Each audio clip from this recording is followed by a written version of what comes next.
picks from the best in the game. Available on the Odyssey app and our sister station 650 The Bet. Sports Radio 610 presents Seth Payne and Sean Pendergast. We coming to H-Time. Let's get the work in, man. Let's go. Great day, great day. Oh, give me some juice, baby. Hey, what's happening, everybody? Happy Tuesday. Tuesday to all of you. Nice to be with you. Appreciate you getting up with us. We're with you till 10 in the morning. Uh-oh. I am Sean. Did you have something planned for 9 o'clock today?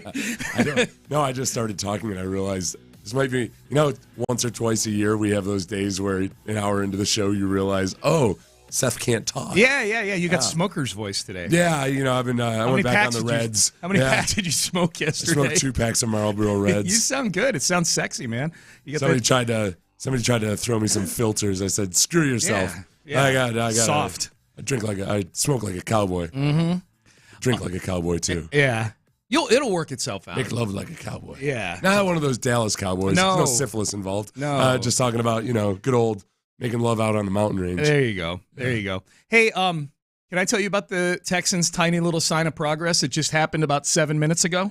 Ooh, yes. 7 minutes ago. It happened on the on the Maggie and Perloff show. Can I guess? Sure. Oh, Maggie and Perloff. Okay, I was listening to what's her name at 4 a.m. Amy Lawrence. Okay. Yeah. My guess was going to be Amy Lawrence was talking about worst owners in professional sports, and the McNair name never came up. I was like, look at this. Look at us. Yeah. Look at us. No, that wasn't it. That was not it. It had to do with this weekend's game. Okay. So they were talking about the, quote, hottest team in football, the Denver Broncos. Hottest team. 5 wins in a row. Which is debatable because the Eagles are 10-1 right now and are beating good teams. Have they won 5 in a row? I don't know if they have or not. I can't remember when the Eagles lost their game this year. Nevertheless, they were talking about the hottest team in football, and Perloff started talking about how he's not a big believer that they're, they've won, but who they've beat. He's also an Eagles fan, so I'll point that out. Then the words were uttered, let's wait and see what they do when they get to Houston this weekend and play the Texans. Yeah. If they go into Houston this weekend and they beat the Texans, then I'll start to ride with the Denver Broncos a little bit. Yeah. But until they go in and beat a marquee quarterback like one Coleridge Stroud, the fourth. The J stands for junior, even though it's the fourth. J stands for junior. It's a colloquial junior. Yeah, just everybody let it go. Yeah, okay? let it go. Tired of you Let's not be complaining to me literal here. Until the Broncos go in and do the Houston Texans this weekend, I ain't buying them. That's what he was saying. The Texans, my friends, in Houston at NRG Stadium in front of what's going to be an electric crowd this Sunday at noon is the litmus test for the, quote, hottest team in football. I'll believe they're hot when they beat the Texans. They've beat, in this 5-game win streak, I think this isn't in order, the Chiefs, Bills, they just beat the Browns, Vikings, and the Packers. That's a decent, I don't know what Perloff's I don't know if talking that's a about. streak or if those are the 5 teams they've beat. He's beat some decent teams there. They beat playoff hunt teams. Yeah, none of those teams you just mentioned are out of it.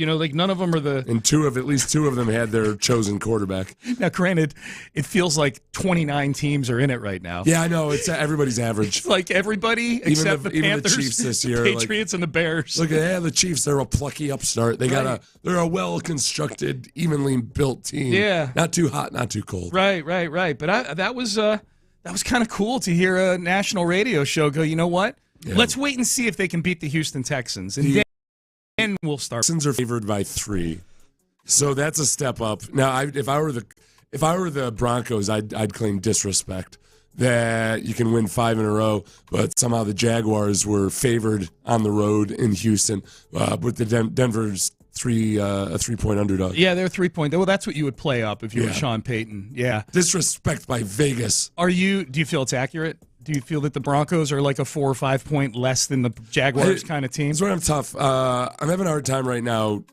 just trying to figure out exactly how good the Broncos defense is, because you can't look at any of the numbers or anything, because that game versus Miami was just so abysmally awful and bad. Skewed everything. Everything screwed it up, but they've played a lot better defensively. I don't know. I think you and I'll figure this out over the course of the next day or two. I think you're leaning more towards calling Russell Wilson a game manager. Mm-hmm. I'm leaning more towards calling him a sleeked down, more judicious ball distributor. Okay. I think he's averaging 6.9 yards per attempt. He's not doing all the stupid stuff he did last year.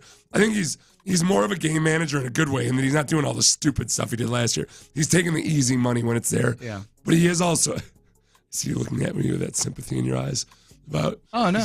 Oh, because of your voice? Yeah. But he's also 15 pounds lighter.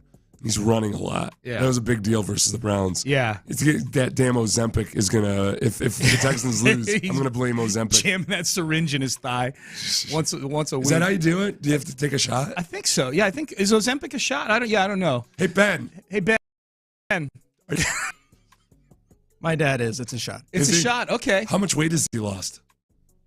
A lot over the past few years. Really? He's actually diabetic. It's not for weight loss. Right. But you do. I mean, that helps. One of the side effects is you become shredded. Or He's you not drop a lot of shredded. weight. Yeah, you drop He a is lot not. of weight. Yeah. My nephew, as you remember, Bill O'Brien damaged my nephew's pancreas on the day that DeAndre Hopkins was traded. That's right. My nephew went into a diabetic coma. He realized that he had, for the first time in his life, he realized he had diabetes. The day that DeAndre Hopkins was the traded. triggering event. Have you talked to Mo Karam about suing O'Brien for that yet? I should. But he slimmed way the hell down because he has to manage it carefully. You know? Yeah. But Russell Wilson also slimmed down. Yeah, apparently, probably. pounds. I'm guessing Ozempic. Yeah. I don't think he has the discipline to do it on his own. I actually. I'm joking about the Ozempic. Yeah, I actually give Sean Payton a lot of credit. Like, he kind of realized, like, okay, I mean, obviously he, like the rest of us, saw how bad Russell Wilson was last year. Yeah. But I think he kind of realized, like, all right, I mean, this is who I'm kind of stuck with him for at least a couple of years. Like, they can't unload that contract. It's impossible to unload that contract. So I think he's getting what at age 34 or 35 is the best version of Russell Wilson that you can get at this point. I think what last year, the way it's been portrayed was with Nathaniel Hackett and other enablers in that organization, it was all about making Russell Wilson comfortable. Yes. Where Sean Payton's not much about the comfort train. No. He's not, not like, hey, fella, can I get you a pillow so you can sleep better? Neck pillows so you can sleep on the comfort train. Yeah. So I think it was really uncomfortable at the beginning. And I don't think Russell Wilson ever chafed at it, but he was being asked to do a lot of things that he doesn't typically do, including a lot of the play calling and everything. You know, last year they tried to simplify everything because Russell Wilson has always had trouble just spitting the play call out. Yeah.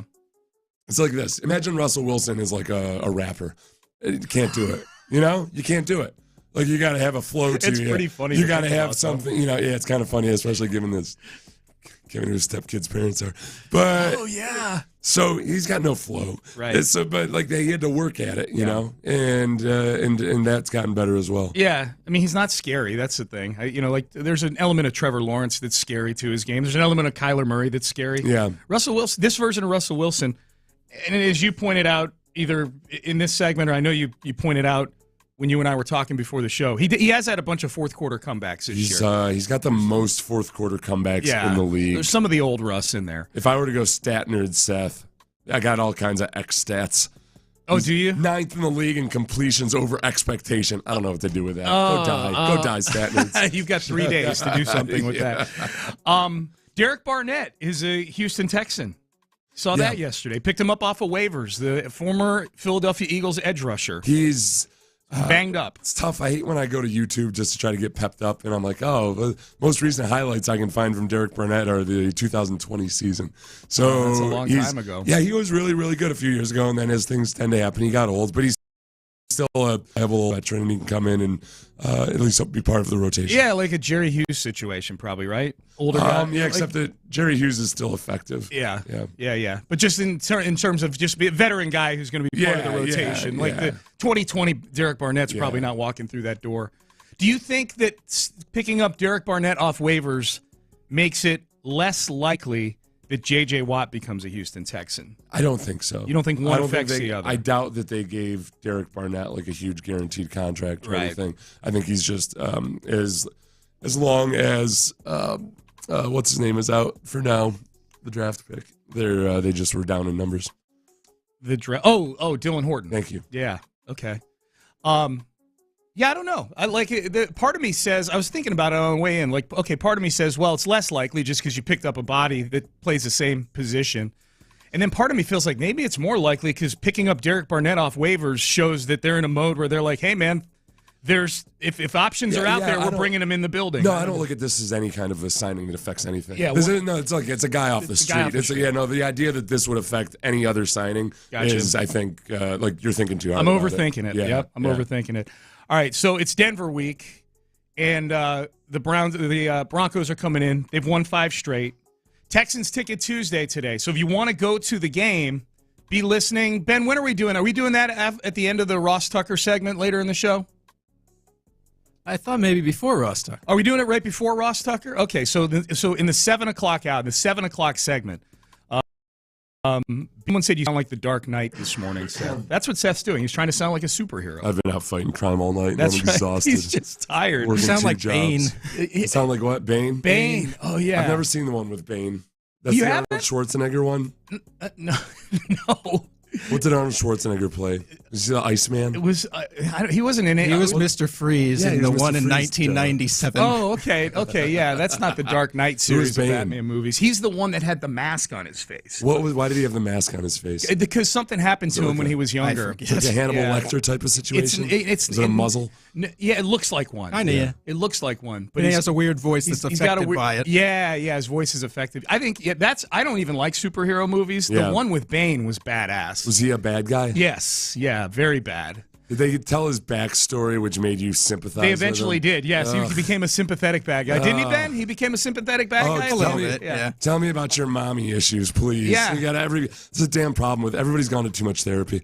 It's just these damn writers. Go on strike. They probably want. They just got to tell a backstory to everything. Yeah, can't just have be pure evil. Just got to feel bad for. Those him. were the good old days. Yeah, when Lex Luthor was just a bad dude. Just a bad dude. Yeah, just a bad dude. Yeah, I don't know. He was nefarious and wanted to have sweets or whatever. Wanted everybody but him to be in pain. Oh, those are my kind of bad guys. All right.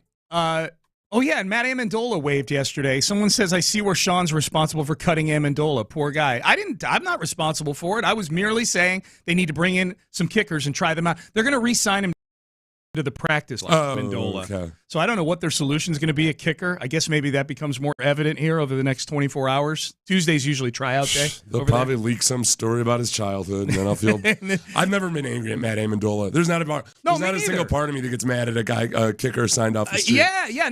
That's what I would say. Like I tweeted during the game, they need to bring in kickers to try him out. I'm not angry at him. He's a street free agent kicker. It's like getting mad at your gerbil for being a bad watchdog. Right. It's just like that's not exactly. To do this. Exactly.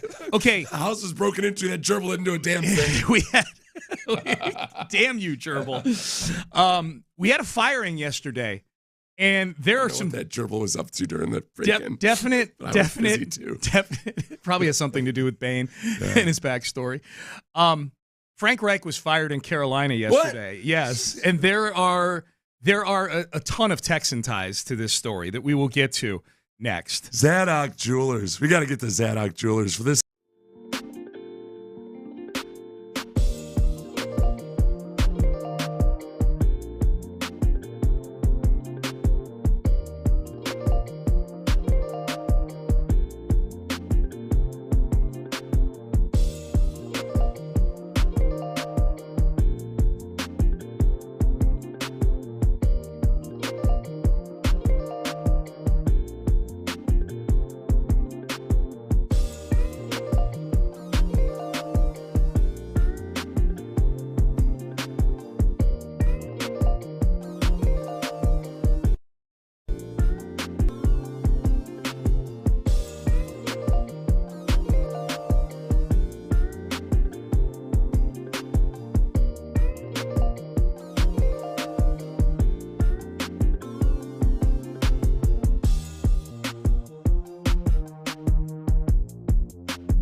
SportsRadio610.edu. Sports Radio 610 presents Payne and Pendergast. All right, so they had big plans in Carolina. Big plans in Carolina going into the season. They traded up to get Bryce Young. They assembled what they thought was a dream team of an offensive staff. Jim Caldwell's coming in, Josh McCown. Crack team of experts. Yes, Thomas. It's like the dirty dozen except with no criminal record. Right. And as it turns out, not really great coaches either. This was, if we recall, this was the moment where Bryce Young took the field and the future was going to be very, very bright in the state of North Carolina. And now we get to see the start of this new era. Bryce Young in the huddle, bounce of youth, shiny helmet gives him a seraphim's glow, eyes as wide as the Sphinx. And if he is what this franchise and this fan base believes he can be, the hour of the Panther begins with this shotgun snap. Yeah, okay. Frank Reich fired yesterday. You were wrong, Amy. It's not been the hour of the Panther whatsoever. There have been 0 hours that have been the hour of the Panther. Frank Reich fired in Carolina yesterday. The hour of the Panther has been the 1 a.m. night shift. Yes. Like with not allowed to be on the internet. That's an insult to graveyard shift workers to call it the hour of the Panther. Right. Well, I mean, but just the most miserable of all. Yes. You know, they're out there twisting in the wind. Statement from David Tepper, the owner of the Carolina Panthers, yesterday morning. I met with Coach Reich this morning and informed him that he will not continue as head coach of the Carolina Panthers. I want to thank Frank for his dedication and service, and we wish him well. Effective immediately, special teams coordinator Chris Tabor will serve as our interim head coach. Senior assistant Jim Caldwell will be a special advisor to offensive coordinator Thomas Brown over play calling duties. Special advisor. Not just an advisor, but a special advisor. Right. Assistant to the offensive coordinator. I wonder if Caldwell negotiated that. No, I will not be an advisor. Senior advisor, that makes me sound old. How about special advisor? Special advisor. So they got to work real quick firing people. Yeah, well, they did. Fired Josh McCown. So there's a lot of Texans ties to this. Yeah. Okay, so let's get to that here. So Frank Reich fired yesterday in Carolina. The thing that Seth is alluding to that probably has the most acute emotional reaction for Texan fans, Josh McCown fired as the quarterback. Who is this guy? Right, you're fired. You're on the unemployment line now. I've seen the conspiracy theories amongst Panthers fans is that they fired everybody who was a CJ guy. This is what they've convinced themselves of. This is all speculation, everything, but people have started to believe it as truth. Right. That Reich and Josh McCown actually wanted C.J. Stroud. The owner and Scott Fitterer wanted Bryce Young. And so everybody that wanted C.J. Stroud has been eliminated. Everybody who was right. Yeah, this is basically like a Stalin purge. Yeah. So McCown fired. We can dig into that in a little bit. But as far as other things, I think Texans related. One, Bobby Slowick's name has come up on some candidate lists. So you're going to expect that. You know, and this is one, Seth, where it's easy. It's much easier to connect the dots with Slowick being a candidate for this. Oh, yeah. Because it's the young quarterback that was drafted right before CJ. If you're going to say the problem was Frank Reich and everybody else and not Bryce Young, or was the offensive line, that's the other thing I keep seeing out of Panthers fans. Well, what people don't realize is that the Panthers don't have a good offensive line. Well, CJ was playing with a left guard who was a rookie center making his first snaps in the NFL. Yep. Fourth string center and a backup right tackle this past week who was signed in late July. Yeah. So, yeah, it's not like CJ. At various times he's had 4 backups on the offensive line. And it was worse than that early on in CJ's career. Right. There was no Laramie Tunsil and no Titus Howard early in the season. And it worked out just fine for C.J. Stroud. So Bobby Slowick's name, that's a Texans tie to this story. Honestly, my biggest tie to Houston and the Texans with all this is everybody who was touting what a horrible situation C.J. Stroud was coming into and what a dream team situation Bryce Young. Oh, boy, Bryce Young is so set up for success. I mean, because the Panthers weren't really the worst team in football last year. They were only the 9th worst football team.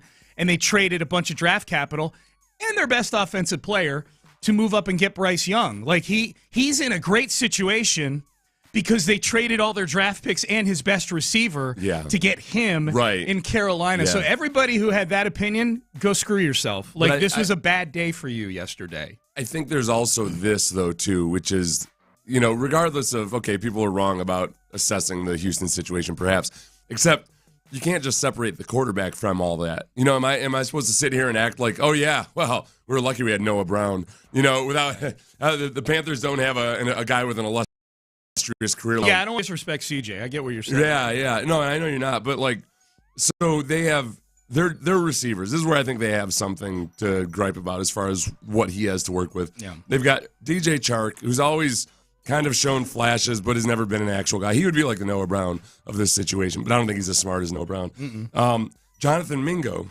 who was drafted a full round ahead of one Tank Dell. Yep. And as of yesterday, my favorite highlight I've seen was it's like the exact opposite of CJ to Tank Dell, where CJ will throw these beautifully well-placed toe tappers to Tank Dell. There's a throw where Bryce Young is thrown to Jonathan Mingo on the sidelines, and he throws it, he's not throwing it out of bounds. So Mingo really should slow down and stop and catch it. Instead, he leaps and makes this acrobatic catch in which his feet land. He lands on his side 3 yards out of bounds.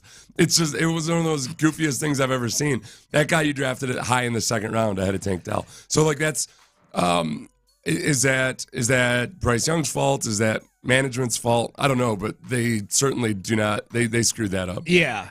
Reich has seemed like since week 5, it's felt like he's almost been trying to get fired. Remember he did that interview, or during one of his press conferences, he talked about how miserable it is to go into meetings with David Tepper every they're week. not pleasant meetings. Yeah, they're not pleasant meetings, which I don't know if that affected Tepper one way or the other. Tepper, I would think, knows that it's not fun to meet with him when the team's not doing well.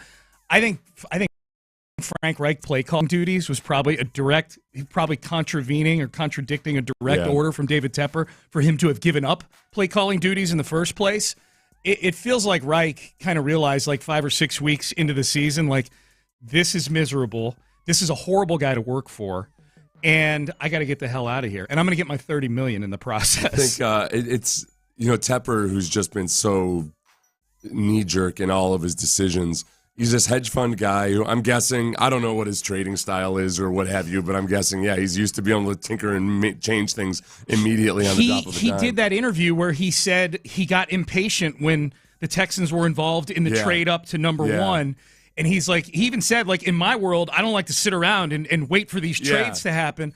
So they just said, screw it, and moved up to Chicago. He's very impulsive. He just wants to hit enter on the keyboard and go for it. Yeah. One thing I don't like, I do empathize a bit with Panthers fans when people are talking about what a horrible organization it is.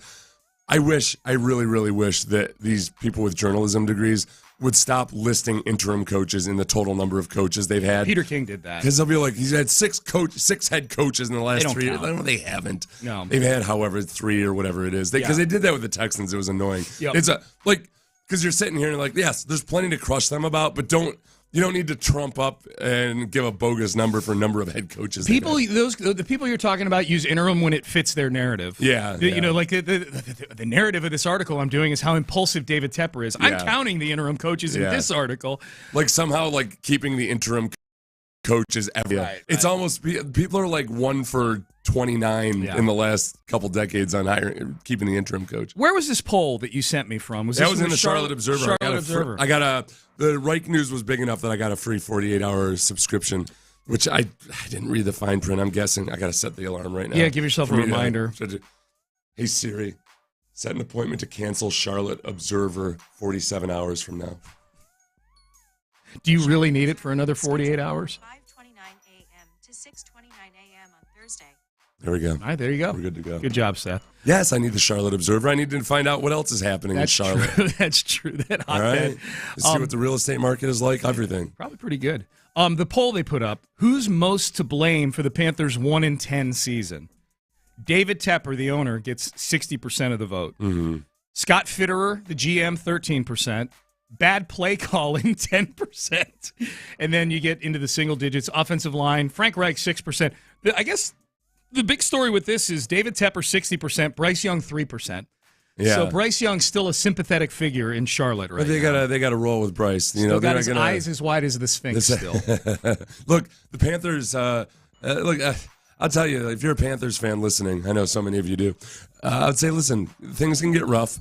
But eventually, if you play your cards right, you could be in a position to at least interview a guy like DeMeco Ryans and then draft a guy like C.J. Stroud. I don't know. Man. I mean, those opportunities don't always come along. And, it's just sometimes you have that opportunity to draft C.J. Stroud. But you'll get there sometime. Yeah, it'll happen. This is the most helpless feeling in sports if you're a fan. Yeah. The 60% of the people who are blaming owner David Tepper.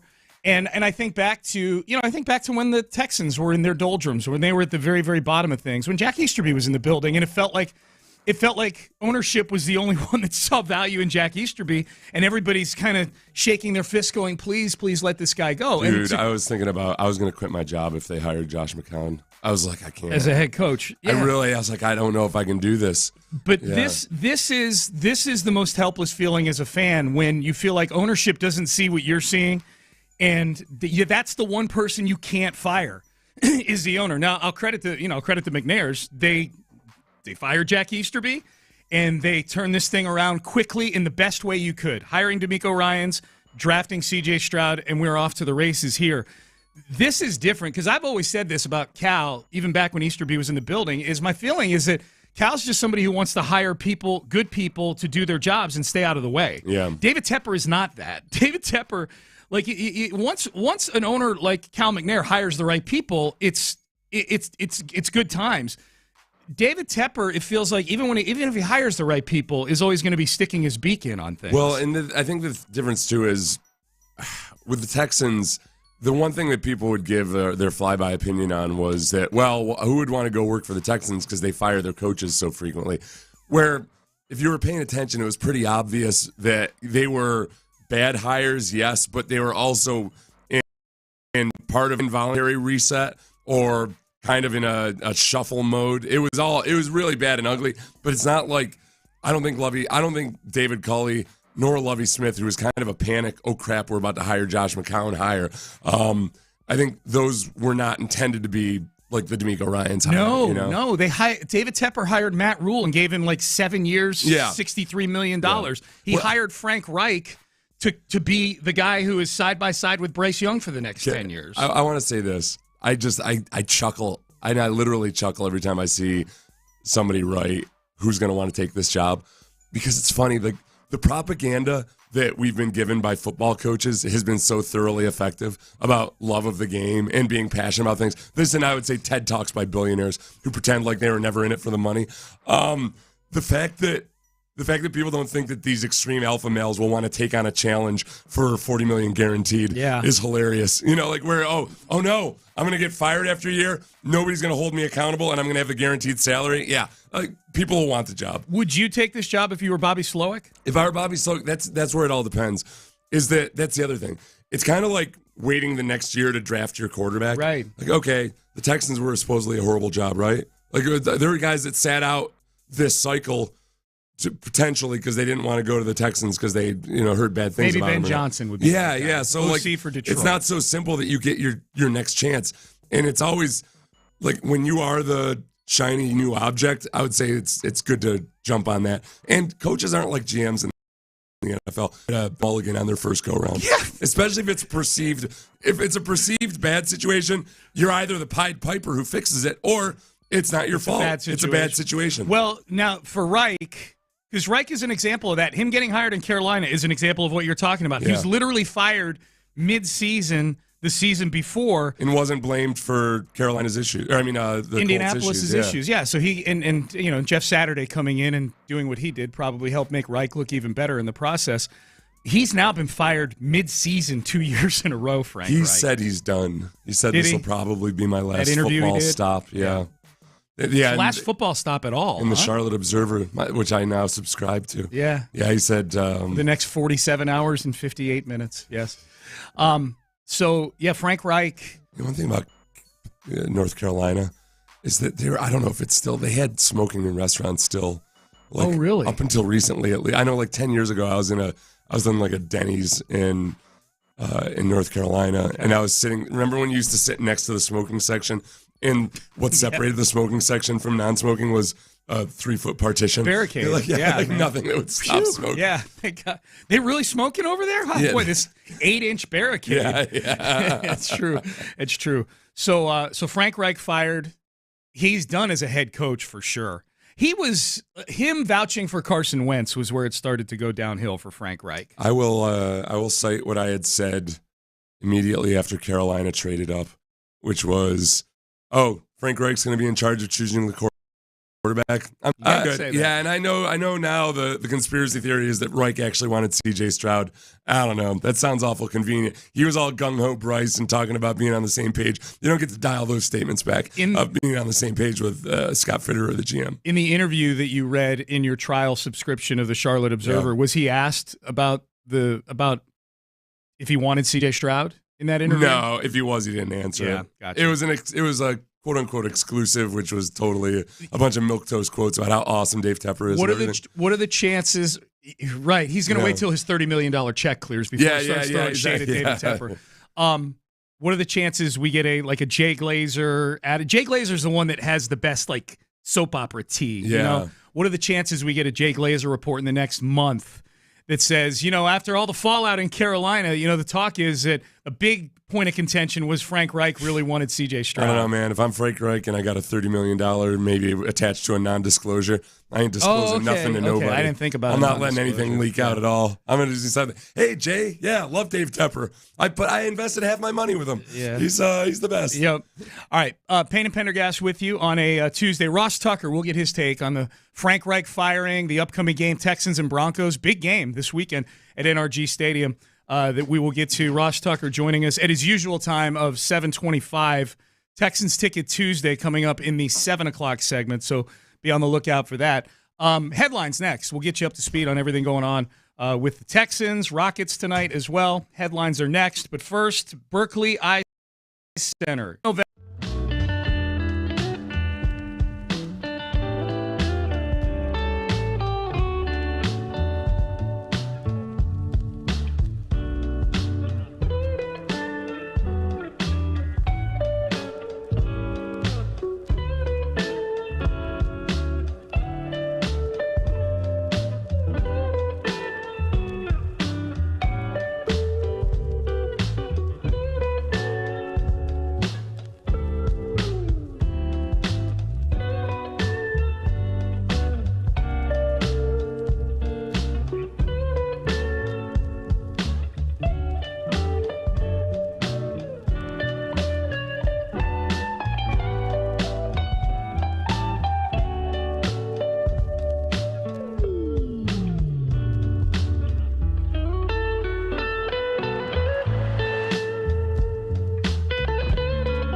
Live from the Twin Peaks studios, Sports Radio 610 presents Payne and Pendergast with today's headlines. Quick text.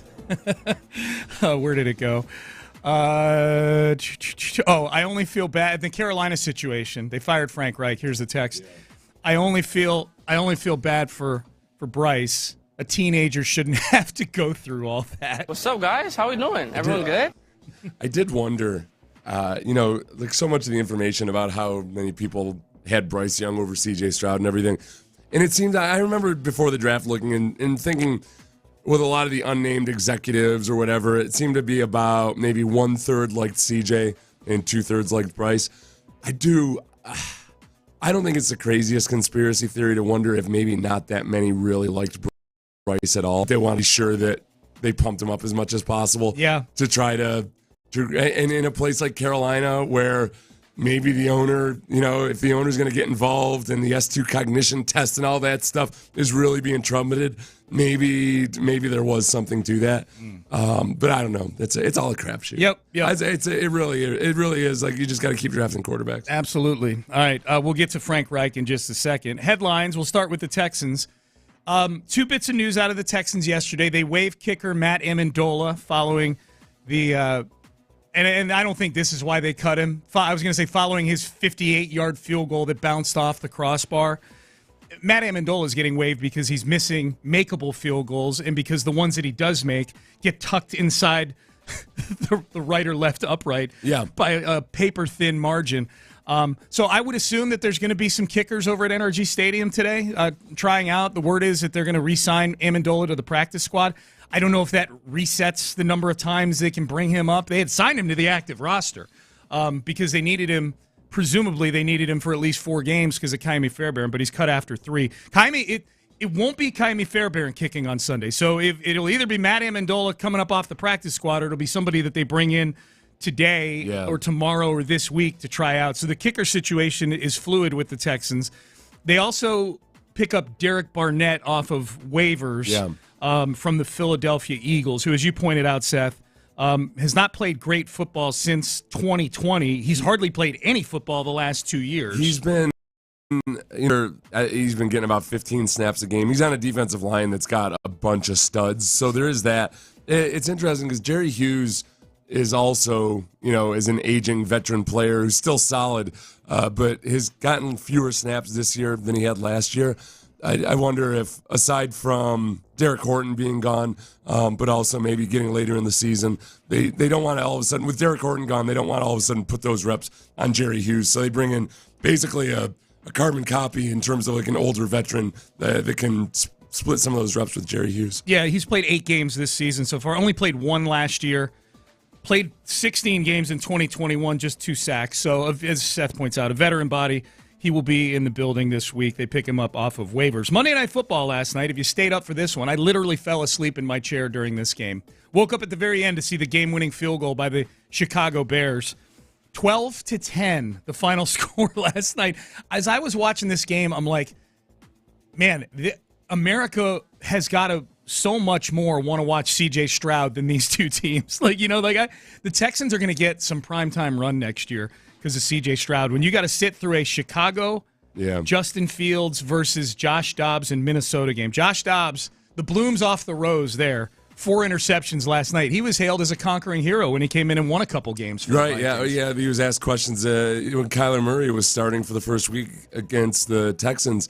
People were acting like, gosh, asking him questions about how awesome it is what Josh Dobbs has done. Yeah. First he won a game here. Right. A game. Yeah. So, by the way, Derek Barnett supposedly, according to Pro Football Focus, is 27 years old. I don't see how that's possible. He was drafted in 2017. That's not possible, is it? I guess it is. Okay, so he's not that old. Never mind. Yeah. He's just got the body of a 40-year-old right now. Yeah, I guess so. Yeah. So Monday Night Football last night was terrible. Chicago 12, Minnesota 10, and we move along. Frank Reich fired yesterday in Carolina. Along with Frank Reich, they did some house cleaning. Josh McCown, quarterback coach. Wait, where am I? Who is this guy? You're fired. That's what you are. You're gone. You're out on your butt is what you're on. Yep, you're on the unemployment. He's probably, my guess is he's back up at his, whatever he was doing up in north of here when he Rusk, Texas. When he wasn't coaching. Yeah. When he was when he was like volunteer coaching his son's high school and the Texans decided to make him a finalist in their head coaching search in the NFL. Yeah. He's got a real passion for the job. Is what he does. Exactly. Yeah. Speaking of the bloom being off the rose. So the interim head coach will be their special teams coach, Chris Tabor in Carolina. So I guess, can we say Bryce Young has gotten one head coach fired already in his career? Can we put this on Bryce Young in any way, shape, or form? I don't think it's fair. Is Bryce the victim or is he the cause here? I would say, he's not like Matt Amendola level of forgivability, right? Where you are a number 1 overall draft pick, right? Yeah, but it's just him being in this situation now. It like between his voice, his mannerisms, his physical stature, all of it, it just looks like way too much. Yeah, and you know what it's like? It feels like you're back in medieval times, and it's like a king where you're like, okay, this kid's clearly not ready. He's going to be Tommen. Basically, the advisors are running the show here. Yeah. And he's just kind of like, hey, what's up, guys? How we doing? Should I sentence this guy to death? Okay. This is where I'll point out, because the firing of Frank Reich has brought somebody back out of their hole, and it's, Sean, you wanted Bryce Young guy. Oh, yeah. Yes, I wanted Bryce Young for the Texans. I did. And I was 100% wrong. 100% wrong. I wanted Johnny Manziel back in 2014. The lesson in all this is don't listen to my quarterback evaluations. Yeah. I don't think Nick Caserio is driving in today going, well, I can't wait to hear what Sean's big board sounds like so we can go through that for the next 4 months leading up to the draft. Yeah. Right. That's all. Like, Sean, you're not.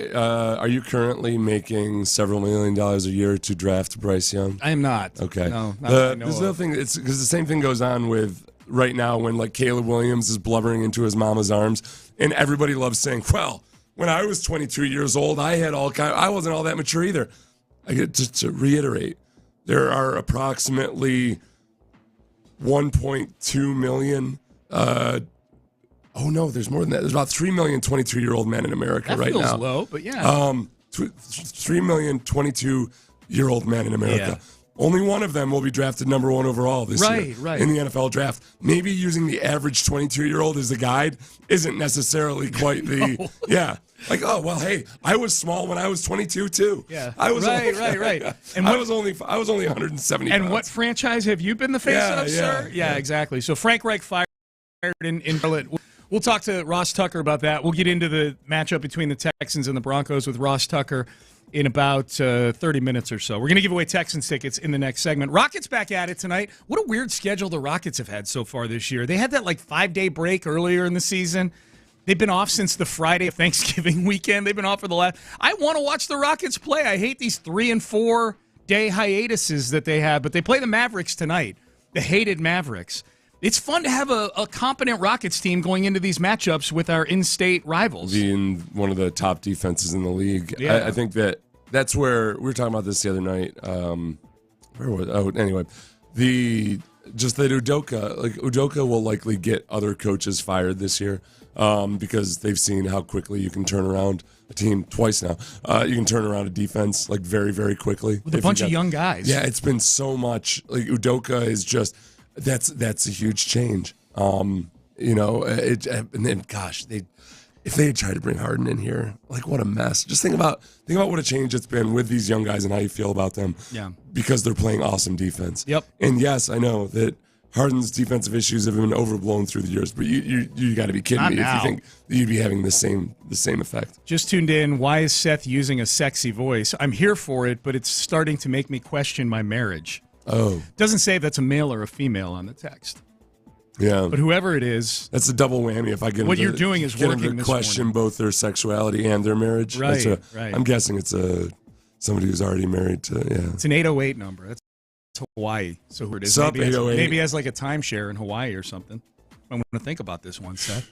Brandy might be intrigued if it's in Hawaii. Brandy might be listening right now saying, I want this Seth when he gets home today. I'm kind of digging this Seth. All right. Payne and Pendergast with you on a Tuesday. Ross Tucker joins us in about 30 minutes or so. We're giving away Texans tickets to the Broncos game on Sunday in the next segment sometime, so be listening for that. Trevor Lawrence versus C.J. Stroud. Oh. Is this the rivalry that the NFL needs. We have that for you next. Ability trees, it's what your trees need after they've had just historically bad weather conditions. Not just this past summer. There's been a bunch of weird stuff over the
to Houston. Insider access. Exclusive content. Sports Radio 610. The Texans play here.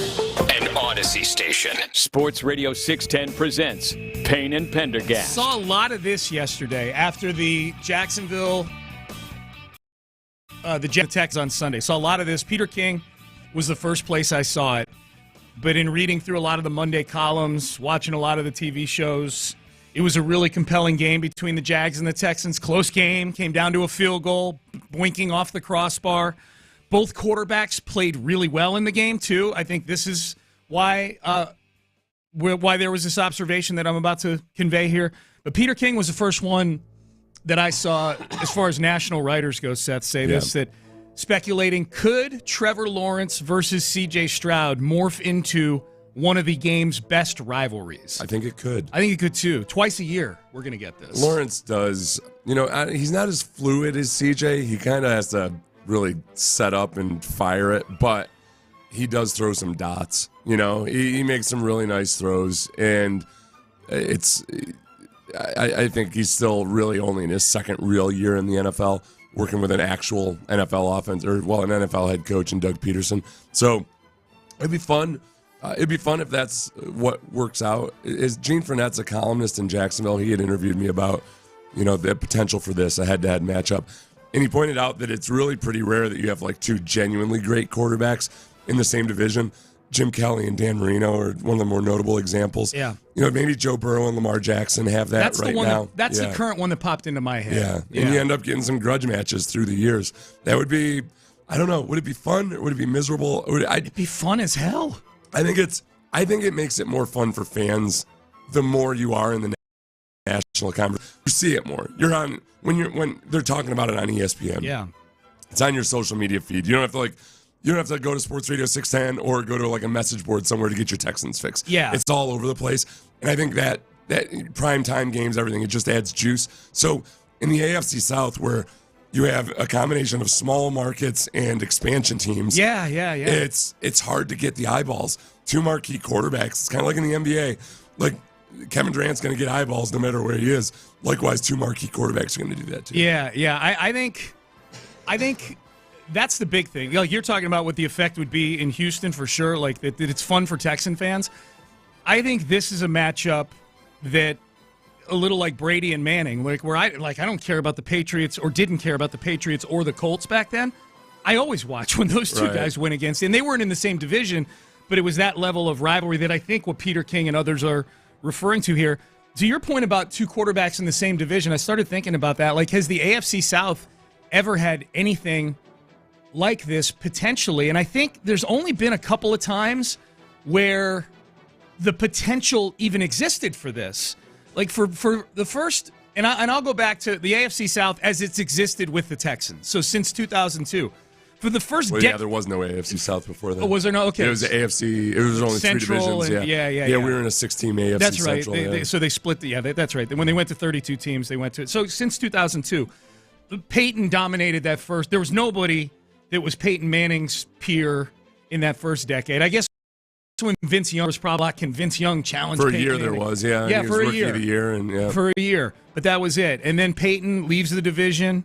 And the Texans are dominant with Matt Schaub. There's really no foil to him. Andrew Luck comes along. And it's not like Schaub was a truly great quarterback. That's my point. There were no great quarterbacks in the division. Oh, yeah. Manning was still there, obviously. Yeah. But not in 2011 and 2012 when the Texans started to ascend. Is it that long ago?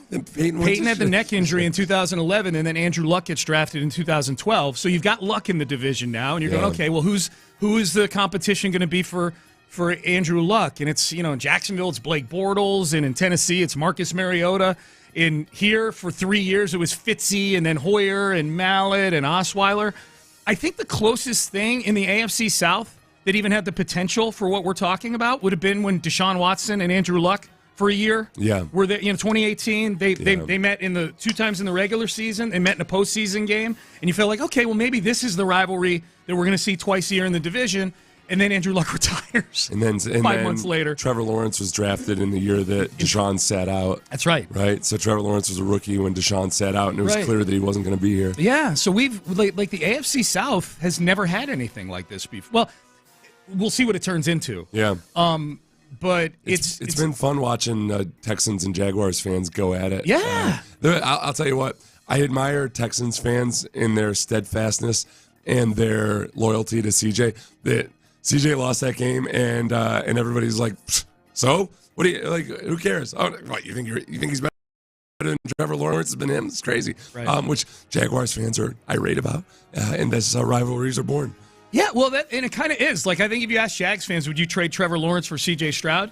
They would. A lot of them, the majority, would say no. Yeah. They'd be very wrong. high illiteracy rates there, but yes, they'd be wrong. Yeah. But I think Texan fans are all in on C.J. Stroud. Like, I started thinking about this too. Like, what is the big QB rivalry in the NFL these days? Burrow and Jackson, I think. Burrow and Jackson. Yeah. Mahomes. Well, as far as intradivisional, I guess. Yeah, I'm talking even overall. Yeah, I mean, Hurts isn't established there yet, to where I think Hurts is still in the midst of getting actual endorsement from lots of people, media and otherwise. I think people thought Mahomes and Josh Allen were going to be it when they were meeting in the playoffs in that epic playoff game. Burrow and Mahomes is the big one. I mean, that's the actual smack talk. Like, Burrow's so cocky. Mahomes in the Netflix series, quarterback disclosed that it did, he got into it. Those two, I think those two actually have the most potential for long-term grudgery. Well, and they've met with the most at stake. Yeah. I mean, they've met in, I think, multiple conference title games. We're calling it Burrowhead Stadium. Yeah. So that's probably the one. Yeah. Probably Burrow and Mahomes. But they're not in the same division, though. No, I'm just talking. I'm talking how rare even the rivalries are right now in the NFL. Like the people. There's not that many good quarterbacks. Yeah. These guys suck. Not everybody has a C.J. Stroud. No, it's nice.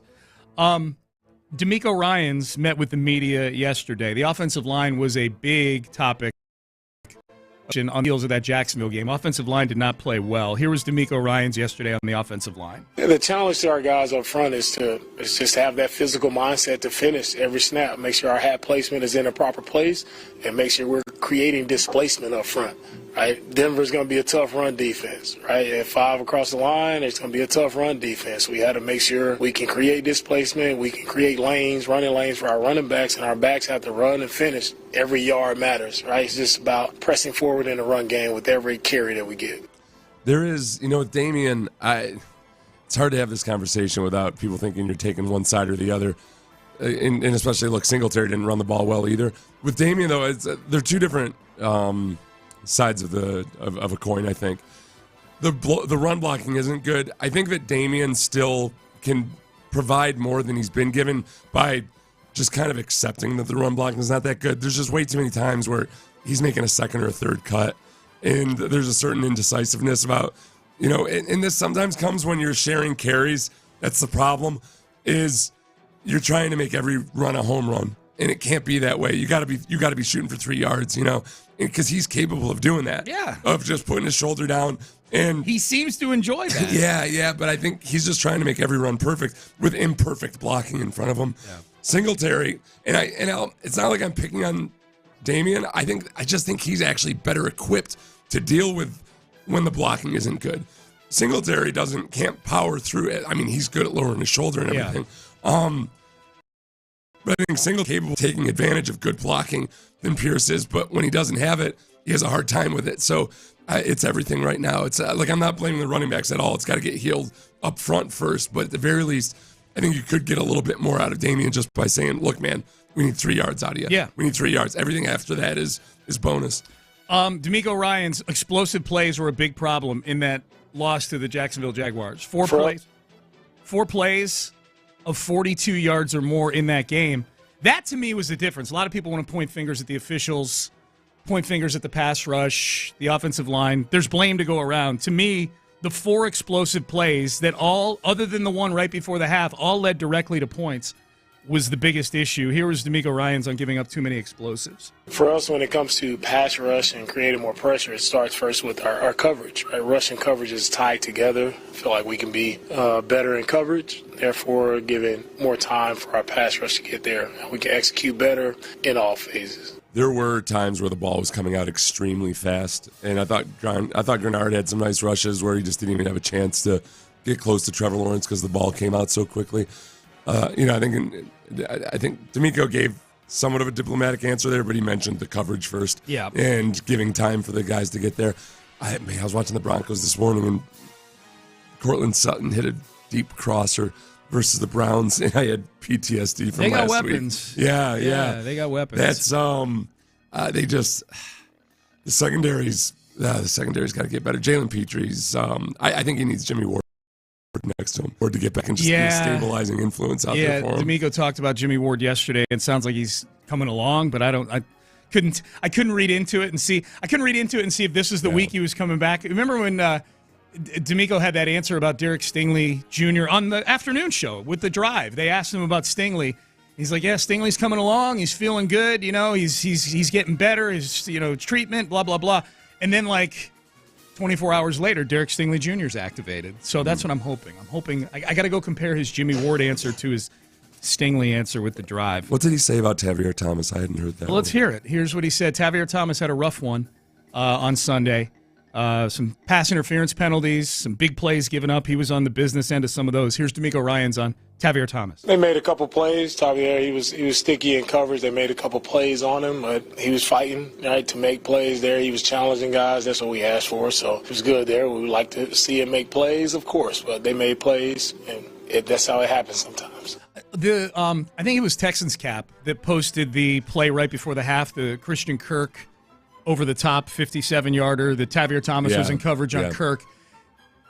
Texans Cap posted the all-22 side view of it and was speculating that maybe Jalen Petrie was supposed to help out on that one. Jalen Petrie was kind of lost in space. He's just standing there. Yeah, as the ball was in the air, and just he gets. He watched Tavier Thomas and Christian Kirk run past him. I mean, he's going through it right now. I think he's really having a hard time adjusting to being a genuine safety, not a quasi linebacker. Fun run. He's got to learn how to play safety. Yeah. As far as the penalties go, I was wrong yesterday on that Tank Dell illegal motion or illegal shift. I really thought, from the TV copy, I thought I saw something I didn't. What they called was him and Robert Woods were in motion at the same time. Nico, I think. What did I say? Robert Woods. Was it Nico? I think it was Nico. Okay. The tweet I saw said Nico. Sorry. Yeah. It was really super ticky-tack. Yeah. And it's a shame because that's one that it didn't affect the coverage at all. Right. It didn't affect them. That's not what made the play go or anything. It was ticky-tack, and it took away one of the throws of the year. It was just an incredible 60-plus yards in the air throw by CJ to take. It was incredible. He wasn't really stepping into it. He was rolling to his left, and it was a great catch, too, by Tank. Tank Dell's amazing, man. For a 5'8" guy to make that catch, I know he didn't high point it or anything like that, but he had to get physical and get in there and get the ball. A lot of people have asked, hey, what's the process for complaining about that? D'Amico explained. Yeah. Submitting plays to the league. We'll submit some calls, and we'll let the league handle that from that perspective. What calls will you submit? Well, we'll talk to the league about that. He doesn't want to get fined. Does anything ever come of that? Yeah, they'll say, we should have done it differently. Right, but that's not they don't overturn results or vacate victories. No, I'm talking more about the accountability of the actual officials. Yeah, they do get. People always want accountability. They do grade these guys, right? And the ones that don't get good grades get rolled out. I think it's just like anything in life. You can't have all A+ students, and so there are guys that get graded out and rolled out, and they bring new people in. Yeah, and they'll grade them on that officiating crew. And this is where I don't know. I don't know how they grade the defensive pass interference because there just seems to be no rhyme or reason or consistency from one week to the next. So I don't know that that crew throws a lot of pass interference penalties. All right, one more from D'Amico. Here's D'Amico on the run game, and it's kind of stating the obvious. They got to be better running the football. We know we have to run it better. I think Jaguars did a really good job of closing space. When there was space, the lanes closed up quickly. And credit to them with their defensive line, their linebackers, the way they played in the run game did a really good job for us. Of course, we want to run it better. We got to make sure we're targeting better, make sure we're finishing better up front with all our blocks, and we just got to run it better. And hopefully we get an opportunity to do that this week. My biggest concern long term with this team is the run game getting better. Not just this season, but this is the group. You're very committed contractually and draft equity wise to this group of offensive linemen. I think it's important though to remember that you're committed to one of those guys, like that was out there playing left tackle in that game. Who am I missing? Titus Howard. They gave a 3-year extension. He wasn't in there after the first quarter. I'm just talking. I'm talking in general. But he's playing left guard. Like he's going to be playing right tackle eventually. They can't go into next year expecting him to play left guard. Like that's the fix they got in this year because so many interior offensive linemen got injured. And I guess here's where I'm going. And they extended Shaq Mason too before the year. They're 3 years committed to him. Yeah, that's easily. Yeah, but yeah. But here's my concern. Is like I just wonder like how much dog is in these guys. Right. I think that the problem is that Titus Howard is a tackle. He's not a guard. Like you need a barroom brawler at guard, and he's not that. Yeah. So he's fine if he's playing tackle. Okay. Drew Scruggs I think is going to be a good center. Left guard that's a work in progress. Now they've committed a first rounder to Kenyon Green. Right. So that's a big question mark. And yeah, I think Shaq Mason. I mean he could be here. He could not. That's such an exorbitant contract. Yeah, that they have to be married to. They gave him $22 million guaranteed, I think. Yeah. So, all right, Payne and Pendergast with you. Ross Tucker joins us next. Hey, let's give away some Texans tickets, shall we? Sunday's battle with the Broncos has huge meaning in the AFC wildcard race. These teams are both 6-5 right now. Thanks to your friends here at Sports Radio 610, you can be in the building cheering on your Texans. Call now 713-572-4610. For your shot to win a pair of front row seats in the bullpen. You're going to have 3 chances today, okay? Just make sure you're listening in the noon hour and the 5 o'clock hour for your next chances to win. It's a Texans Ticket Tuesday on your home for the Texans, Sports Radio 610. Up next, Ross Tucker. We'll get his thoughts on Broncos, Texans, get his thoughts on Frank Reich getting fired. We had a text earlier here say, you know who got Frank Reich fired? C.J. Stroud. That's who. I like that connecting of the dots. We'll talk to our Odyssey NFL insider, Ross Tucker, next. Bayway Ram on 225 in Pasadena is the absolute best place to get a brand new Ram pickup truck, especially if you're looking for a 3500, because Jen McCumber, the general manager, she's got 3500s. She's got a huge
Sports Radio 610 presents Payne and Pendergast. Payne and Pendergast with you on a Tuesday. Of course, it's Tuesday. It's 7:25.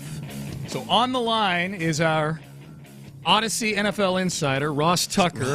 Ross Tucker's on the line. Insider Calls presented by BetQL. Download the free BetQL app right now and get inside access to the industry's most advanced suite of sports betting tools right at your fingertips. The great Ross Tucker joining us now. And Ross, I'm not even just doing a drive-by dropping great in front of your name. I'm going to tell you right now, you know how I felt about that Iowa-Nebraska game going into it. I told you when you informed us that you would be on the call for that game on Friday, how I felt about that game. You made that game entertaining. You did a fantastic job of keeping the energy going in a very sad game to watch for somebody who enjoys, points and stuff. Well, thank you, Sean, for saying that. I really appreciate it. I will say I loved it. I mean, I loved it. And I understand why people like points and scoring and all that stuff. I guess a couple of things. Number one, I've never been in the state of Iowa or Nebraska before. Like, those people are diehards. It was cool to be in that stadium. Awesome atmosphere. And they both have really good defenses, and I can appreciate – they got a bunch of Seth Payne is what they have. They both teams has a bunch of Seth Payne.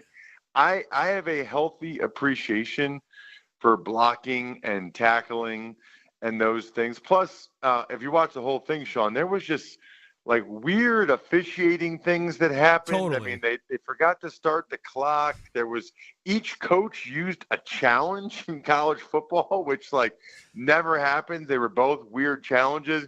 And then of course you just had two interceptions in the last minute where it's like, this team's going to win. No, they're going to win. Oh no, they're going to win. And somehow they still scored more points than the Bears and the Vikings last night. and it stayed under the 25.5 point total miraculously. You know what? It was by the time it was kickoff, it was 24.5. Yeah. Which my understanding is that's the lowest in the history of the sport of football. Yes. For college football, yeah, for sure. Yeah. Oh, really? I think NFL too. Yeah, probably. Question. Yeah, you're probably right about that. There's probably the lowest you'll ever see in NFL games, like 33 or 34. So I'm sure you're probably right about that. Wow. I've always wondered, what about like I did that game, I don't know, 5-6 years longer than that. It was LaShawn McCoy was running back for the Bills. Yeah. When all of a sudden we got dumped with snow at 12:30. I did that game on the radio, and all my buddies and my co-host of the Even Money Betting podcast, they were like, yo, you couldn't have taken a picture or a video and sent it to us so we could bet the under? They were all mad at me. But what I wonder is as soon as you saw that weather, everybody that gambles should have crushed the under till it came down to 10. Right. Because it was really clear. I think the final score was 7-0 Bills. Yeah, yeah. Ross, we've been enjoying watching Texans fans and Jaguars fans go at it since the game on Sunday. Having both fan bases feel like they are 100% the owner and possessor of the best quarterback in football, the best young quarterback in football. If you had to guess between Trevor Lawrence and C.J. Stroud, who's better 5 years from now? It's funny that you asked me this, Seth, because last week I was on Thursday, I guess. Yeah, I think it was Thursday. No, that was Thanksgiving. So Wednesday with Dan Patrick. And he said, who would you want to have for the rest of their careers? C.J. Stroud or Trevor Lawrence? Wow. And I thought of the rest of their careers, and I went with C.J. Stroud. And I'll tell you why. I mean, he clearly is better right now than Lawrence was that year. Lawrence's rookie year, not even debatable. And I think it's debatable who's been better since then, right? We have a 2.5-year sample size of Trevor Lawrence, and we have a little over a half-year sample size of Stroud. And I think it's debatable who's better right now. And so if it's debatable who's better right now, then I certainly think you got to take Stroud for the long haul, not to mention the whole contract part. I mean, the Jaguars are going to have to give him a new contract after this year, whereas the Texans have Stroud on a rookie contract for several more years. So but even taking that out of it, I know CJ has a smaller sample size, but it's the only sample size. Mm-hmm. And his sample size, I think, is better than what we've seen from Trevor Lawrence so far. Hey, when you host the Dan Patrick Show when he's out, where do you go for that? Milford, Connecticut. Oh, it's a long ways away from you, isn't it? You gotta be in Milford during the week. Yeah, I mean, he hasn't taken. I haven't filled in for, feels like almost a year. It's been a while, at least 6 months. Probably last spring I probably did it, but no, you're right. The man cave is it's unbelievable, by the way. Like, it's just a really, really cool facility. Yeah, you got to get on that.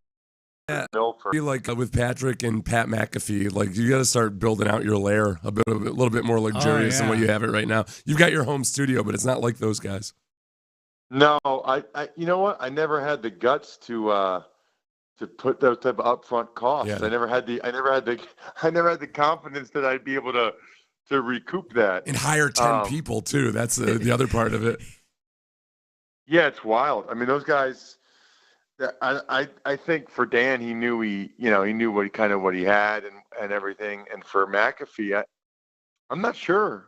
I don't know if he just took the chance early on, because I think he was like that pretty much from the start. Yeah, he did. Yeah, he had a pretty good feel for where everything was going. I think you should do it though, Russ. You could be that. You could have you need like 3 little butt kissers that are there agreeing with everything you say. Yeah, and, you'd be very good at that. You'd create like a clubhouse type atmosphere. You know what's legitimately, and this is the truth. When I used to do a podcast for ESPN.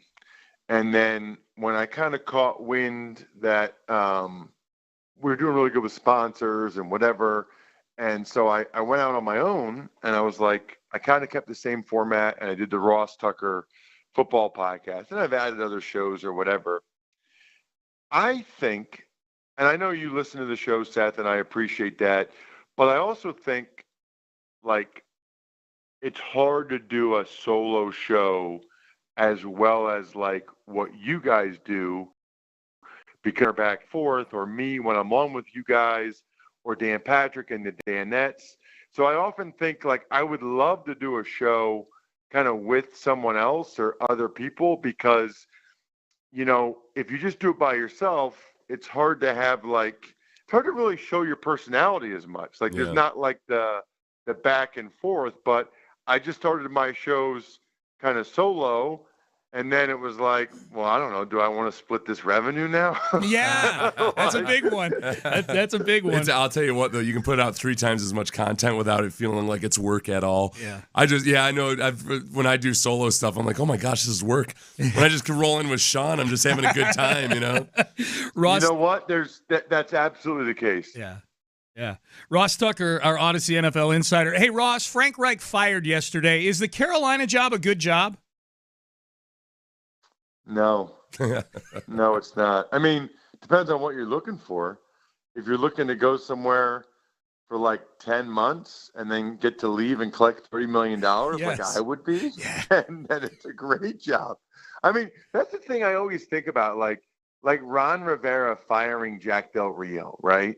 So Ron Rivera is 1,000% getting fired after the year, right? Like, even if the Commanders won every game and they went 9-8 because they're 4-8 right now, even if they won the next 5 games, which they're not going to do, I still think Ron Rivera is getting fired because they got a new owner and he's going to do his own thing. I'm not exactly sure why he fired Jack Del Rio. Maybe the owner told him he had to do something, or maybe this is like his last-ditch effort to try to spark something to get these 5 wins in a row. I don't know. But if you operate under the belief, like I do, that Rivera is gone, well, then all he did was just allow his buddy Jack Del Rio to just chill for the next 5-6 weeks. 6 weeks because they have a bye. Yeah. Chill for this and get paid. Like, so door number 1 is work 15 hours a day for the next 6 weeks through Christmas, through New Year's. Door number and then start looking for a job.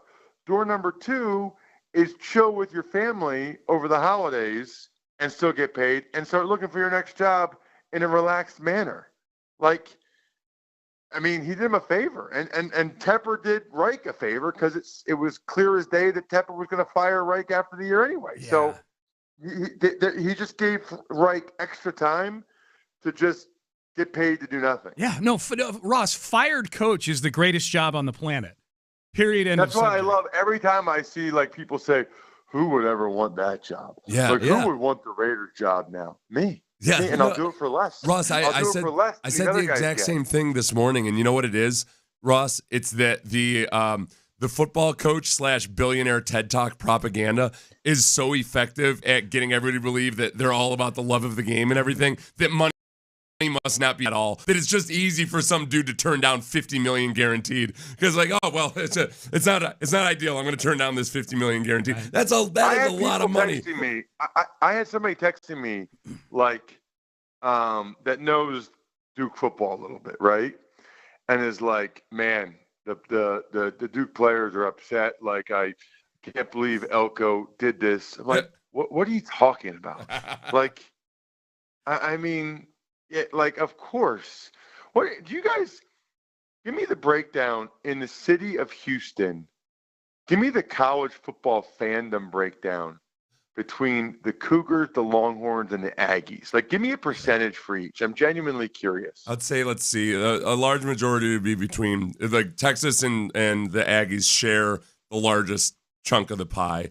They're maybe like 75%. Yeah, I mean, there's probably a ton of U of H people in town. There are a ton of U of H. But in terms of interest. Yeah. Like the power ranking of what we talk. But aren't the Aggies the bigger deal in Houston than the Longhorns? Or not necessarily? I feel I feel like in terms of interest, the Aggies, I think, are pretty far out in front, actually, in terms of conversation on shows like this. Then the Longhorns and Longhorns and Cougs.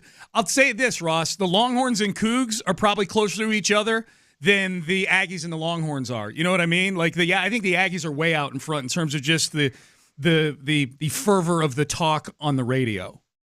Right. Okay. So then my next question is, with all of the money that A&M has, and diehard alums, and how much it means to them, and all of that, and the facilities and everything, and the recruiting, like, why haven't they been better? Like, they get these really good coaches, they get these really good players. Why haven't they been better?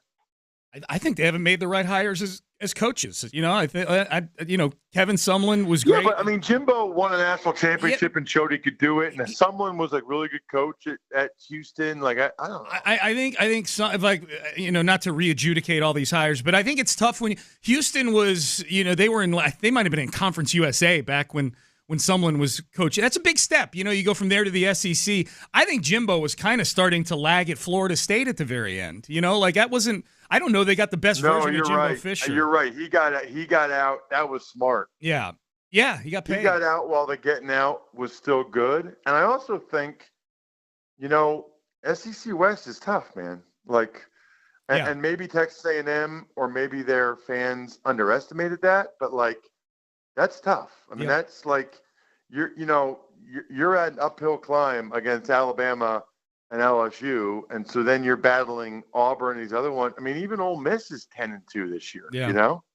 Hey, Ross, real quick before we get you out of here, we got about a minute. Thoughts on the Broncos versus Texans game this Sunday? It's two teams that are battling it out in that wild card swamp right now. Yeah, that's a huge game now. Actually, with the way these teams are playing. Man, I think the Broncos are a real coaching.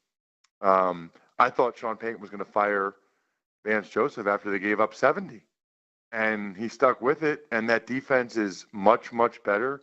I've been on a couple teams that, were 0-4, 0-5, and then we ended up winning 5 in a row or 6 in a row or whatever. And I can just tell you right now, the Broncos think they are like the best team in the NFL. Like they think they can beat anyone. They are riding high. That's going to be a difficult game for the Texans just because of where the confidence level is. And they're just not. It's not going to happen for the Texans if Stroud turns the ball over like he has been recently. Yeah. Odyssey NFL insider Ross Tucker, Insider Calls presented by BetQL. Download the free BetQL app right now. Get instant access to the industry's most advanced suite of sports betting tools right at your fingertips. Ross, we appreciate it. We'll talk soon. Sounds great. Talk to you next week, guys. See ya. Sounds good. Thanks, Ross. Appreciate you. Ross Tucker joining us here on the show. All right, we've got our 8 at the top of the hour, so the 8 stories to get your day moving here on a Tuesday. Aaron Rodgers sounds like it doesn't matter what the record is. Throw the record out the window. Aaron Rodgers wants to come back and play football. Does this make sense, and why is he doing this if that's the case? We've got that for you next. First, here we go. Old DBC, Dr. Ben Salento helped fix that noise right there. That was me snoring several years ago. Don't do that anymore because of Dr. Ben Salento. He fixed my sleep. He fixed my life. When you don't get good sleep, your quality of life is terrible. You may not realize it. Like, you probably go to bed at night. If you're driving in right now and you're tired, snores, you just kind of ignore it. Yeah, I snore. I'm a buzzsaw at night. You're doing serious damage to your health. You probably have sleep apnea.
from the Twin Peaks studios, Sports Radio 610 presents Payne and Pendergast. Boy, I got some horns. And Ross asked the question, Ross Tucker, we just had Ross Tucker on, our Odyssey NFL Insider. So naturally, Ross asked Seth and I a college football question in Houston.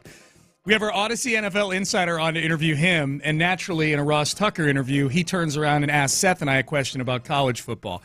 But his question was about I couldn't tell if he was asking about actual population or the real estate that Longhorn, Aggie, and Coug Talk occupies on shows like this. So I have a few Longhorns pointing out that, Sean, you're way off base on the Longhorn Aggies fans in Houston. Just because you talk about the Aggies more doesn't mean a damn thing. Hook 'em horns. I get it. I was answering it in terms of how much we talk. I could give a damn how many of you there are in town. No disrespect. All I care about is what does it occupy topically on this show. And admittedly, we don't talk a ton of college football on this show, period, on this show. When he was asking in Houston in general. Yeah. I thought better maybe Frederick, because like other guys do talk more about college football. Right. As far as the actual split, I thought it was more evenly split than what you thought in terms of like actual population of like actual people. Yeah. I don't know. Maybe that's just I feel like I run into as many UT people as Aggies, but maybe I'm wrong. Yeah, my answer had nothing to do with the number of people. I'm just making that clear. Like I don't know how many of you there are. I don't care how many of you there are. I care about all of you as people, but I don't care what the split is in terms of the number of you. All I care about is what do we talk about on this show. And in terms of conversation, and mostly because in the SEC, and imminently right now they're hiring a new head coach, and the firing of their head coach has been a big talking point really for the last couple of years. They occupy more time on this show. University of Houston has awarded 230,000 degrees, which sounds short.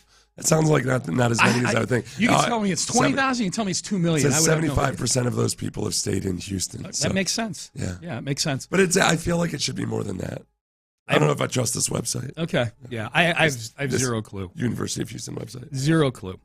Aaron Rodgers apparently is looking to come back, according to reports, Seth, Christmas Eve. The Christmas present that we all want, Aaron Rodgers playing football once again.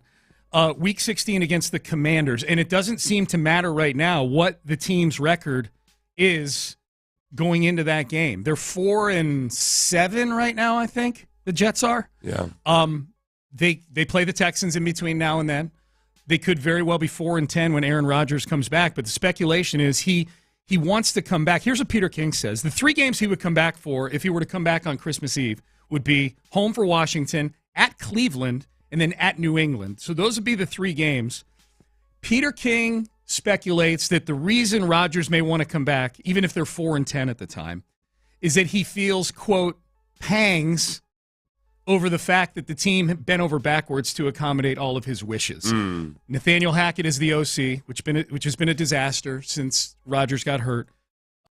To Nathaniel Hackett, I don't know that even Bill Walsh himself would be able to get anything out of Zach Wilson and Tim Boyle. Yeah. But Randall Cobb, Alan Lazard, who's been an expensive bust. He was a healthy scratch this last year. Yeah, he makes like $11 million a year. Not going and getting another veteran quarterback when Aaron Rodgers got hurt, kind of leaving the door open for him, that Aaron Rodgers feels remorse, pangs, as Peter King would say, over the fact that they've bent over backwards. So he feels he needs to do them a solid and at least come back and play some football. I'm just curious, though, like how much of a solid is that for them? I mean, just in starting Tim Boyle over Trevor Siemian, at least, that might have been a sign that they're tanking, that they just, are going to start aggressively trying to lose football games here. Yeah. Do the Jets actually want Aaron Rodgers to come back and play and maybe salvage a couple wins for him? I wouldn't if I were them. Plus, and risk injury. That's what I was going to say. Like that. If I were the Jets, I wouldn't. If you have designs on Aaron Rodgers being your quarterback in 2024, then I don't think it makes sense to bring him back in 2023. They did show on the Black Friday game that was the Jets and the Dolphins. I don't know if you saw any of that game, Seth, but they showed like a kind of a graphic like you'd see in biology class of the Achilles tendon. Yeah. And they described the Elatrash. The Elatrash procedure is they did some different things with Aaron Rodgers' Achilles tendon than they do with a normal Achilles repair. Well, it's what they've been doing. He's not the first person that they've done it on. Right. But he would be the most aggressive. Coming back. The most aggressive in attempting to come back. I don't know. He's in full carpe diem mode. I don't think he's worried about whether he gets injured again or not. I think he just wants to. He's living for the moment, and that's great and it's cool for him. I mean, he gave back $30 million to the team so they could go out and sign more people. So he's putting his money where his mouth is, or I guess like pushing the money away from his mouth, in terms of like what his personal philosophies have turned into. But it doesn't mean that's the best thing for the team. I wonder, are they in a position though where everything's good? He seems to be like, he likes being there. They like having him. Do they want to risk offending him by telling him he can't play? I think they're going to do whatever he wants to do. Yeah. I think they're going to do whatever he wants to do. Robert Saleh just looks so disinterested on the sidelines of these Jets games. They ran that Hail Mary at the end of the first half, and I'm glad they did because it kind of answers the question that all of us have asked at some point. Like, why don't they just throw a Hail Mary? What the hell? I'm one of those people. Well, yeah, no, I know. So am I. And like I said, all of us have asked it at some point, and then you realize, oh yeah, it's because all the good athletes on the team are down in the end zone, and if you intercept it, because usually when a Hail Mary, people are bringing up these stats. I actually, afterwards, I did some research on it, and people were complaining about why it's not done more often, given that it's a 10% success rate. Well, what you don't show there is what percentage of the time it could be intercepted, except that it gets batted down because it's the end of the game. Or when it is intercepted, the defensive back just goes down immediately because it's the end of the game. Yeah. The team that's playing D won the game. In this instance, if you didn't see it on Thanksgiving weekend, it was like a relatively easy touchdown return because the dude caught it, and once he got out of the end zone, all the good athletes, the receivers, are already out of commission. He's trying to run it back versus a bunch of offensive linemen. It was a punt return with 5 offensive linemen out there. Coverage, yeah. It was the Gunners. Yeah. So, Javon Holland was the one who returned it. So he was asked about it to the sideline reporter, and he said it was unfortunate. Robert Saleh was asked. He said it was unfortunate. Yeah. But he kind of looked like he's been, he's been counseling with Aaron Rodgers a little bit. I think it's like, easy come, easy go. Yeah. Just riding the wave. Hey, what's going to happen, Hey, man, I think about that all the time. Like, you go into the season. I mean, they were on Hard Knocks, right? They were on Hard Knocks. Yeah. So we got we got to see in a very voyeuristic, intrusive fashion what the spirit was of that team coming into the year. And Robert Saleh was hyped up, man. He was fired up to have Aaron Rodgers. 4 snaps in. Oh, you're back to Zach Wilson. Jets fans were excited because he was yelling at the offensive line. Yeah. Because they felt like that was a true indication that he'd come into his own. As if he had never yelled at them before, but because they couldn't see the meetings, now they knew that he was going to yell at the offensive line. Yeah, that's Aaron Rodgers getting injured in the very first game was that's about the most Jets thing that ever could have happened. Yeah, big time. I was reading about the Patriots yesterday. Like, at least this is something that we can. I say at least it's something we can take pleasure in. Look, we can take pleasure in the fact that Texans are a relevant football team and play games of the Week 13 slate is at NRG Stadium on Sunday against the Broncos. I like to check in on the Patriots though, just to see what sort of historic futility they've been accomplishing here over the last handful of weeks. The Patriots became the first team in 30 years this weekend to lose back-to-back games while allowing 10 or fewer points in each game. It's only happened twice in 28 years for Belichick prior to the last 2 weeks where they've allowed 10 or less and lost a game. It's happened twice in the last 2 weeks. So they lost 10-6 to the Indianapolis Colts over in Germany, came back, had a bye week, and they lost 10-7 to the Giants this past weekend. This Belichick fella making a name for himself as a defensive coordinator. Big time. I think he's got he might be a good DC somewhere. If he had a good offensive coordinator and quarterback on the other side. I got to read more about him. Yeah. That was, we'll play it later. It was Rex Ryan was going off on Bill Belichick. Oh, he was? Yeah, I sent it to you. You did? Yeah. Okay. I thought we were going to, anyway. But yeah, he went off on Belichick. Okay. Basically said everybody knows it was Tom Brady. We've got some good heat. We'll play in the 9 o'clock hour. Okay, we'll do it in the 9 Alex Smith telling And Alex Smith was sitting at the table with Teddy Bruschi, Rex Ryan, somebody else talking about how Brady made his career because he was in the awful AFC East the entire time, playing against nobodies. Mind you, Rex Ryan was sitting right there. Oh, and he coached two of those teams. Two of those teams. That's and great. One of which, like the Jets, was actually really good for a couple years. They played Brady pretty well the last couple of years. Yeah. There's a lot of sniping going. And I think really what started a lot of it was Tom Brady criticizing the state of the league a week ago. So Alex Smith went off on Brady, and then you got Rex Ryan going off on Belichick for not naming a starter and all this other stuff. Oh, man. How about Belichick didn't? Yeah, like he waited till like the day of the game to name Mac Jones a starter. Like, what are we doing? Poor Bill O'Brien. Rest of the league is 48-0 this season when allowing 10 or fewer points. So they're literally the only team to allow 10 or fewer points and lose a game this season, and they've lost 2 in the last 2 weeks. What are the chances Belichick is back next year? I would say I don't like. I gotta text Ted and see like what 0%. his vibe. Yeah, I was gonna say I was just gonna give him a puncher's chance and say 10%. It seems like Kraft is just completely out on him, like almost to the point where like people in New England are convinced of it. Well, let me ask you this: if they wind up with the first pick in the draft, they've got to draft a quarterback. Obviously, would that factor into you? If you're Robert Kraft, would that factor into your decision? I don't want Belichick anywhere near a rookie quarterback. Yeah, not at this stage of his career. And the guy's hiring Matt Patricia and Bill O'Brien. I mean, Josh McDaniels did a good job with Mac Jones that year. Josh McDaniels Josh McDaniels deserves a lot of credit for being there when Tom Brady was doing everything and helping create that offense, and did a really good job with Mac Jones in his rookie season. Yeah. But Bill O'Brien has not done as much as Josh McDaniels did. Would you bring? So you saying Josh? They're still stuck with these slow ride receivers. They don't have any. Yeah. Yeah. You need to bring in a general manager that actually cares about offense. Got away. It's not even about as good as or good or bad or about Brady was or whether he took pay cuts or not. They got away with all those things that Aaron Rodgers hated Green Bay for, not drafting wide receivers, et cetera, et cetera. They did the same thing to Brady. They didn't give him anything to work with. He had to create all that stuff, and they were able to do it. But you can't do that with Mac Jones. No. Sean, I longed for the day when we stopped talking about Aaron Rodgers, like when you stopped talking about Brock Osweiler. Did I keep talking about Brock Osweiler for a long, long time? Do I bring up Brock Osweiler a lot? I don't know. I don't think so. Yeah, I don't think so either. Aaron, it's news. I mean, it's a news. Yeah, we're not even. That's actually a big story in the NFL. Yeah. No, he's kind of a big deal. This isn't us trying to pigeonhole Aaron Rodgers in here to move you emotionally one way or the other. That's a big story. I venture that if you think Sean's talking too much about Aaron Rodgers, then you're actually upset with either the Pat McAfee show or the people who don't like Aaron Rodgers on the Pat McAfee show. Yes. That's got nothing to do with how we talk about Aaron Rodgers. Today's Tuesday. Today is an Aaron Rodgers day on the McAfee show. JJ's day is Wednesday, right? Oh, okay.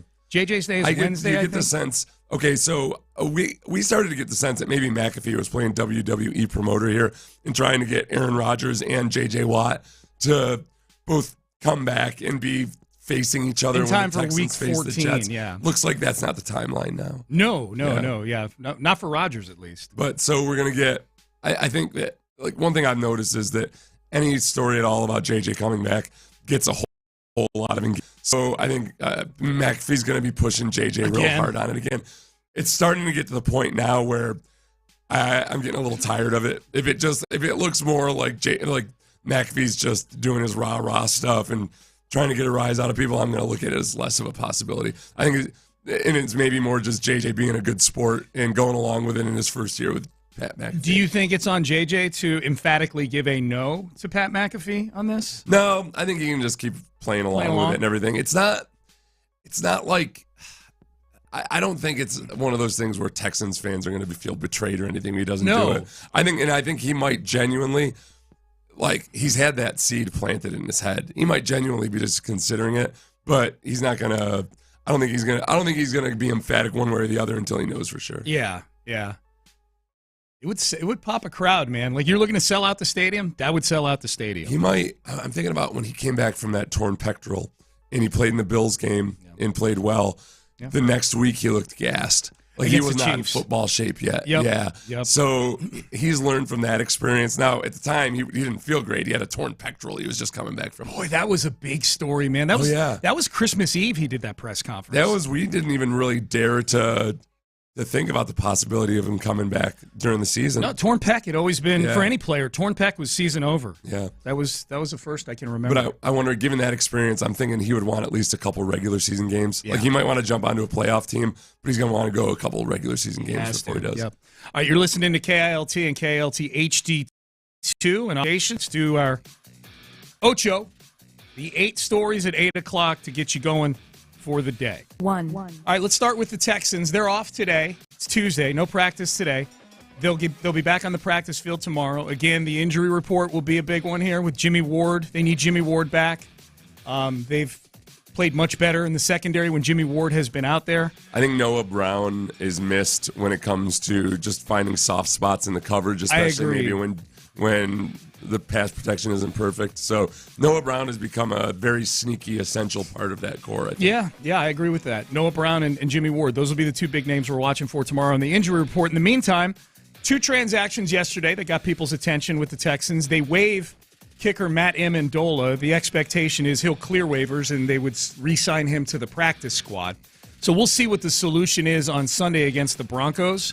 For the Texans, as far as kickers go, I would imagine waiving Matt Amendola means that they're bringing in some guys to at least try out. This week. I always look, honestly. Otherwise, why waive him? I can't keep up with the practice squad machinations and how they do everything, but I would imagine that it's not like Matt Amendola has earned a rock solid spot. On the roster. No, quite the opposite. So I would expect that to take place. Texans pick up Derek Barnett, the former Philadelphia Eagles defensive end, off of waivers. Mm-hmm. Staying on the field has been a challenge for Derek Barnett the last couple of years. Yeah, and gosh, I thought he was 30 already, but he's only 27 years old, but he's been in the league a few years. He's been banged up and injured.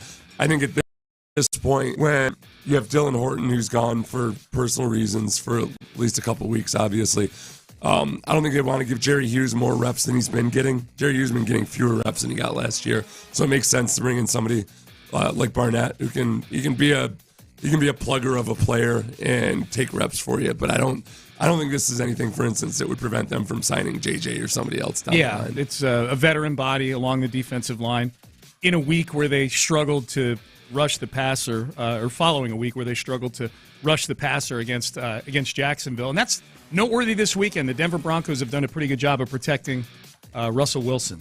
Only gave up 1 sack to Cleveland and Myles Garrett last year. And Russell Wilson, 15 pounds lighter than he was last year. Slender. He's been used in the designed run game a lot more, and which that takes a little juice out of the pass rush sometimes. So they've got a challenge, as the Texans have had a couple times now in the last few weeks. Mobile quarterbacks like Russell Wilson is still mobile and can still be a threat as a runner, and they use it.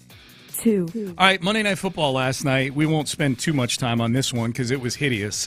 Chicago, on a late field goal, beats the Minnesota Vikings 12-10 last night. Do you remember back when you had that stat about teams that allowed 10 or fewer points? I think it was like 10 minutes ago. Yeah. So this would count as... This doesn't count. It's fewer than 10 points? No. 12-10. It's losing, allowing 10 or fewer points and still losing the football game. No, I'm saying this is what usually Chicago won the game. Right. This is an opposite of this is the opposite of what the Patriots have been doing. Correct. Yeah, Patriots would have lost that game. They won. The Patriots lost that game 10-9. So Chicago and Justin Fields.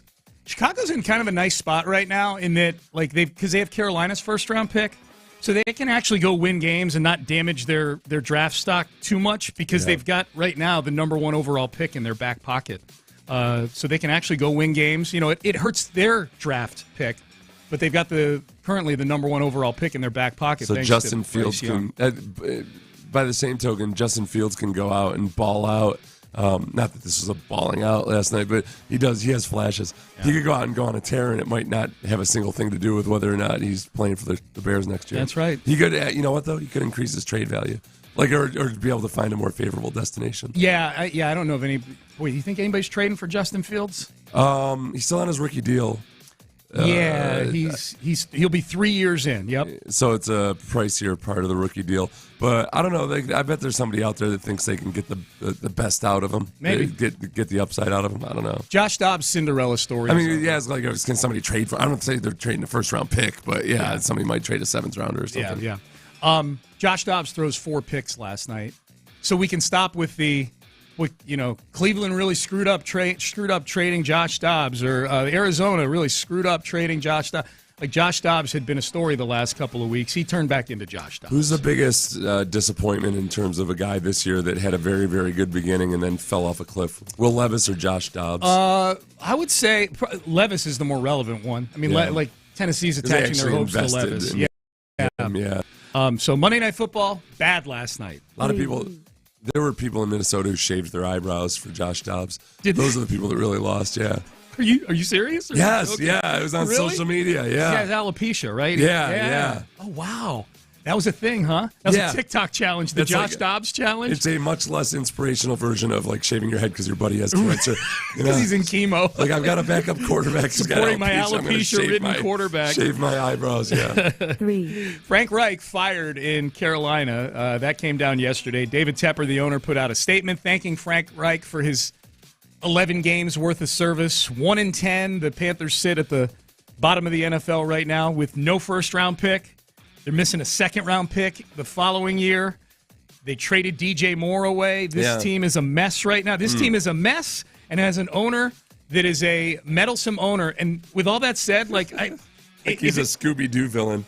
It seems like it, doesn't he? He would have gotten away with look to him, if it weren't for those meddling kids. That said, I kind of understand this. I think Frank Reich's a little overrated.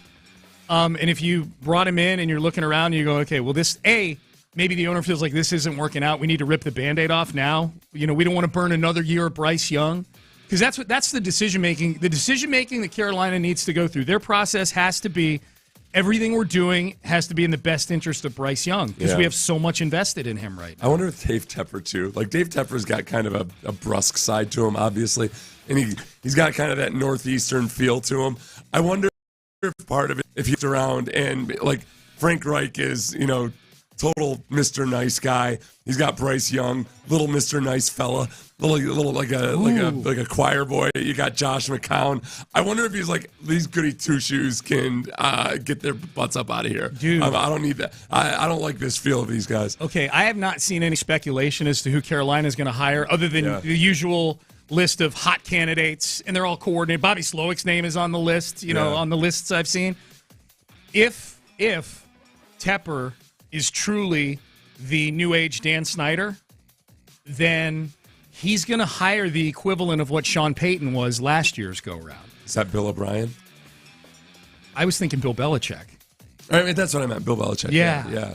I get my two Bills confused. Well, Bill O'Brien got a little smoke yesterday as a possibility because Bryce Young did play his best football under Bill O'Brien. Bill O'Brien got him drafted at number Alabama. 1 overall. That's right, man. Won him a Heisman. Yeah. The intrigue between Cliff Kingsbury and Kyler Murray. Yeah, man. But could you see? I think it'd be a horrible, horrible move.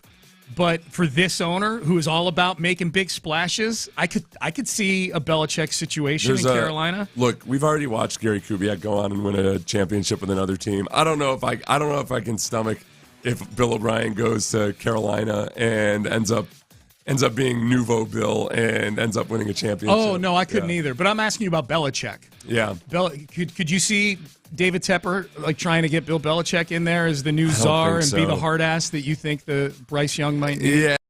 Yeah, I don't think he's too over the hill. I mean, just you watch Belichick, and I know people have criticized his press conferences almost like this is a new thing for him, like being short with the media. But there's such a depressing vibe about him right now. His girlfriend left him. He's all alone. I love that you bring that up. His girlfriend left him. He broke up with his girlfriend. And you get this sense of like he's just eating a rotisserie chicken every night by himself, watching old Golden Girls episodes or something. No, he's not the shot in the arm that franchise needs. Something. All right. 4. 4. Let's get to the Rockets quickly. The Rockets play the Mavericks tonight in Dallas. Let's see what the old standings look like here for the Rockets. I think success for the Rockets this year would be getting into that little quagmire of play-in games. Winning the in-season tournament? Is that what you're meant to say? No, I hate the in-season tournament. I read you my list of things that I hate yesterday. Yeah, that was... I have a note in my phone of things Rockets, that I hate, and the in-season tournament is on that list. Rockets are currently the 7th seed. Yeah, see, I would take that. They're in the play-in tournament then. Like, the little play-in round, little thingy they've got there to get into the tournament. I would take that in a second. What are the Mavericks doing right now? How are they? Mavericks are 5th. They're 5th? They're 10-6. The Rockets are 8. You're right about the Rockets. The Rockets more so than all these other teams have played many fewer games. It's weird. They've played 14 games where, like, the Lakers have played 18 already. Yeah. The Mavs have 16. Yeah, they got the youngest, this team is just chock full. Got front loaded with all their rest this year, which I guess could be a good thing. They can go out and really just tear it up defensively, San Antonio 3-14. I do enjoy seeing that at the bottom of the standings. 5. Alex Bregman and his future here in Houston has been a somewhat lukewarm to slightly hot topic over the last several days. Yeah. Ever since there was that report that Jose Altuve is going to get signed to a deal, and he'll be an Astro forever. But Alex Bregman, they're a little nervous in the building over there that he doesn't want to. Well, he doesn't want to sign it. He wants a long term. Long term, and that he could probably go out and get in free agency. Yeah. He'd be one of the highest paid shortstops. His performance is on par with the highest paid shortstops in the league. Right. I know it doesn't feel like it because he's been kind of sporadic at times, but. Yeah, so then the question becomes, all right, well, if he's going to be gone next year, do you trade him now? And here's Jim Duquette, former general manager on the Astros, shopping Alex Bregman. There's no chance he's staying there. No chance. So if you're Dana Brown, you're going, well, I can't sign him. That was one of the first things he was trying to do, was to try to keep Bregman, Framber Valdez, Kyle Tucker, all in an Astros uniform. He has signed none of them. The only guy he signed so far is Christian Javier. So one of those guys who's going to be a free agent, that's Bregman, I wouldn't be surprised. We just talked about third baseman. I'm not saying he would trade him to Seattle, but there are teams out there that would definitely have interest if they were making him available. And you kind of quietly hear his name. They're not, but I think they're listening. So keep an eye on Alex Bregman. It would have been interesting to see how Luna would have navigated these past couple years, like where maintaining success in a league that has a salary cap of sorts is really, really hard to do when you've depleted your pipeline and you've got to potentially pay out 10-year contracts just to play the game. That's where you are. If you're going to want to retain any of these guys, you've got to play that game. And I'm pretty pessimistic that Bregman will be here 2 years from now. I have a really, really hard time just advocating letting him go, trading him this year. I feel like there's a moral hazard there. Without knowing what the deal is, I'm saying, maybe you trade him for another current big leaguer that's on that you have a little more team control over than Bregman right now, and you save a little bit of money. I have a hard time feeling like there's a trade involving Alex Bregman that makes you better in 2024. Right. It would be an eye towards the future. Yep. And in a year where it feels like you've started to feel the attrition of all of this, of losing all these guys, it's hard. I can't do it. I won't. No, I don't want them to trade Bregman. I'll ride it out and walk. Yeah.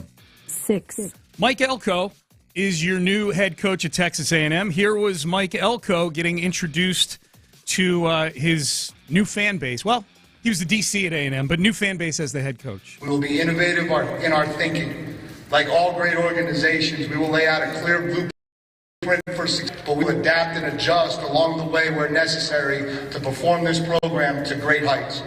We will develop men, we will graduate players, and we will win championships on the field on Saturdays. This program and this job comes with a lot of expectations, and I'm ready for it. I'm ready for everything that this program should be about. I'm ready to take this program everywhere where it wants to go. I cannot wait to roll up my sleeves and go to work. Thank you so much for believing in me. Thank you so much for allowing me and my family this opportunity. We will make you extremely proud starting this fall on Saturdays. I promise you that. Thank you. And then they did There's your head coach, Aggie. They did a bunch of their little cult chants. That got a lot of attention. It was a press conference, and literally the whole press conference is swaying back and forth. And they're singing their song, and Landry asked if this slaps with the kids. Yeah. So I look at the Aggie traditions like that as totally, that's 100% something that you scoff at. But if you're involved in it and possibly drunk all day, you'd just be all about it. Oh, yeah, you're down with it. If it's your school, for sure. If I had taken the A&M job, I totally would have gone Bear Bryant and been drunk a lot of the time.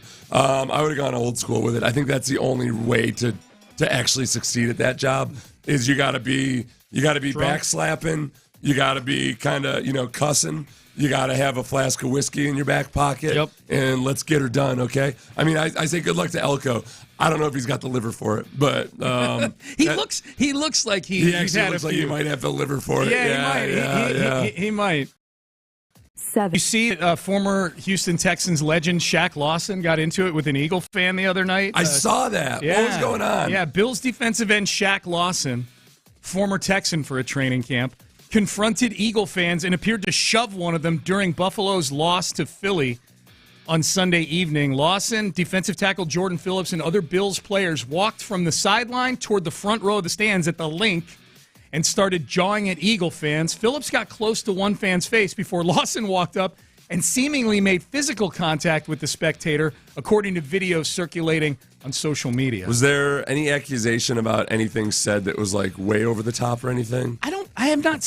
No, I'm not saying. Like the report of this is fairly succinct and short, and that's about the extent. The of it. Eagles fans they'll go there. I mean, that one. I don't know if you saw the video of the little kid that walked up to a Bills fan and was about to shake his hand and then flipped him off as he walked away. Bird, yeah. And a lot of people were shocked at that. A lot of NFL players expressing disapproval. I'll tell you what, driving up to Philadelphia, I've never seen so many parents proud of their 7-year-olds flipping off the bus, mooning you, like not full moon, but like showing their butt, like without pulling their pants down. All that kind of stuff, and the parents just looking on them with such pride. Oh, yeah. Yeah, that's my son. Probably told him to go do it. Oh, no, 100%. Yeah, no, they would have probably gotten, they would have had to sleep outside if they hadn't. If you don't flip this guy off, go flip him off.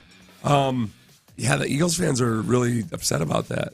It's I saw somebody. About Shaq Lawson? Well, that whole deal, Jordan Phillips was the other guy. Yeah. And some from what's that blog in Philadelphia? That's Crossing Broad. Crossing Broad. Yeah. Oh no, this was Bleeding Green Nation. Bleeding Green Nation. Okay. This guy, it was a picture. It was a play, a video of a play where Jordan Phillips, the Bills defensive lineman, just got his butt kicked, but he lost, but he got driven into Jason Kelsey's knees. Yeah. And they were presenting this as more evidence of dirty play. I'm like, dude, what? He got his ass beat. Eagle fans, man. And he wasn't being sarcastic either. It was crazy. This will be interesting to see what happens with Shaq Lawson. The anniversary of the Malice at the Palace was a couple days ago. I rewatched that. The Pistons and the Pacers back in 2004. It turned into the guys got suspended for 10, 20, 30 games over that. You can't be touching fans. No. Even if especially going up into the stands. Yeah, right? You're going and looking for it. You know what I mean? Like if a fan runs onto the field, then the fan is fair game. I challenged a Seahawks fan to come down once. I wasn't going to go up in the stands, mostly because it was too tall. Right. It would have been like I was doing parkour in there to get up to him. And he would have had been fun. He would have had the upper ground, 320-pound defensive tackle doing parkour. I could have taken it. This guy could have rained blows down on me, and I would have been fine until I got up there to take care of business. That's funny. But I told him to come down. I told him to meet me outside. It was, what it was? We were playing in Seattle. It was the primetime game in that year where we went 2-14. We just got destroyed. And this guy was really loud at halftime, like we were going to the tunnel and whatever. Is at the end of the game. The game's been over for 3 quarters. We just got destroyed, and this guy would not stop. And it was to me, it just felt like piling on. Yeah. It felt like the height. I couldn't take it. I snapped, and I wanted to fight him. Thank God he didn't come. That would have been great. All right, last one. Hey, Ben, your quarterback is in the transfer portal at Miami. Is it Alex Van Dyke or Andrew Van Dyke? What's Tyler? Oh, it's Tyler? Okay. Yeah, is it Alex or Andrew? Oh, it's Tyler, yeah. It's Dick. Yeah. Well, he played like that this year. He's in the transfer portal. Are you okay today, Ben? I'm fine. Okay, Ben's a Miami Hurricane. So that's story number 8. Good riddance. Story number 8. Okay, wow. Okay. So you're fine with it. We should do a University of Miami minute once a week with Ben. That'll be popular. Yes, we'll do it in the Ocho, Ben. We'll do it in the Ocho. It'll be number 8 every day. We'll be Ben opining on the Hurricane. No, it'll only be about Mario Cristobal. That's it. All right, Payne and Pendergast with you. All right, let's make some sense of where the Texans are right now. They've got the Broncos coming to town this week. Both of them are 6-5. What exactly are the chances right now of the Texans making the postseason? How much damage did this Jacksonville loss do to the Houston Texans this week? And what do we need to be rooting for moving forward here? We're going to give you a little bit of a rooting guide here on Payne and Pendergast. That's next.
Sports Radio 610 presents Payne and Pendergast. Payne and Pendergast with you on a Tuesday. We'll power rank the power rankings at the top of the hour at 9 o'clock. Am I that out of it today, by the way? Why? You were just looking at the Pro Football Hall of Fame finalists, and you had mentioned semifinalists. Yeah. Andre Johnson had made it. And then you said Fred Taylor, former teammate of yours. I was like, yeah, I know, Sean. I remember that I was teammates with him. Yeah. No, that's Okay. I'm just. I feel like you're treating me like a dullish this morning. Sometimes you look at things through the glass half empty. No, I was just, just. I see the look you're giving me. No, man. Poor simple Seth. I'm just making conversation. Stupid Seth. Semifinalist list. I heard you talking to Ben.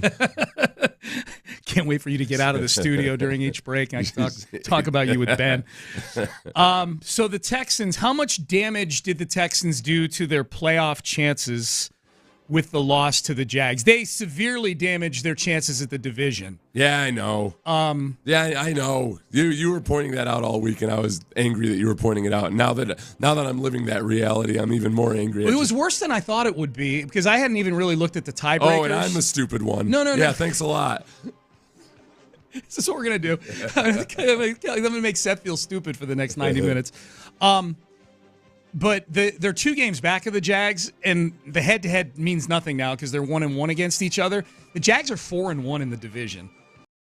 That's the first. Texans are 1-2 right now. So the best the Texans can do is kick the can down the road to the third tiebreaker, which is common opponents. And how did you do against them? And the Jaguars would still have to lose another. Well, the Jags, 2 of their 3 losses are to teams the Texans don't play. Wait, what are they? They're 4-2 in the division. Yeah, so they're 4-1. 4-1. So they have one more division. The last game of the year, they play the Titans. Okay. I say all this to say I don't want to bombard people with stats. The chances of winning the division are very minimal right now for the Texans. So you got to look at the world through a wild card prism right now. You know, who are the teams that you're kind of bunched up with? And the teams that are ahead of you right now, 5, 6, and 7 in the wild card, are Pittsburgh, Cleveland, Indianapolis. I actually feel good that those are the 3 teams because those 3 teams have quarterback situations that to me are not sustainable to winning 10 or 11 games. Well, Gardner Minshew, though, has that Ryan Fitzpatric potential quality to him. He's the best of the 3. Right, yeah. I mean, he can game manage. Plus, also, he pulls a rabbit out of the hat every here and there.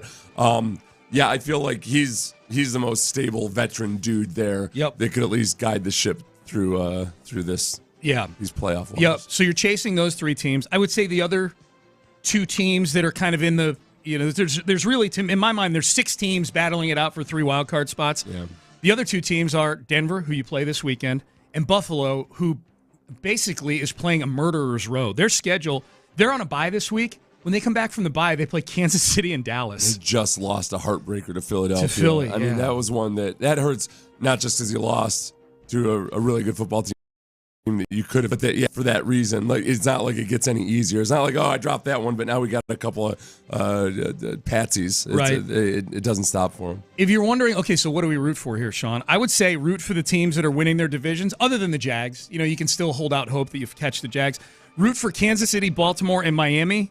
The 3 division leaders, non-AFC South, beat up on to just rip ass through everybody. Yeah. Like, because they play a lot of these teams that you're in the wild card mix right now. So root for anytime they're playing Pittsburgh, Cleveland, the Colts, Denver, or Buffalo, root for them to win. Well, that's fun. Yeah. That means you can actually get to be a fan of another AFC team. With good quarterbacks. Like the Ravens. I want to watch the Ravens beat up on either the Steelers or the Browns. Absolutely. I want to watch the Chiefs beat up on the Broncos, Raiders, Chargers. Yeah, man. Okay. Yeah. So root for that. I don't want to root for the Dolphins, Sean. Okay. But I guess I will if I have to. You may have to. All right.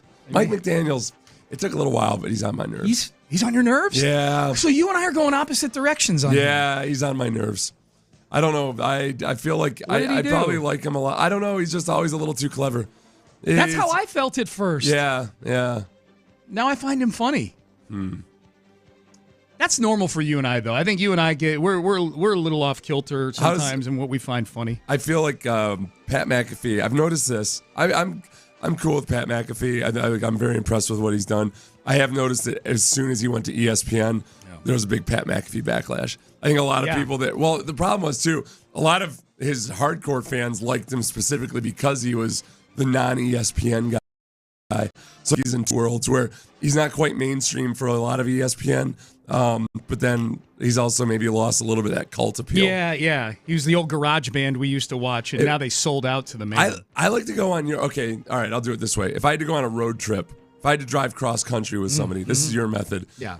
And I had to choose between Pat McAfee and Mike McDaniel. All right, I would definitely want Mike McDaniel. I would totally, because he's lower energy. He's not as hyper. Yeah. I feel like he'd point something out funny about a cow in Iowa or something, like make some arcane reference or something. I would like that. Yeah. I'm with you on that one. Yeah, I feel like Pat would just be nonstop. He'd be time. On the whole time. Yeah. That would bother me.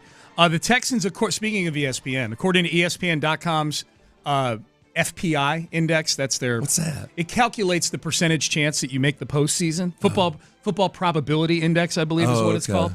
The Texans, they project as they do their 8 jillion simulations of the rest of the year. Oh, they do that. Yeah, they do that kind of thing. The Texans project as the 7th seed in the AFC, 53% chance. 53% chance to make the playoffs. Does it feel to you, knowing what the schedule is the rest of the way? Yeah. We've watched all 11 games of these Houston Texans, every snap so far, and we know who is under center for them compared to some of these other teams. Do you feel like the Texans have a greater than or less than 53% chance of making the playoffs? What's your confidence level? I think they have a 53% chance of winning every single game, like entering the final minute of these last 7 games. They've been 7 games in a row. They've come down to the final minute. Yes, it's crazy.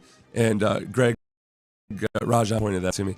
So, and it doesn't matter. I feel like they could be playing the 1999 Rams or the 2018 Browns. It wouldn't matter. It would come down to the final minute. Yeah. So right now, until they either figure out a way to run the football consistently or stop getting gashed on huge pass plays. Yep. Yeah, they're a 500 football team, and 53% feels right. Yeah, it feels like a good number. My confidence level's probably a little higher, just knowing what the schedule looks like. But yeah, you're absolutely right. They'll play Tim Boyle down to the last minute in Week 14 in New York. Which also means, and I was listening to, I think both the midday and the afternoon show were talking about this at times yesterday. It is pretty alarming how quickly the expectations have shifted. Yeah. To where now, I'm going to be disappointed if they get fewer than 8 wins. Where 8 wins was a pie in the sky fantasy back in July. This is now it's. I'm not going to be freakishly disappointed if they miss the playoffs. I'll be disappointed, but I'm not going to feel like, what a lost season or anything. They've made a lot of progress. They just need to sustain and hopefully build on it. If they're 9-8 and miss the playoffs, I'll be disappointed just because the expectations did change, but I'll step back probably a couple days later and say, man, that was way better than people were expecting going into the year. I also do think, though, because of that very thing we just talked about, their ability to play everybody down to the wire, and because they have C.J. Stroud and because they have that receiving core, it's anything could happen once you hit the playoffs. Yes. I think they very easily could be a team that, despite their inability to run the ball, et cetera, if they have some offensive explosions, they can run. Beating good teams this year. Yeah. They're beating good teams this year. Joe Burrow's injury, a couple more things you need to know here on the Texans chasing the postseason as they try to become one of the 3 wild card teams. The Joe Burrow injury in Cincinnati is screwing the Texans right now. The 4 teams that the Texans are chasing, Jacksonville in the division and the 3 wild card teams ahead of them, all play Cincinnati down the stretch here. The Texans had to beat Joe Burrow in Cincinnati. The Jaguars, Colts, Steelers, and Browns are all getting Jake Browning as the starting quarterback of the Cincinnati Bengals. Yeah. So this Joe Burrow injury is kind of slightly screwing the Texans right now. And as we were talking earlier about a potential matchup between C.J. Stroud and Trevor Lawrence that extends for the next decade plus in the division, and that's kind of a rare thing for intra-divisional rivalries like that between quarterbacks. Yeah. Burrow and Mahomes are a big rivalry, but they're not in the same division. And as one of our listeners pointed out, Burrow gets hurt all the time. He's been banged up because it's not just the games he's missed his rookie year because of the ACL or this year because of he's missing because of a wrist. The wrist. Yeah. Remember he had appendicitis before last season. Oh, yeah. He had a calf early in this season. Yeah, he's got the calf early in this season. He's not the most durable of fellas. Well, he's paid now too. Yeah. He's the highest paid player in all of football. So that's Cincy's problem. Last thing. If you're wondering, okay, Sean, just tell me, how many games do we need to win to get into the postseason? Simplify it for me here. Since the playoffs expanded to 7 teams per conference of Mike Ando of The Athletic. Here's the percentage of teams with these final records who've made the postseason. So for those of you wondering, like, do I just need to get to 10-7? Does 9-8 get it done? Since the playoffs expanded to 7 teams per conference, 7% of the time, 7-10 gets you in. I'm guessing that was the winner of some crappy division. 18% of the time, 8-9 gets you in. Again, same thing. NFC South. Yeah, so that's not happening in this division. The Texans are 8-9 is not going to get it done in the AFC South. 9-8, 63% of the time, a 9-8 team has made the postseason since they expanded to 7 postseason teams. 10-7, 88% of the time.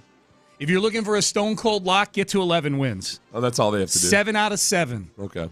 You go 5-1 down the stretch. That's all you have to. Now, you know, they're all winnable games. They're 6-3 over their last 9 games. Absolutely. That's the thing to remember. It's weird. The Texans have gotten good enough that a last-second loss feels like an actual gut punch, which is now the thing that stunk about this week was the officiating. I will acknowledge. I know that some of you are upset that we haven't harped on the officiating more. I'm not denying that it didn't. I'm not denying that it sucked. Yeah, I mean, it just really, especially that 70-yard pass that got called back, or the 60-yard pass or what have you, that got called back for the by the letter of the law illegal shift. But my God, what are you doing? Like, that had nothing to do with whether or not that the defense was going to be able to cover that throw. It was a brilliant throw by CJ Stroud. So that was hard, but. Also, man, and look at these standings and looking at your stats about what makes the playoffs. They got to go to 18 games. I can't do this. Oh, it's a 17 I can't do these records anymore. Like 8-9, 9-8, 17 games. 10. It doesn't. Yeah. It messes with me too. I don't like it. I don't like it at all. All right, Payne and Pendergast with you. Top of the hour, we will power rank the power rankings. What does the football world think of the Houston Texans following the loss to the Jags? Up next, did CJ Stroud get his first head coach fired? Ironically, a head coach that he lost to earlier this season. That is next. What's D'Amico's message to the team after a tough loss to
Live from the Twin Peaks studios, Sports Radio 610 presents Payne and Pendergast. Payne and Pendergast with you.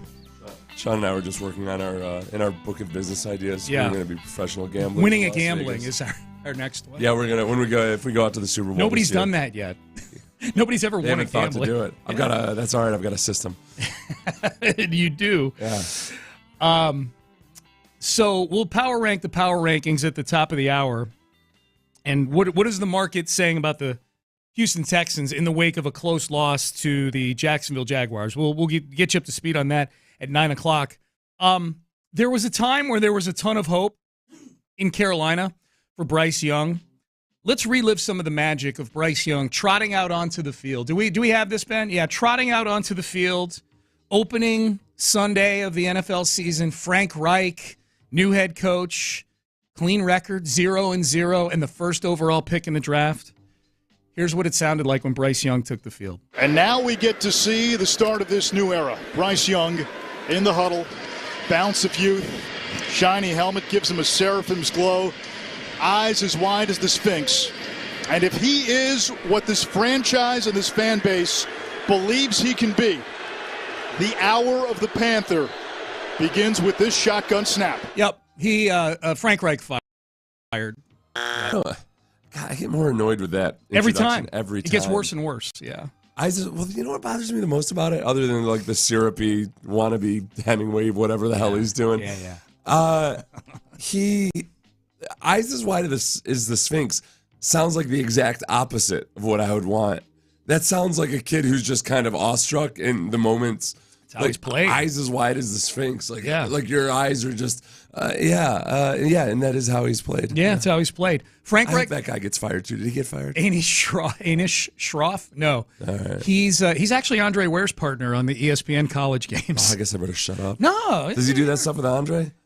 I don't know. We'll have to ask Dre next time privately. Does he get all flowery and syrupy with his descriptions of things? Try that on a Cougs broadcast. Yeah. Andre would jump your, yeah. That's right. So I wonder if, plus I don't like, every time we make fun of it, my dreams of becoming an essayist are dashed. Are dashed. So I'm not going to be that guy. I'm not going to try, hey, here's an essay by Seth Payne. Oh my God, this guy's worse than that Arnish guy.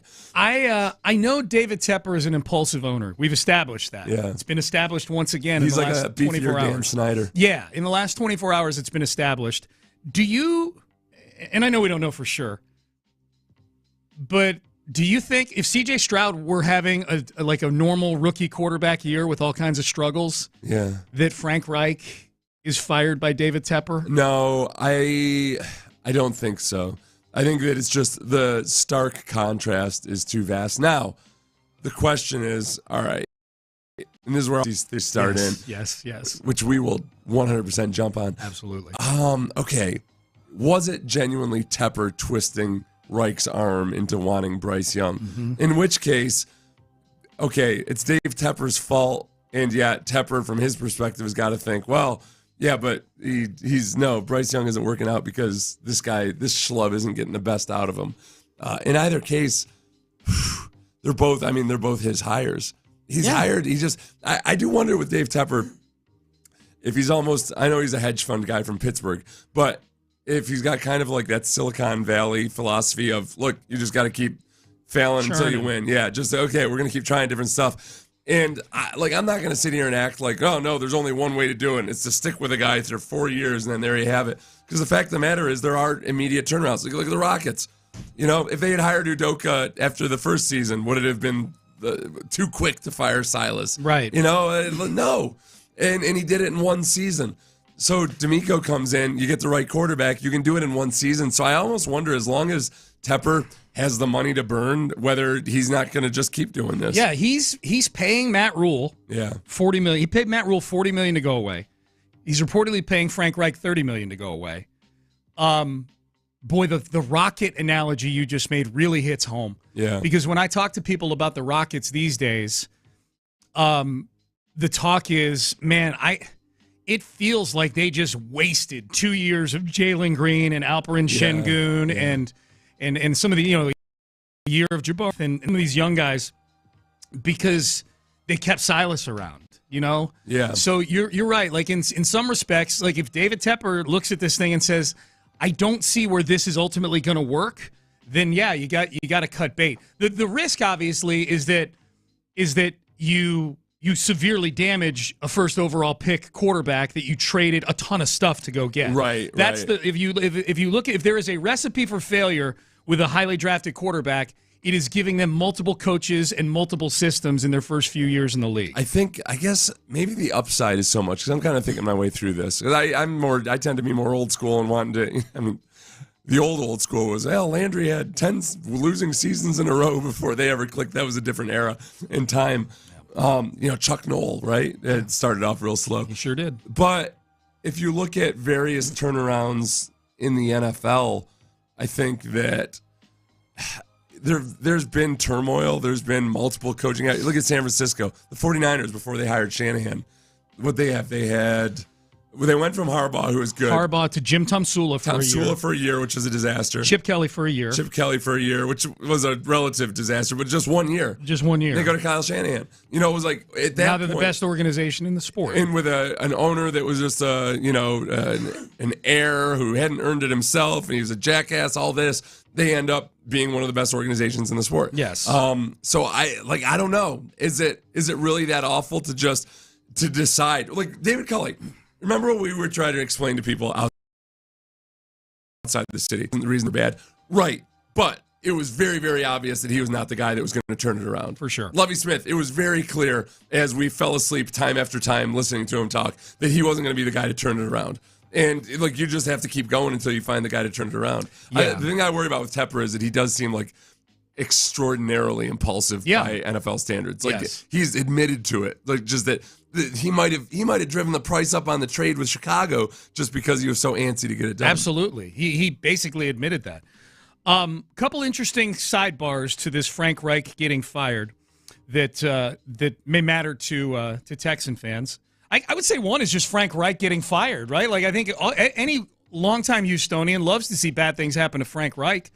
I'll remind you, January 3rd, 1993, he did bad, horrible things to all of you in that comeback for the Bills against the Oilers. So, sounds like a repressed memory thing or something. No, not for me. I wasn't an Oiler fan back then. But I'm guessing longtime Oiler fans have bad Pavlovian feelings of Frank Reich. Josh McCown was fired in this. Wait, where am I? Who is this guy? You're fired. Yeah. You're on the unemployed. You're on the breadline, pal. Going back up to that anti-porn convention. That's that we got right. It's porn and pancakes for you, buddy. So Josh McCown fired and all this. Did you see? We didn't get to this. Did you see the story yesterday that Greg Olsen said he wants to be considered for the Panthers head coaching job? Is that how it was? It was. I thought that it was rumored that he'd be interested. Yeah. Let me go find the exact. This felt a lot like one of those, somebody asked Greg Olsen, hey, would you be interested in this job? And he might have said casually something like, sure, I'd be interested. But I don't know if that's Let me see, because it's a headline on, I think SI.com has it as a... Yeah, SI.com, which, by the way, just admitted to having fake writers, AI writers. Did you see that? No. They had at least two fake writers who were AI bots. Oh, wow. Yeah, they had profiles of them and everything. One of them was supposedly from Houston. Boy, that's one of the bots. One was a female who I'm guessing nobody's going to be more disappointed than all the commenters who could tell that AI bot's opinions were bad because she's a woman. Was she hot? Was she a hot bot? They were all pretty good looking, like in average way. The men, the women, but they had that they had that AI look to them. Here it is. A surprising name has emerged as a potential suitor for the Panthers head coaching job after the franchise fired Frank Reich earlier on Monday. Current Fox Sports analyst and former Carolina tight end Greg Olsen. Olsen, quote, would be interested if the Panthers approached him about the opening, a report from The Athletic's Joe Person and Richard Deitch indicates. Olsen, who joined Fox full-time in 2021, has been serving. He's been lauded as great commentary work, three-time Pro Bowler, one of the best tight ends. Clearly, Olsen is knowledgeable about the NFL, but would Carolina have an interest in him, and is he qualified to be a head coach? And they go on to speculate about that. I'll probably need to go read the actual source article as opposed to the aggregated version. I would say, man, it's one thing when they do it in the NBA, and it's much more the exception than the rule. But in the NBA, you're talking about a roster of 15 with 8 or 9 really relevant guys. The balls out league. And and you're there, right? You don't have the same level of like behind the scenes preparation and everything. And I think players that are interested in becoming coaches can kind of get on job tutelage as they're doing it and formulate the football players. I can tell you from experience, we have very, very little clue about what actually goes into everything behind getting ready for a week of NFL football. You're in charge of an enterprise, right? When you're a head football coach. And there's so much. If you think about guys like Ben Johnson from the Lions, the offensive coordinator, or D'Amico Ryans, currently the Houston Texans coach, who had taken their hat out of the ring because they felt like they just wanted one more year to really get everything right. Yeah. I don't care what a guy's potential is. I'd be hard pressed to ever endorse a guy in his first year being an NFL head coach, because part of it too, Sean, part of it is just simple, whether it's right or fair or not. There's kind of the indoctrination, like, have you paid your dues part of it. Yeah, like no matter what you did as a player, you got a lot of coaches, like coaches' jobs. It's so much harder being a coach than a player. Like the hours they work, everything. Like if you've never been through that and you're going to try to lead a bunch of men who have been through it, many of them for decades, like it doesn't work. It's not. I say all that. John Lynch has made it work as a GM in the 49ers, but he also had several years to think about it and kind of position himself. And he kind of co-works with Kyle Shanahan up there too. Yeah. 2 words: Jeff Saturday. Yeah. Like there you go. That was just on the fly though too. You know, that was an interim situation, so I don't think that's the. But in terms of the backlash you were talking about from coaches and things like that, there was a lot of that with Jeff Saturday for sure. All right, Payne and Pendergast with you heading into the 9 hour Tuesday at 9. We power rank the power rankings. What are the people in the football world saying about your Houston Texans following the loss to the Jags earlier this week? That is next. If you have been in an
Odyssey station. Sports Radio 610 presents Payne and Pendergast. So last week, this time a week ago, on Tuesday at 9, we power ranked the power rankings. What are the NFL power rankings saying about your Houston Texans? Last week, the general consensus was they were around 10th or 11th. You know, we do 5 or 6 of them. There wasn't a single one that had them lower than 12th. There wasn't a single one that had them higher than 10th of the ones we looked at. Now, ultimately, a few others trickled in and had them at 8th after beating the Cardinals in the waning moments, and that was really cool to see, the Texans in single digits. So the 6 that we use for this segment, ESPN, CBS, SI, The Athletic, NFL.com, and Mike Florio. What did, if any, damage did the Texans sustain losing a last-second game against the Jacksonville Jaguars? I will say right now, the Texans are 6-5. They're the 8th seed in the AFC. Yep. Boy, man, you look at the AFC.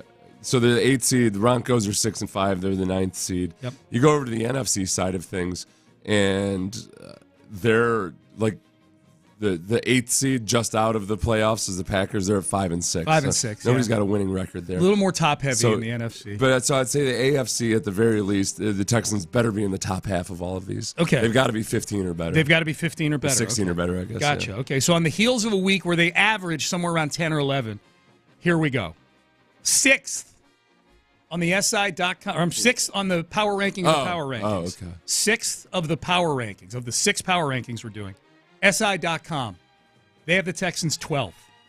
Did they have an actual human being compile these? It's a good question. It's a good AI question. Bots, SIAI bots? Yeah, it says it's Connor Orr. I think he's a real person. He is an actual human as far as we know. As far as we know. He was born before assuming he's still doing his own writing. Yeah, before ChatGPT. Yeah.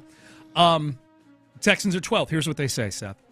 I didn't leave Sunday overly discouraged by the Texans, especially given the drive with a little more than 5 minutes left in the fourth quarter to put the game within 3 points. Surprise, C.J. Stroud is still splitting defenders and playing cool. The one mistake he made, taking a massive sack that put the Texans into 2nd and 25 on a potential game-tying or game-winning field goal drive, looked like a screen that developed too slowly. And let me stop right there. They took a sack to make it 2nd and 25 and actually got out of that. Yeah. And then, but it was the second sack he took that he's talking about. I think made it 2nd and 19. Well, but the classic, though, too, there is if you hadn't taken that sack, you wouldn't have had to waste a play getting back to where you had already been. Sure. You know? Sure. You know what? Josh Allen, by the way, was involved in that play. He got one of those sacks. He spoke with Pro Football Talk. Yeah. And he spoke about his comments or his battle with Laramie Tunsil. What did he say? He said he won a lot of those battles, but I won the ones that counted.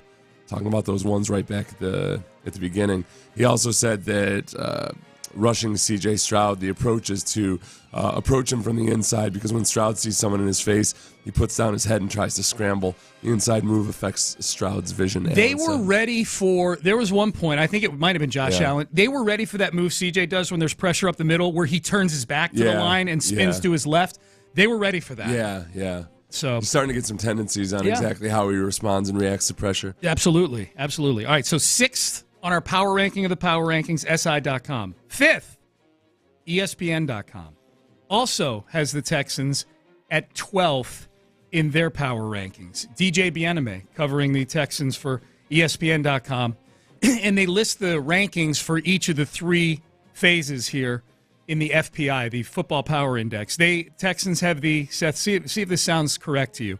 Texans have the 11th best offense, the 27th best defense, and the 5th best special teams. 27th best defense? According to the Football Power Index. That's interesting. Look, their pass defense, I don't know how they calculate that. I think the Texans in a lot of ways have been very much the bend but don't break type of defense. Unfortunately, that was what they were earlier in the season. Then they started letting up more points. But I would guess they're more, like when it comes to scoring defense, so they're more middle of the pack, are they not? Actually, I'm glad you brought that up. This is the last sentence of DJ Bieneme's summary. Going into Week 9 against the Buccaneers, the Texans ranked 8th in scoring defense with 18 points a game. Since then, they've fallen to 14th. Yeah, so they're right middle of the road. But they are still, they're bend but don't break, but with more breaking than before. Yes. So they're bend, break at times. Yeah, they're a little breaky. So fifth place in the power ranking of the power rankings, ESPN, who has the Texans at 12th. So your wish has already been granted that you don't want any power rankings where they're outside of the top 15. Yeah, I would have stormed the offices. I would have physically threatened their AI bots. I would not want to meet an angry Seth Payne. I would have sent an angry email to one of those profiles that SI had out with their AI bots. Die, everybody. That's the Seth we would have gotten. All right, fourth place, power ranking of the power rankings. Mike Florio. Florio has the Texans 11th. And Florio, if there's a tie, always gets pushed to the bottom because his analysis is one sentence long. Yeah, put in some work, Florio. Yeah. This is his sentence. They're still doing better than anyone ever could have expected. Yay! Good job, Florio. It's true. Our hair. Thanks. It's true. Pat on the butt. There you go. Thank you, Florio. We won Miss Congeniality. That's right. All right. We're up to third place. Power ranking of the power rankings. NFL.com. Oh, that sounds official. NFL.com has also 11. Here's what they say. Coming up short against the Jags means the Texans have their work cut out for them if they want to make the playoffs. Yeah. That one stings because the Jags are more than a game up in the AFC South and currently hold the tiebreakers with better division and conference marks. They certainly had their chances to win, the Texans did, but some painful penalties on both sides of the ball really hurt. Oh, yeah. So did C.J. Stroud's 3 second-half sacks, shaky coverage in the secondary. Tavir Thomas actually gets a mention in here. He said he had a forgettable game. And the 2 missed field goals by Matt Amendola at the end of both halves.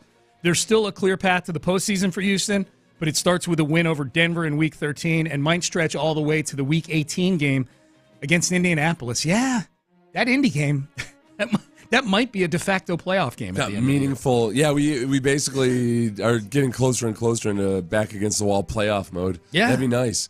I look big forward step to up. it. Yeah. Yeah, big high step stakes. High stakes, and man. maybe J.J. Watt's stepping into the fold at some point. Maybe. All right, we're down to the top 2. Power ranking of the power rankings. Number 2, CBSSports.com, Pete Prisco. 10th. Texans are 10th. Oh, wow, Prisco. In losing a tough game to the Jags, they are almost forced to look at taking the wild card route. That starts this week with a big game against the surging Broncos. Thank you, Prisco. Yeah. There you go. 10th place. Broncos are on a 5-game win streak. It's weird. You don't get the same darling feel to them that the Texans did. I guess partly just because Russell Wilson's been okay. He's been just fine. He's had a bunch of fourth-quarter comebacks, which credit to him, but a lot of this has been throwing short passes, dumping it off to running backs when he wants to, but being like a much smarter and more efficient quarterback. He's thrown the fewest interceptions in the league now that CJ went on his little party.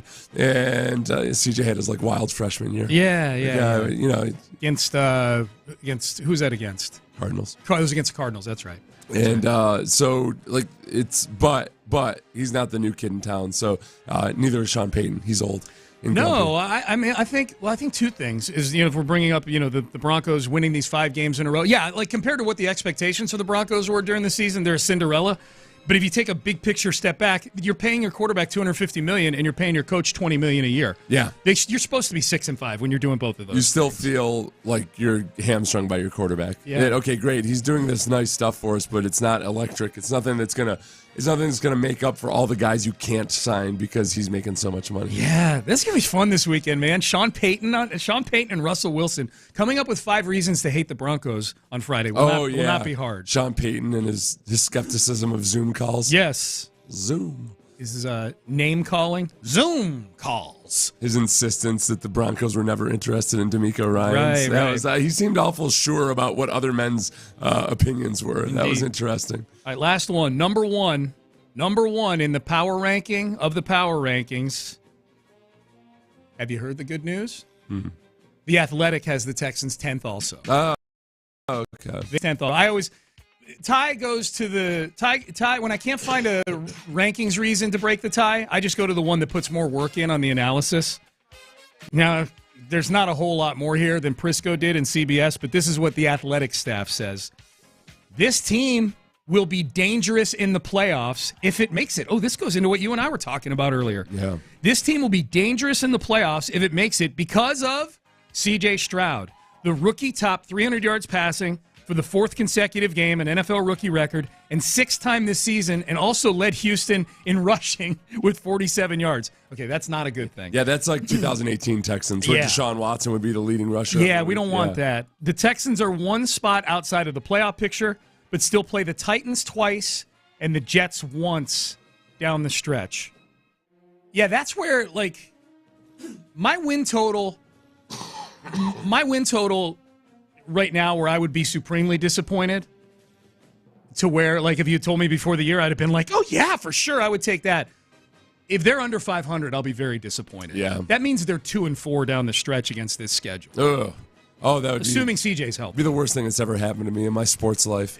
In my recent sports life, it would be. I was trying to think of the name of this, Sean, because I've seen it before. It's a fancy word, a phrase. Hedonic adaptation. What is that? That's when you just, like, whenever you get some luxury, it gets old real quick, and you always want more. Hedonic, like hedonism. Yeah. Like, okay, you get a pay raise, and it's awesome, but then after a while, you grow accustomed to that lifestyle, and you want more, and you want more. Hedonic adaptation happens very quickly. Are you that way? With sports, yeah. I started 2 months ago. I just wanted a team that wasn't an embarrassment. Same. And showed some progress. Yep. Now I'm going to be vastly disappointed and disgusted if they end up with a sub 500 record. I am too. Yeah. 8-9 against this schedule down the stretch. We've hedonically adapted. We did. We've gone to hedonism. 9-8. How do you feel? I feel like, all right, that's cool. It's not as kinky as I want to get. Right. It's a certain level of hedonism. Some of it is how it looks, too. Yeah. If it's 9-8 and you're taking some serious steps backwards, that'll be disappointing. No, 9-8, I'd be actually, looking back on it and looking forward, I'd feel really good about it. I mean, a lot of what I feel good about right now is some of the moves that Nick Caserio has made that previously didn't have a chance to look all that good. Right. Nico Collins looks like a damn fine draft pick right this moment. Absolutely. Yeah. Noah Brown looks like a hell of an offseason signing. Like, all these things just look a little bit better when you've got a quarterback. Think about that. So they have the Texans going into last week had 3 wide receivers in the top 14 in Pro Football Focus scores. Yeah. This is where we do our PSA and our warning label on Pro Football Focus scores. We understand that they're imperfect. However, they rate like 120 wide receivers around the league. If you have 3 that are in the top 14, and by the way, they're Noah Brown, Nico Collins, and Tank Dell, who I don't need Pro Football Focus to tell me those guys are having really, really good seasons for the Houston Texans. Well, Brandon Cooks, who, he wanted out. He got stripped of his captaincy after he just, whatever, for what, he wanted out. Because he went off a little bit these last couple weeks. Yeah. He has 452 yards on 33 catches. Noah Brown has 439 yards on 21 catches. Noah Brown's missed half the season. Yeah, I know, too. and he's averaging 20.9 yards per catch. Yeah. It's crazy. Yeah. And Noah Brown's when he's healthy, he's having a phenomenal season so far. I bring that up though, like the combined spend on those 3 guys in this league where big time wide receivers are getting $30 million a year now. You know, teams are trading 2 first-round picks for the right to pay Devontae Adams $35 million a year. Nico Collins is on a 3rd-round rookie contract. Tank Dell is on a 3rd-round rookie contract. And Noah Brown has a 1-year, $2.6 million deal. They're probably spending under $5 million on all 3 of these guys combined. Yeah. And they're 3 of the top 14 receivers in football, according to Pro Football Focus. So now we need Derek Stingley to stay healthy, and we need Kenyon Green to reappear and be somebody different than he's been in terms of. You're saying for Nick Caserio's rep? Yeah. Now, if Derek Stingley works out and Kenyon Green doesn't, that's like 50% on your first round picks is about par for the course. Yeah. But it would be awful nice if Kenyon Green developed into something. All right, Payne and Pendergast with you. So power ranking of the power rankings. So there you go. Of the 6, 2 10s, 2 11s, 2 12s. By my math, that averages out to 11th place. So good job, Texans. So that Jacksonville loss. We were at the beginning of the season when we started doing this, we were hoping that they could bust into the top 50%, right? I was hoping they'd finish with a ranking that had a 1 in front of it. Like they got to 19th. Yeah. Because you're in the top last year we'd celebrate like in low 20s. Or in the 20s at all. Yeah. If they had a 2 in front of it, it was cause for celebration. Now it's like, man, win this weekend and you're back to being probably single digits on a couple of like, honestly, it's so nice to just have other teams be the laughing stock right now. The Carolina Panthers and the way they're being talked about, it's the exact same stuff. People are rolling the interim coaches into the total number of coaches they've had. They're just piling on the Panthers, dude, with every little thing they can. And like to a point where I feel bad for Panthers fans because I know what it's like to have to listen to all that. Our lead-in show today, the lead-in to us, Maggie and Perloff on CBS Sports Radio, in their last segment of their show today, they were talking about the Broncos winning 5 in a row. And literally, Perloff's take was, well, it's kind of cool they've won 5 in a row, but look at who they played. Beat the Texans in Houston and then talk to me after that. And I'm like, that's who we are now. Yeah. Tiny little signs of progress, baby. Litmus test. Absolutely. All right. Payne and Pendergast with you. Hall of Fame semifinalist lists out. Are we going to finally get some satisfaction here in Houston? That is next. Do I need to talk about something here, Ben? Yes. Men's tea. Okay. I've got 7 jillion.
Radio 610 presents Payne and Pendergast. All right, so I feel like this is going to be a formality every year until Andre Johnson gets into the Hall of Fame. But the NFL just released its list of the 25 semifinalists for the modern era semifinalists for the class of 2024.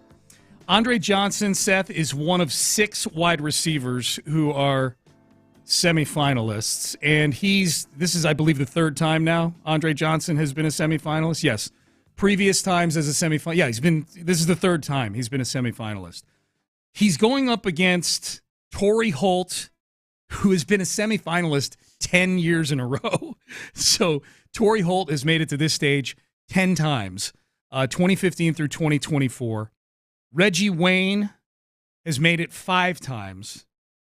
The other wide receiver, those are the 2 big ones. The other wide receivers that, like Hines Ward is a semifinalist. Boy. He's made it a bunch of times. I don't think Hines Ward is a Hall of Famer. I feel like Andre is stuck a little bit in this mode where Torrey Holt and Reggie Wayne are I don't think they're going to make the Hall of Fame, but the voters also don't want to disrespect them by voting Andre Johnson in. In some weird way. I don't know. I'll be surprised if Andre doesn't make it this year. But it's getting annoying. He's better than all these guys. Yeah, he's a better football player. These are the wide receivers that made the semifinals. The ones I just said: Torrey Holt, Reggie Wayne, Steve Smith. Oh boy, I'm not going to tell Steve Smith he's not a Hall of Famer. Well, yeah, not to his face at least. Well, let's make Andre and him fight. That's a good one. That's a good fight. That would actually be a really Andre's good got the size advantage. Way better than Dre versus Finnegan. Yeah. Steve Smith, he's angry. Yeah. He's an angry, smaller man. Well, I get the sense that he knows what he's doing, too. Anquan Bolden, Hines Ward. They both feel like Hall of the Very Good. Hines Ward is the one that's, Hall of gritty fan favorite because he likes to blindside guys downfield and everything. Yeah, and he played on a few Super Bowl teams for the Steelers. Who was before Hines Ward? Anquan Bolden. Anquan Bolden, okay. Oh, speaking of Steelers from that era of Hines Ward, Chad Brown's going to be on with us on Friday. He is? Yes. Sweet. Yeah. What time? 9-ish. Okay. Yeah, I'm waiting to hear from his publicist. Gotcha. Okay. That'll be fun. Yeah, he's in Denver now. He lives in Denver? Yeah. Okay, yeah. It's a big game. Did he finish his career in Denver? I don't know. I always remember him as a Steeler. Yeah. He played a little for the Seahawks, too, along the way. Good player, for sure.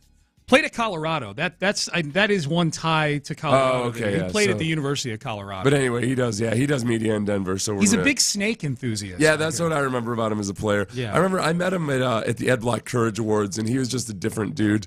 Like just very, very, very, very self-assured. Like not in a cocky way, but just like the kind of guy that can just sit and not talk to anybody and be just cool with it. Oh, really? That kind of, not in an antisocial way or anything. Just very, very, very centered. Okay. Vince will semifinals for the Pro Football Hall of Fame. He'll go in as a Texan, of course. Of course he will. Yeah, of course he will. They don't go in as anybody. For anybody that's wondering about that, it's not like baseball where you go in on a team. Right. But Will Fork. Is this first time as a semifinalist? No, it's his 3rd time, actually. Oh, okay. Yeah, 3-time. He and Dre both 3-time semifinalists. 2 Texans legends, Andre Johnson and Vince Wilfork. You know what's going to hurt Vince Wilfork? Is this freakish crop of defensive tackles in the NFL right now. Everything, the same way current receivers make previous generation receivers and current quarterbacks make previous generation quarterbacks look kind of pedestrian with their numbers. These defensive tackles in the league right now are just freaks. Yeah. They're just they're 340 pounds, but they move like Warren Sapp. It's absurd. I'm looking here. The only first timer that I see, Antonio Gates. Is Antonio Gates a Hall of Famer in your mind? Tight end from the Chargers back in the day. He's a compiler, isn't he? He was with the Chargers. He was with the Chargers from 2003 through 2018. Yeah. I didn't realize he played that long. I feel like I don't have a snobbery about compilers. Yeah. I mean, after all, Craig Biggio's a compiler. I think especially in football, in a physical sport like football. Yeah, you got to reward that longevity in football. Yes. Yeah. So I'd say yes, but not at the expense of Andre Johnson. Julius Peppers is a first-time semifinalist. Yeah, he'll make it. He'll make it? Yeah, he's on the all-time sack list. Yeah. There's my old classmate, Ricky Waters. He's a semifinalist. Did you know Ricky Waters at all? He lived in my dorm. I knew him a little bit. Did you ever The first Ricky Waters thing that happened is it's the Texans. Notre Dame was playing Michigan the first game of the year, our sophomore year. Mm-hmm. They always played Michigan first game of the year back in the day. And that was a game where Ricky Waters replaced Tim Brown as the return guy and the wide receiver. Tim Brown had won the Heisman the previous year, had gone on to graduate. And so Lou Holtz moved Ricky Waters to wide receiver and had him returning punts. And he returned the very first punt of the season, like 86 yards for a touchdown. And that Monday, I'm walking down the hall in our dorm, and the door is open. It wasn't even Ricky's room. He was in somebody else's room who had a VCR. Back in 1988, if you had a VCR in your room, you were basically rich. TV. TV and VCR in your room. Yeah. Someone had the tape of the Notre Dame Michigan game from 2 days ago in their VCR playing, and Ricky Waters was sitting in there on the couch rewinding his punt return on a loop. He must have watched it 12 times. Just kept rewinding and just sitting there. Were there other people watching with him? No, by himself. By himself, just sitting there rewinding and watching it. Yeah. You know what? A fun. I'm going to tell a story that would sound like kind of like egomaniacal, but it's not because he's such a good guy. But when I played with Hardy Nickerson for 1 year, do you remember when Hardy Nickerson had those commercials with Dennis Hopper? Where Dennis do. Well, Dennis Hopper had him with Bruce Smith and a few other these guys there. He would like. Was he the crazy referee? It was. I think they were Foot Locker commercials. Yeah, I think so he too. He would sneak in and he would like look at their grab their shoes. Like he had a shoe fetish. Like a fetish. And he would grab it. So he had shoes. He's like, you know what Hardy would do to me if he found out I had these shoes, man? And Hardy Nickerson would play it. He'd bring it into the equipment room and we'd watch it beforehand. It was kind of funny. It was funny, but it'd get you pumped up too. Because it was like a highlight reel of Hardy Nickerson too. Oh, yeah, like all his biggest hits and everything. Yeah. That's right. They showed all those plays. Yeah, like as Dennis Hopper is saying, like, do you know what he'd do if you found me looking at his shoes, man? And Hardy Nickerson's just trashing people. Oh, that's great. That's great. Yeah, Julius Peppers is fourth on the all-time sack list. Yeah, he's going in. He's going in first ballot. You know what's crazy is you look at the pass rushers. There's not that many pass rushers in the Hall of Fame from the modern sack area. When you look at the sack leaders, like J.J. Watt's 24th on the all-time sack list. Yeah, he'll be a Hall of Famer by virtue of his three-time defensive MVP. Yeah, but there's guys like above and below him. You know, Clyde Simmons, Sean Jones. Robert Mathis, guys that aren't in the Hall of Fame. Yeah. When JJ started getting injured all the time, like in 2016, 2017, and he started falling, like guys started climbing up near him on the all-time sack list, and the stat that people would put out there to kind of like cushion JJ a little bit was sacks per game. Sacks per game, he's among the top 2 or 3 in the history of the sport. If he could have just stayed healthy. He could have stayed healthy. Yep, absolutely. I'm looking at the article. We've talked a lot about Frank Reich getting fired today and what kind of the ties are to Houston and to the Texans with that. Josh McCown got fired as well. Greg Olsen, tight end for the Panthers, who's now on the A team on Fox till Tom Brady decides he wants to get into broadcasting. I like Greg Olsen a lot. I would tell Greg Olsen, by the way, the reason I bring up Greg Olsen, Richard Deitch of The Athletic has an article that goes into great detail as to Olsen possibly wanting the Carolina Panthers head coaching job. This is where it's funny. This is where you can tell like some of the national people really didn't immerse themselves in what the Texans were for those couple of years where Josh McCown was interviewing for the head coaching job. Yeah. Richard Deitch says David Tepper would face public backlash if he were to pursue Olsen, much like the Texans did when they interviewed Josh McCown for their head coaching vacancy in consecutive hiring cycles. Not the same, though. Not the same type of backlash. I mean, Greg Olsen was a different player for the Panthers than Josh McCown was for the Texans. Josh McCown was Olsen's a legend in Carolina. Yeah. Like that.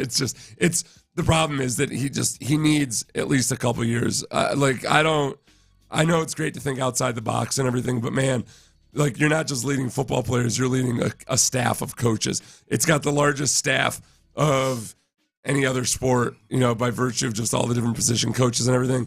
And I look, maybe you could pull it off. But my biggest thing is always, and I said this about Josh McCown, I need a guy to at least know that he definitely wants to be a coach. Until you actually live that life, until you actually work those hours, you don't even know if you actually want to be an NFL football coach until you do that. And I just still want to go out on faith that, like, okay, okay, all right, if Dave Tepper, and you got a few good things going for you as a Carolina Panthers owner, one of them is Greg Olson and his relationship with the city. I'm not going to throw that poor bastard to the wolves and have coaching him be this like team. A joke of if it doesn't work out. Yeah. It's not just something that doesn't work out. It turns Greg Olson into a joke and a laughing stock. I actually think there's a better chance, as we talk about outside the box. Like, I think there's a better chance that David Tepper takes a look. He hired Matt Rule, a college coach. That was outside the box. He went with Frank Reich this time around. I'm guessing just people told him, like, yeah, this guy's coached a lot of quarterbacks. He was the guy that coached Nick Foles in Philly when they won the Super Bowl. Yeah. And they probably portrayed Reich as more of a victim in Indianapolis than part of the problem when he was clearly, especially recommending Carson Wentz, part of the problem. I could see Bobby Slowick being in the mix for Carolina, where now David Tepper looks at this analytically and goes, what is the one thing that is working right now as far as hiring brand new head coaches? Finding somebody that's worked for Kyle Shanahan or Sean McVay. Like, it's part of that Shanahan, McVay, that old Washington Shanahan staff back in 2013. So, and if you want to get the best out of Bryce Young, you can at least find out, like, okay, the guy that's doing it with DeMeco Ryan or with C.J. Stroud this year, if I can get that guy, if there is anything to get out of Bryce Young, maybe we'll find it with him. There's too much symmetry there. It just makes too much sense. All right, one name I don't think is going to wind up there, even though I brought it up earlier, Bill Belichick. If Rex Ryan has anything to say about it, Bill Belichick won't be getting the Carolina head coaching job. Rex Ryan went in on Bill Belichick. You'll hear it next. What's DeMeco's message to the team off loss to the Jags? How you respond is how you come back to work throughout the week. There's no magic that's just going to happen. Nobody's going to show up and help. Like, it's just about our guys just stepping up and executing in the moment. Insider access, exclusive content. Sports Radio 610. The Texans play here. For the Bell Furniture and Beadwell Prices Traffic Center, pretty simple on the roadways. Not a lot of activity. State Highway 288 northbound at Orem Drive. Had a crash there. 3 vehicles involved. Was blocking 2 lanes. It looks like everything's off to the shoulder. Right now, it's unwinding rapidly. It's 54 degrees. I'm Lori Houston, Sports Radio 610. All right, John Lopez here, and you know the old saying, let's call a spade a spade. Everyone's disposable income is getting squeezed right now. Your subscriptions are more, gas is more, coffee is more. You name it, it's more. The car is no different. Not only have repairs and maintenance shot up more than 20% in the last year, but they are taking longer to get done. Don't make the mistake your friend did by signing an 84-month loan at a higher rate. You know better. That decision follows you for the next 3 cars as you roll negative equity from car to car. Trust your gut. Call G&M Auto Leasing and have them show you a responsible way to lower your payments without sacrificing your future. Don't sacrifice that future by signing a long-term contract that's going to follow you over the next 3 purchases. There are smart ways to save money in this market, and D&M has been doing just that as an industry leader for more than 47 years. For the smartest way to save money, call 713-290-1000. That's 713-290-1000. No down payment, no payments until 2020. Autolean.com. Yellow Rose Distilling pays tribute to Texas, Houston's oldest legal distillery since Prohibition, where Yellow Rose is proudly crafted. Visit the Yellow Rose Distillery, 1224 North Post Oak, and experience how a craft Texas bourbon is made. YellowRoseDistilling.com. Come to Gallery Furniture first for the best bargains ever on living room furniture, dining room furniture, bedroom furniture, especially today, Black Friday Super Sale extended 12 more exciting hours till 10 p.m. tonight. Buy your furniture today. Save lots of money at Gallery Furniture today. Gallery Furniture delivers tonight. Don't go to another furniture store and get a frustrating backorder slip and a 12-week wait. Buy your furniture extended Black Friday Super Sale at Gallery Furniture till 10 p.m. tonight. Immediate financing, immediate delivery, tons of savings, great new furniture in your home tonight. The holidays are just around the corner, y'all. Shopping, family time, gift giving, festive parties, and unfortunately, people who choose to drink and then drive. It's not a fun topic. It's ugly, but it's serious. In our communities today, it's still a major problem. One person's poor decision to drink and drive can change someone else's life forever. It's not fair, and if a drunk driver should hit you, be sure and protect yourself. Call Mokaram Law at 281-222-2222 to fight for your rights. Mokaram Law has over 20 years' experience navigating the legal process to get you the justice and compensation that you deserve. Call Mokaram Law for a free, no-obligation consultation at 281-222-2222. You pay nothing unless they win your case. Call Mokaram Law at 281-222-2222. 281-2222. That's 281-222-22. That's Mokaram Law. Mokaram Law. Principal office in Houston, Texas. Some days I cover up because of my moderate to severe plaque psoriasis. Now I'm hitting the road with clearer skin thanks to Skyrizi, Risankizumab Riza, a prescription-only 150 milligram injection for adults who are candidates for systemic or phototherapy. With Skyrizi, 3 out of 4 people achieved 90% clearer skin at 4 months. And Skyrizi is just 4 doses a year after 2 starter doses. Don't use if allergic to Skyrizi. Serious allergic reactions and an increased risk of infections or a lower ability to fight them may occur. Before treatment, your doctor should check for infection and tuberculosis. Tell your doctor if you have an infection or symptoms such as fever, sweats, chills, muscle aches, or cough, or if you plan to or recently received a vaccine. Thanks to Skyrizi, there's nothing on my skin, and that means everything. Ask your doctor today about Skyrizi, the #1 dermatologist prescribed biologic in psoriasis, and visit skyrizi.com or call 1-866-SKYRIZI to learn more.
Roads. Live from the Twin Peaks studios, Sports Radio 610 presents Payne and Pendergast. There's a guy on the text page who thinks I jinxed the Texans on Sunday. Do that. Say, Sean, you jinxed. Well, I didn't. That's the thing. Sean, you jinxed the Texans. I'll hear this guy out. 7472. First, before the game, you were saying if the Texans lose, then go 2 back of the Jags, they're tied with Indy, and they're in 3rd place garbage. I'm like, why? Don't say anything. Then he says I went into the booth during the game saying something about the running. I don't know. But he's basically on the pregame show by mentioning what would happen if they won and what could happen if they lost. Yeah. I jinxed the tech. Essentially by this guy, I willed this into existence. Yeah, no, that's not acceptable. Even by, I'm pretty lenient when it comes to people believing their superstitions. I'm okay with it. That's cool, but that's beyond the pale. Like, so basically, can you talk about no hypotheticals whatsoever, or what the consequences of a playoff game are, or anything like that? No, I'm doing my job. Yeah. Okay. No jinx there. Yeah, thank you, Seth. You're off. You're clear. All right, Rex Ryan. I've not heard this yet. I'm very excited. Oh, yeah. Yeah. So Rex Ryan, who's taken shots at Belichick before about him and his how much it helped having Tom Brady. Like, remember the one time a few years ago, Rex Ryan basically said, "Hey, if I had Tom Brady, I would have been Bill Belichick." So he was not happy about Bill Belichick withholding who was going to start at quarterback this year. He feels like this past week. Yeah, it felt like he was just being a little bit much. So this is Rex Ryan on Bill Belichick. Can I just say this? Please stop. Just name your dang starter. It doesn't matter. They both stink. Whether it's Zappe, P-Shooter Jones, we don't care. They stink. Just go ahead and save the drama. Like, we care about your team. Your team stinks. And I will say this. They do stink. So that one's the one that where he talks about so he's not happy with Belichick. He also went in on Brandon Staley, who I think is the next coach to get fired. Yeah, and Brandon Staley's had some moments there. And Brandon Staley he's a defensive coordinator, defensive mind, as was Rex Ryan. I think he should go back in Division III football where he belongs. Look at his resume, man. I mean, I'm sorry. Dude comes in there, 1 year coordinating a team that my wife could coach. Trust me, she'd do a hell of a lot better job than this guy's doing with this defense. You get paid to answer those things.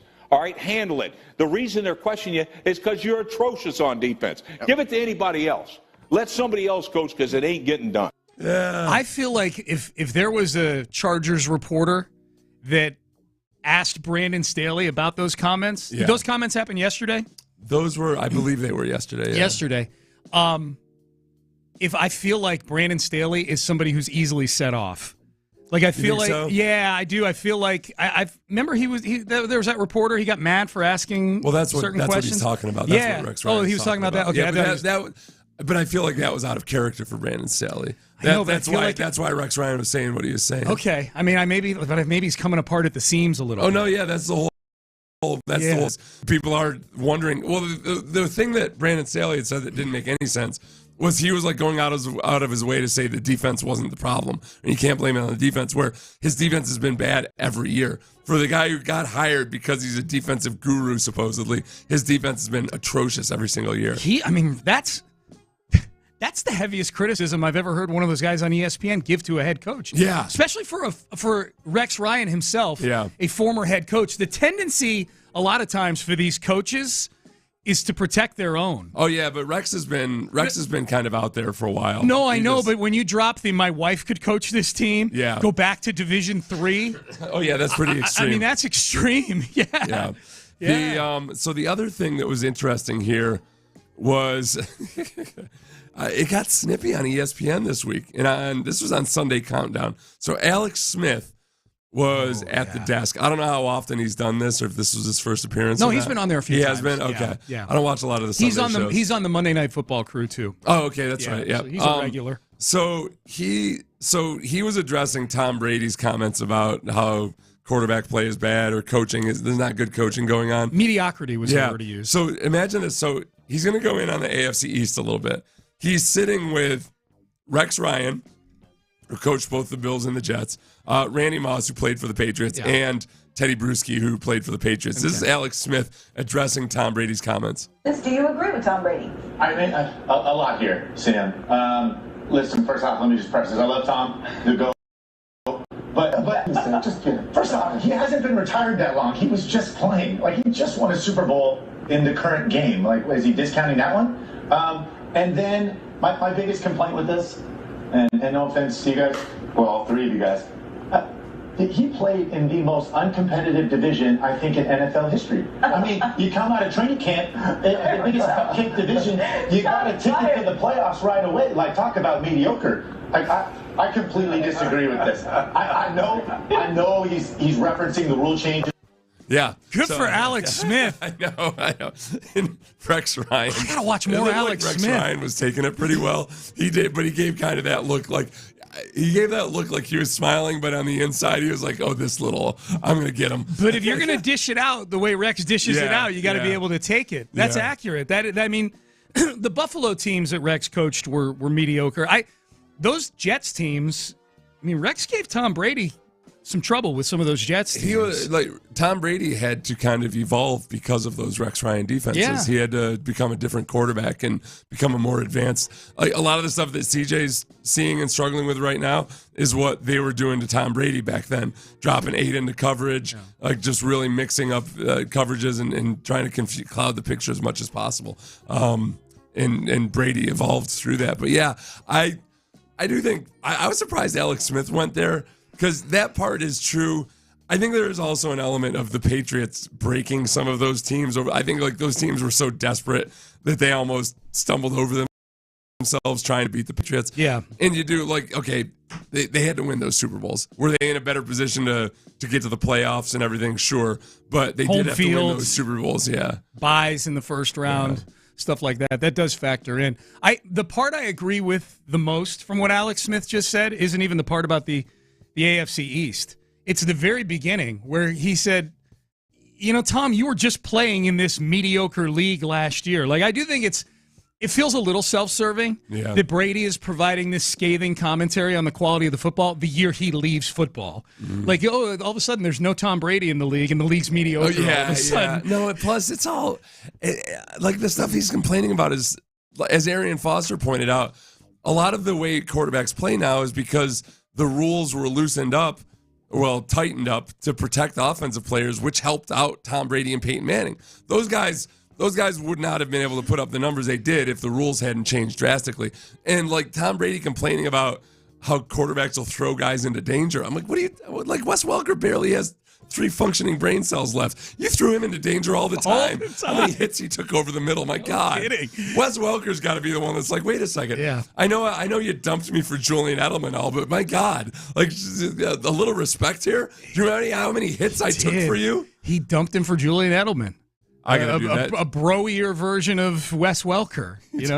Wes is more like a deer lease guy. You like some young and rough looking. Wes Welker might have been. Wes Welker had gotten older, but he was also still kind of pretty. Where Julian Edelman looks like he's rugged. Julian Edelman drinking whiskey and gambling all night. Yeah, all the time. yeah. Payne and Pendergast with you on a Tuesday. I tweeted on Thanksgiving, I tweeted when the news came out about the ratings for the Thanksgiving games, and the Cowboys game drew 41 million viewers. The third most watched game in the regular season in the history of the sport. I retweeted that bit of news, and I said, well, I guess, Tom Brady even has to admit this is pretty good for such a mediocre product. Boy, there were some Brady lovers that got so mad at me about that. Really? Yeah, that they're like, You're conflating two separate things. Brady's not complaining about watching the watchability of the sport. He's complaining about the quality of the play. I'm like, okay, well, I feel like they're kind of hand in hand, if something's mediocre, people generally don't want to watch it. Yeah. I don't sit down going, you know what, I'm going to watch this mediocre, even though I kind of did that watching the Bears and the Vikings. I knew that was going to be mediocre. But I was trying to look at this. There's a Wes Welker, a shot of Wes Welker getting crushed Seth's got YouTube pulled up by Ryan Clark. Tom Brady throws the ball. Yeah. Oh, that's not Tom Brady. That's okay. That makes sense. Boom. Who is it? Went down hard. Was 16. Was that the Castle year? It might have been the Castle year. Yep, that was Castle year. Yeah. Yep. So Castle's the guy who's talking about. Castle, yeah. When I wasn't playing, guys would get people murdered all the time on the Patriots. You know what? Peyton Manning too. Peyton Manning, one of these legendary quarterbacks that Brady's talking about. He also get Wes Welker murdered. In Denver, that's right. Listening to Tom Brady talk about how magically awesome they were, and they would never put their receivers in harm's way.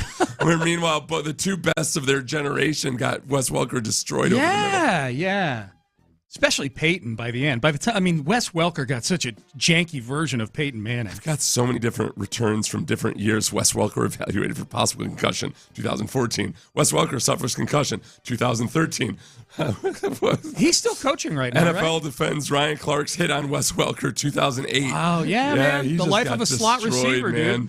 Life of a slot receiver. Payne and Pendergast with you. If I had to tell you that there's an under 24 all NFL team and they have a first team, second team, and that 3 Texans under the age of 24 made this list, made either first or second team at their position, which 3 would you say? I would say CJ Stroud. I would say Will Anderson, because I know the sack numbers aren't there, but as far as rookie edge rushers go, he's been the best rookie edge rusher. He's only competing with people under the age of 24. Yeah, and third one under 24. They first and second team? First and second team. I don't think Stingley would be on there just because he hasn't played enough. I don't know who's the third one. The third one is Henry To'oTo'o. Oh, that's wrong. Henry To'oTo'o. Oh, I would have said Tank Dell. Oh yeah, of course. I would have said Tank Dell. I was going to allow. I was going to give you second team linebacker Henry To'oTo'o. ESPN did this exercise here, and they left Tank Dell out. You want to hear who the receivers are? Stupid Disney company characters and just. Seth's going all in on these guys. You leave Tank Dell off of an all-rookie list. How the hell are you going to do that? It's not all rookie. It's under 24. Under 24, yeah. Okay, here are the receivers. You tell me which one Tank Dell is better than. Jamar Chase. Well, I mean, okay. Okay, well, now we're getting into it, though. Chris Olave. He's better than him. I think he could be better than Chris Olave. Yeah. Garrett Wilson, last year's Offensive Rookie of the Year. That's a tough one because he's been playing. Garrett Wilson hasn't. You do the old, put C.J. Stroud with him. I felt so bad for Garrett Wilson watching him play with Tim Boyle in that Black Friday game. An 8-yard catch is a struggle. George Pickens. Oh, boy, two different types of players there. Super talented. Yeah. Very mercurial. I like Tank Dell. I'd rather have Tank on my team. I'll put it that way. Yeah. Pickens might be, Pickens is more the prototype. Yeah. Puka Nacua. Oh, that's absurd. That's just because he had that nice beginning to the season. Yep. And all right. He's 7th in the league in receiving. Right, that's tied for 10th in catches right now. Okay. That's still bogus. I would take Tank Dell. Sorry, Tank Dell's on a team where they spread the ball around. Yep. Sorry. Yep. Sorry about it. Jordan Addison is the last one. Addison's had a good year. He's a good football player. Yeah. All right. John Lopez is here. What's up, John? I am here. How are you? And you know what's interesting about that list as I'm listening? Like you can be a 5-year veteran and be under 24, 4 years or whatever. Yeah. Even, what's his name? The Texans just signed. He's only 27. I thought he was like 32. Yeah, Derek Barnett. Yeah, Derek Barnett. So that's kind of like you could probably dig in and find guys that are 24 that are better than some of those guys on that list. Yeah, probably so. I'm sure they were biased by rookie or second-year guys. Yeah, it's all guys who are flashing big time right now. Mm-hmm. Obviously Puka Nacua is an example of that, but so is Tank Dell. Yeah, Tank Dell's been great lately. He's been really, really good. Did C.J. Stroud get Frank Reich fired? Did C.J. Stroud get? I don't. Kind of. Is that a wishy-washy answer? Yes, but let me ask you. Let me ask you differently. Mm-hmm. If C.J. Stroud were having a similar year to Bryce Young, does Frank Reich get fired? Yes. Right now? Yes. You think so? Yeah. So you think this is more about Tepper just taking a look at his situation? Yeah, Dave Tepper is the problem. Yeah. I think that's the biggest problem in Carolina. What has he gone through? 4 coaches? He hired Matt Rule. He's about to go Rivera. Well, he inherited Rivera. Yeah, fired him. Fired him. Hired Matt Rule. Yeah. Fired him. Hired Frank Reich. So 3. So fired him. The problem is it gets confusing because all these jackasses want to report it. Like they've been through 6 coaches. Yeah, they count the interims. Interim. Yeah, they count. Yeah. They count the interims. I wouldn't be sensitive about that except we went through the same thing. Yeah. No, I agree. Texans have had 19 coaches in the last. Yeah. I would say this in the spirit of Landry Locker, as far as something that happened outside of the market. Mm-hmm. Localizing the Frank Reich firing, there's a lot of angles to this thing that localize. Yeah, no question. Am I accurate on that, Landry? Yeah. The Bryce Young, C.J. Stroud connection for sure. Yeah. I'm kind of Carolina's not even on my radar right now. Though. Josh McCown? Nah, he gone. Yeah, that was Josh McCown. He gone. My boy. The other now Bobby Slowick's name has been mentioned, and that's the easy one for Dave Tepper to think. Well, if Bryce Young is worth anything, then maybe this guy that got all this out of C.J. Stroud can get this out of our guy. I think it would be a smart decision. Yeah. It hasn't gone wrong yet. That's the whole thing. Like the Patriot way had gone wrong. Taking Shanahan guys really hasn't gone wrong yet. Yeah, in any way, shape, or form. Yeah. No doubt. Whereas Matt LaFleur even is he's the one that's got the biggest question mark, I suppose. And he's got them playing pretty decent right without now. Aaron Rodgers. Yeah. He's 5-6 with Jordan Love. All right, that was Crosstalk brought to you by D&M Leasing. You're listening to KILT and KILT HD2 on Odyssey Station. Seth, antibodies and warm tea to you. Yeah, I just there you go. All right, we're done. We're out of time. In the Loop, Landry Locker, John Lopez, Figgy Fig. They start now. All right, so last week we were talking about how big the game was. And here we are this week, and I think this might be a complete 180, John. A 180? I think this might be a complete 180. Or maybe it's just the fluid process that is the NFL, the week-to-week league. I think there are 3 reasons why you can make a case that this game is more intriguing than the Jacksonville game. Oh, okay. I thought you were saying 180 week. as in it wasn't going to be. No. Yeah. No. So, number one, you have 2 6-5 teams. So you have the same damn record. Mm-hmm. Okay? Number two, you're competing for a playoff spot. Both teams are competing for a spot. And number three, and I think this is where it gets interesting, two of the most intriguing names on the head coaching market are going head-to-head. One, I wanted nothing to do with. I would have rather brought back David Coley than have Sean Payton be the coach here. I especially giving up the draft equity that you had to give up. I would have rather brought back Bill O'Brien, quite honestly, than Sean Payton. But now you got these two guys going head-to-head. Sean Payton and the Broncos have won a lot of games, and I think this is one of the more intriguing matchups. And it's going to get more intriguing because we're going to revisit some of the dialogue that was going on between the Texans and the Broncos, and Sean Payton and Colin Cowherd being the middleman. We'll talk to John McClain at 11 o'clock as well. Yeah, but I differ. I understand I would want, obviously, DeMeco Ryans over Sean Payton every day, twice on Sundays, as they like to say in the old school.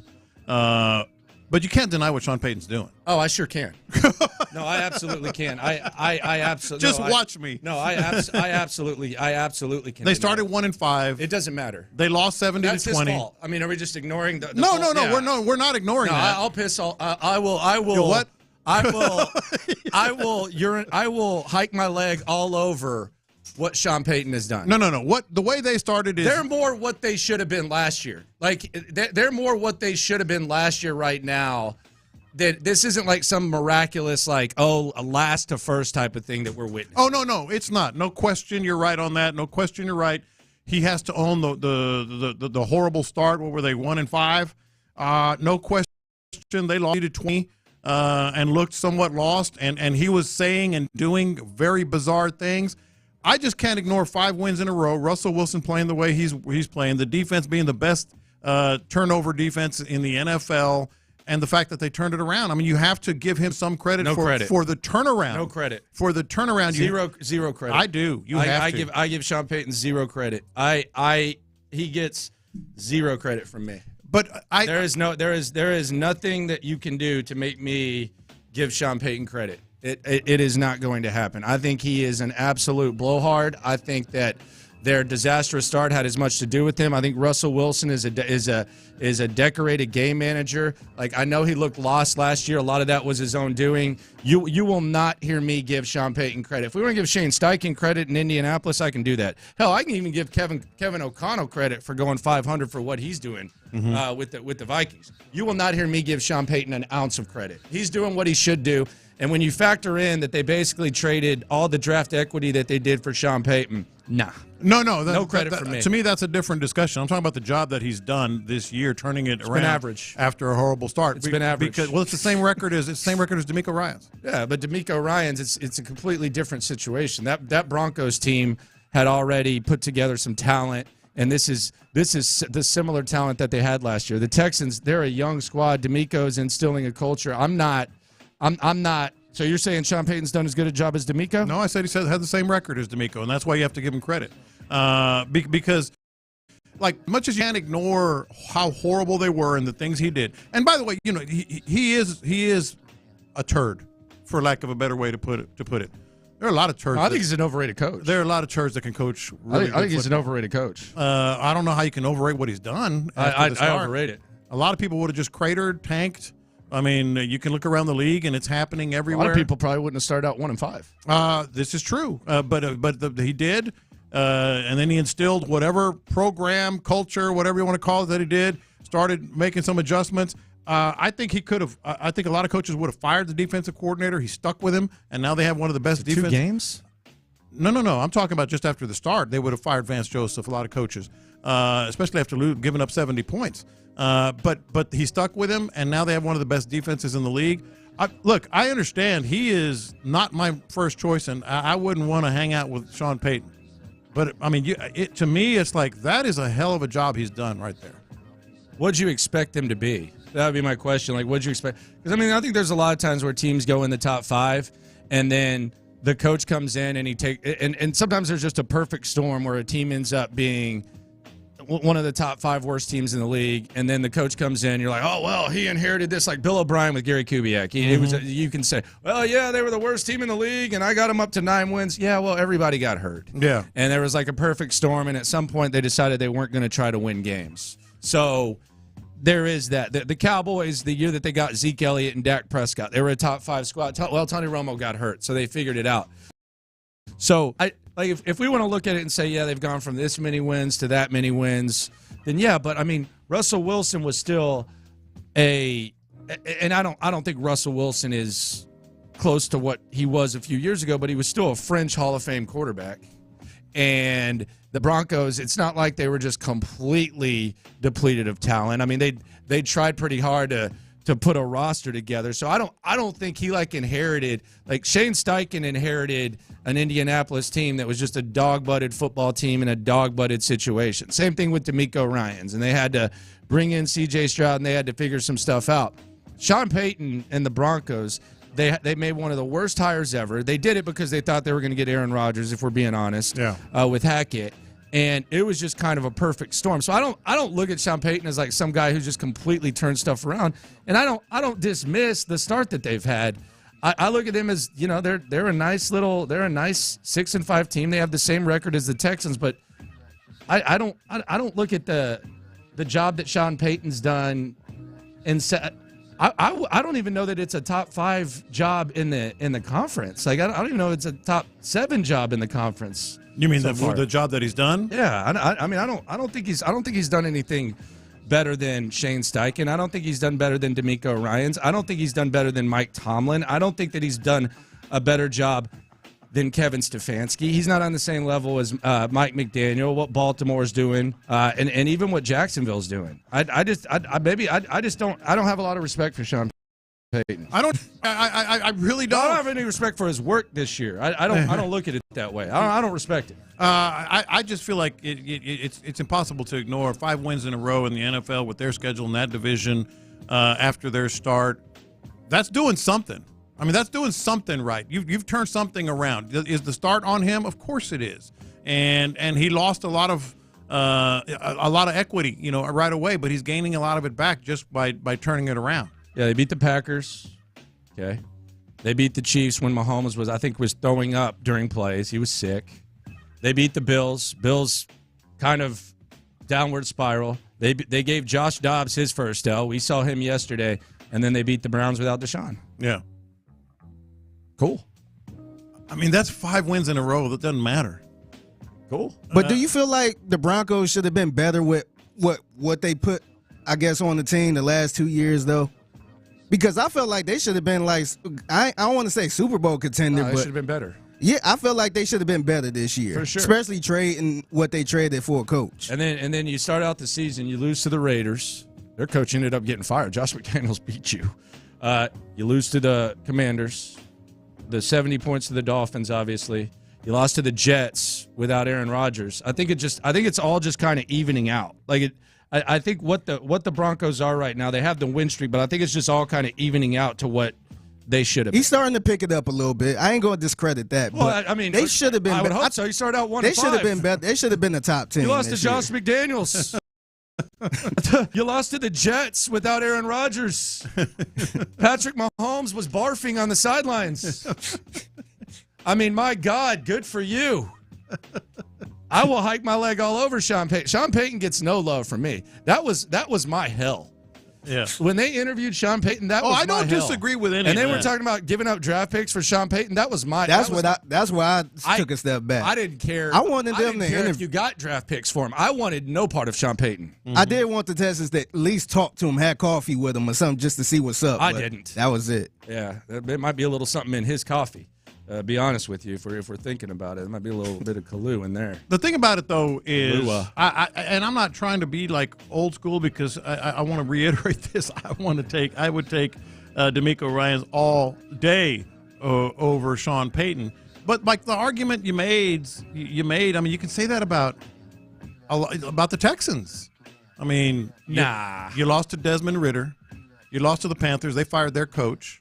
You know, some of these games that are you're saying this about the Broncos, you can say that about the Texans in some cases. I think the Texans are in a different situation than the Broncos were. I think the Broncos were built to win immediately. They underachieved because they had Nathaniel Hackett, and the Texans were an intensified rebuild with a new culture. So I don't look at the situations similar. I think the Texans might be a little bit ahead of schedule. I think the Broncos are right on schedule.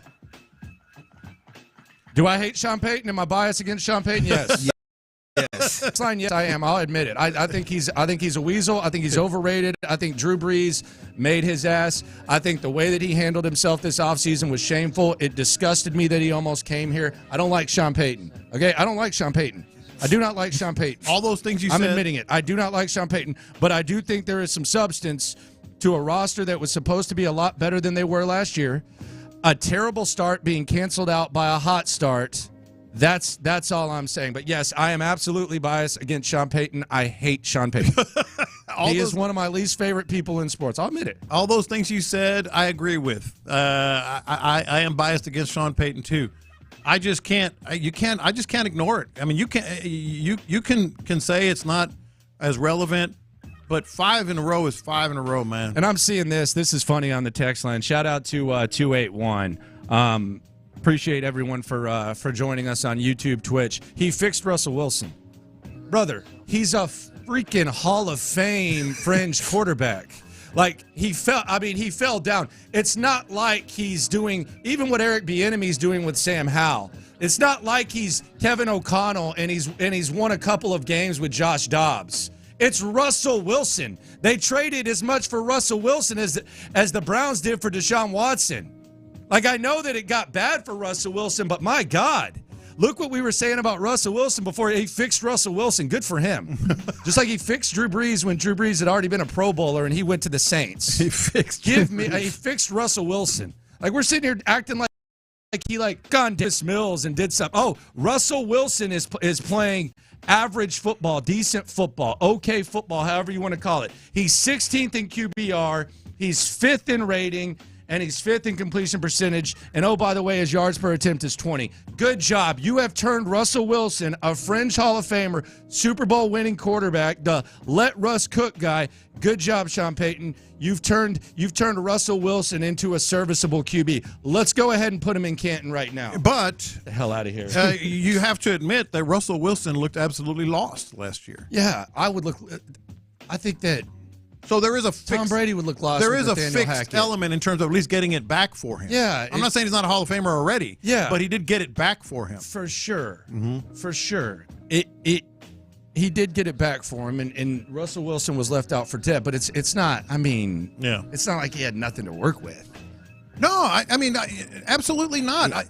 It's just like the what he has done. And by the way, the NFL, as we all know, is about adjustments and changing the course of a team. Well, those adjustments and changing the course have worked, whether you like him or not, and I don't either. But whether you like it or not, whatever he's done to flip that switch, to change the way they play, has worked. He showed up. He wasn't Nathaniel Hackett. Yeah. Good job, man. See, that team was low-key loaded, too, man. They were talking about having a fire sale at the trade deadline. Yeah, yeah, he's doing a good job. He's got him sorted. This team should have been better, man. Yeah, good for Sean Payton. I do love. By the way, your take on this. I hate him. I loved your. I don't like him. You're saying it with your chest. I don't like Sean Payton. I'm being honest. I do not like Sean Payton. But even if I didn't like Sean Payton, I look at this and I just say, okay. Good job, you're 6-5, dude. I mean, look at what you're going against, sir. Like look at what you're going against. By the way, he still got Brandon Staley twice. I think Staley goes 2-0 against him. Oh wow, damn. He might not even be coaching. Oh, the interim guy will go 2-0 against him. I come in, I say, you can't deny that Sean Payton's done a good job. No. Landry goes, yes, I can. There's actually something else I really want to get off my chest here. Let's do it. Gosh, these are my confessions. So on Thanksgiving, I was in Panama City, and I was. It was late. We'd already eaten. We went and got like they have like Thanksgiving buffets on the beach, like at like the beach restaurants and stuff. We'd already eaten. We hung out, took a Thanksgiving nap, as many of you do after you grow up. We woke up at about 12. And we were like, you know what? Kind of hungry. 12 in the night. Yeah, midnight. Yeah. Kind of hungry. Want to go grub. You know the options are limited on Thanksgiving. Yeah. So I decided, hey, let's go to Waffle House. Oh, hell yes. So we went to Waffle House. It was great experience, that type of stuff. But as I'm sitting at Waffle House, I'm thinking to myself, you remember when Russell Wilson rented out a Waffle House with Ciara to act like he was like some sort of like down-to-earth dude? That was like a couple weeks ago, Yeah, it wasn't long ago. Is there anything more weaselish and tone-deaf than doing that? Because I'm going to ask you this. Like, if you wanted to rent out Turkey Leg Hut or people El do that. Tiempo, Weddings and stuff. Hell, if you wanted to rent out Chick-fil-A or McDonald's, that would make sense. How often is Waffle House even crowded, brother? I've gone to Waffle House more times where I'm the only mofo in there than I have when that place is just wall-to-wall packed. How much does this just expose what an out-of-touch weasel Russell Wilson is to where he had to rent out a Waffle House when 9 times out of 10 when you go in there ain't even no one in there? He is a weasel for that. He is an absolute weasel for that. If you did that at Chick-fil-A, I don't blame you. Yeah. They're causing traffic at Chick-fil-A's every drive-through. I don't blame you for that. If you do that at McDonald's, cool. It's wall-to-wall packed. Chili's, okay, I understand. Waffle House, 9 times out of 10 you go in there, you're the only person in there. This guy's a weasel too. Who's a bigger weasel, Russell Wilson or Sean Payton? I don't know about that. I think it's still Sean Payton. You know what? I'm glad you brought this up because when this came up, we didn't really talk about it. You know what I hated about that? If you want to be a man of the people, just go in on a regular. Thank you. Just go Have in some on a security guards there, man. Or go somewhere crowded and rent it out. Like, no, I understand because Sierra, I guess she might be a little big to some people, but if you're a little scared, have some security guards outside the door or something. Or not. Just go in and say, I just want to go to be a man of the people. You could walk in Waffle House naked, Russell. No one's going to see you. You know when just go at the right time. When Guns N' Roses was here. I'm going to see y'all in the morning. I saw a picture of Slash, the guitarist we talked about. Yeah. Eating at Waffle House. By himself with all the people there. Trevor Lawrence does it after almost every game. He just walked into Waffle House, started eating, and people were taking pictures. I think that's Slash. Chilling, bro. Yeah. Yeah, because he didn't rented have out a Waffle House. Yeah, man. yeah. That's the part I didn't like about it. Like, just go in. Yeah, you rented out a Waffle House. Yeah, just man. go in. You rented it out. 713-572-4610. If you want to get in, I hate Sean Payton, Russell Wilson. To make a long story short, coming up, expectations for the Texans. Have they changed? What is the current mindset? Many didn't expect much this season. Have the expectations shifted, and if so, how much? That's next. All right, guys. D&M Auto Leasing. Let's.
Figgy has hit him big time. Houston, let's get in the loop. Oh, the jokes are coming fast and furious every time y'all talk about this guy. With Landry Locker. Landry, I mean, you're going to be in midday forever now. And John Lopez. On occasion, Lopez makes a statement that's so ludicrous, it makes me pick my phone up and call you guys. You're in the loop on Houston's sports leader. Your champ, 610. Sports Radio 610. Expectations for the Texans, 6-5, 6 games remaining. You got the Denver Broncos coming to town. John McClain going to join us at 11 o'clock here on Sports Radio 610. What are the expectations? Let's just lay them out right now. 6 games remaining. What was expected before. I don't function in. I subscribe to sports being fluid with what we've seen from the Texans right now. I mean, I don't think anyone's going to sit here and say they should make a Super Bowl run. But if the fact that you expected them to win 3 or 4 games is now making you feel like there's icing on the cake, I don't think that's the right mindset in this league with what we see in this league. Giants won a playoff game last year. Yeah. Giants were one of the worst teams in the league. They won a playoff game last year. They took advantage of their opportunity. Now, the fact that it's come tumbling down for them, I think that's even more of a reason to not lower your expectations as you're enjoying, for lack of a better term, overachieving. But if I asked you, J-Lo, what are your expectations for the Texans? What would you say? Well, let me say this first. I don't consider it icing on the cake or gravy. I think I consider it just a new standard. It's not icing on the cake. You know, icing on the cake is like a late score somewhere, or something like that. Like, yeah, you could look at it that way, but I don't think it's fair because they have raised the standard. So the standard now is my expectations. I expect this team to make the playoffs. I think it's a relevant, very reasonable expectation. I mean, I won't be crushed if they don't make the playoffs, but I think the standard has raised to such a point that I expect this team to make the playoffs. I expect C.J. Stroud to give this team a chance in every remaining game to win. So those would be my two, because it's like, okay, well, we didn't expect them to win a lot of games, so it's just all icing on the cake. No, man, it's not. Change the way you look at it. And here's the way that I would look at it, and I would just look at it in the tiers. Let's just look at the division winners right now in the NFL. And right now there's 15 teams with a winning record. There's 15 teams with a losing record. There's 2 teams that are 500. That is a perfect split, my friend. Yes. And you're on the right side of it. But you look at Baltimore, you look at Kansas City, you look at Jacksonville, you look at Miami.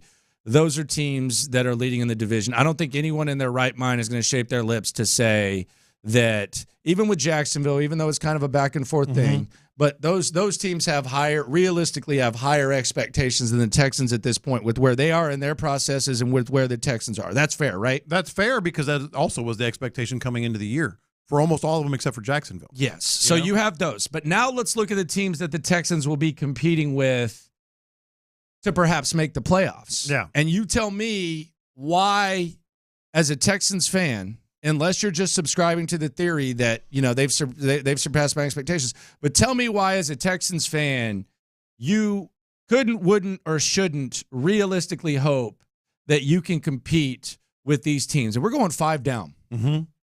The Pittsburgh Steelers. You already beat them. Of course you can, yeah. You got Kenny Pickett as the quarterback. Hell, they were celebrating the other day that they had 400 yards. I was watching the Texans game, and I saw all these graphics from like the aggregators, and it said Steelers get 400 yards, and I was like, damn, that must have been an offensive eruption. I look at the damn score, the points, and I'm sitting there like, okay, yeah, awesome, 400 yards, 16 points, doesn't seem great. Yeah, here's a ribbon, and we've seen it. Mm-hmm. The Cleveland Browns. Right now, Myles Garrett is in a sling. Looks like he might try to gut it out. But they don't have a quarterback. They might start Joe Flacco this weekend, sir. Yeah. They might start Joe Flacco this weekend. Are you telling me that you can't potentially expect the Texans to compete with the Cleveland Browns with Joe Flacco at quarterback? 100% they can. Indianapolis. Indianapolis has the same record as you. They beat you the first time around. Gardner Minshew is their quarterback. They've probably got a little bit more talent when it comes to the defensive side of the rock, but is it unrealistic to expect the Texans to compete with the Indianapolis Colts? It is absolutely realistic. Denver, they're coming to town. Well, we'll find out, and I think it's absolutely realistic there too. And that's a big game right there. Buffalo 6-6. Do I think? Now, let me just put it this way. Let me put it this way when it comes to Buffalo. First of all, I think the arrow's pointing down. I think I think it's obvious that the days of the Their Buffalo coach is Bills, in trouble. Yeah, the days of the Buffalo Bills being the biggest threat to the Chiefs, I think those are done. Yeah. If the Texans were playing the Buffalo Bills, you put a gun to my head and you said, "Are the Texans going to win this game?" I'd probably say no. Yeah, probably. I mean, if I had to pause. I get it. Yeah, but I would probably say no. Yeah. What would you? I would say no. You would have to think about it, right? Yeah. I think C.J. Stroud can beat them. Do I think that? But I'm worried about the defense. Do I think that's going to be the case next? Future's better for the Texans. I would much 100%. rather have where the Texans are. Yeah. But if you ask me, like, because with all these other teams, with Pittsburgh, with Cleveland, with Indianapolis, if you told me the Texans were playing that team, let's go. I would say they got a shot. Yeah, let's go. They got a hell of a shot, and they've already beaten Pittsburgh. Mm-hmm. Buffalo. The thing about Buffalo, though, if we're talking about playoff hopes, is first of all, you already have a game lead on them. Yes. And second of all, they got to play the Cowboys. They got to play the Chiefs. They got to play the Dolphins. Mm-hmm. Like, their schedule's tough. It's one of the toughest, if not the toughest. And their defense is beat up. Yeah. Cincinnati. Now, they're done. Again, the Texans already beat them with Joe Burrow. And they're done. But Joe Burrow's gone. Yeah. So if the Texans, to expect the Texans with already a game lead and really a 2-game lead on Cincinnati because you played them head-to-head, to expect the Texans to compete at a higher level with them, I think that's realistic, right? Absolutely. All right, and now we look at the teams that they have a 2-game lead on.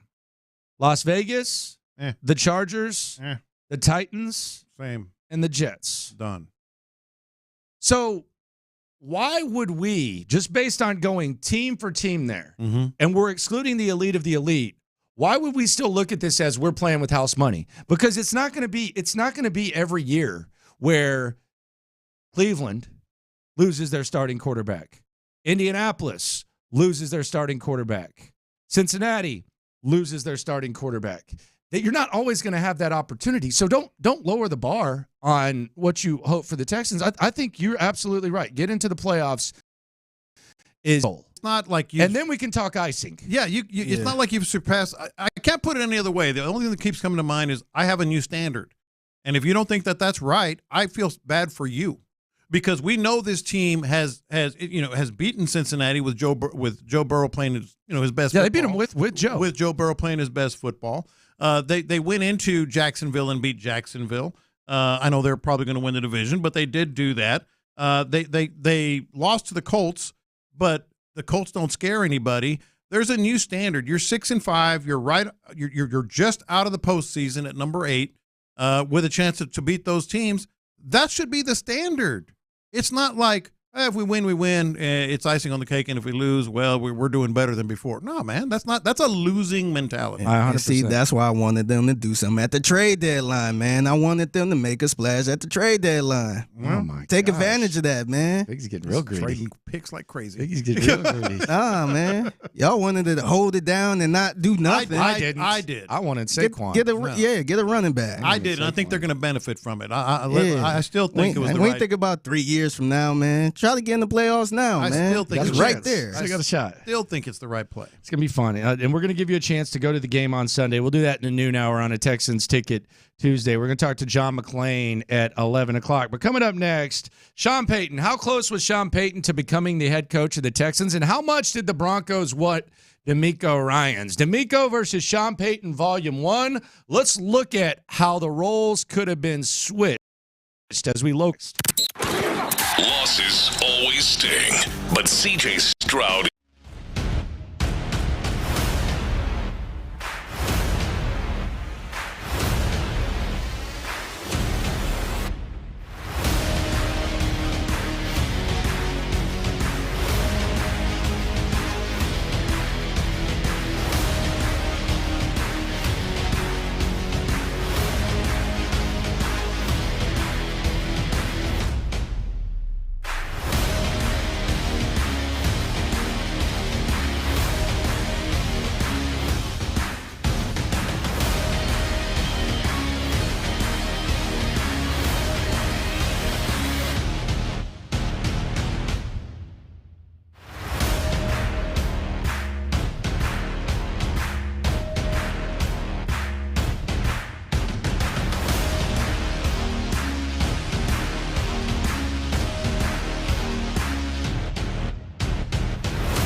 .com.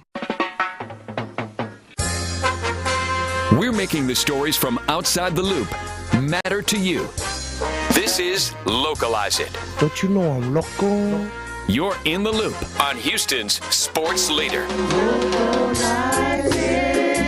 Sports Radio 610. Sean Payton, coach of the Denver Broncos, 6-5, versus DeMeco Ryans, head coach of the Houston Texans, 6-5. Two of the biggest names on the offseason coaching market. Sean Payton interviewed with the Texans. DeMeco Ryans interviewed with the Broncos. There were reports that the Broncos wanted Jim Harbaugh.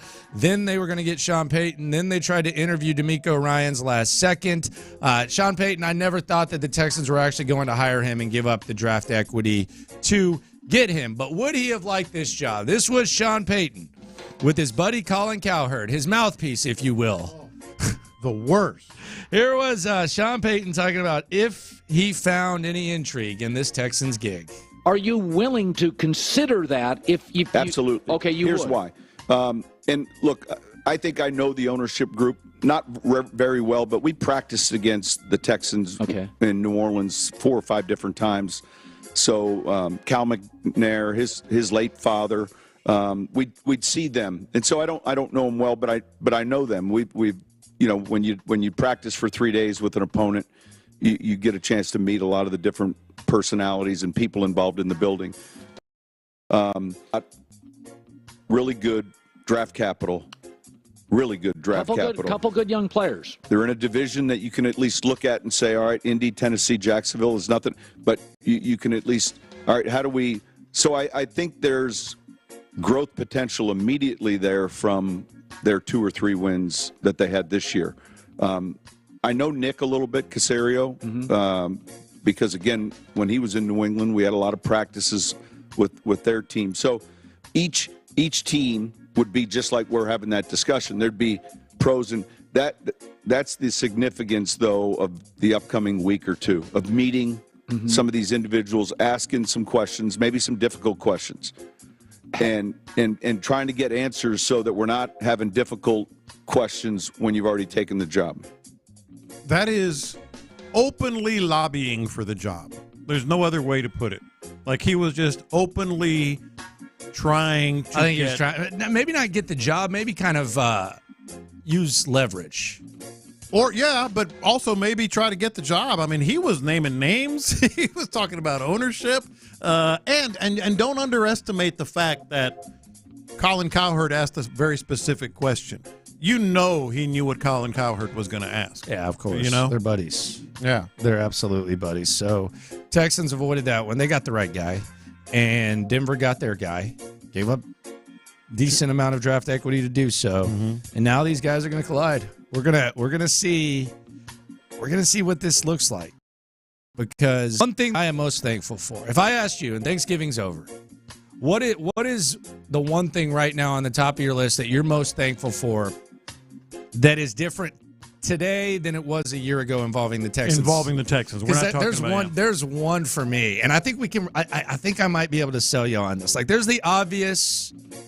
And then there's something for me that I think you two guys... Are you talking about the two obvious C.J. Stroud and DeMeco Ryans? Aside from that. Yes, those are obvious. And aside from that. Yes, but there is something that I am so effing thankful for that I think you and Figgy might almost have like a big sigh of relief because we've been in this together. I thought you were going to have the same answer as me, but now I don't. And I'm thankful for those two, but from my perspective, no, outside of those two, there is something. There is, and you can kind of connect it to one of those things. But there is something that in the life that we live, the life that we've chosen, the life that we don't take for granted. There is something that I am so effing thankful for, and I realized it yesterday when there was some news and some headlines going out. Okay, so you clearly are going to have a different answer than me. My answer is Cal and Hannah McNair flipping, turning, acknowledging their past and moving on to a new beginning. That is not a bad answer, and I think, again, you can connect that to what I'm going to say I'm most thankful for. Mm-hmm. But, oh, God, it just it makes this – I don't think we even know how much better our life. And I don't think we can I'm fully – confused. I don't think we can fully – you know what he's talking about? I have no idea. I don't think we can fully appreciate it. A light bulb's going to go off in y'all's head. Okay. We are not going to have to, for the first time in 3 years, we are not going to have to partake. We are not going to have to engage. We are not going to have to speculate. We are not going to have to conversate about a head coaching search. And my God, am I happy about that. I'm hearing this Carolina talk, should they go here? Should they go there? We had to go through. Yeah. And it happened yesterday with the Josh McCown thing. Because I was on the McCown train. He gone. God, we've come a long way. He gone. I was on a McCown train. We do not have to speculate, and we do not have to participate in a coaching search to the point where I'm going to take it to an extreme. Mm-hmm. Don't ask me who I think Carolina should hire. Don't ask me who I think Buffalo should hire. Just tell me when they get hired. I am going to completely change my life to where it's basically like when a former alcoholic can't go to a bar anymore. I am at least going to take a year off from the speculation about a coaching search. If y'all want to search for your coach, go ahead. I've done it for 3 years. They have been perhaps two of the most comical coaching searches. John. Yeah. We were happy with Lovie Smith. We were happy with Lovie Smith. David Culley came in. Yeah. And we had to deal with that. Yeah. We had to go with all the D'Amico drama, the Sean Payton and stuff, which was a little bit more fun. We were talking about Josh McCown, for God's sakes. I was. Big time. I was. Could you imagine big time what that would have been like? I mean, could it have been much worse than Culley and Lovie? Yeah, maybe not much worse. Maybe not much. I also didn't know that Josh McCown was going to take off coaching so that he could get his son to be a mediocre D1 quarterback. Yeah, exactly. Here's one little hole, just a tiny hole. God, I'm so glad we're not doing this. In your theory. We can talk drafts. We can do that. I am not talking coaching search. We're not going to talk about a Texans coaching search. But when it comes to other coaching searches, I don't care. Bobby Slowick's going to be in the middle of it. You think? Yeah. You think he gets an interview? Oh, yeah. Like a courtesy interview? Yeah. Or maybe more if he wows them. And specifically Carolina. He's already been mentioned up there. Well, I think they should do that. Yeah. Because I think he would do a good job. Now, it's early, but the thing is, like, there's not any example of it not working. Right. Yeah, you're talking about the Shanahans. Yeah, there's not any example of it not working. Mm-hmm. No, I think that's going to be the little kind of fly in the ointment. Yeah, we're going to have to talk about Bobby Slowick. What was McClain talking about yesterday? I woke up this morning. Dude, I was brother. I don't like. Does he need some sleep? Because I woke up at like 7. Mm-hmm. And McClain's going to join us in a second. And you know how you pull up your timeline and there's certain tweets that are at the top? Yeah. It said his tweet said something along the lines of, D'Amico Ryans comes from San Francisco, so he knows how to deal with losing assistant coaches. And I was like, what happened? Yeah, is somebody getting an interview? And it was like 14 hours ago, so I was like, this is like at 5 a.m. Yeah. I was like, what the hell is going on here? We're going to ask him. He's just now walking in. But I was like, did I miss something? Mm-hmm. I started scrolling through and looking back and seeing, and I didn't miss it. So I was like, okay. Maybe it was just a random thought. Random thought. I guess so. Yeah. I don't know what was going on. I'm gonna have to check what time that was. It was pretty. Yeah, I'm looking at it right now. What time was it? But like you said, it was. How many hours ago? Early, or late. Depends how you look at it. Yeah. Depends what's going in your nose and stuff and body. Goodness gracious! What time was it? Check it. I'm looking right now. It was scrolling. A lot of tweets. What's going on here? I can't find it. A lot of tweets. Can't find it. Just wasting time. Yeah, we'll check it out. Yeah. A little bit later. But it was definitely late. I was like, damn, did Bobby get Is Bobby no longer with us? Let's talk to the man now. Let's get to the bottom of this. What the hell was he trying to tell us? Was he trying to drop a hint? Or is he just a night owl? Or is he just a night owl? John McClain knows things. Let's talk to the general. Texans versus Broncos this Sunday. John McClain has a lot of thoughts about it. It's next. Low T Center. Let's talk.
Everybody line up.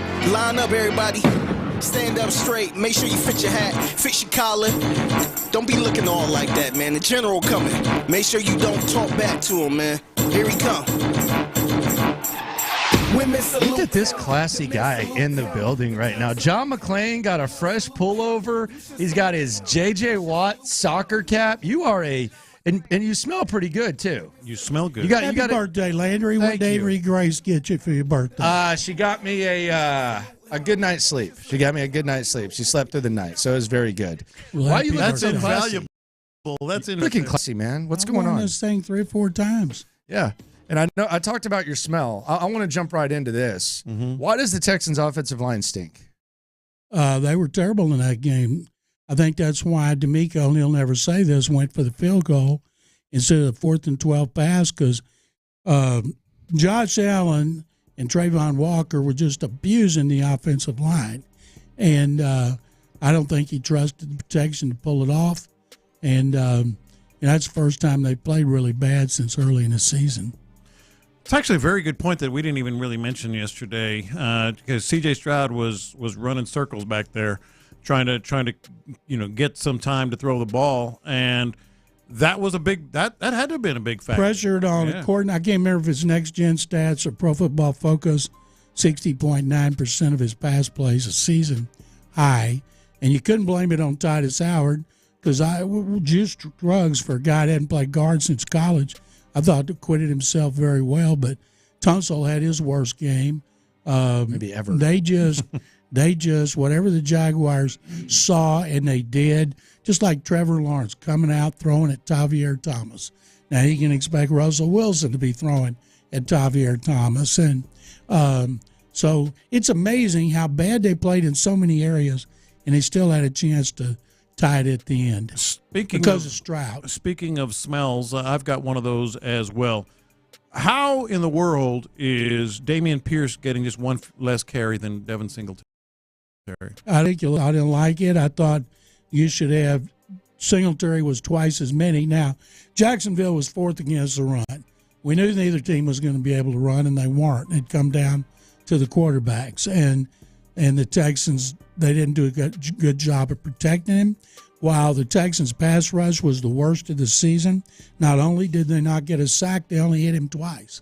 And so that was the big discrepancy, and yet Stroud still played as well as he could possibly play and kept him in the game. But I just kind of wrote off the run. Now, Denver's run defense is like 31st, so I would hate to think Dameon Pierce is going to get as many carries as Singletary going up against a bad run defense. Do you think that was the right approach? Do you think they should have probably just stuck with Singletary and done what they did the previous weeks, regardless of how much better the I did. I give is? Pierce a few carries, but I not in. Singletary deserved the right to start. When I was on Friday with Cecil Shorts, I said, Cecil, when you were playing, if a starter got hurt and the backup was clearly better, when the starter was healthy, who did you want to get? Would you want to get the players? He said, you always go with the hot hand. Yeah. Speaking of backups, this is flowing very nicely. Juice Scruggs, no drop-off whatsoever once he came in, it seemed like to me. What are your thoughts on the offensive line right now? I'm guessing that Titus, even though they said he was walking around okay afterward, that he won't play against Denver. Juice Scruggs starting left guard. And Titus Howard hasn't played well this year. Right. He's not a left guard. If you pay attention to these grades that the analytics sites give, some of the worst in the league. His have been terrible. Mm-hmm. And I feel bad for him not getting to play his normal position. Is he really that great of a tackle, though? No, he's not great. No, but he was good enough. And George Fant has played pretty well for a guy that was not here till training camp. And that's my thing here. John McClain with us here on In the Loop, Sports Radio 610. The great John McClain joins us every Tuesday at 11. Here's my thing with the Titus Howard thing. They've said all along that they want to play their best 5 offensive linemen. Mm-hmm. Biggie, we've heard that all the time. Lopez, we've heard that all the time. Yes, we've heard it. At this point, if that's still the goal, and I don't know how hurt Titus Howard is, but let's pretend that Titus Howard's good to go. Yeah. At this point, if that's the case, then the question should be, is Titus Howard better than George Fant? Absolutely. Because I think Juice Scruggs, at the very least, there was no significant drop-off, and at the very most, he was better, and he's only going to get better, you would assume, as time goes on. So if we're going by the best 5 theory, and I don't even know if the answer to the question is yes, but the question should be, for Titus Howard to get back on this football field, is he better than George Fant? No, he's not, or he'd be playing ahead of George Fant. And I what also a hell of an think extension. Michael Dieter had his worst game, and so would they consider putting Scruggs back at center where he played? He was the starter till he got hurt, and Dieter's played very well in the situation he's been put in. Played well in this game. I mean, it was just a bad game across the board, and they got to bounce back against a team that's given up 16.5 points a game in the last 5 games, all victories. Do you think that's going to be the biggest issue for the Texans moving forward? Maybe not even in the short term. It's obviously a problem in the short term, but in the long term, once those extensions kick in and once you're talking about taking advantage of a quarterback, fringe elite quarterback, really good quarterback, however you want to look at it on his rookie deal, if you're dedicating a large chunk of the pie to the offensive line with Mason, Howard, Tunsil, and it's not a clear strength, then you're doing a disservice in any situation, but you're especially doing a disservice to the opportunity that you have in that 3-year window, 4-year window with C.J. Stroud on his rookie deal. Yeah, I agree with that. Man, okay. Well, that sucks. Do you think it gets better? Or do you think the offensive line is just going to be an issue? I think I hadn't had a problem with the offensive line until this last game. They'd run the ball well. They'd thrown the ball well. You hope that collectively they just had a bad game. And then, Jacksonville didn't see something that the Broncos can take advantage of because, they got to win this game since them and Denver, the first 2 teams on the outside looking in. This game is crucial. You've been damn near 50 years of covering sports and certainly a lot in the NFL. What impact did the refs have? It's been an ongoing thing with a lot of fans. We talked about it yesterday. The thing that I hear every year, at least the coaches want, and I agree 100%, is a guy up at the sky booth. And so he sees something, and he said that was not a hold on 21, pick up the flag. Boom. That took, 3 seconds? Yeah. And they pick it up. Seems too easy. Now, it does. And you can see better. They'd have big flat screen, high definition TVs there. They're going to see a lot of things we see on TV. That's a penalty on Jalen Petrie on a hold. Wipe out that Tank was interception. inbounds. Now, that one, it wasn't. I watched every replay, and I could see, and I couldn't tell that he was. But then the still picture did it later for me. in the day, the still pictures and all that came out, showed he was clearly in bounds. But based on all the information they had, they couldn't see it. My problem with that was the guy who was 8 yards away, and I watched it again the other day. The guy that was 8 yards away said that it was a catch, and then the Jamoke who was 20 yards away, not even looking at it, emphatically was saying that it wasn't a catch. I feel like a lot of these refs are like scout teamers in college, where they know where the camera's going to be, so they go behind the coach so they can be seen on TV. I feel like a lot of these refs just want to be seen on TV. And that's why when Warren Sharp suggests, well, the ref who makes the call should go review it, it's like, well, they're just going to get more TV time there. I feel like a lot of these refs just want to be on TV. Like the Robert Woods call, and you just wanted to take your hat off. Yeah. Like you just thought it was cool to take your hat off. This guy just wanted to run in against Cincy. Like, I just don't understand why. First of all, I don't understand why the call on the field matters. Like, well, if this is the way it was called on the field, if that's your mindset, then you're basically acknowledging that you're kind of talking out of both ends because you're saying human error exists, but we're going to give the tie to human error. Yeah. So I don't understand that's true. What that is. Let Dean Blandino make the call. That's my proposal. When Dean Blandino or Ferreira come on, Mike Pereira, let them make the call because they look at it, they see it. I think they should. I think it should be in real time, and I think this would add to the TV experience, and I think this would make their job even more intriguing. Those guys make the call, not some jackass in New York, because they're doing the exact same thing that they're doing in New York. Let Blandino, Ferreira, whoever, let them make the call on TV. That's why the review on the field is ridiculous. It's got nothing to do with the review on the field. Everything's done in New York. I don't even know why they even go through the. Yeah, he could just stand in the middle of the field and wait for them to tell him. Of course. Yeah. And he can still communicate with them. So it's kind of a sham because everything is made at the league office in a big room where they've all got monster TVs and supposedly more. I don't know if they have more angles or not, but nothing's made. When they challenge it, nothing's made on the field.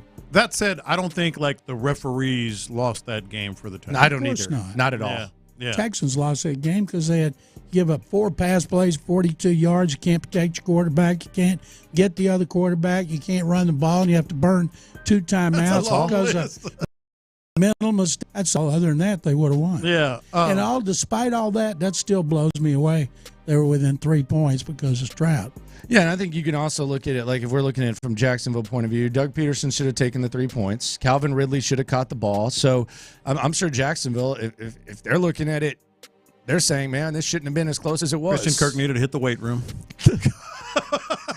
What's up with your boy, John? I got to tell you, man, of all the disappointments, and there aren't too many with the Texans, we're being honest. This is, boy, your boy Jalen Petrie on the struggle bus. You want him benched?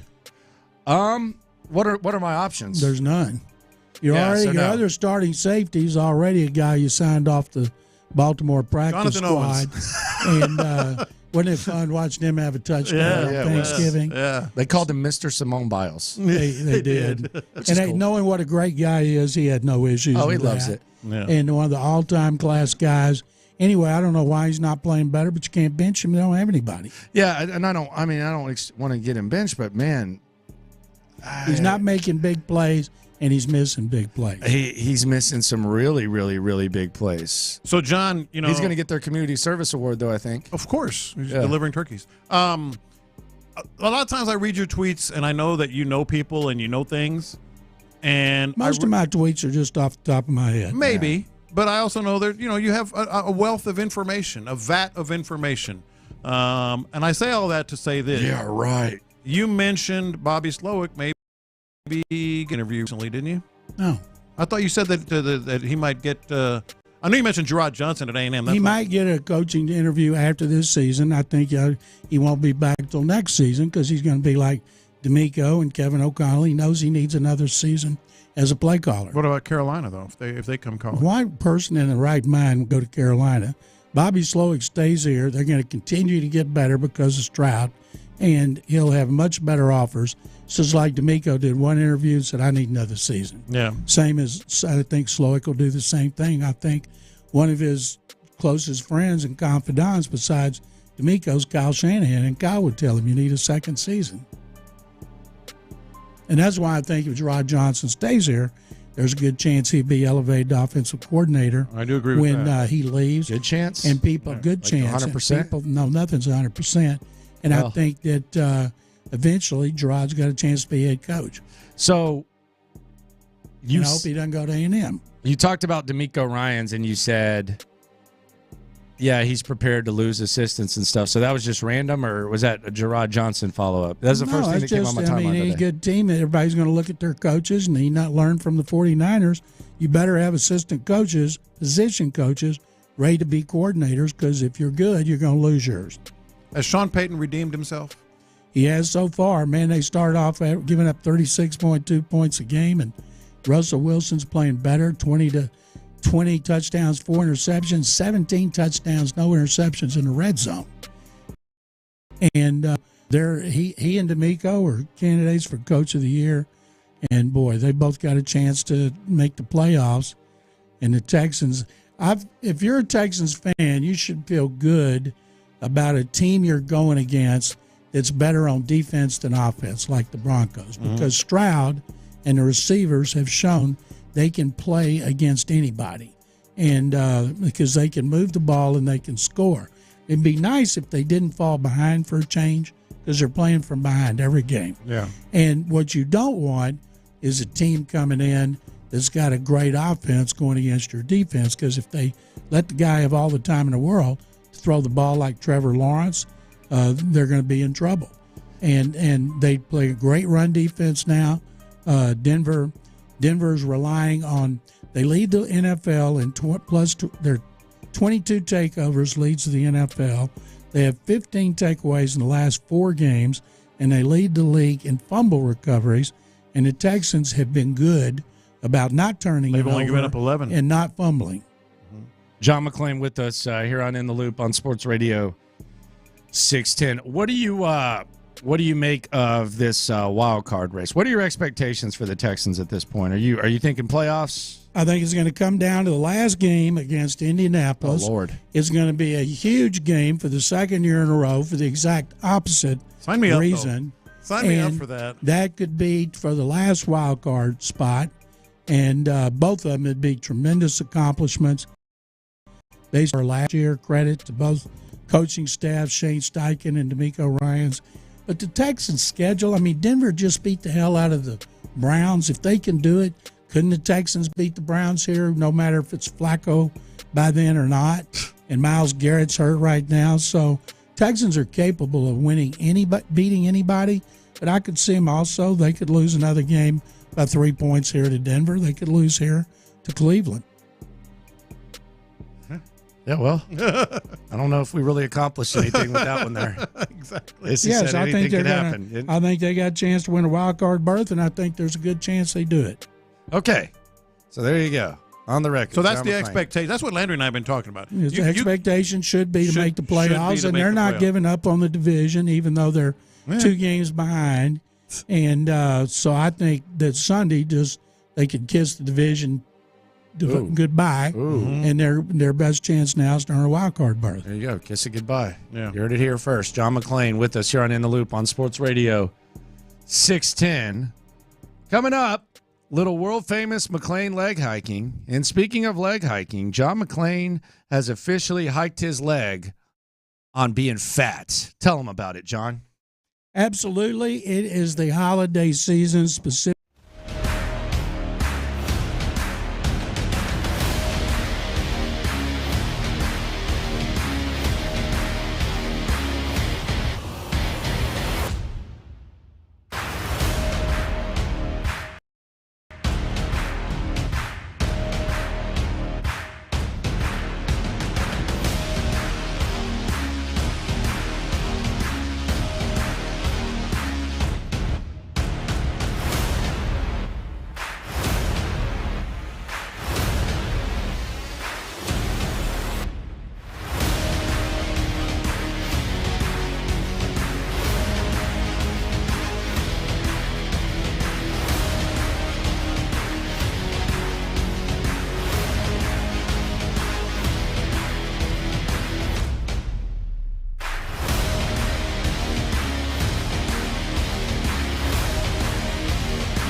John McClain saying, "Thank you, Faggy." All right, 11:20 on Tuesday. You know what that means. It's time for world-famous McClain leg hiking. Concept very simple. John McClain is in the building. We throw takes his way. Some of them are our takes. Some of them are just random takes. He either agrees or he hikes the leg. Laramie Tunsil is not 100%, and that's why he's getting so roughed up. I agree. He's been out most practices because of a knee injury, but he plays, and that was the first bad game he's had. Now it'll be interesting to see if he can bounce back. The Texans would be better off with Blake Cashman on the field than Denzel Perryman. Well, Cashman's on the field all the time. Perryman is there because how are they going to play it? Physicality. Christian Harris is playing his ass off. Cashman and Harris will be on the field all the time, and Perryman will be in when they're not in nickel. Uniform are the best uniforms that the Texans wear. Hike it, Figgy. I hate those ketchup bottles. I always have. I like the ones they wore the week before, blue with red. I did too. Nice. I was wrong about great those. Helmets. Shane Steichen is doing the best coaching job in the AFC South. Hike it, Figgy. You know, he's doing a great coaching job, but you know who's doing the best. Yes, we do. Who's that? If Steichen didn't, Your boy. if he had I'm about to say Anthony Doug Richardson instead of Gardner Minshew, I don't think they'd be 6-5. You talking about Vrabel?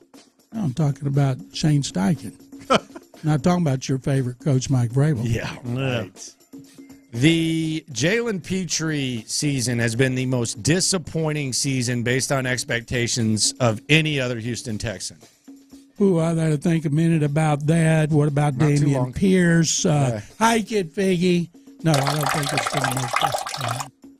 The C.J. Stroud touchdown celebration needs to go. It was just too much. Is that the one where he slapped Fant? Slapped Fant. What was up with that anyway? Baby Boy. It's from from Baby a movie Boy. scene. Oh, okay, yeah. No, I didn't pay attention to it. Was wanting to do the Wizard of Oz skip? That fits your generation a little bit more? Yeah. So Lopez wanted him to link arms and say, "We're off to see the Wizard." He would have been happy with that. Yeah. Oh, look at that! You got me. That brings back some good memories. I pay no attention to any touchdown celebration. They probably wanted to do the "Love You Blue" something. Yeah.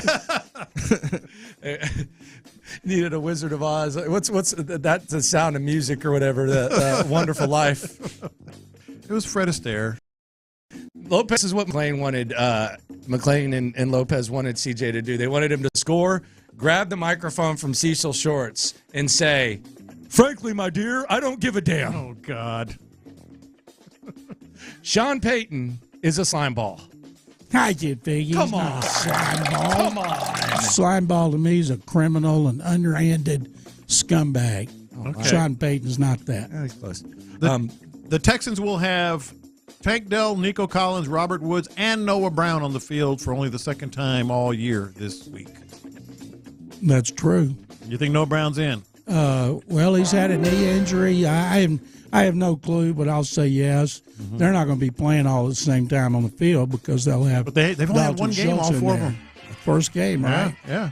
Was Brown healthy the first game? I guess he was. Yeah. Jalen Hurts, local lad, is the overwhelming front runner for MVP right now. Absolutely, he is. He's on the best team. He makes big time plays. His record is fabulous, and they've been beating some good teams, and they got more to play, starting with the 49ers. Alex Bregman will be traded this offseason. I get Figgy. No way they're trading Bregman. He may leave in free agency, but they're not trading him. Matt Ryan's the worst analyst in the NFL right now. I'll guess. I haven't listened to him, but so sure. Don't. Will Anderson will not have more than 6 sacks. I do this almost every week. What was he got? 3? Yeah, I agree with that. At the pace he's going. A little bit? No. Well, he's getting pressures. Played the run great. White had 5.5 as a rookie, so no. This week it's my cause, my cleats with the Houston Texans. Yep. I agree. John McClain used to be a stud when he put the cleats on. That means I'd be playing football? No. I was baseball. Not. Even though I was known as Mad Dog McClain, middle linebacker, I was never a stud. Who was calling that? You Was that? on That's the an field. old story. I've heard the story. He was called Mad Now, Dog. off the field. Yeah. Oh, okay. We're going to talk about off Thought the that was field. Raw Dog. We're going to talk about all that. Where did I have it? Oh, here it is. It's a Jalen Petrie one, but it's related. We have to change our expectations for Jalen Petrie. I already have. Yeah. I think over the rest of this, no, I don't think so. I think he needs to start getting close to those plays, and he's missing them. Like he dives, and guys get away from him. He gets in the backfield. He's close. Guys He get was away from celebrating him. while the play was still going on. For what? At the goal line, he kind of like slid and started. Is that the one where he got Desmond blocked? King. Yeah. He got blocked, and King stepped up. Yeah. So you think we should still He expect? sacrificed himself. So you think we should still expect big things from Jalen Petrie? I do. You don't have to. Okay. I've adjusted the expect. I'm trying to be fair to him. Mm-hmm. I'm trying to be fair to him, and I think he needs to play a whole lot better and start making big plays. The U of H Cougars should hire Willie Fritz as their head coach. I'd love to see him hire Willie Fritz, Jeff Traylor, or Cliff Kingsbury. What about Gary Patterson? Nah, I don't think so. What If if I'm you're- going to hire an old guy, I'm going after Willie Fritz because he's coaching right now and doing a great job. What makes you want Cliff Kingsbury? I don't. I just said he's a dark horse candidate. He coached there. He knows high schools here. I think it's very important for them to get somebody who is closely connected to high school coaches in the state of Texas because they're going to need all the help from them they can get. Juice Scruggs is better than Titus Howard at guard. Right now, sure, why not? Oh, okay. George Fenton is better than Titus Howard at right tackle. Right. If he wasn't, then Titus would be playing right tackle. Damian Pierce will have more carries than Devin Singletary this Hike it, Figgy. I don't buy it. I wouldn't be surprised. They need to run the ball against the Broncos. Broncos' run defense is not good, and I think Singletary will start, and he'll get more carries. He better. Are you sure about that? Of course, I'm not sure. I'll have to talk. I'll have to talk to Bobby Slowick to make sure he does. But Singletary's got to get the ball more. What are you going to ask Bobby tomorrow? I don't know. I'm gonna. Let me tell you something. Ask him what Devin Singletary did to He's deserve the getting treatment he got roasted last week. He because should of be. the third and fourth and one He's getting long roasted passes. for all Those that. were not his calls. Those were Stroud's decisions to throw deep on those plays. But Slowick Yeah, would but take he the called two blame. pass plays. He called two pass plays. Well, how do you know he called two pass plays? Because he dropped back. Okay, so he called pass plays. He's got options.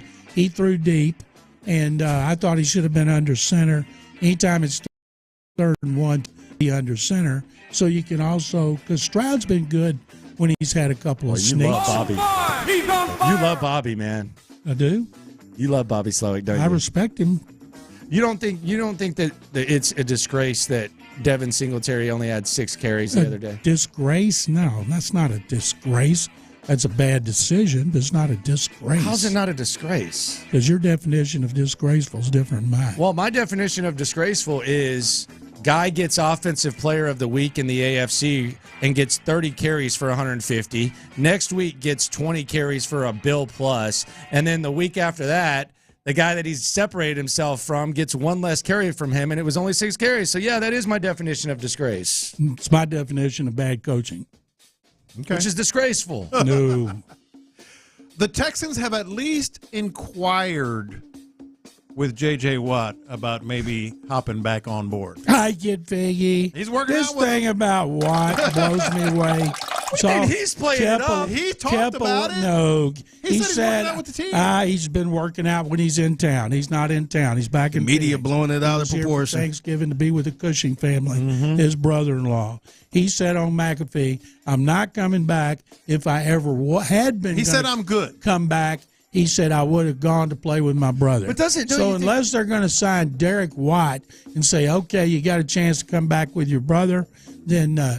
But don't you think that JJ is kind of playing it up and it just Not based on what I watch every week on McAfee. Okay, but you don't think why does he work out? Is Brian Cushing going and working out at the facility? He's got a health club. Exactly. So you're in town staying with Brian Cushing, who's as jacked as he has ever been. You're telling me you can't go work out at Brian Cushing's health club instead of going to the Houston facility, taking pictures, pushing it, saying all this stuff. JJ and he could didn't easily say go no. work. He You're said, telling me "I'm Brian good." Cushing can't direct you to a gym? He said no on Pat McAfee's show. And D'Amico and Matt Burke, who coached him last year in Arizona, they like him over there talking to the players, answering their questions, and being around. That's like me flying to Los Angeles and going to stay with Snoop Dogg for Thanksgiving and saying, hey, I'm going to go to the dispensary. Like, he doesn't know where to get me some weed or something like that. You're with Brian Cushing. He can get you somewhere to work out. You don't need to go to the Texans facility. He wants What's wrong to play. with him going to the Texans facility? He wants to play, or he wants people to think he's going to play. Well, he keeps saying he's not.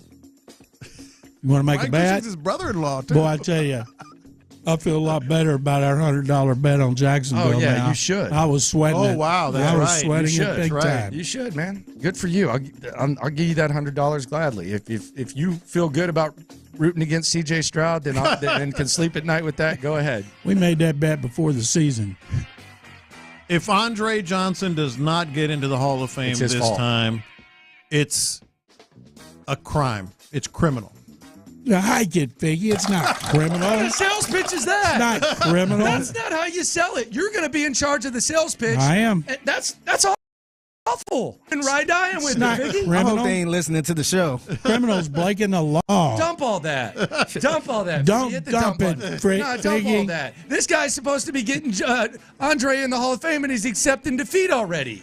So, John, seriously, where do you think he stands? Pretty good class. Same way as he has last year with Reggie. First of all, he's got to get to the 15 finalists. Reggie Wayne will get in there again, and Torrey Holt, and then we'll all go through the same speeches. And I'm changing some of the things up that I do, and I think the three of them will cancel themselves out again. John And I McClain, don't know what the answer is. we appreciate you, my Thank you friend. guys very much. Legend. Merry Christmas and happy I love holidays. John McClain's to Merry Christmases. everybody who's listening. Really. Ho, ho, ho. John, you give the best Merry Christmases. You're earlier than I'm anybody. in the Christmas spirit. You're earlier than Nah, everybody. but that's not his longest. That's not his longest range of holidays. You know what his longest No, range of but holidays he is. also says Merry Christmas all the way into January. No. Oh, but Happy New Year. Happy New Year Happy goes New till Year. March. Absolutely. I'm holiday festive. Thanks, guys. Yeah, Selection Sunday, he's telling you Happy New Year. Cougs are in the tournament. Happy New Year to Happy New everybody. Year, buddy. Coming up, 3 reasons why this might be the most intriguing matchup of the season for the Texans. The Texans are adding and losing bodies, and could the Astros be trading a local legend? The hits are lit next. Losses always stick.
shot. Live from the Twin Peaks studios, Sports Radio 610 presents In the Loop with John Lopez and Landry Locker. The hits are lit here on In the Loop on Sports Radio 610. Playing all the hits. These are the hot stories of the day. You're listening to In the Loop with Houston's sports leader, Sports Radio 610. State of the NFL through week 12. 15 winning record, 2 teams at 500, 15 teams with a losing record. This Sunday, 2 of those teams with a winning record. They face off. It's going to be a noon kick. By the way, this was originally supposed to be a 3:25 kickoff. Right. I know I was supposed to be disengaged. You told me to disengage when I was on vacation. When you're out, get away. Easier said than done, but I know. To a certain point I did. Yeah. Why did they make such a big deal about the Texans being moved up? And why was there it seemed like almost like a proactive effort by the Texans to make it clear, hey, they moved us up to noon because they want more people to see the game. Was that weird? Did y'all say anything about that? No, I did explain, why it was. You mean you ain't jumping that press conference with Mike North? I don't know what was we know going the on. answer. You know the answer. Biggie knows the answer. Help. A lot of people are just afraid to say it. Because it's the Texans. Because of the last 3 years. Because Texans fans, your immediate reaction would be, oh, look at there. They can't even play a 3:25 game. It's the Texans. Nobody cares, blah, blah, blah. No, I actually didn't mind them saying it. No, I just thought it was weird because I didn't think they really needed to explain it. No one would have to. I didn't think it was some sort of demotion. I didn't think that, but they. I didn't think so either, but a lot of people felt like it was. And you know why. But I got the alert, and I think it is. I don't care how they say it. If the A team's going to be calling your game instead of it, I don't agree with that. No, but the A team is going to be. You think it is a demotion? It's going to be Nance. Oh, so Nance and Romo calling the noon. Reportedly, it is going to be Nance, and it is going to be the majority of the map. At noon. If it's Nance and Romo, then okay. Yeah, as of now, that's what everybody. It seems to be. I still think 3:25 is the prime, but who cares? It's Sunday. It's not like you got booted from Monday Night Football or Sunday Night Football. No, it's still Sunday. No. I think the reality is it is going to be a bigger audience, and it's going to be showcased more because it's going to be the majority of the map, not that little pocket of yellow or green or whatever. We've all seen those broadcasting maps, right? And there's a little pocket around Houston that is the Texans game. All due respect, it's not going to be that. It's going to be the big one at noon. It probably would have been worse if they kept it that way because they would have had that Cowboys and Eagles. Exactly. But the reality is, I know exactly why it was kind of emphasized. Let's put it that way. I didn't get it. I didn't think they needed to explain it. I just didn't think they needed to explain it. Well, you didn't, but I think a lot of Texans fans, their gut reaction would be, oh, see there? More. By the way, today's the deadline to flex the Jets game. I think the Packers winning and then the Giants winning and the Texans losing. I think it's a perfect storm. And for me, selfishly, and I was fine with the Monday night move. It looks like it might not get flexed. It's not going to get flexed. Thank God. If you ask me now. Thank God. Last week I was going to go, baby. Yeah, last week I was going to say absolutely it's getting flexed. But everything that I'm getting warmed up for the parking lot. Everything that should not have happened. I might need to stay away from me. Everything that should not have happened. JETD's nuts. You better do that, and then I'll run away. Let's go, Tim Boyle. Should not have happened, and so they won't get flexed. They're not going to get flexed. I hope I'm wrong, but I don't think they will. Can you imagine Landry mixing it up with those Jets fans? I'm just going to be my hand in my face, I don't know this guy. I don't know. Hey, we better keep dominant from New Jersey with it. Oh, he's a cop. He's a cop. Can't do nothing. He's a cop. I've never seen this guy before in my life. I'm going to go to a random Jets fan. Hey, I know who your favorite Greek figure is. Who are you talking about? Achilles?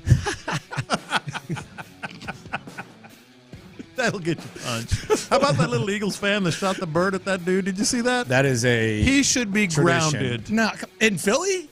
He probably got a damn raise on his allowance. Well, he probably did. No, he probably might got a day in Philly for that. Dude, if your little precious daughter at 8 years old walked up to a fan and said, hey. If she was from Philly, I'd understand it. It's a different mindset out there, sir. So we have two teams with playoff hopes, 2 6-5 teams, D'Amico versus Sean Payton. We'll get more into that at noon, what could have been, what might have been, what almost or almost was not at noon. We're also going to get you to that game on a Texans Ticket Tuesday, so be ready for that. Andre Johnson, he is a finalist for the Pro Football Hall of Fame. I mean, McClain didn't. We said, would it be a joke if Andre didn't get in? And McClain basically said, no, that's a good sales pitch. Well, he's not real confident. Yeah, so what? He's not real confident. I've got a confession related to this in about half an hour. Let me give you the semifinalist names, and you say in or out. You say yes or no. If by my standard, not by their standard. By your standard. Do I think this guy should be a Hall of Famer? No. Does Andre need to worry about him getting in? Okay. Because I think should he have to or does he? Let's just use should. Should he have to? Should he have to? Jared Allen. No. Dwight Freeney. I guess. Devin Hester. He should have gotten in last year. He's the best return man in NFL history. You should respect the other three phases. Torrey Holt. Or the third phase.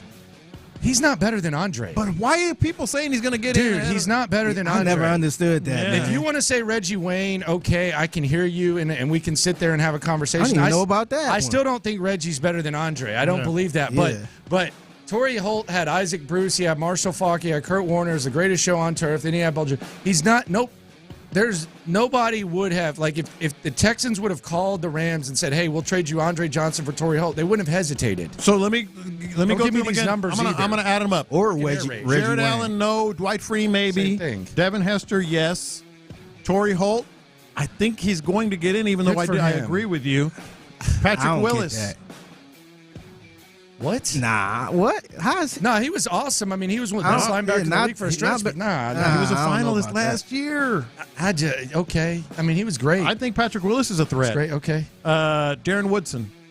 He should have been in before Leroy Butler. That's 4 already. Yeah, Darren Woodson should have been in before Leroy Butler. Darren Woodson, his stats aren't as good because Mike Zimmer basically had him extra stuff. Darren Woodson was one of the biggest parts of that Cowboys squad. He Fletcher should have been in. Okay, yeah, he's going to be. What are we doing? He's going to be. That's a try hard. Steve Smith Jr., Senior. I mean, he's not better than Andre. Again, that's not the question. The question is he a threat? I guess, but he's not better than Andre. Yeah. Rodney Harrison. Oh my God, he's going to get in. Broadcasting is going to help him. God. He's going to be rocking that yellow jacket, that gold jacket. God, he's the type every of guy, Sunday night. If he lived in town, he'd be rocking that to HEB. That's a guy that's going to have his jacket. Imagine if Chester Pitts was a Hall of Famer. Well, Robert Brazil rocks his quite often too. Oh yeah, Chester Pitts. Reggie Wayne. Sure, he's not better than Andre though. And Vince Wilfork. Yeah, he's going to get in. That's 9 legitimate threats. Yeah. Okay. Dang, man. That's fine. Like, how many have they put in a year? Do they have a limit? It varies. They say that there's no limit, but it's never more than. What's the beef with Andre though, man? I don't get it. I don't get it either. The number. I mean, touchdowns. The touchdowns. I never thought he was better. I never thought Reggie Wayne was better than him. No, dude, it's neither Torrey Holt. It's stats and stuff. They don't factor it in. I think you should want to get a Texan in. Yes. Like some sort of representation. I think that should matter. Yeah. But whatever. And McClain doesn't seem too confident in his pitch. I'll tell you this. If Andre played for the Oilers, who cares? I mean, he'd be fighting for it. Who cares? Texans had a body. They claimed Derek Barnett off of waivers from the Eagles. Apparently, they were interested. They add him. They also waived Matt Amendola, although there's talk that they might do some roster maneuvering, and Amendola could be back. We'll keep an eye on that. Josh McCown, he is gone with Frank Reich, the man who was at not once but 2 times considered as the potential Texans head coach. He is gone. I was definitely on that McCown train. I can definitely we have evidence. Admit that. We have very strong evidence of that. But you know what? Hey, would he have been that much worse than David Culley and Lovie Smith? No one will ever know. Championship weekend. So Michigan's playing this week. Once upon a time. Want to go back in time here. This was Adam Schefter talking about Denver's strong interest in Michigan head coach Jim Harbaugh. Yeah, I thought that this team from the outset would be ultra aggressive, and take big swings. And let's look at all the people that they spoke. They spoke to Sean Payton. They spoke to Jim Harbaugh. Numerous times. Hey, they just reach out to him again, right? That's what I heard. They met with him again last week, in Ann Arbor on Monday. Oh. And so... Michigan. Well, the facts are the facts. They met again, and I think no deal materialized, and both sides went their own way, okay? And for whatever reason, they decided not to get it done. I think Denver's shown that it's willing to swing big. I think it will continue to try to swing big, whoever that is. We'll see what they're going to do. All right. And they ended up going with Sean Payton. Jim Harbaugh said no. D'Amico said no. They got Sean Payton. So this is Dan Duquette on Alex Bregman.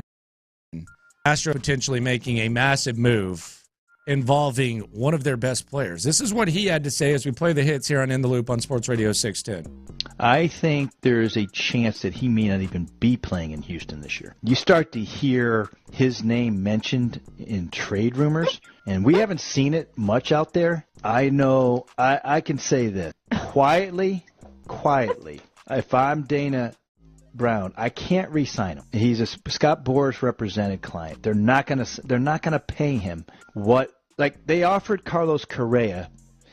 In hindsight, it wasn't a bad contract when we know now he had the injury and everything else that came back with it, right? But he should have been getting 8, 9, 10-year offers, right?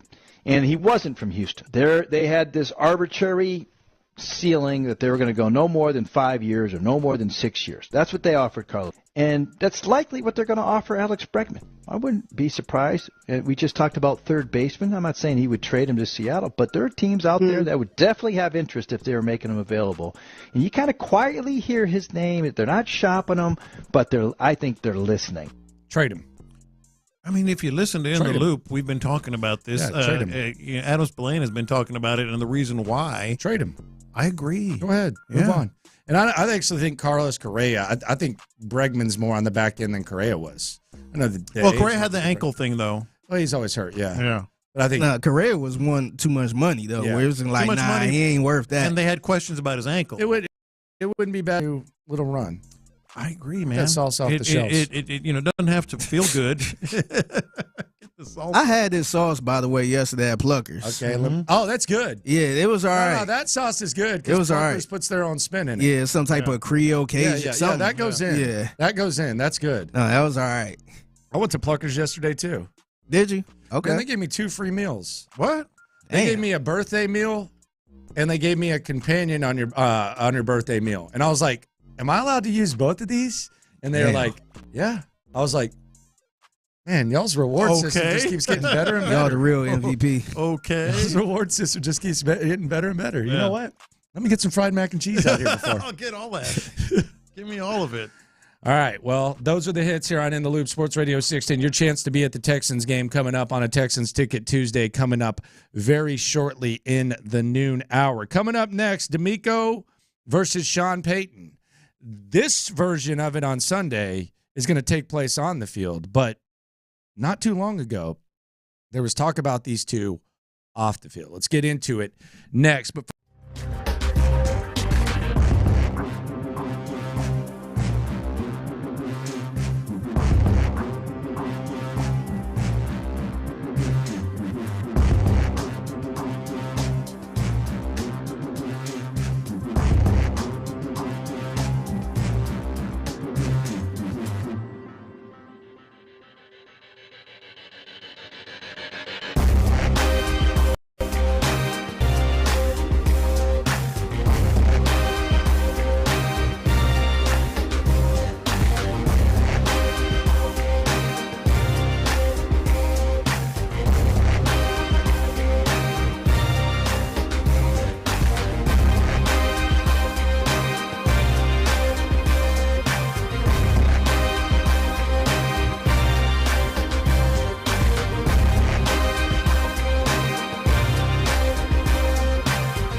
DeMeco Ryans. We heard those names in the offseason. We're going to see them for the first time on opposing sidelines on Sunday. We're going to get you there to the game coming up within the next 25 minutes. How about that? 25 minutes. We got you covered here on In the Loop on Sports Radio 610 on a Texans Ticket Tuesday. So Sean Payton met with the Houston Texans, and then Colin Cowherd went on his radio show, and he said this about what he took away from the meeting. And this had a lot of Texans fans kind of, I don't want to know, like the mood then might have been kind of, oh God, a little bit apathetic. I don't know, but I'll let you, let's just relive it because it's kind of been forgotten because a lot of good stuff has happened since. But this was Cowherd talking about Sean Payton's interview with Cal McNair and the Houston Texans. Don't chase money, chase really good management. That's what's always been fascinating about the NFL is you think billionaires are all brilliant and wonderful, and let's be honest, there's a lot of bad owners out there that sometimes they inherited money from a family. A lot of times they don't even like the sport. Somebody dies in the family, they're left with it. The gap, listening to stories last night, between the haves and the have-nots in this league is not just quarterbacks or coaches. It is ownership. Even on Zoom calls, you can spot the dysfunction. Zoom calls, not even being in the room, you can see why certain teams lose and why certain teams win. Yesterday, Sean spent 4 or 5 hours with the people that own the Denver Broncos. Very impressive group. Condoleezza Rice is in that group, but we see it all the time. What is that confused me about that is, like, first of all, he states the obvious and it makes it sound really good. Like the owners are a problem. Yeah, we kind of knew that that some owners are a problem, but it's you call it carrying water. It is the definition of carrying water for Sean Payton on that every step of the way. If the Texans had hired Sean Payton, they would have had to give up draft equity, including one of their first-round picks. I don't know whether C.J. Stroud ends up doing – hell, I don't even know if he likes C.J. Stroud. Who knows? Mm-hmm. Although he did talk about physical traits, so there's a possibility there. The overall vibe, there's no nostalgia that comes with DeMeco Ryans. I think Sean Payton's an overrated coach. I don't want to get into all that. This would have been my nightmare situation of all the things potentially Sean Payton – being the Texans head coach. It would have driven me nuts. I will say this, because as much as we're not going to argue that again, but I think he deserves credit for what they've done this year. I will say they wouldn't have been where they are right now, because I think he would have had to kind of with Sean Payton. They wouldn't have been, the Texans wouldn't have been where they are right now had Sean Payton taken the job. Not to say that he wouldn't have done a good job here eventually, but because they would have had to rebuild, he would have had to start this whole, they certainly wouldn't have the same players. They may or may not have C.J. Stroud. They may or may not have Will Anderson. They would have had to give up picks to get Sean Payton. Yeah, like we talk about the Will Anderson trade. Imagine trading for Sean Payton. Yeah. I mean. Yeah. And I think, on the other hand, if DeMeco was in Denver, I think that Denver is about where they're at, maybe even better. I think Lee Slowick does a good job with Russell Wilson. I think the defense would be good. I don't think they ever would have given up 70. Mm-hmm. Maybe even probably would have more to work with there. I think they would be fine. I think we kind of lucked out of this situation. I remember when the news came out that the Texans were interviewing Sean Payton.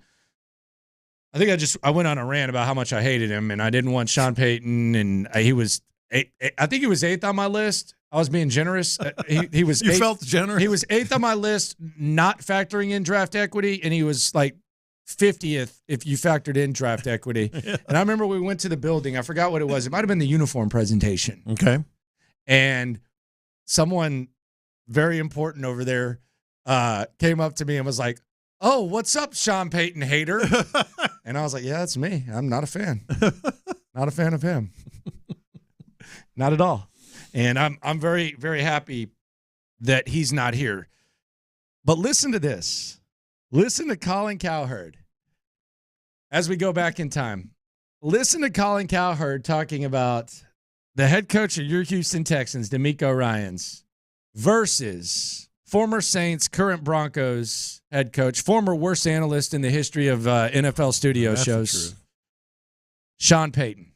Denver's got dudes, they've got rich owners, and they've got a GM that drafts really, really well. This is not like other jobs. You got players, you got personnel. Generally, when you take over a job, it's a weird owner, an incompetent GM, a bad roster, got to find a quarterback. Now, they've got like 2-ish issues here. Not a lot of cap space for several years.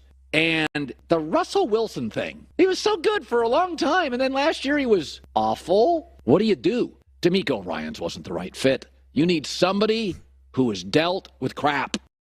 What crap has he dealt with? He had Drew Brees. Yeah, are they talking about Bountygate? Was that not his fault? Well, he had to have known, but that's neither here nor there. Michael Thomas, like they had what crap? That defense, that Saints defense? Yeah, I'm confused by that. I am intrigued by this matchup though. On Sunday, and it's going to be a good game. It's going to be a really, really, really, really, really good game. And I think the Bronco fans are going to travel. I think this might be the most full game of the season. And I know Jacksonville was big, but let's be honest. Yeah. People don't get hype about Jacksonville. And if we're being honest, I'm kind of excited about the Peyton versus D'Amico angle. And I'm talking about casual folks. There's not, were there any Jags fans at the game? A couple? A few. It was a few. Barefoot? That one Jags fan that travels to all the game was front row, and there were some barefoot. That one Jags fan? there was a good group, but it wasn't like anything else. This game is about playoff implications, beating the Broncos to stay in the race. C.J. Stroud versus that defense, not turning the ball over against the defense that forces the most turnovers in the NFL. But for me, I think D'Amico versus Sean Payton's a big part of it. I want to see that. I want to see how that plays out. Well, for all that, obviously I have an opinion about Sean Payton, but I enjoy star power. And I think the NFL, there's certain guys that just have star power where whenever the camera pans over to that guy, it's like, oh. Yeah, you know it. He's the biggest star that the Texans have faced when it comes to just NFL star power. Of this is like a historic figure, and I don't dismiss Sean Payton as a historic figure. I don't dismiss him as a future Hall of Famer or anything like that. Whether we get into it, but as far as star power, the biggest stars that the Texans have faced this year that generate that much attention, I don't even know if there is one. Maybe Mike Tomlin and Harbaugh can get into the discussion, but those guys are loved. Yeah. Those guys are loved. You admire Mike Tomlin, right? You admire. But star power, he's right there. No, he's right there with him. But Sean Payton, after leaving for a little bit on Denver, Russell Wilson, this is the best combination that the Texans will see of just combined polarizing star power. Since Lamar Jackson and John Harbaugh. But is Lamar I guess Lamar's polarizing. Yeah, he's got some haters. Yeah, he's got some haters. But as far as just polarizing over the top star power, Russell Wilson and Sean Payton is as good as it gets. Yeah, I go back to what you feel as a fan when you see Sean Payton on the other sideline. Love him or hate him, you always go, oh man, that's Sean Payton. Oh man, who knows how this is going to play out? But that's Sean Payton. It is a factor, and that's why I think the Payton versus D'Amico thing, it's big for me in this game. Landry Locker, John Lopez, Figgy Fig with you here on Houston Sports Leader, Sports Radio 610. Texans tickets involving these stars. Next 15 minutes, we promise. Next 15 minutes, don't go anywhere. So I'm going to ask you this question. This is off the go. Okay. Kevin James played Sean Payton in a movie about him. I think it's appropriate. I think it's a good representation of Sean Payton. A little bit. I think it's about accurate. A little bit weird. I think it's about accurate. Yeah. Because you think he's funny? Because he's a joke. Yeah, because he's a joke. Pretty much. Who would play you in a movie? Who would you want to play you in a movie? Who would I want, or who would? Who would be the best? Who would be the best? Benicio del Toro. Who's that? You know Benicio del Toro. He was in that Las Vegas movie. No Country for Old Men? No. A lot of people say I look like him. Oh, God. I can't wait to see this. This guy's going to have a Puerto Rican actor. 8-pack. He was – no, he does not have an 8-pack. This guy right here. You've seen him. What is with his hair? It's tousled. What is that? It's messed up. Is that up. real? Yeah, it's real. He's best known Fear and Loathing in Las Vegas. Never saw it. Oh, it was a great movie. Yeah, I never saw it. Yeah, it's a great movie. Never saw. Fear and Loathing in Las Vegas. I'm trying to think of some other ones here. But that would be one. How about you? I don't know. I don't really know. You got to know.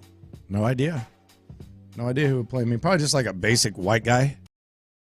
That sounds about right. A basic white dude or something? No. Who else do people say I look like occasionally? I can't remember. But that's one that I get occasionally. Figgy, who's playing you? I was sitting here thinking the same thing. I have no idea, man. People don't really say I look like anybody. Like, I never really got people to say I look like this celebrity. You did once. And let's just say it was probably a low point for Lopez's career. It was not. Play the race card real quick. It was. Play the race card. Hey, I didn't say it. Race card! Lopez's daughter said you look like Travis Oh, Scott. yeah, that was a low point. I didn't say it, and she thinks you do. What's wrong with that? Yeah, that's a low point. Yeah. She said he looked like Travis Scott, man. Who's the guy? Remember when I thought your daughter was your mistress?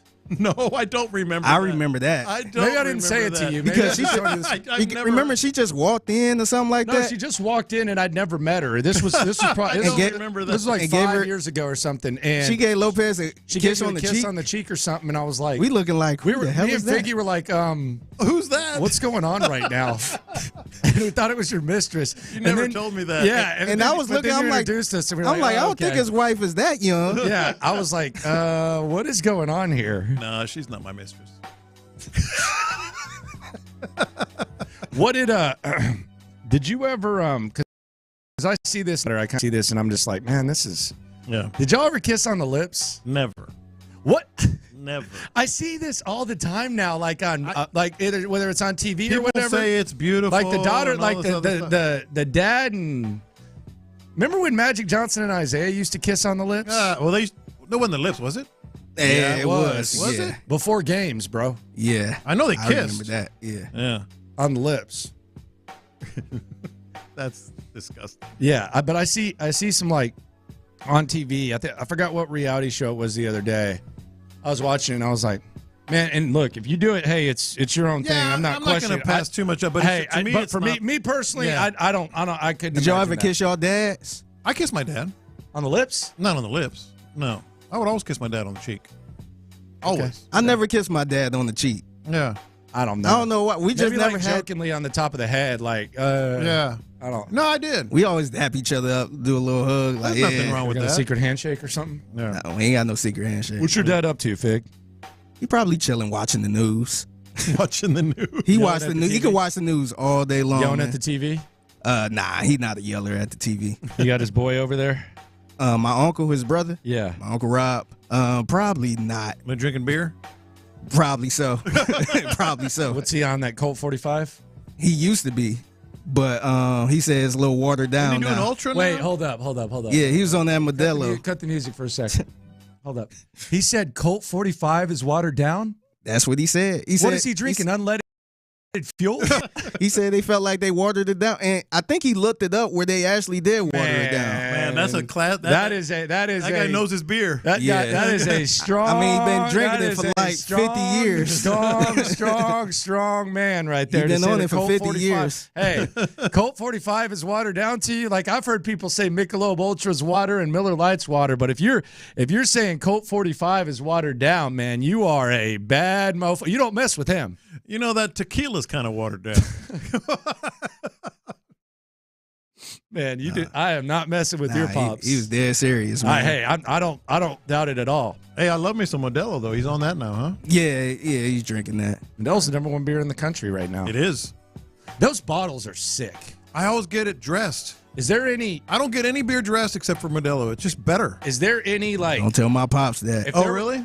What you doing all that stuff Put to the some beer? salt and lime on there, man. If you were in a fight, then you want like if you're in a fight and you get to carry a bottle as a weapon. Which bottle do you Any want? long neck beer? No, I don't know about that. A long neck beer? No. But you can't get a 40. There's one bottle that I think would just F them all up. A beer? Oh yeah. What? Corona. It's hard. Corona. Dude, you could slam Bro, that on the table. Corona. You could slam that on the table. You and get it won't that break. Corona bottle? Yeah. Pop. The bottom is like lead. Yeah, that's one of the. That's one of the, like if you only had one weapon, one beer bottle, you got to go with the Corona bottle. The Modelo is just kind of small. It's kind of fat. Yeah. So it might kind of you might not. You could throw it, but you can't get as much of a read. You can't crack nobody over the head with. I got it. I got who plays. I'm like, this is perfect. Who plays Landry? Okay. It just came to me. I think I know who you're going to say. Go ahead. No. You probably do. I'm sure people have told you look like him. Oh God. Michael Cera. Michael Cera. Is that the cokehead kid? No, it's the guy from yeah, he's cokehead. Arrested Development. Jokes is cokehead. Okay. He was from he looks like him. Look up Michael Cera. He looks like you. Okay. Arrested Development. Kinda, yeah, I can see it. I can see it. That's it. Michael Cera. Yeah. Damn. How you find that? How it just came to me. I'm like, who looks like Landry? Who looks like Landry? Dude. Couple people on the text line said Superbad. Pete Davidson. That's who I thought he was going to say, Pete Davidson. I think Michael Cera looks more like you. Because me and Pete Davidson have the complexion. I'm not as pale. I'm not as pale as him all the time, but yeah. Superbad. He was in Superbad. Yeah, Pete Davidson. Dude. My mom used to say I look like... he could be your brother. My mom used to say I look like Reggie Miller. Reggie Miller. Okay. Don't know why. Or someone did, and my mom just kind of ran with it. It was either like I like the cross-racial comparison. It was like a cross between Grant Hill and Reggie Miller type of thing. I don't know. Yeah. Who knows? Yeah, I've seen the Pete Davidson thing. I got the eyes. Coming up, we're going to give you a chance to be at the game on Sunday. It's going to be a big one. A lot of star power. Texans versus the Broncos. Two teams. Vance, that the winner of this is in the playoff picture. And the loser is on the outside looking in. We'll give you a chance to be there. Plus, we're going to have a little lunchtime confessions next. I guess you can't win.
Watch this.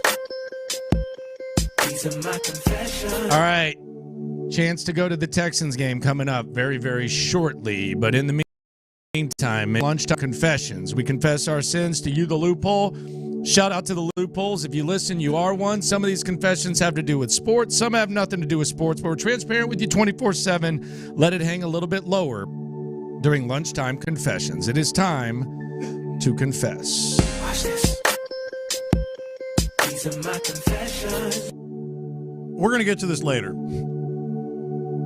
And I kind of get it. And I admire the courage of one C.J. Stroud, and the honesty of one C.J. Stroud. But I got to admit, you know what I'm talking about, Figgy? It's him talking about the L.A. girls versus Houston girls and the food. Yep. L.A. food versus Houston food. You will hear that in just a bit. Kind of bothered me. It kind of bothered me, man. Just lost a listener. Look, I admire that he's being honest, and he was asked. I didn't think he really said what it was presented as. I think he said it. I think he got kind of headline porned. Really? I didn't think he said anything that bad. He said Houston food is gassed up. He said it's gassed up. That's not great. He said people. He said people hype it up, but they don't really direct them in the right spot. I mean, later in the clip, I think they did say you can't look on TikTok to try these foods and all this other stuff. You got to talk to the people that's actually from and living here. Look, I'm not saying I'm mad because I always say that. If I'm going to ask you a question, I want an honest answer, and it doesn't always feel good. But then he said, like, flat out, LA women are better than Houston women. He said they're better, that they're like real bougie. As opposed to fake bougie. That ain't great either. But honestly, like, I'm not even surprised the dude from Cali, man. Exactly. You see how all of these Cali dudes we had them on the show. They're proud of where they're from. They stand on their own, man. And here's the thing nobody's talking about with this, and we'll get more into this. Mm-hmm. I'm glad that my hopeful franchise quarterback isn't obsessed with Houston women. The last one was, and look how that got us. You know what I got out of it? Good God. He clearly... What do you want him on Instagram trying to get massages? I got out of it something very similar to that. He clearly hasn't been out much. Which is great. Yeah, that's what I like. The one good thing is, like, okay, he says, like, you have to really talk to people and find places and that are kind of like legit and real. And I'm like, he hasn't. That means he's studying. He's doing the old, why doesn't he study the playbook more thing? You know, and he's talking about, you know, it's kind of hard with the Houston women. Good. That means he's got his nose in the playbook. But I'm just saying, like, as much as I respect it, I understand it, part of me likes it, kind of hurt a little bit, man. That's a Cali kid, though, man. That doesn't matter. That's a Cali kid. We'll let you hear the comments yourself coming up at 1:20 here on In the Loop on Sports Radio 610. Watch this. These are my confessions. I think that Russell Wilson renting out a Waffle House with Ciara is the most ridiculous thing that I've ever witnessed in my life. Man, you don't need to rent out Waffle House. It ain't popping in there. It's not crap fillet. I mean, it can be. This is the most fake, I'm trying to be relatable thing that I've ever seen an athlete do. So my confession is this. I went to Waffle House on Thanksgiving, and I was disgusted with Russell Wilson. Yeah, the thing that bothered me was just, if you're going to be real and come across as... But he's not. Yeah, he's not. As come across as sincere, just go when the people are there. Be other people. Yeah, walk in. Do what the people say, hey, do. Man, that's Russell Wilson. What's up, Russell? You know, that kind of thing. Yeah, that's the part that bothered me. Watch this. These are my confessions. I wasn't mad last year when Andre Johnson was not enshrined in the Pro Football Hall of Fame. Okay. I'm going to be livid this year if he's not. Like what else? Well, McClain doesn't seem to be too focused on it. He doesn't seem to have a lot of confidence. Who cares? He basically said, "Oh, you know." He doesn't seem to have a lot. He's got to wait his turn, and it's McClain's job. He's got to wait his turn. Isn't your job? Isn't it his gig to like make sure sell he doesn't. Andre over Torrey Holt? Yeah. Like so what? Like if you're taking the L from Torrey Holt, like it's one thing for like Calvin Johnson or something like that. But if John McClain is supposed to be in charge of getting you in, and he's okay taking the L for Torrey effing Holt, like man, that's not playing worth the damn. That's not a good sales. I'm pitch. gonna be mad. Like legit. This is ridiculous. Mad if he doesn't get. Last year I understood. I got it. We all understood that you got to wait a little bit. Wide receiver position is jam-packed. He's going against Torrey Holt and Reggie Wayne. Yeah. Come on. I mean, you got to be able to sell that. You got to be able to sell that. I mean, what are we doing here? Yeah. It just very defeated. Yeah. Watch this. These are my confessions. I think we're on the edge of a binge. Wifey is a binge watcher. Mm-hmm. She's going to watch the same show. Sometimes it's going to be Guys Grocery Games. If we find another show, she's going to binge watch it. And I think we're on the edge of a binge. It is. Home Improvement. She started watching TV show. She started the watching. Old one? That's a great show, She started watching man. Home Improvement Oh, on a come binge. on, do it. The other day, and I was very, very, very hesitant to partake in this binge. But my confession is, dude, it's awesome. Home Improvement kind of travels well with time. It's awesome. Home Improvement kind of travels very well with time. And Tim I Allen am was not- funny as I am hell, not man. out on the. Oh, he was hilarious. He was funny as hell. Yeah, he goes. He was so manly. He was so good. No, remember about a year ago. I confess, I thought I was gonna try to act like too cool, but this seems like, I'll put it this way: it's better than Seinfeld binge. God, that sucks. No, it does not. But that's a different topic. The Seinfeld does not travel, bro. It doesn't travel like Home Improvement, man, or Friends. Seinfeld, it does not travel as well. Don't get me started. I'm just telling you, it doesn't. But about a year ago. By the way, thanks for the Seinfeld gif on Thanksgiving too, Weasel. Oh yeah, that was good. I like that. I like that. I didn't know what that was. I'm like, what is really? Remember, I started watching Everybody Loves Raymond, and I'd seen it. No, that's good. That and travels we watched too. Every That one. travels better than Seinfeld. We spent about 3 months. Travels better than Seinfeld. It's not 100%. We spent about watching them all again and laughing our asses. Kings and Queens is pretty good too. Travels That's better another than good Seinfeld. Which gift did I send you? Was it the turkey? You might have sent a Friends gif. I think someone else sent a Seinfeld gif. Oh, I sent the Friends gift. We got attached to a group text. Yeah, I sent the one with the turkey on her head. What? When she has that turkey on her head and she's dancing. Yeah. Monica? Monica. Yeah, Monica with Chandler. Yeah. Rest in peace. Mm-hmm. Shout out. Yeah. Watch this. These are my confessions. I feel a little bad and I feel a little stupid doing this. Okay. Because I know what's coming from you and Figgy. Oh, God. I know what's coming. I'm going to be destroyed. I'm going to be called this and that. Okay. I'm going to be called. He's trying to lighten the blow. Just be in your normal mindset. Don't let him lighten the blow here. See what I mean? So I bought my ticket for Boston to New York because we're going to go do the Army-Navy game. I know where this is going. Yeah. And then we're going to fly to New York and watch Texans at the Jets. Yeah. And a little icon popped up that said, "Oh, you're first class. You are eligible for a first class upgrade." Yeah, so you're first class. I went, click. Yeah, Yes. that's not surprising. Yes. Nobody's surprised by that. It's only an hour and a half flight. It's 45 minutes. Or whatever it is. I said, click, sure, I'll take an upgrade. Good for you, buddy. I'll take an. I'll have You a deserve it. I'll have a Salute. Bloody Mary at 7 in the morning. You deserve it. Promise you for class, but we can promise you we'll get you in the building this Sunday. It is a Texans Ticket Tuesday. Caller number 10, 713-572-4610. You're going to the game. Caller number 10, 713-572-4610. You're going to the game on a Texans Ticket Tuesday. Watch this. These are my confessions. I was kind of annoyed with Lopez this morning. What did I do? This CJ Stroud thing sparked Lopez to want to do food recommendations for Houston. Oh, I got him. And he had he had the list of Italian, Mexican, all that. I got him. I just kind of ignored it and browsed through it. I'm not going to But ignore my it. confession is, what are you doing? Oh, God. Look at even Figgy's like, what are we doing? Y'all are here? dumb. Here's the guide to where you eat. This is where you're supposed to really eat in Houston. He asked for that. Like, if you listen to it and you're going to hear Bro, it. I was like, man, please no. CJ Stroud Oh my God. literally asked about, you got to get recommendations from people. Oh no. And I said, all right, CJ, I got you. All right, I want on the text line 713-572-4610. Do y'all want Lopez to do this at 120? I do not. I got them all. They're right here. I don't want them right now. Your Houston food recommendations. No, thank you. From the OG.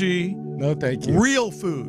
Not. What do you say? TikTok and Instagram. Yeah. A lot of people, he wants real. He thinks Houston food is not as good as LA food. We can prove that wrong. I'm helping our starting quarterback. I'm giving him real food recommendations at 120. You know, I'm Houston food out, man. It's a food blogger here named Keith Lee. yeah, I've looked at him. He really, really gassed up Breakfast Club yesterday. Oh, really? He was telling the The truth. pancakes, the grits, and the chicken. What did he say? He gave it a 9.8. He said that was the best fried chicken he ever had in a long time. By the way, at 120, I got better fried chicken for you and CJ. You got to go to Gus's. I got better for you, CJ. Not the one out there. You gotta go. You got to the go original. Pasadena. You gotta go to the original. Were y'all looking over my shoulder? Coming up, Thanksgiving is over, but there's one thing that I am most thankful for that I think a lot of you people, and I do mean you people, can relate to. That's next.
I am so thankful. Sometimes these things can be fun. Brother, we three-peated. We had to go through 3 straight head coaching searches. 3 different situations. Last year was kind of fun, but these things can be exhausting. They can be hopeless. Of all the things, like, I am so glad that for the first time in a long time, that once the football season concludes, the new year begins, we can just start it off without a coaching search. I'm very, very thankful for that. I know Thanksgiving's over, but and that's something I'm very thankful for. Yeah, and I think we paid our dues, man.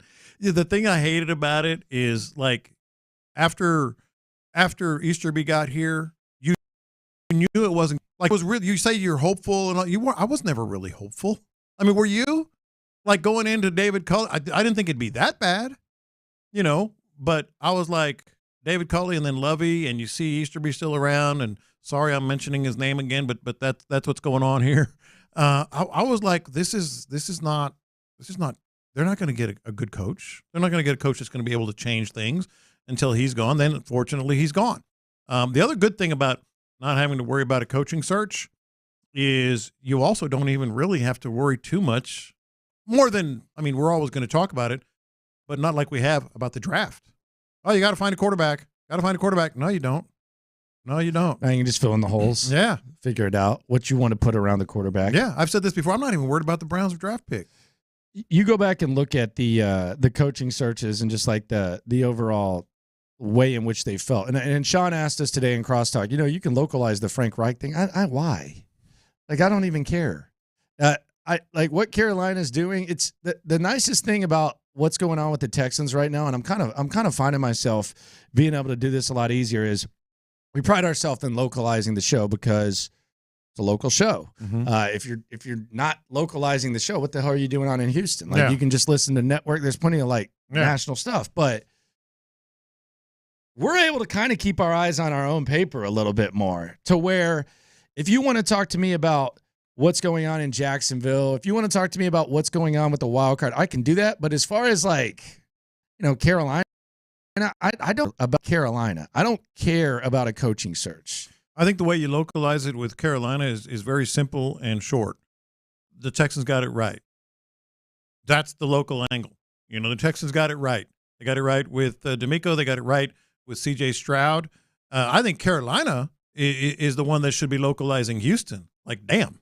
Maybe Frank Reich, and there's a lot of this out there, really wanted C.J. Stroud, and that was part of the issue with Dave Tepper and all this other stuff. But that's not our business. You talk about keeping your eyes on your own paper. They should be the ones saying, man, how did Houston get it right when it was all there for us?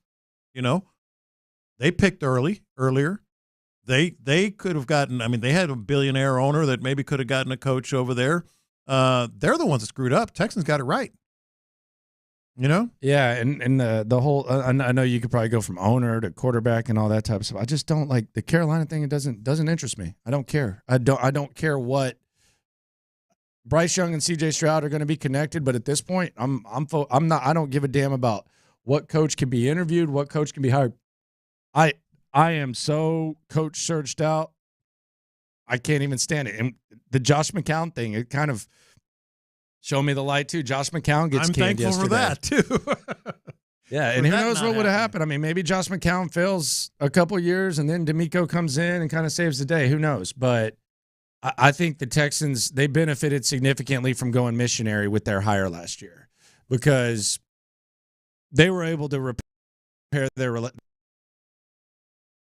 reputation pretty quickly, and the resources increased, and you were able to get the quarterback and the coach and all that, and the job was more appealing than national media types would give it credit for, but they were able to do that quickly. I don't know if they would have been able to do that had they hired Josh McCown. Like, you could make a case that, like, when it comes to, like, the timeline, like, maybe Josh McCown tops out in 1 year like David Culley. Maybe Josh McCown lasts 2 years. Maybe when you hire Josh McCown instead of Lovie Smith, you go he lasts a year, and then you're in the coaching market during the D'Amico stretch, just like you were before. But I don't know, like, if the reputation, and that was what we said when we went to the Lovie Smith thing. It was man, it felt normal-ish based on what the reaction would have been with Flores lawsuit, and then the by the way, what the hell was he doing yesterday on defense? A McCown press conference, etc. Easterby being one of the masterminds behind that. I wonder, like, if the Texans would have been able to recover from that, even if Josh McCown had been fired after 1 year, and they would have technically been in the market for the same coaches and the same coach that they ended up getting in DeMeco Ryans. Well, and you talk about things that Texans fans really need to be thankful for, outside of the obvious of having DeMeco and C.J. Stroud. I am, and I think Texans fans should be really, really thankful that Cal and Hannah McNair saw the light. You know, that they heard, especially when you are the big bosses. It's hard to change and take a step back and say, man, I think we were wrong on this. Because keep in mind, how many times did John McClain over the previous 2-3 years, we'd be complaining about Jack Easterby or something, or whatever's going on over there, and he goes, doesn't matter, Janice loves him, or whatever, and it's not going to change, but it did change, and that's why I think like the Cal and Hannah sort of, I guess, moment of clarity that they had collectively. To be able to step back and change. It's hard for people to do just in general. It had to be really hard for them to do, but they did it. And not only that, they became more actively involved in the coaching search. Yeah, they did, and they told us right here in this studio that they were going to. My thing with the Cal and Hannah thing is, I'm not saying this to minimize how much I appreciate them as a team, because I'm one of the biggest proponents of like them being a team. But when we say saw the light, to me, I think I don't want to say it's like harsh. It's true, but I don't think they needed to see the light as much as like a Dave Tepper or a Jed York. Like, I don't know, like when things really just spiraled out of control, I don't think that they had as much control of things as they do now and as they did this previous offseason. Like the O'Brien thing, Bob, rest in peace, Bob was the one who brought in O'Brien. So as soon as Bob, is on the back end and Bob ends up going away, like if you inherit a situation that you're the decision maker and maybe Janice still has a little bit of a say, she does. You're going to try to you're going to try to live out like legacies, your dad's vision with O'Brien, and you're probably going to be a little bit more lenient to O'Brien than you would be. You're going to give him the benefit of the doubt. Then you have the Jack Easterby factor, and Jack Easterby's here, and he's doing his thing. And then you have to go through the rebuild because of everything that went on with trusting O'Brien too much, et cetera. Like, I didn't look at, like, when people would have like polarizing opinions about Cal McNair and even Bob, I would just say, man, these people are just they're just I don't agree with these. So when we say saw the light, I agree with you, but I also disagree with you because I think this organization functioned as one of the most dog-butted organizations in professional sports. I agree with that 100,000%, and I was one of the most critical of it. But I don't think that Cal McNair and Hannah McNair were like some sort of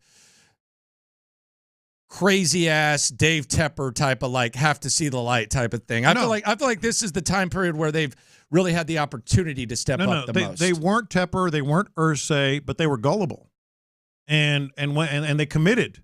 They committed to Easterby and all that whole stuff. So that's what I'm saying. They weren't like loons. Yeah. They're smart people, and they were a team, and they tried to do what was right, but they were gullible. Yeah. And they got sucked into this whole thing, and it's hard to admit that mistake, especially at that level. So that's why I respect what they've been doing and what they've been able to become. Yeah, I think it's good, and obviously I think it all goes back to I know we're thankful for the situation with the quarterback, but I think it goes back to DeMeco just as much as anything. I think that was very, very important, and I think that was the main decision. Headline Showdown coming up at 1, going around the NFL as well. The 713 on the text line says, "Come on now, the Texans also got kind of lucky. If they had the number 1 pick, they would have taken Young." Yeah. That's a fact. Just like the Chiefs got lucky that like maybe everyone Patrick Mahomes fell to them. The Patriots got lucky that Tom Brady fell to them. The Packers got lucky that Aaron Rodgers fell to them. Like the Jaguars got lucky that the Jets decided they were going to win a meaningless game? Yeah, I did. I mean, There's no wrong with a little luck. I mean, sometimes, what's the line? Sometimes it's better to be lucky than good. Yeah. No, I don't recommend that, but yeah, of course. But there's also an old Got a little line. bit lucky for There's sure. also an old line about you make your own luck. So yes, they got lucky with the C.J. Stroud, C.J. Stroud being available too, but they made their own luck by committing to DeMeco Ryans and being active in that search. Well, I also think there was a discussion, and this was. I would love to ask Nick Caserio this question. So, obviously, there was a discussion in the room. We talked about it with the number 2 pick. I'm sure the discussion was Will Anderson or C.J. Stroud, and there was like a roundtable thing, and they talked about it. I wonder if there was like an aha moment where it was like, oh, what, how about both? And how that went. Yeah, that's crazy. That would be nuts to see how that all played out, because I know it came down to the last second because we saw it happen. Yeah, I'd love to hear that question. Yeah. Nick Caserio, Texans GM, joining us on the show. Nick, you okay on time right now? Oh, boy. You good? Yeah. You good on time? Yeah. One more question here. So, by the way, should I be worried about this microphone? That microphone? I mean, Seth was using it. He sounded like a dang. Oh, you're getting germs. I mean, I don't know what I'm getting. Yeah. He was really hoarse. He was mad at Sean for saying Fred Taylor was his former teammate. Why? Why he was mad? I mean, he was just like, well, how are you saying that? You treat me like a simp. What? I'll pull the audio. Because he didn't. Okay, I think I know what you're saying. I was confused. I'll have to hear the audio, but I'm guessing that maybe Seth forgot that Fred Taylor was his teammate. Nah, I could see that happening. They know he talks about Fred Taylor a lot.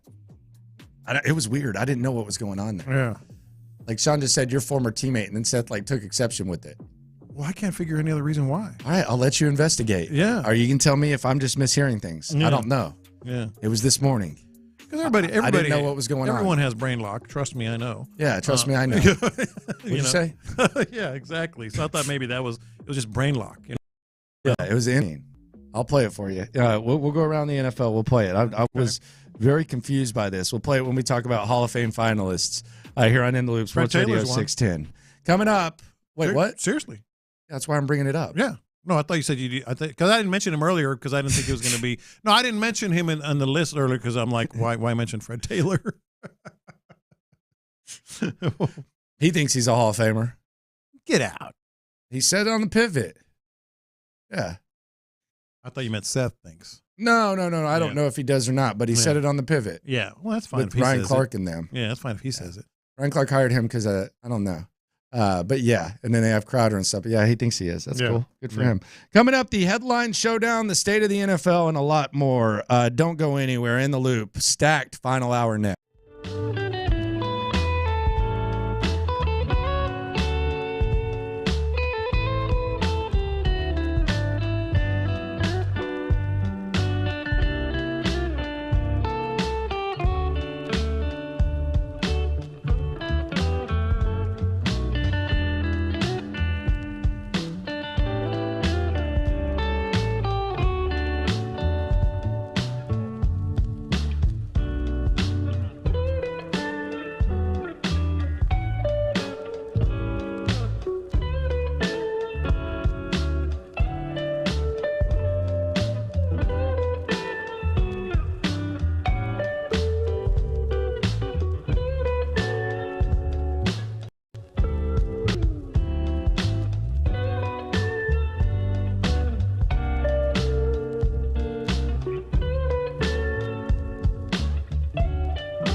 Let's go around the NFL to keep you in the loop.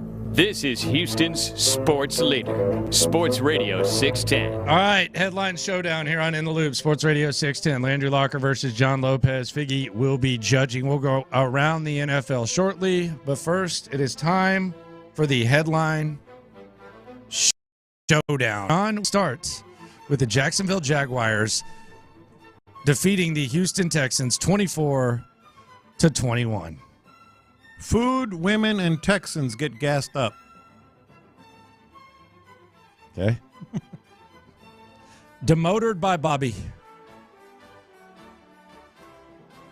I'm going to go with Landry on this one. That was easy. Tampa Bay falls to Indianapolis 27-20. You didn't hear the C.J. Stroud stuff? Food, women, Texans. All right. Yeah. This is Indy 27, Tampa Bay 20. Yeah. Patty cake, Baker's the man.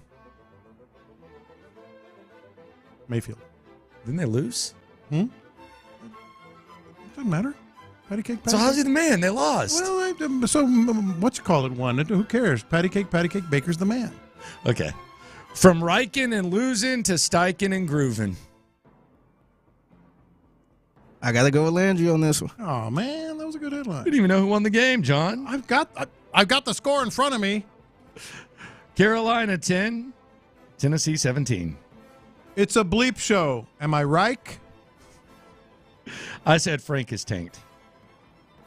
I'm going to go with the OG on this one. Good choice. The Jets fall to the Dolphins 34-13. Jets reach Tim Boiling point. That's good. I went old school NBA. And? There's not going to be some people will get this other. Tim Boyle is a poor man's O'Donnell Foyle. Oh, that's a deep dive. I'm going to go with the OG on this one. Cleveland falls to Denver 29-12. What can the Browns do for you? 3 turnovers.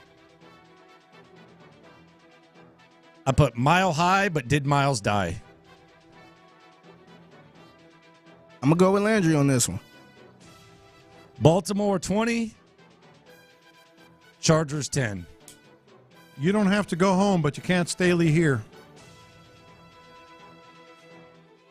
Bosa eating Raisin Bran in the seats. Mm-hmm. Stale Raisin Brandon. These some good ones. I'm going to go with the OG on this one. Kansas City 31, Las Vegas 17. Thanksgiving, don't forget the Rashi rice. You like that, I can tell. You had a big game. Best game of the year. You like it. Don't act like you don't. What? Say that again. Thanksgiving, don't forget the Rashi rice. Mahomes sends heroic Max home. I'm going to go with Landry on this one. Forget Rashay rice. Dude. Oh, my God. Pittsburgh 16, the Bengals 10. Bengals can't dodge being average Joes. Because Joe Burrow's out. Dodgeball. Can't dodge. Bars. Yeah, those are bars, man. Say that again. Bengals can't dodge being average Joes. Okay. No Canada equals dub despite QB scrub.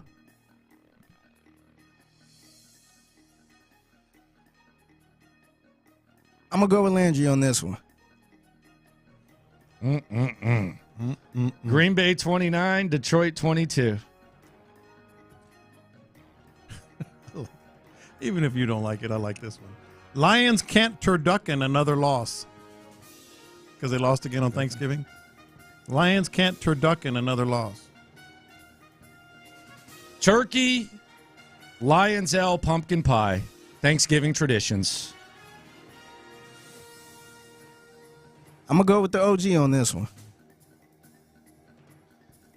Cowboys top the Washington football team 45-10. Dolly Parton, my take. Cowboys steal the show.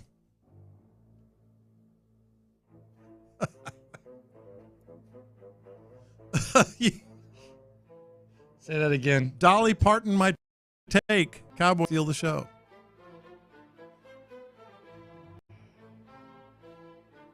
You can't beat that. You can't beat that one. You can't. Food, dubs, and gilfs. The perfect Thanksgiving. If you give this one to him. I'm going to give it to those. Come on now. Come on now. Foods, dubs, and gilfs? Come on, man. That doesn't hold a can. Dolly Parton, my take. Come on, man. Foods, dubs, and gilfs. Dolly Parton, my take. San Francisco 31, Seattle 13. Headline Showdown here on In the Loop on Sports Radio 610. Nothing could be finer than McCaffrey, a 49er. He went back, another record. Nothing could be finer than McCaffrey, a 49er.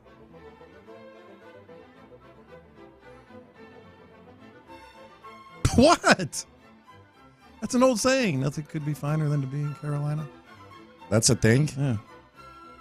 Nothing could be finer than McCaffrey, a 49er.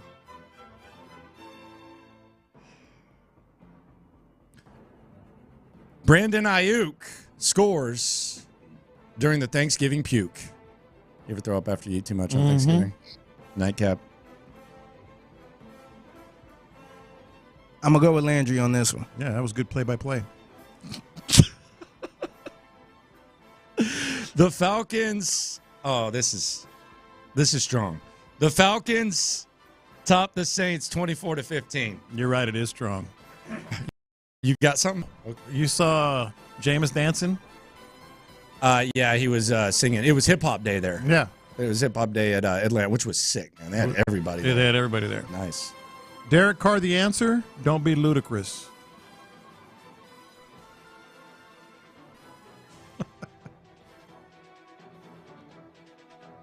Bijan breakout, Tip Fam kicked out.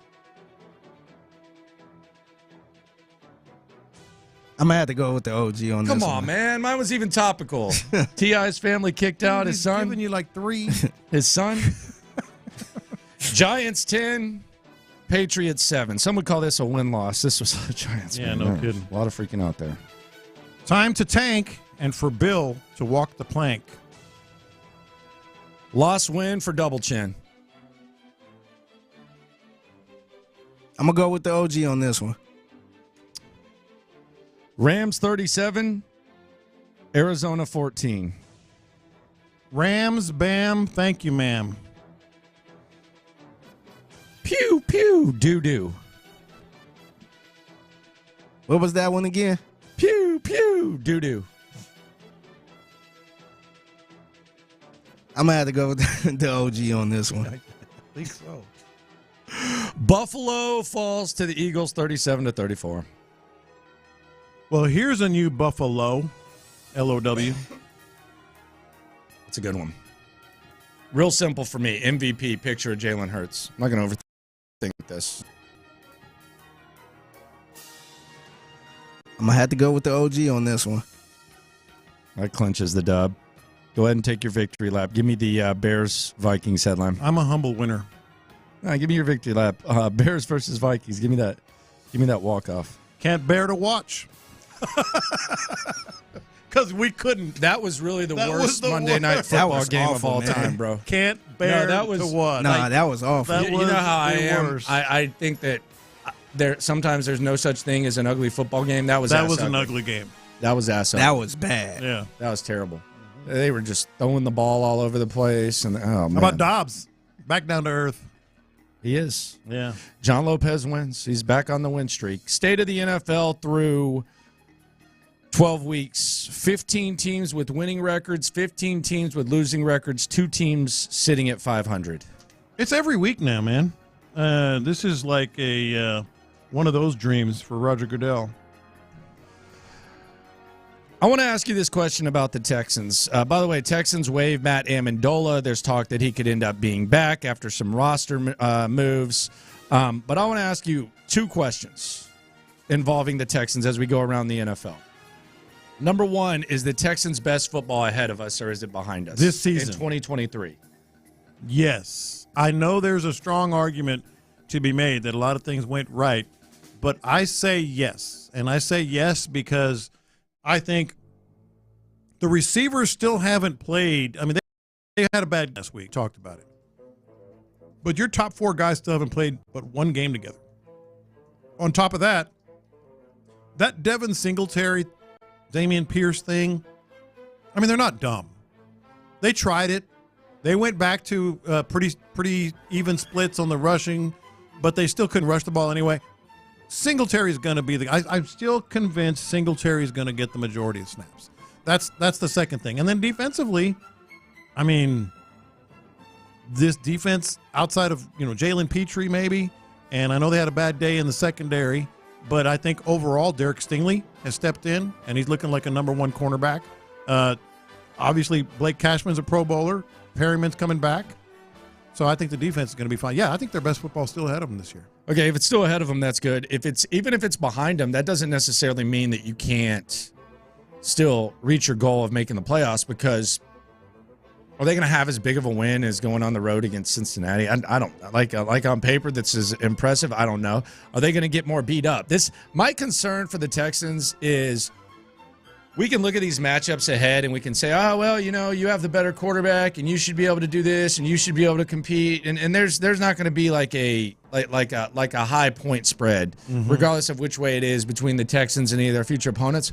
But the one thing I do kind of get a little bit concerned about is there's some potential dogfights that are going to take place to where maybe you win the game, but you get a little bit banged up for the next week. Like Cleveland's going to be a fight. Yeah. Especially if Myles Garrett's out. If he's not, then you're in good shape. You're in great shape because they don't have their quarterback and they don't have Myles Garrett. But that's physical.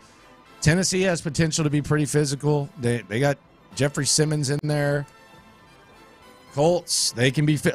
There's a lot of potentially really physical games that the Texans do have remaining. So that's kind of like the thing. Like, do I think their best ball is behind them? Have they peaked?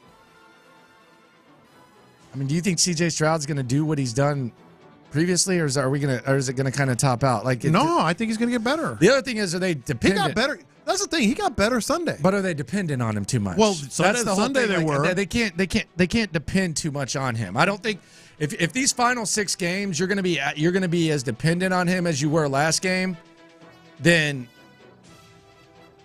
no. Sunday it looked like a Deshaun Watson game, and that's not a good thing because he had to carry everything. One of the reasons I feel like the Texans are going to just continue to rise, or at least not take a step back. Remember before the season started, I was just adamant. There's going to be something that DeMeco Ryans is not good at as a head coach because he's never been a head coach. Dude, I'm still waiting. DeMeco Ryans, the little stuff, the detailed stuff, they're really good at. I think you made a mistake not going for it the other day. Yeah, okay, we're going to parse out certain things, but his decision-making has been No, he's not lost. Really good. No, he's not lost. His time management has been really good. His late half and late game situational football stuff, really good. They're one of the least penalized teams. They only have, turnover teams in the NFL. They've only had 11 turnovers all year, and they're about 13, 14 somewhere in there in penalties. No, he's organized. He's level-headed, all that. Like, I thought for sure there's bound to be something where that's going to be like, he's never been a head coach before, nothing to be worried about, but he's going to show a flaw. He hasn't. I had someone the other day bring up a DeMeco Ryans complaint, and I thought it was interesting. What is it? And then the body language. They want him to get more pissed off. Oh, I like the way he does. He's even keeled. Yeah, because I think there's a difference. You want Bill O'Brien? No, I mean, I think there's a difference in, like, I think his body language is still urgent. Like, he doesn't seem like you can see his frustration, but I don't feel like he wants to show it. He's in control. Yeah. I don't mind that at all. Yeah, I don't want him like some people. He should be yelling at the refs, and I'm like, for what? Well, he did yell at the refs Sunday once. Yeah, he yelled a little bit, but like, what do you want? You want him to go over there and like scream? Yeah. What does that accomplish? Is it going to change the call? I mean, maybe it'll affect future calls, but no, You man. don't want to be that type of coach. No, and you can't. And that's the problem. That was one of Bill O'Brien's problems. He was clearly a hothead, but he was always trying to be something he's not. He was always trying to be Bill Belichick. D'Amico is just D'Amico, and that's authentic, and that's what you want. But I'm telling you, like, all the little stuff that a lot of head coaches for the first time in that hot seat have a hard time with, D'Amico's been really, really good at them. Really good. Do you think that Bill O'Brien gets an interview in Carolina? God, I hope so. It'd be fun. It'd be fun to watch it from here. I mean, yeah. He probably will, man. I don't know who his agency is, but they be getting him some interviews. Well, I mean, I know who his consideration. I mean, he's got a hell of a crew. Yeah, that's what I'm saying. You haven't seen his crew his agency? Man, it's some powerful names. Ian Rappaport, Albert Breer, Peter King. I mean, they'll put a Bill O'Brien resume out there for a little bit. I will promise you. I'll call my shot right now. Mm-hmm. There is going to be a tweet from Ian Rappaport, or maybe a mention from Albert Breer about him, of Bill O'Brien's history with Bryce Young as the offensive coordinator at Alabama. His time here. And his record with the Houston Texans. And it's going to division be titles. The most garbage thing. They're not going to mention that, he was who he was coaching against and who he was playing against in this division. They're going to lay that out, and they're going to talk about his history with Bryce Young and his relationship with Deshaun Watson, and how Deshaun Watson has not been the same since he left Bill O'Brien. Yeah. They're going to completely ignore that Deshaun Watson had all that stuff off the field. I promise you, I will guarantee you, I am calling the shot Babe Ruth style. That I'm not guaranteeing that an interview is going to happen, but I will promise you that between, what's that Chad Forbes guy, that bozo, that moron, him, Rappaport, or Albert Breer, or Peter King will send out the tweet with Bill O'Brien's past resume and Bill O'Brien's history with Bryce Young. Promise you. 100%. 100% promise. 100%. I hope he gets a name to watch. Any names to watch yet on Carolina? I haven't seen any. The names, it's early, man. Yeah. No, but they got fired 2 days that ago. doesn't matter. Yeah, I don't know. That doesn't matter anywhere. King is dead. Long live the king. I mean, they just move on. Yeah. Well, I mean, what the hell do you do? Because here it was, man, we don't want to do the Patriot way, please. Like that was the one wish list for the Texans. It was, man, please don't do the Patriot way. We don't want to do this. Please don't do that. Yeah. For Carolina, this owner has hired college coach Matt Rule. Mm-hmm. That didn't work out. The proven NFL coach in Frank Reich. That lasted 11 days. Yeah. What is he going to do? Like, what's the like in Carolina? What is the please don't do? I think it's going to be up to Dave Tepper's whims. I mean, whoever he thinks is going to be the next coach. But what do you think they're even saying? Like what is the don't do? Like what are you not going to do? Yeah. What do you have to avoid? Nothing. Right? Nothing. They're going to go the mission. Is Harbaugh going to get a head coaching job in the NFL? Bears fans seem to want him. Bears fans want him. Yes. I don't think Eberflus is that bad. Why would Harbaugh leave? I mean, why would he leave? A cheating scandal, man. Yeah, if that comes crashing down, maybe. But I don't think it's going to come crashing down. I think he's going to get penalized. The dude interviews every year. Last year he did. That's your interview with Denver. Yeah, last year he did. And gets a new contract. Man, they're not happy with Ryan Day up there in Ohio, man. We'll hear that. Good We Lord. will hear that as the internet goes nuts here on In the Loop Sports Radio 610. Ryan Day, former coach of CJ Stroud. I was hoping he'd go to A&M, man. Had the internet going and nuts. take that damn quarterback. As did CJ Stroud. CJ Stroud had takes on Houston food and women, and it caused quite a stir on the internet. Internet going nuts next. But first, I want to tell you about Texas.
nuts. All right, Internet in the Sports Radio 6. Let's start with a little breaking news. Jonathan Taylor could potentially miss some time with a thumb injury per Ian Rappaport. Texans tied with the Colts right now, but behind them in the standings due to the tiebreaker.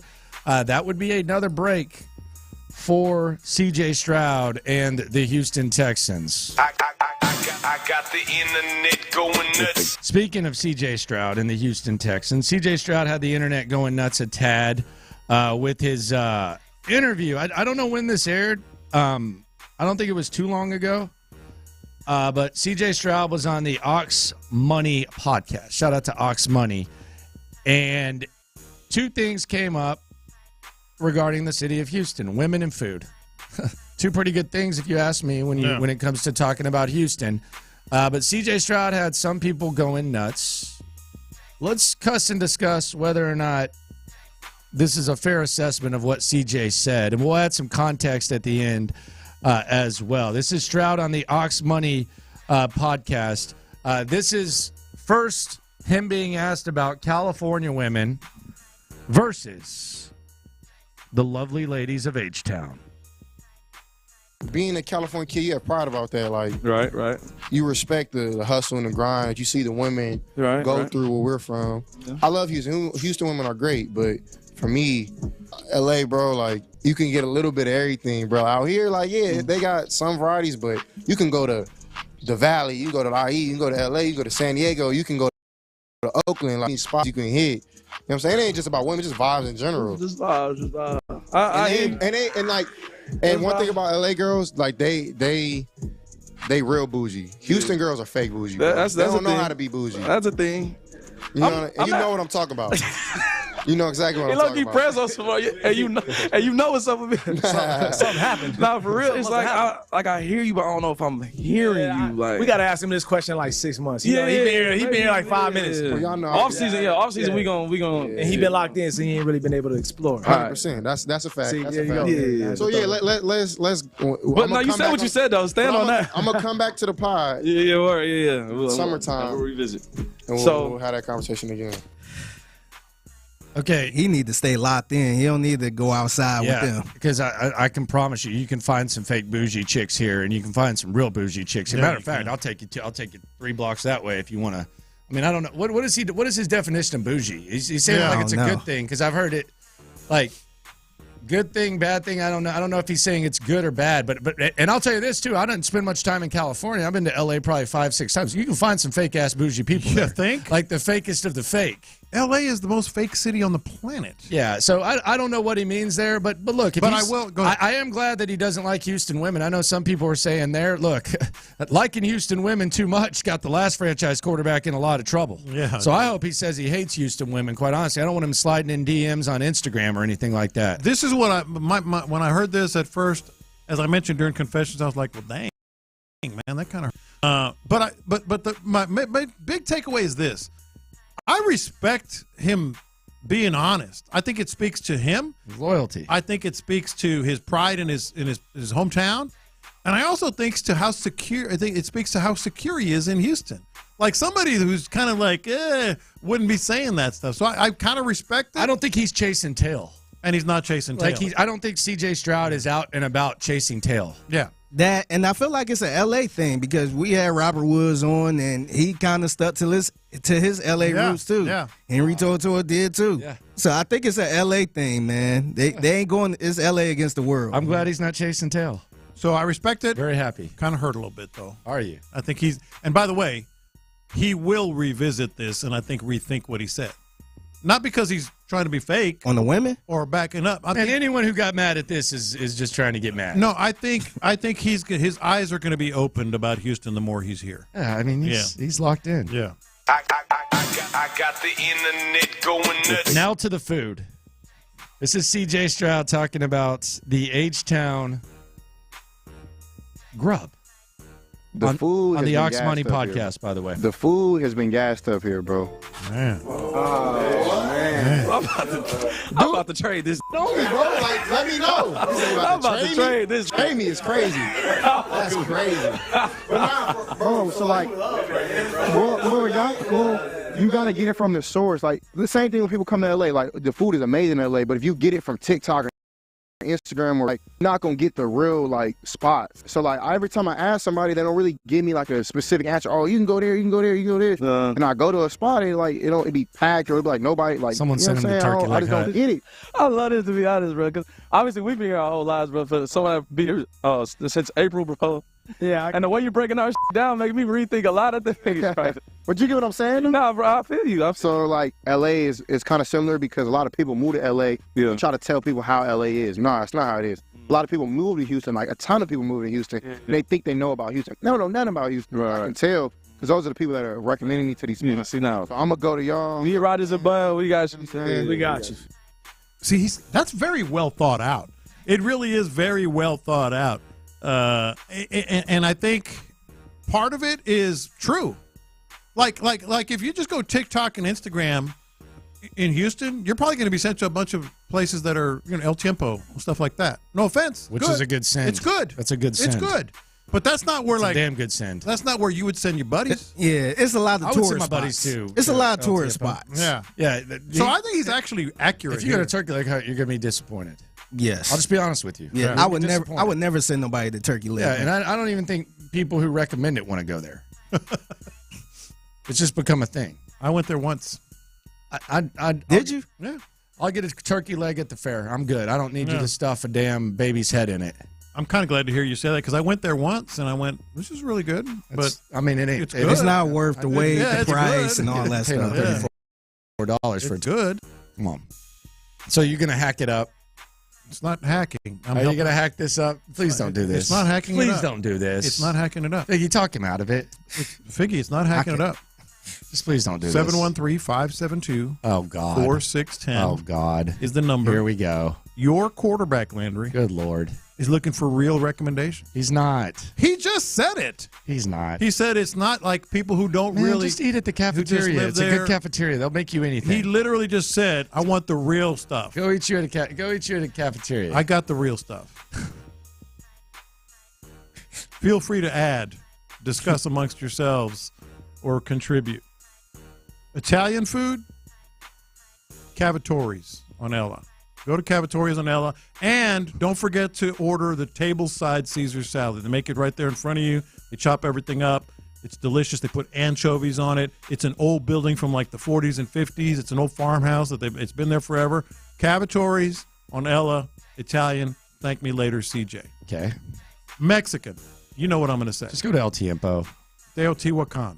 I don't think he's a big Mexican food guy. Just go to El Tiempo. It's a life changer, man. But play it safe. I don't think he's like a big But he eater. doesn't want to go. No, He said those are the places. Teotihuacan's good, but El Tiempo. But he said those are the places that are too crowded. People that have lived here just a little while say so. Go to Teotihuacan. Okay. Steakhouse. It's easy. It's obvious. B&B Butchers. Boom. Done. Chinese. They need to send this to CJ, by the way. Yeah, McLean's right. Yeah, Ambassador, he just goes in there, chills, gets it taken care of. Good service, Ambassador. And get the crazy chicken. John McLean was absolutely right on that recommendation. It's awesome. How about Greek or Mediterranean? Also very obvious, very Kraft easy. pita. That's good. Kraft pita. Nico. No, Kraft pita. I like Nico. Kraft pita goes in. Here's where it gets interesting. Dives and burger joints. First of all, he needs to go to Grace's. Like that's not even That's debatable. 100%. No, he has It's a to. great place. No, but he has to go to Grace's. He can ask DeAndre Hopkins. He can ask Andre. He can ask Johnson. anybody. You have to go to Grace's. First of all, I also need to go to Catarabata. JJ goes there too. Good steak. You need to go to Catarabata if you want to get it done. See, you're in now. You're helping your quarterback. No, I'm just telling you. If you want pizza too, go to Capone's. That's all right there in the same area. Capone's or Frank's. Yeah, hit Capone's, and they'll give you some other grubs too. Capone's or Frank's. Dives, you got to go to Gus's Chicken. Don't go to Frenchie's. Oh, my goodness. Frenchie's is awesome. Frenchie's is awesome. Give me Gus's. Gus's Chicken. CJ, go to the Breakfast Club, man. No. Just go to the Breakfast Club. See, now you're helping your quarterback. Gus's Chicken. Gus's Fried Chicken. Thank me later. Burger Bodega for a hamburger. It's a good spot, man. It's a hell of a spot. Have you been there yet? Yeah, it's better than Trillburger. It is better than Just Trillburger. being honest, yeah, with you. it is Like, better. It's better. It's cheaper. It's less of a pain. It's better than Trillburger. You ever been to Hop Dottie? Yeah, but I like Burger Bodega. I think Burger Bodega is better. Yeah, I like Burger Bodega. But yeah, you got to hit Grayson. Good. There you go. You lost me at Gus's though. Gus's is awesome. You lost me. Gus's is. Sometimes you surprise me. Why? Sometimes you surprise me because you have all these recommendations and then you go Gus's. Gus's is. I don't know what to expect from you. It's the best fried chicken place in town, and Frenchie's is second. Frenchie's is awesome. Man. That's rough right there, man. That is rough. Here was CJ explaining himself. This was off air on Ox Money. Shout out to Ox Money Talk, the podcast. Got a little crazy when he started talking about, when he started dissing all the pizza joints. Mine got a little discombobulated. But I got mad at it. It wasn't even mad. But y'all know. But here it is too. Y'all know I ain't been doing nothing. I mean, I've really been. I mean, I have to be focusing on a job. You know what I'm saying? It's valid. I'm not gonna. It was just. And it's no disrespect. Yeah. You know what I'm saying? Like I just got here in April, so like I don't know too much about the city, bro. You know what I'm saying? I'll show you around a little bit. Bet. Tell you where you need to go. Take my boy where you need to go. He out of trouble. So, we can get him, son. Get him, son. Trust me, you'll be safe and sound, brother. All right, there That's you go. good stuff right there. There you go. Yeah. By the way, someone's offended that you picked B&B over Papa's Steakhouse. I don't even think that's an unfair match. That's a 16-1. Yeah. No disrespect. That's a 16-1 right there. That ain't close. B&B over Papa's? Yes. Yes. Yeah, I didn't even think about that. That was easy. Shout out to Chef Tommy. Yeah. I got the internet going nuts. Meanwhile, we talk about standards with the Texans, and we talk about what to expect and what not to expect. So, Ohio State has now lost to Michigan 3 straight times. And Anthony Lima, proud Ohio State alum, he was on 92.3 The Fan, Ken Carman's show. Shout out to them. And this is what he had to say about Ryan Day after the loss. This is C.J. Stroud's former head coach.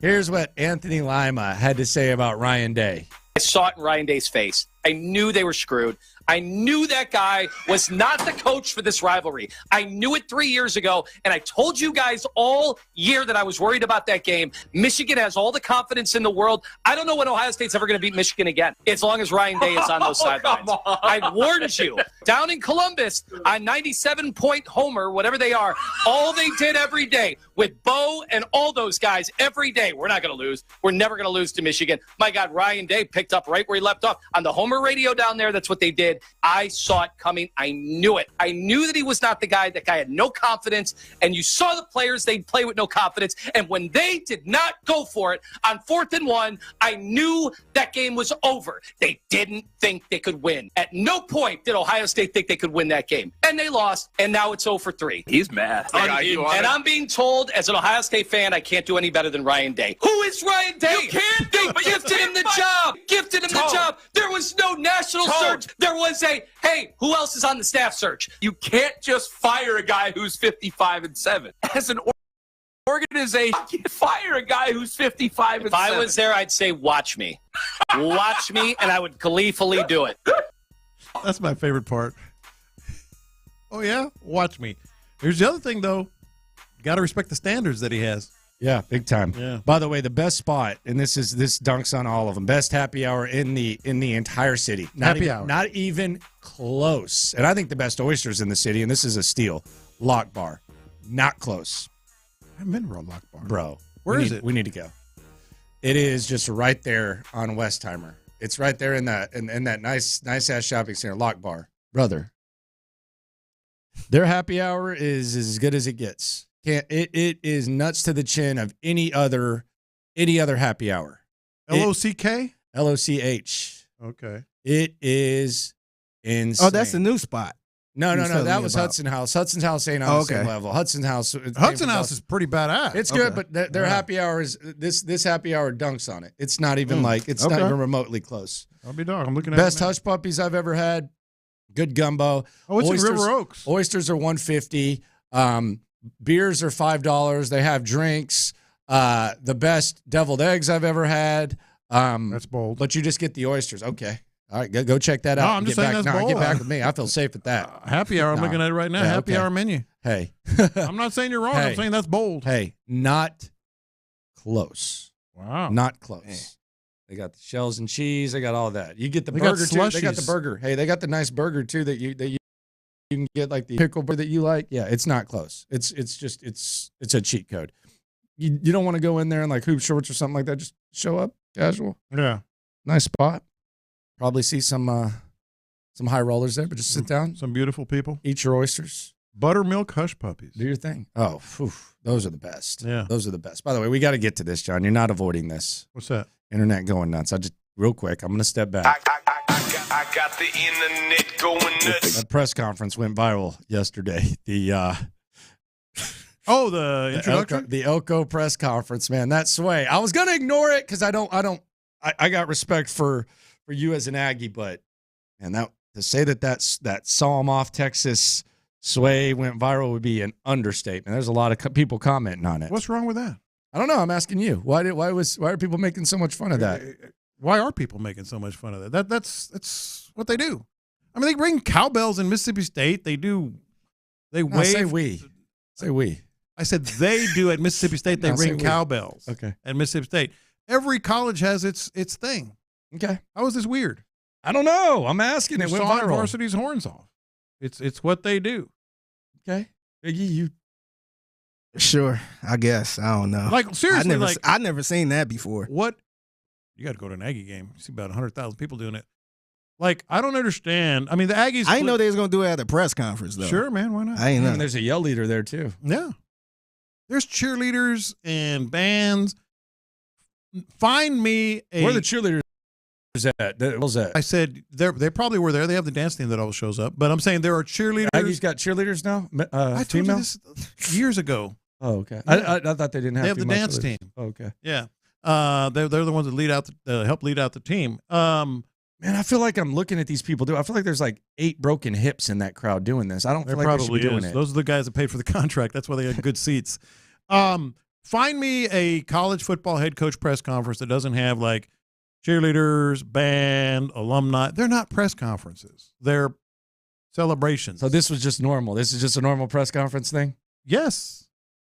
Okay. Yes. Okay, I'll take your word for it. I mean, what was like, just find a press conference. Okay. This seems like something I haven't seen before at a press conference. Got Elko up there. Because that's the Aggies doing it. Other teams do other things. Oh, okay. Fight songs. Basically, this is like a fight song. Has there ever been... Saw Varsity's horns off? Yeah, it's the war hymn. Oh, okay. That's what you do during the war hymn. It's the fight song. So name me a college head coach, introductory press conference where the fight song was not played. Did they do this when Jimbo got hired? I have no idea. But name me a press conference. Just one, where the fight song was not played. It's the war hymn. It's the fight song. I'm looking at it. I didn't know they was gonna do the rocking back and forth. Well, that's type part of of thing. it. Yeah, that's part of it. Yeah. Salute. Does Elko know the words there? Well, he's coached there before. Acting like a 2%er there. I'm guessing he knows some of them. He coached there for, 2-3 years, something like that? Sean Payton versus D'Amico Ryans. C.J. Stroud versus Russell Wilson. And other matchups to keep an eye on this Sunday. Next. Losses always sting, but see.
Radio 610 presents In the Loop with John Lopez and Landry Locker.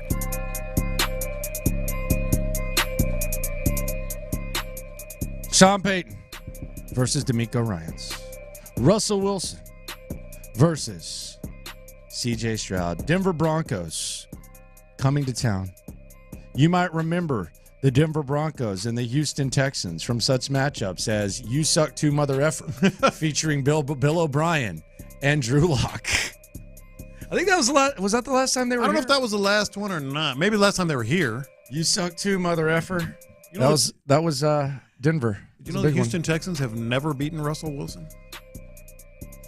I remember when the Seattle Seahawks came here and kind of roughed them up a little bit a couple years ago. There. Anywhere.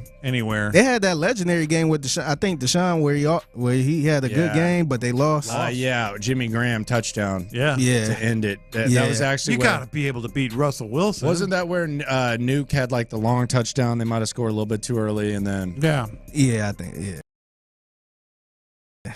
touchdown. So they've never beaten Russell Wilson. So there you go. There's motivation. Sean Payton, he's coming to town for one of my favorite guys of all time. I'm happy to see him. So yeah, there's going to be a lot of good matchups. Is there anything else though that we should be really looking at closely when it comes to the matchups? For me, I need to see how Laramie Tunsil recovers from what happened last week. We can sit here and we can chalk that down to one bad game. Mm-hmm. But that was really bad. It was really bad. That was really bad. And I want to see how Laramie Tunsil recovers from that. And there's a lot of developments that we're going to be tracking this week because starting with, is Noah Brown going to be on the field? That would be a huge addition. John McClain seems to think that he will. But I think the most important one is the Devin Singletary and Dameon Pierce. You know, I mean, that's obvious, but most important, how that's going to play out. Laramie Tunsil, you said it for sure. Wide receivers being able to get open. Hopefully that was a fluke as well, that C.J. Stroud had to run around in circles for so much to try to get time. This is, and then there's the intrigue of Sean Payton and DeMeco Ryans, which we've been talking about for a while. Sean Payton, one of the guys that the Texans did interview, ended up going to Denver. The Texans got their guy. Denver, I don't know if they got their guy or not. I mean, it seemed like they were flirting with Jim Harbaugh. They were flirting with DeMeco Ryans, and now they got Sean Payton. They've won a few ball games. It's kind of evened out, 6-5. But this right here, I mean, I know must win is kind of a polarizing topic where we start getting into like absolutes and stuff. But I mean, when you're in this mix where the Texans are in, if you fall behind Denver because you're playing them head to head, you're essentially down 2 games, especially with the same record, because they're gonna have the tiebreak over you. So this Cleveland, like it's shaped up really well, but it's also shaped up to where while there's opportunity, there's also opportunity to kind of fall back a little bit. So but I think that's a testament to how far this team has really come. If you want to know like how good a job has DeMeco done, and Bobby Slowick, has everybody on this staff, and the importance of C.J. Stroud, every game now, I'm not going to say must win, but every game is potentially pivotal, and that was never going to be the case. It's also the layout of the schedule. Like this schedule shaped up to like I don't know that I've seen a situation where outside of like in college football where you're like vying for a conference championship or something, and you're like, they're going to play him, they're going to play them. You're battling with Pittsburgh. You've already played them. Cleveland's above you. You got them on Christmas Eve. The Colts are above you. You got them to end the season. The Broncos are tied with you. You're playing them. Like, I think it's a fluke. I don't think that this is normal, but in this situation, like, it's almost laid out like some sort of conference championship. But or that's like making it to a conference championship game. Which that's is my essentially a point. playoff And game. Ron, you're joining us here. Ron Hughley joining us here. Like when the schedule came out, and if you're telling me he just mentioned Denver, Cleveland, and the Colts, I'd have laughed if you'd have said those are going to be pivotal games. Yeah, I'd have laughed. Yeah, but I think it's testament to what they are now that there's a higher standard. Yes, but there is a higher your expectations have changed, right? Right. Yeah. Okay. Yeah. I mean, I would hope so. We I'm were saying talking about it this. is a higher standard. That's why these games are pivotal. We were talking about this yesterday. This was one of our big rants. By the way, Crosstalk brought to you by D&M Auto Leasing. Ron Hughley, Clint Stoerner in here. I roll my eyes big time when I hear, well, the Texans weren't expected to do this, so they're playing with house money. Like, you got to grow out of that at this point. Like, that's got to be grown out of. Well, I mean, they showed and did things that said we have different evidence. Yeah. And we've got new expectations, right? Like, there have been multiple points. The Pittsburgh game was one where I said, well, hey, you got to look at them differently. Okay, yeah. You got to look at them differently. Like, they didn't just win. They put it on a team that with injuries all over the place. The Joe Burrow Bengal game, that changed, a lot of different things. So I think you got to look at them differently. And to me, I don't say, well, because before the season, I would have said, I said, I think 6. I think I had them winning 6 games. I thought they doubled their win total. Well, it was pretty clear that needed to, you should have a different view of them. And right now, and I said it last week, I expected them to beat the Jags. Sure. And I think right now it's almost an expectation the way it lines up that they make it to the playoffs. Yeah, it's not like making like a bet. Sometimes when people talk about it, it's like they're acting like you get to change your betting slip or something like that. No, it's a fluid process of talking about sports, which is what makes sports so great. So it's not like, hey, I took the under on there. Oh, now I'm going to cash in the over. No, it's not that. It's a little bit different. Clint Stoerner, how you doing, man? You're looking sharp today. Man, I'm doing. I had a little meeting this morning, boys. Yeah, I see you. Had a little meeting this morning. And, how much extra time you spend on the hair today? You're always a guy who pays attention to the hair, but this one it's a little shinier. Yeah, well, Must there's have been a big meeting. It's been a while. The hair's a little longer, so a little more product. You got to control it. So I had a hair right there. Yeah, man, I let it ride. Like a wall of hair on the front. Man. Yeah, it's getting aggressive, isn't it? It is. It's getting aggressive. Man, I was considering going back to the buzz. I was considering going back buzzing that thing. Don't, man. No, that's you, man. No, you got to bring that. Yeah, that's you. All right, I'm gonna leave it up there. We got a little country music being played around the corner here. I heard it. Mr. Was he bringing it? Top is his last name. You think he was bringing it? Sounded like he was bringing it. That's traditional country as it gets, man. Okay. Yeah. I mean, it sounded. If you like traditional country acoustic, hell yeah, I would say that's pretty solid right there. It always gets me. I get geeked up over it, boys. You're gonna have a good show. I missed it. Zach Top, I believe, is his name. You didn't hear it out there? I missed it. You didn't hear it? Well, hell, if you didn't hear it, you had some earplugs in or something. Hell, he was getting it, son. Was he getting it? Man got some fire. Was he getting it? I missed it. Well, he's on around there. He's still getting it, boys. The tacos. They do got tacos all over. Oh man, I like tacos. You're listening to KILT AM, KILT HD2. The Drive is live. Oh yes, baby, the Drive is live. Your boy's back in H-Town, feeling good. Get out of You had to run away from the snow, didn't you? Yeah, snowed a little bit. Slipped up out of that snow, got back in here. Good, feels good, man. Good to be back. Listen, I ain't gonna lie to you, fellas. I've been giving my takes in the shower the last couple of days. Yeah. I've done several segments in the shower. Got out of the shower the other day, and Courtney said to me, "Who are you in there talking to?" Staying sharp, man. I did. I had nowhere to go with these takes. Hold on, so I had to let people know. All right, a lot to get to. And yeah, he's in there talking to that little fella. I'm sorry. Hey, come on now, grow now. All right, now listen. I haven't been on the air since the day before Thanksgiving. Lots happened, so I will get out my thoughts as we will in the show. But before that, stay tuned. All right, because it is a Texans Ticket Tuesday. Today is the day. Someone was a winner earlier today on Payne and Pendergast. Someone was a winner on In the Loop, and we will have a winner on this show as well, The Drive. Texans Ticket Tuesday, your chance to be. It feels like when we start looking at the schedule, Clint, every single one of these games are the biggest game of the season. Last week was a huge game, and it was for the division because the Denver Broncos have gone off, and Sean Payton and Russell Wilson seem to have got things together.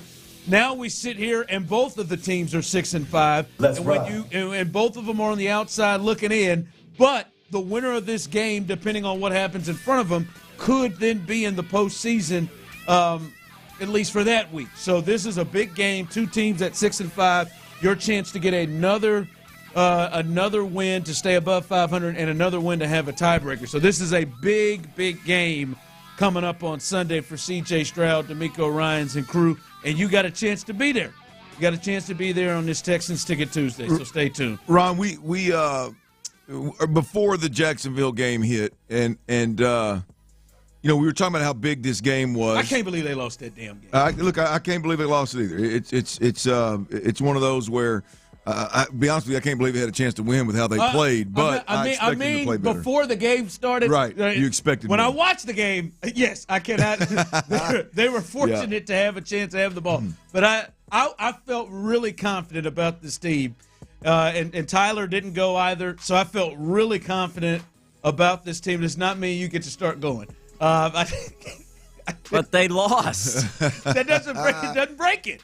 The first text I got was before halftime. No, it wasn't. It was about midway through the third quarter. Is Tyler in the building? I said, I don't think so. And then I thought Tyler left on that with 1 second left when Des King, of all people, was able to get the stop. I said, Tyler must have just got out of the parking lot. But Ryan, big this game was, the Jacksonville game. I said this before the Jacksonville game. That game was big because you could do things that legit nobody even remotely expected you to do, which is win the division, be a better football team than the Jacksonville Jaguars, which nobody nationally expected you to do. But I said at the time, that's an important game. But the one that's more important is the Indianapolis game. Last game. I just believe that Indian, because we're talking about division opponents, yada yada yada. Look, I think Tennessee is. Where are these teams coming from? Where are the Colts and the Broncos coming from? How about Pittsburgh 7-4? I don't even. It's ridiculous. But the Colts, because the Colts game is going to be it'd be nice to win the division. It'd be nice to have a home playoff game. Cool. That would be obviously the best. The Colts game, I believe, is going to be for a play. You either going to prove that day, that you are a playoff team. That might be a Sunday night football game. Or are you going to be watching the playoffs? That game's going to. That's the one that ultimately is going to mean whether you tipped your toe in the playoff water or not. Yeah. I understand the division would be nice and establishing yourself as Jacksonville-like in terms of how they're viewed nationally in the AFC. I get that. But I said before, that Colts game is the one that's going to be big. They're all big, to your point now. Every last one of them are big. But that Colts game's got a chance to shape up, Ron, to be for all the marbles, man. But the Texans, they got to do their part to get to that game. Absolutely. That's the last game of the season. They've got to, and this is another big one. They got to win this game coming up. They got this 3-game stretch at home. You'd hope that they'd win at least 2 of those games, and they got a chance to do that. And you got a chance to be there. So it is a Texans Ticket Tuesday. So be ready, be listening right here on The Drive on Sports Radio 610. For your chance. You got to listen for the cue to call, your chance to win a pair of those tickets. All right, so there was a lot in this game, Clint. All right? Now, I landed. I heard you and Sean a little bit yesterday. But there's a lot in this game. And I heard you play some cuts, some audio from D'Amico. And there was one that stuck out to me because this, to me, was the game. This was, to me, a lot of what came down in this game and the reason why it went this way. Not everything. There were a lot of different things, but this jumped out. This was D'Amico talking about his group up front, the offensive line. And the challenge to our guys up front is just to have that physical mindset to finish every snap, make sure our hat placement is in a proper place, and make sure we're creating displacement up front, right? Denver's going to be a tough run defense, right? At 5 across the line, it's going to be a tough run defense. We had to make sure we can create displacement, we can create lanes, running lanes for our running backs, and our backs have to run and finish. Every yard matters, right? It's just about pressing forward in the run game with every carry that we get. Yes, so Denver is going to be a tough team to run against, just like you talked about last week, and it showed to be true that Jacksonville, those are big teams. Ever since Denver has gotten past the Dolphins, running all over them for 70 points, they've looked like a completely different defense. They've turned the ball over and been better against the run. And Clint, he's challenging the offensive line. It's about for me, Clint, and it's a problem. Now, listen, we'll see what happens with Titus Howard. We'll wait, and I'm sure Tyler and Cheryl will let us know whenever we hear anything. Still, of late, there's been no announcement or any further news on the injury front with Titus Howard. We know he left the game and didn't return, but he was in there getting his ass whipped before he walked out of it. And Laramie Tunsil, I'm sorry, the most dominant player on the field was Josh Allen. Now, all of it wasn't Laramie Tunsil's fault, but a lot of it sure enough was. And he was lined up against him, and that is the highest paid offensive lineman in football. Titus Howard is the 11th highest paid player on the offensive line in football. They're both on your team. They play right next to each other. That's a different conversation, but they play right next to each other, Clint. And those were the problems. Those two. Those were the two. Wasn't George Fan as much. Wasn't Shaq. Hell, I mean, Dieter's doing the best he can, but he wasn't. It was glaring. It was coming from those two. And so that's the part where you're like, damn. Like, that's got to get cleaned up, but more than cleaned up, that to me was one of the biggest things that stuck out in the entire game, Clint. Yeah, look, they didn't play well, and it starts with those two. They didn't play well in the run game. They didn't play well in the pass game. They some of the things that they're doing allows them to be picked off. Some of the things they're doing allows the pocket to be collapsed immediately, which I've said multiple times impacts the quarterback. You can have the speed and over top outside. That guy doesn't concern me as a quarterback one bit. It's the guy that can bull rush a tackle and put him in my lap, or bull rush a guard and put him in my lap. Those are the two problems, and those things are happening. You look at the way those two play, and look, Titus went out early, so they didn't play a whole hell of a lot of football together, but they don't play on the same plane. They get on two different planes, and then all of a sudden guys are easily picked off. It's just bad football, whether you're talking about run game or you're talking about the pass game. The audio that you just played when D'Amico said it yesterday, it stuck out to me, Ron, because, and I said this yesterday, D'Amico and Bobby are, in my opinion, you're starting to, for a lack of better terms, look silly. When what I'm watching, your response is, oh, we got to get displaced. You ain't nowhere near getting displacement. You are nowhere near being like it's almost like guys aren't even attempting to be physical. And again, I'll be clear. Shaq Mason, George Fant, and you said Dieter doing the best he can. Shaq will get after somebody. That right side of the offensive line, Dalton Schultz has turned a corner over the last 2-3 weeks of the season. He at least gets on somebody, sticks on them, drives. It was those two. Yes. I mean, there's just. I again want to say before you finish, the highest paid offensive lineman in football, in the 11th highest paid. Now, Titus is playing out of position, but I don't give a rip. It can't look like that. It can't. And it's just to the point of D'Amico saying it, like at some point him and Bobby have got to quit talking close and about being physical, because what you are either coaching or allowing to happen is the exact opposite. Like it's not. It's Look, I've seen. I think Titus should have played his last down at guard. I was going to say, whenever Titus comes back, whether we don't know how serious this is, what position should he play? That's what I'm like. When he comes back, are we finally? I wonder, are they finally thinking to themselves, this isn't, because for you, it didn't get worse when Scruggs came in, did it? Like, that's not what it seemed like. No. I've only gotten through about 2.5 quarters.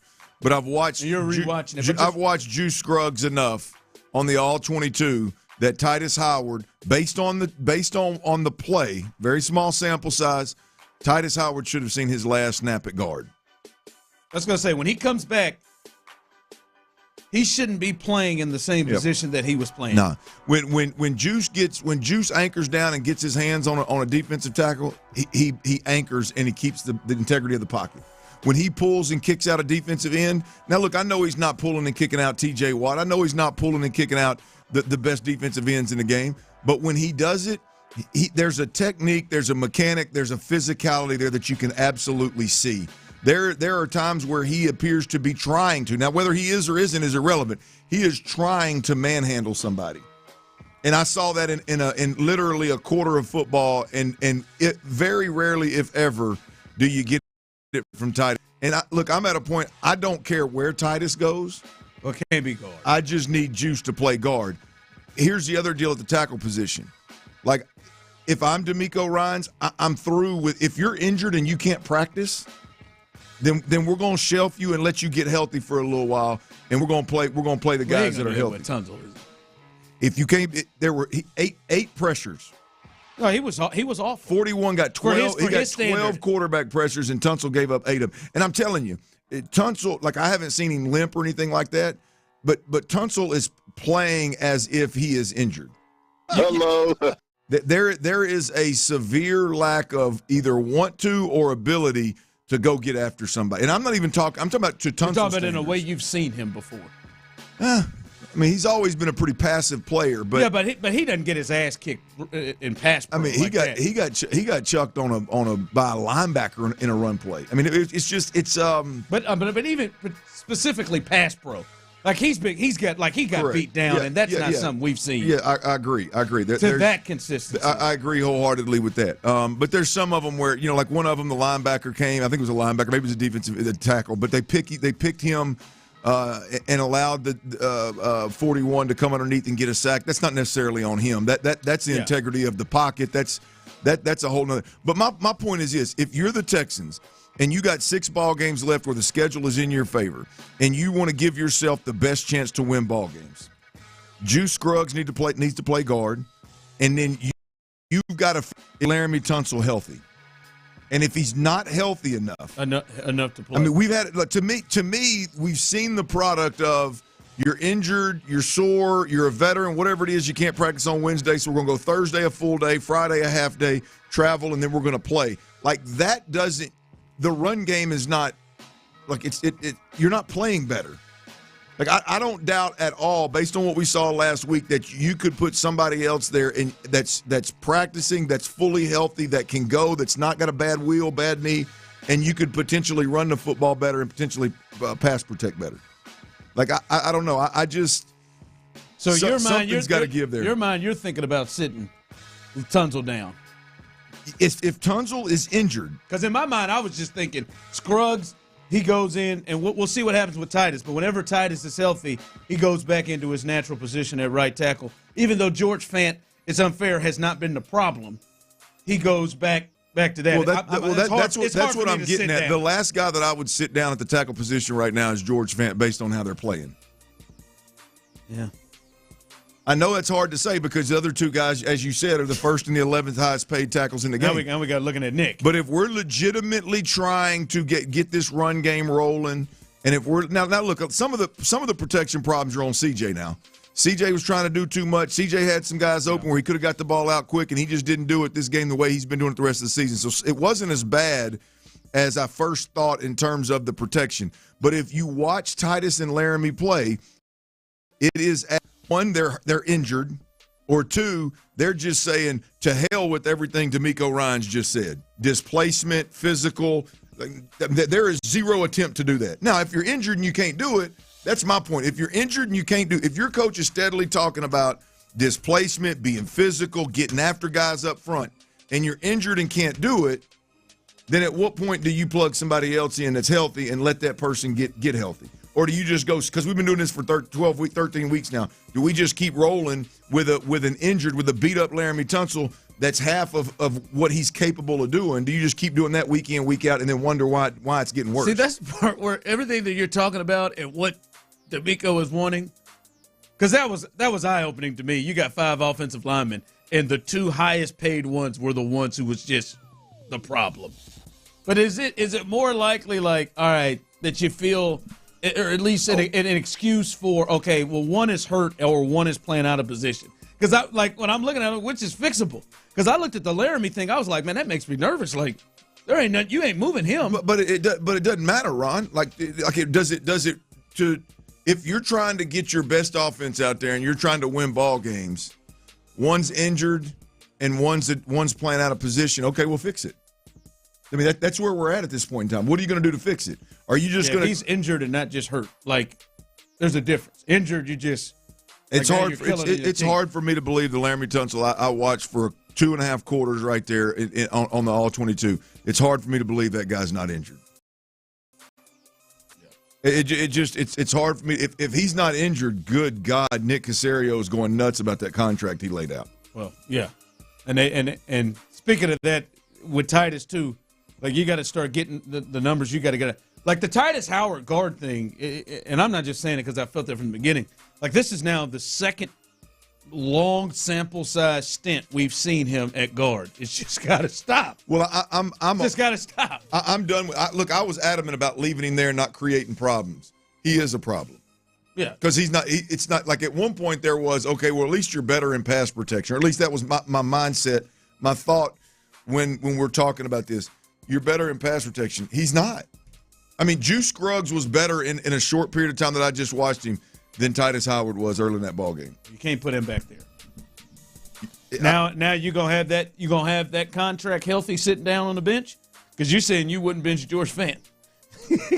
Well, based on what we've seen, I don't know how you pull George Fant off the field for either of the guys that we've watched play.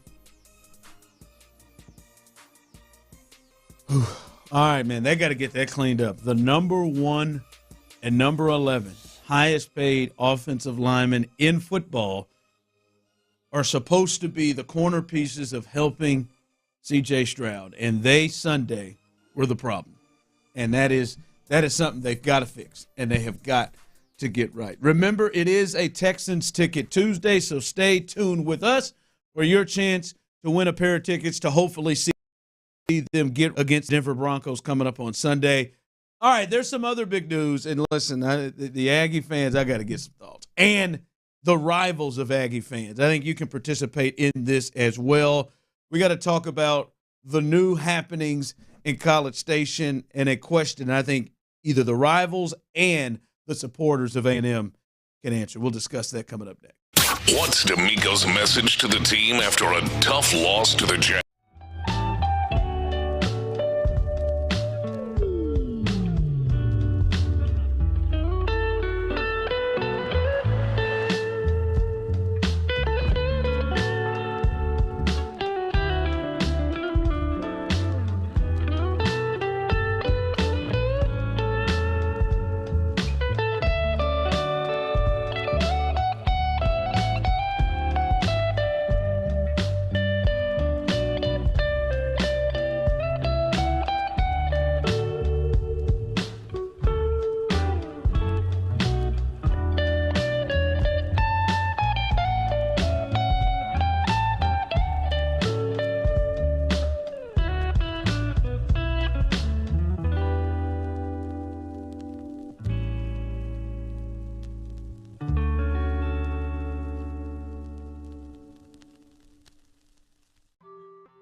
YouTube and Twitch. Houston's sports leader. Sports Radio 610. Sports Radio 610 presents The Drive with Stoerner and Hughley.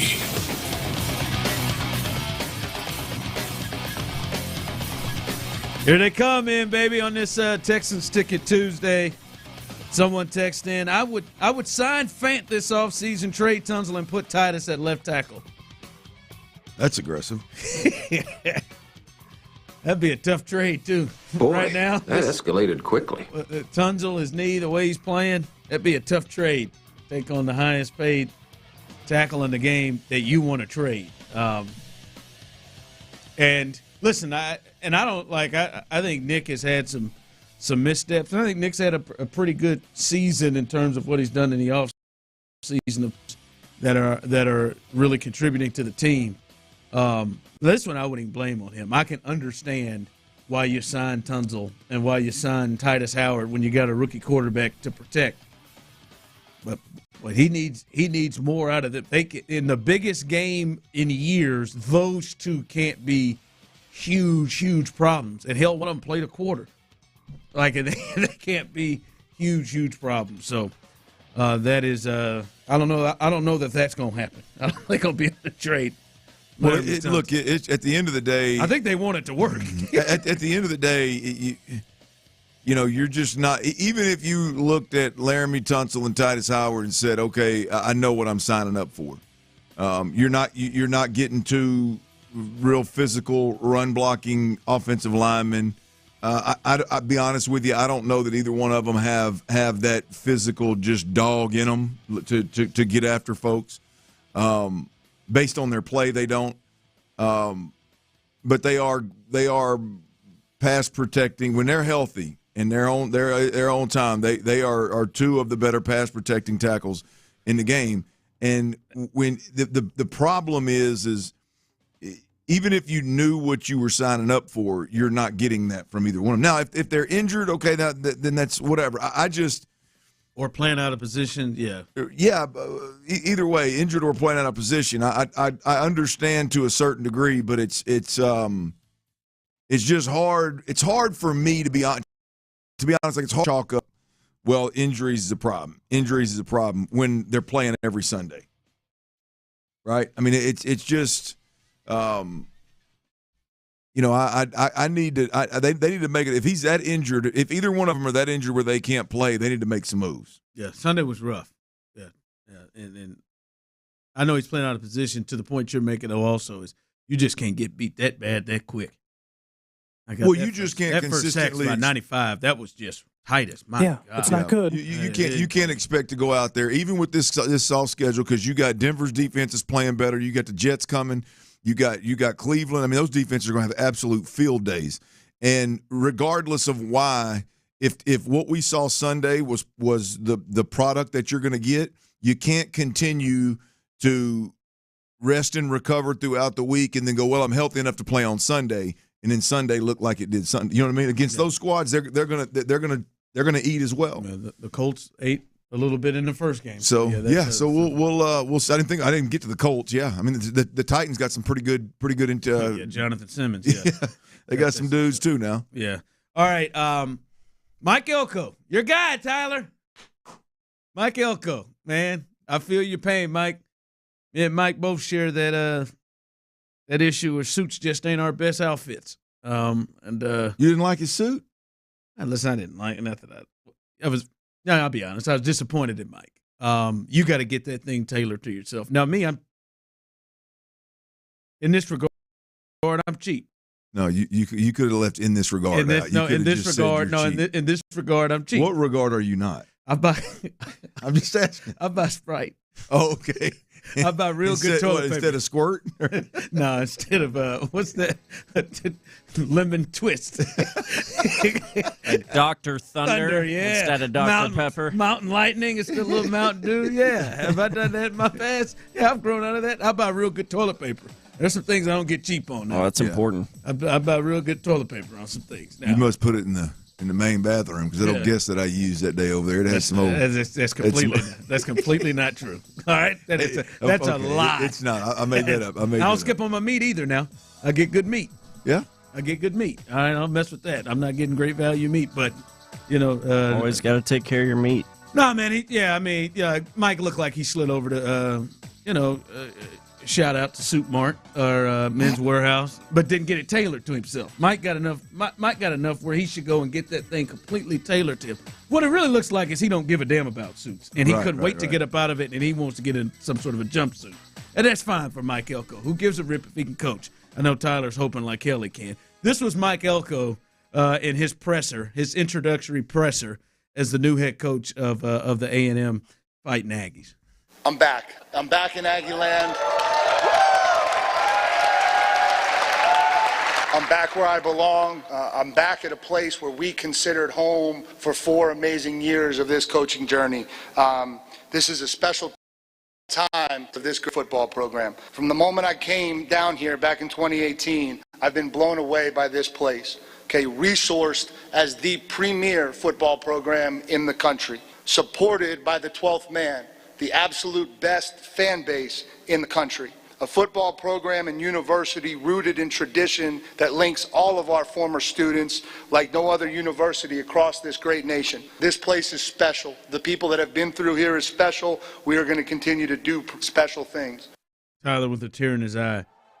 Listen, I'm going to ask Tyler this question and other Aggies. You can text it 713-572-4610. I'm not sure if they can be honest. Tyler and other Aggies. We're always honest. Are you truly excited about this hire, or are you making yourself happy and excited about this hire? He was my number one choice. It's not lost on me that when you look at like what happened with Jimbo and how they brought him in and other hires around college football, it's not lost on me that it's a little underwhelming. I mean, I know Mike Elko's not a huge name, but I love the hire. I'm very excited. So you're happy, and this isn't manufactured? No. Because I've done this with coaches before in my time.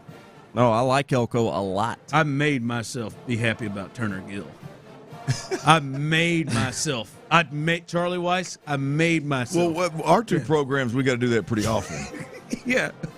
Right? Like I make, you're going to be, like, fans, they're going to be happy. You'll find a positive, right? Except for, unless it's David Culley. But you'll find, like, Texans fans found a way of positivity to Lovey, and they knew he wouldn't, as a rival to A&M. Does this one make you nervous? Does this one make you think, boy, A&M is about to take off? No. Damn it. No, I mean, look, that's what I wondered. Rivals too. Texas is coming in. Does the Mike Elko hire make you say, whoa, here come them jokers? No, I need to. I like the hire for A&M. Look, I think there's a lot of the 12th man likes the hire because he's been the guy on the top of the list with Texags and everybody else. And boy, Mike Elko is the guy, and because they knew he was available, wanted to come back, and definitely a really, really good coach and had a lot of success over the last 2 years at Duke. But if you're just talking about the what, if you think you're one of the top programs in all of college football, and you went out there and took Duke's coach, that had been a defensive coordinator for you. Hold on, say it. I need you to say all of that out loud again. I just want to, sometimes that is the best test when you hear it. I'm not trying to, but I'm just saying when you say that one out loud, you think you are a top 5 type program. Well, he just said it. I mean, he didn't say top 5, but he said one of the best in the nation. 10, right, Tyler? You believe that, right? You think A&M should be a top 10, top 5 type program? Yes, with every ounce of me. Right? And you talk about the talent, you think they should. Yeah. And what did you say? You went out and you took Duke's coach. Coach first. They took him from us. He's now we take him back. Look, I think it's just when you say it out loud, it's like, okay. Yeah. If it was a basketball team, it'd be awesome. If it was Coach K, that'd be fantastic. I mean, here's the deal. I like the hire for A&M for all the reasons Tyler said. I think Mike Elko has got a chance to be a really, really, really good coach there. I think Jeff Traylor would have had a chance to be a really, really, really good coach there. But we're living in the day and age where LSU goes and gets Brian Kelly from Notre Dame. And it also feels different than when Florida said, "Oh, we went and took Utah's coach," in Urban Meyer. He also feels a little different than that too. Like there was some real fair. You know what I mean? It's not always just like, hey, they're taking a coach that's from a younger level. I wonder how many other openings of a school of this level would have taken Mike Elko. Well, for me, I'll be honest. I like the hire at A&M. I think he'll be fine. Assuming he develops players and assuming that he creates a culture that is different from Jimbo Fisher's, who was the head coach there last time he was here. I think Mike Elko will be fine. For me personally, you asked the question in the form of, does it scare you? The only thing that would have scared me personally as a rival is if you bring in some offensive mastermind that is just going to blow the scoreboard up. And look, I know he's got an offensive coordinator, I believe, that was with him at Duke, who I haven't read up on, but I'm sure he's in the running for the offensive coordinator here. They can score points, but until I see what Mike Elko can do, I'm not like, oh hell, what are we going to do? But then again, hell, it doesn't matter who's at A&M. They beat Arkansas.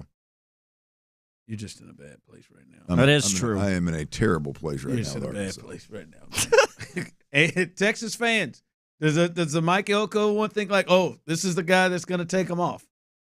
They're going to take off here. Damn, you said that out loud. That really changed that up. All right, coming up. Shut up. I'm just saying. I don't mean it. I'm just saying when he said you're a top program and you went and took Duke's coach, not Coach K. Damn. All right, coming up. I've been waiting to get this off my chest, and I'm looking square at one of the most beloved people in this city. It's your fault. We'll discuss that coming up next. Hold on, show. I guess you can't win them all after all. The Jaguars.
and notice vision changes? Don't wait. Talk to your eye doctor about GA today. Learn more at GAWon'tWait.com. That's GAWon'tWait.com.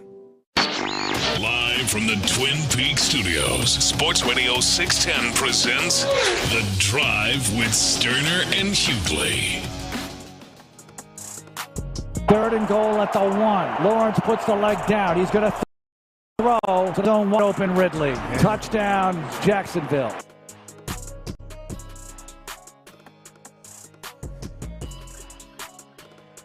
Javier Thomas. Whew, Lord. My God. Holy mother of God. We said in the first segment, and I told you that the Titus Howard and the Laramie Tunsil, that was a huge thing that stuck out. The other part to this was we had been talking about our concerns about the slot nickel corner. We had been talking about the concerns that we've been talking about understanding the type of coverages that D'Amico had been running when he had to be on the field. A lot of zone in that, and not get him matched up one-on-one. And they had largely been successful. So much to the point, Clint, where I said, hey, man, I have to take a little crow on that. All right, man, they're making it work. I refuse to eat that crow. I know you did. Listen, I'm going to say this right now, and some of you are gonna have an issue with it, and that's fine. Cousin Show here's that guy's dead. Cousin Ron here. Listen, I'm gonna give you the truth. I'm gonna give you the honest truth, and sometimes you're gonna have an issue with it or not. But this on D'Amico, dog, all day long. Listen, I can have an understanding and explanation for C.J. Stroud as a rookie quarterback in the National Football League. Bobby Slowick as a rookie play caller. Even D'Amico, the head coach.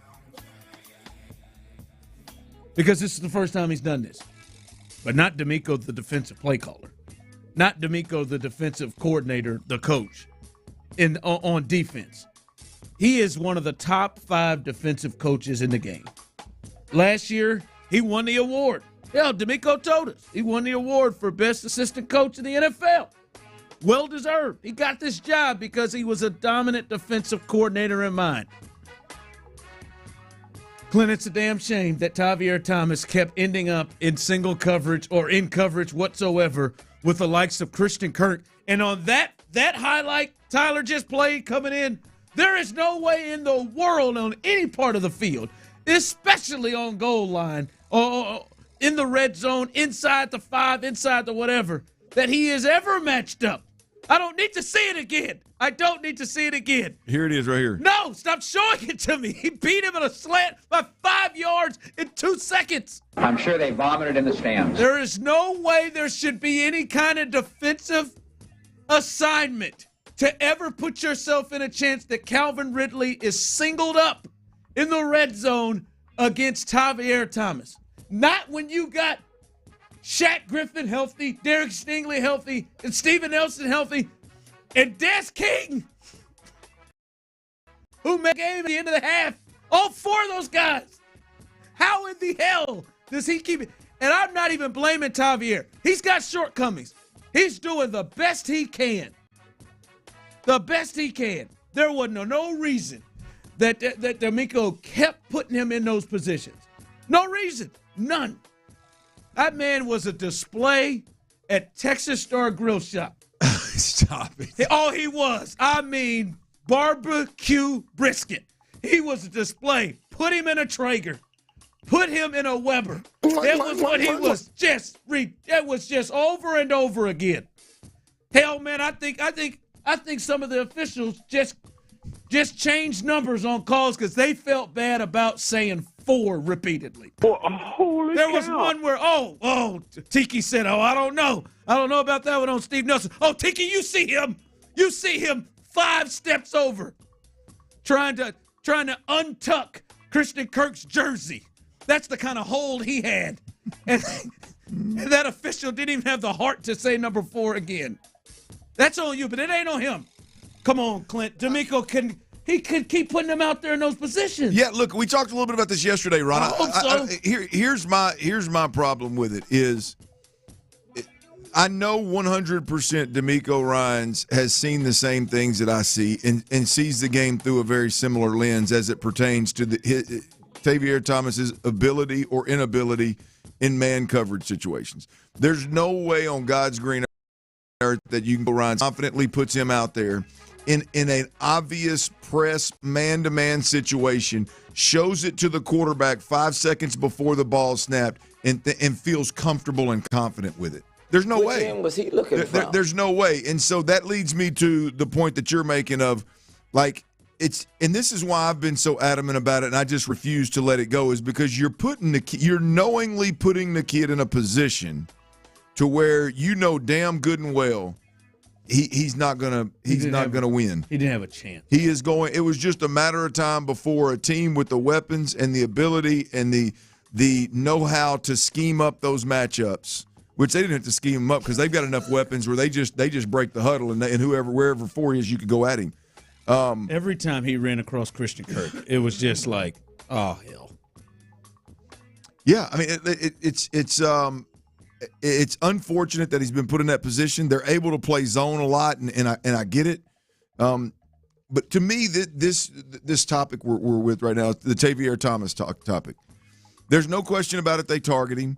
There's no doubt about it in man situations. He was the duck on the defense, and now the other guys got beat too. Steven Nelson got beat a couple of times big now.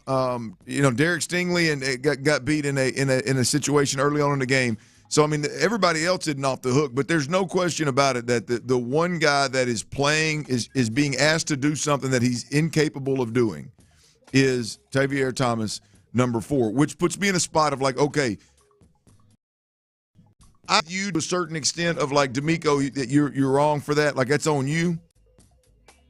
I do wonder how much of the defensive package did Des King know?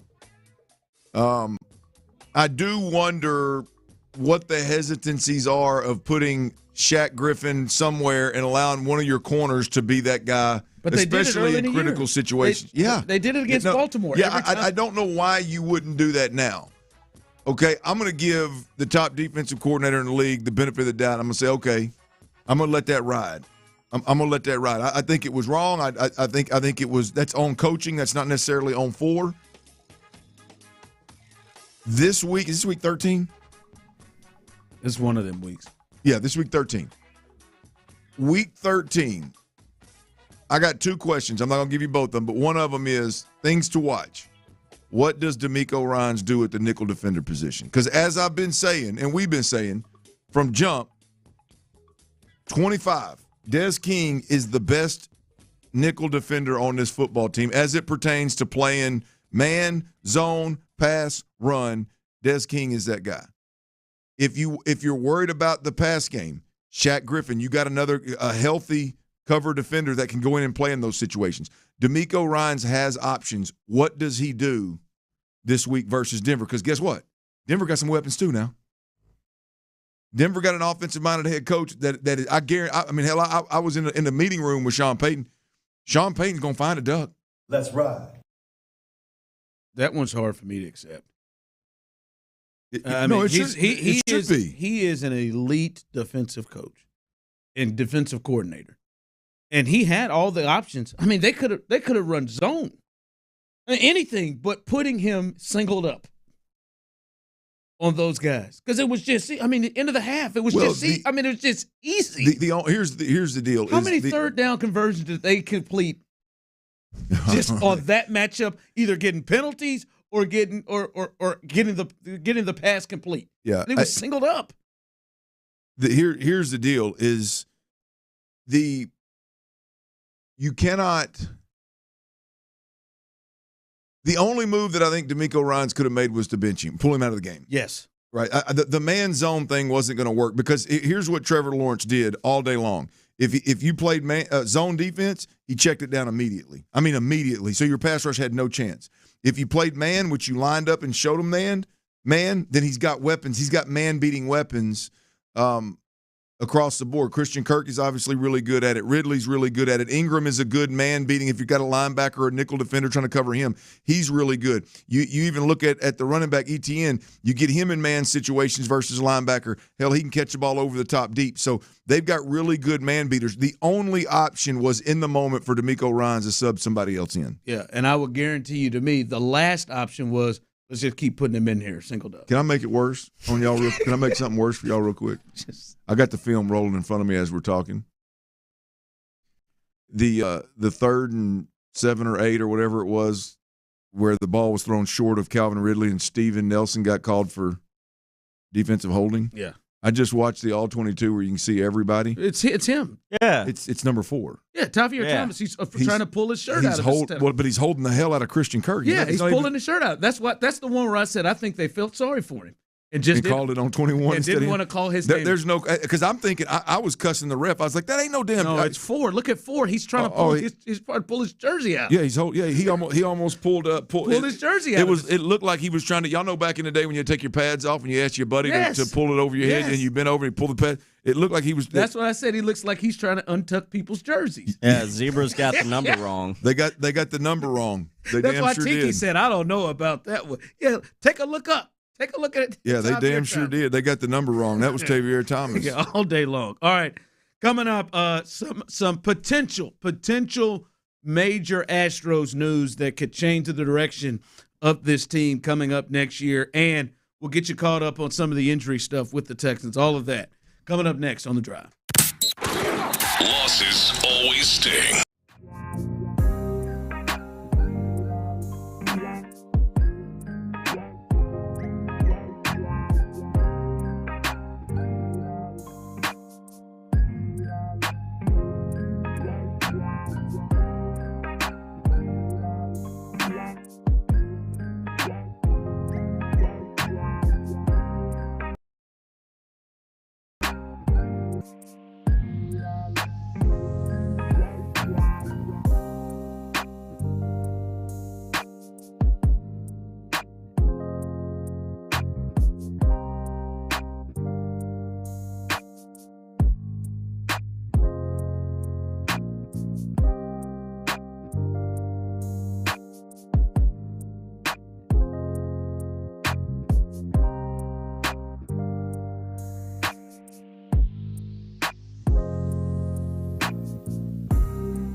Sports Radio 610 presents The Drive with Stoerner and Hughley. With the biggest stories of the day, it's the Big 3 at 3. Number 1. All right, welcome back into The Drive. Remember, it is a Texans Ticket Tuesday, so stay tuned for your chance to win a pair of tickets for another huge game as the 6-5 Texans host the 6-5 Denver Broncos in the crowded AFC wildcard picture. And this is a huge game to try to get another tiebreaker over the Broncos. If they're able to beat them, they've got a tiebreaker over the Broncos, over the Steelers, over the Bengals, if they're not already dead. And so this puts them in good position there as well. So big one. So stay tuned. Listen to your final chance of the day. As we've already hooked people up here on Sports Radio 610 on Payne and Pendergast and In the Loop, your chance today on The Drive to win a pair of those tickets. All right, shifting over to the Astros, former MLB general manager Jim Duquette. It's a doozy. Jim Duquette. I've said Jim's name a lot. He has his thoughts on what he's hearing about third baseman Alex Bregman. I think there's a chance that he may not even be playing in Houston this year. You start to hear his name mentioned in trade rumors. Quietly, if I'm Dana Brown, I can't re-sign him. Okay, he's a Scott Boras represented client. They're not gonna pay him. Like they offered Carlos Correa. He should have been getting 8, 9, 10-year offers, right? And he wasn't from Houston. They had this arbitrary ceiling that they were going to go no more than 5 years or no more than 6 years. That's what they offered Carlos Correa. And that's likely what they're going to offer Alex Bregman. There's no chance he's staying there. No chance. Bregman, Framber Valdez, Kyle Tucker, all in an Astros uniform. He has signed none of them. So one of those guys who's going to be a free agent, that's Bregman, I wouldn't be surprised. There are teams out there that would definitely have interest if they were making him available. And you kind of quietly hear his name. They're not shopping him, but I think they're listening. So keep an eye on Alex Bregman. All right, we've seen the Astros over the years.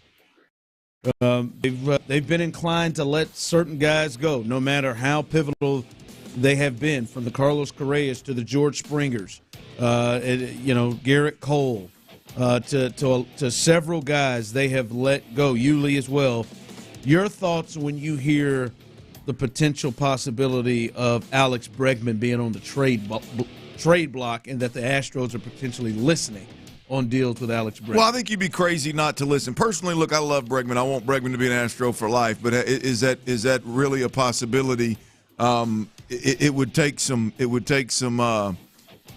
being team friendly, I think, and I think it would take both parties giving a little bit.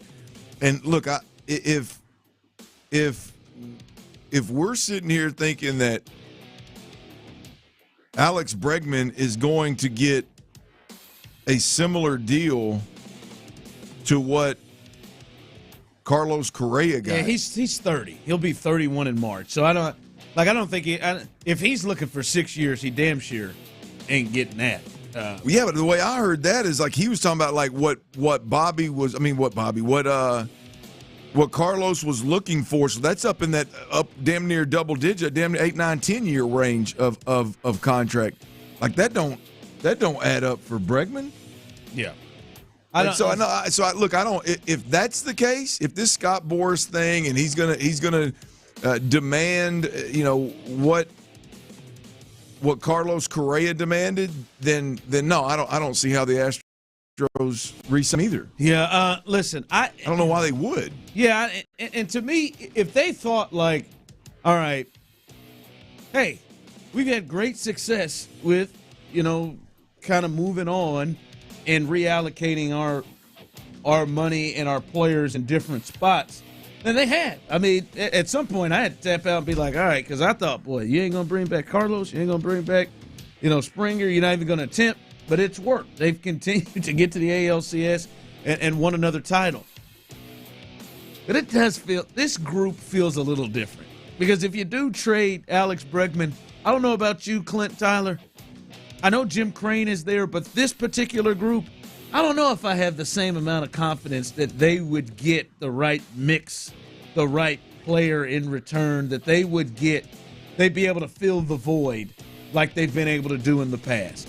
That part of this group, not saying they can't, I just don't know Dana Brown like we've seen in the past, right? Like, yeah, they knew like Kyle Tucker's coming and they were ready to say, all right, we'll move on from George Springer, and he essentially replaced him, with his.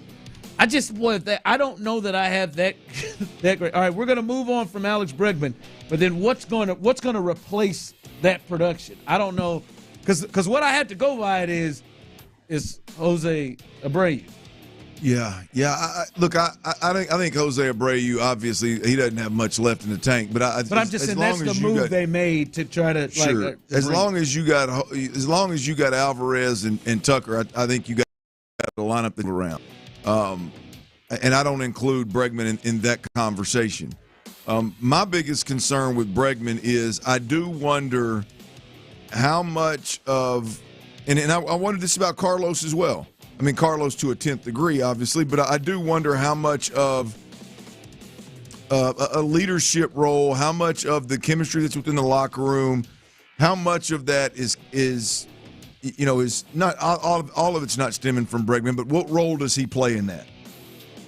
That's my concern. It's less about replacing the production. I believe that they have pieces around, again, Tucker and Alvarez. They'll be fine at the plate offensively. But to me, it's more about is he one of the glue guys, if you will.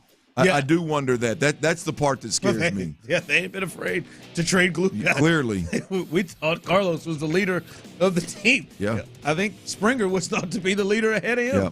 And they traded him. For me, listen, I don't have a problem, as you said, listening on Alex Bregman and what kind of trade could you bring back a major piece. But, man, I do get concerned of being able to fill that void of what he brings to the table. Because even in an off year, this is a guy that gives you around 100 RBIs, 20-plus home runs, and then, his well, I mean, look, you're just amongst the highest in the league. You're going to have to do something in center and left. Yep. One or the other. Clearly, you're expecting Diaz behind the plate to be a middle of the lineup, meat of the lineup type of player and produce in a major, major way. And so I don't know that it's going to come in the form of a third baseman if Bregman does leave. Yeah, if it's but Luis they're banking Robert, on. Yeah, if it's Luis Robert from the White Sox, okay, Yeah. I hear you, Dana. Okay, right. but yeah, I mean, I don't think I think from a production standpoint they'd be fine, and I really like Bregman. I'm not minimizing anything Bregman brings to the table. I think they'll be fine from a production standpoint. Yeah. All right, so we'll see if that is something that's real. We'll keep our eyes and ears out to see if this Bregman thing is a possibility, if he actually is potentially getting shot by the Astros. Big 3 at 3. Number 2. Here's the snap. Here's the spot. Here's the kick. Does it have enough? Amendola off the crossbar. No good. Oh, my goodness. He didn't make it. Another foot, and he's got it. And with 29 seconds to go, the Jags will kill the clock. Another time, man. I wasn't here yesterday. Good for Andre and Vandy. How they didn't cuss there. Good for them. That looked like an easy S word that could just fall right out from that. The game is over. Even a legal one, at least a damn it. That felt like that's what Andre wanted to say. Damn it. Like that felt like, but good for them. Amendola, who had missed an earlier kick in the game, also this one he missed from 48, missed a 50-yarder from 58. Missed a 50-yarder earlier in the game. He is, as sources are saying, working out, or he has been waived. Now there's a thought that he could come back to the team on the practice squad, but they have waived him, working out other kickers. Including Brett Meyer, who kicked for the Cowboys, and he was a struggle. He had a struggle throughout the latter parts of the season last year with the Cowboys. Do you remember their kicking issues? But he is somebody they looked at. But the big thing is Texans regular kicker Fairbairn is eligible to be activated from the injured list coming up for this Broncos game. And the report is he has made some significant progress in his quad injury. So hopefully he can come back. But, Clint, as you know in the league, this is one of these positions where you don't really know how much you miss a kicker until you have games like this where the kicker is so valuable and important. Because I would completely believe Texans fans who believe if Fairbairn was able to play, that he makes at least one of those field goals. Was the first one 50? Yeah. It was 50 because he continued his streak of not making a field goal over 50 yards in his career. Yeah, look, I mean, I personally thought when Sean and I were talking about it in the post game, and I thought about them bringing in other kickers working out. I thought, why? You're getting Kaimi Fairbairn back in a game, and Matt hadn't been that. But yeah, he missed a field goal. Yeah, he made 8-yard long shot anyway. There's more important things you need to address than him missing a 58-yarder. Yeah, should have been closer to 50 in any way you slice it. So I didn't think they would even bring anybody in and be working them out, but clearly Sean was onto something because here's Brett Meyer, and we'll see what happens. Yeah, and D'Amico said they were going to go with it. Yesterday, D'Amico said they were going to go with it. We'll see what the situation is here and if Fairbairn is actually ready to go for this game. But it is important. But, I mean, Amendola wasn't horrible. He hit the game winner against the Bengals, 48 yards, and but he missed two. He missed two on Sunday. Week to week, baby. Yeah. If you don't have one of them big boy contracts, got a little guaranteed money and a nice resume, your ass is week to week. By the way, we still Tyler, you haven't seen any. There's still no reports on Titus Howard and his injury. I have not seen one yet since D'Amico said they still are running tests to see things. That's going to be one that's really important to see when Titus Howard is available, if he is available to be back, because at least he wasn't on the sideline in tears the way Cam Robinson was, which kind of lets you know maybe where he is with his injury. We'll see what happens because that's a big thing to see if Titus Howard will be back. But as soon as we get info on that, we will let you know about that.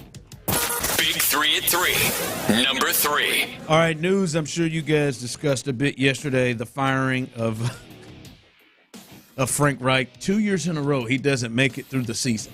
He gets fired in the middle of the season, 1-10, the Carolina Panthers. And Dave Tepper, the owner, he spoke to the media today and confirms they were supposed to trade to number 2 and take C.J. Stroud because they believe Houston would have taken Bryce Young at number 1 at that point.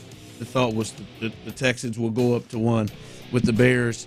Tepper says everyone in the building wanted Young. We are totally confident in that pick. And apparently they just don't sense that Frank is the right guy. I didn't get to hear your thoughts on this. Did you think this was the right move for the Carolina Panthers to? I mean, they've let Josh McCown, Deuce Staley, a lot of their offensive guys. Do you think this was the right move for Bryce? I think the big thing, it just confirms what I thought all along. When your head coach is an offensive play caller and he starts handing off play calling duties and then taking them back, when rumors start to surface that the coaching staff wanted C.J. Stroud and the ownership wanted Bryce Young.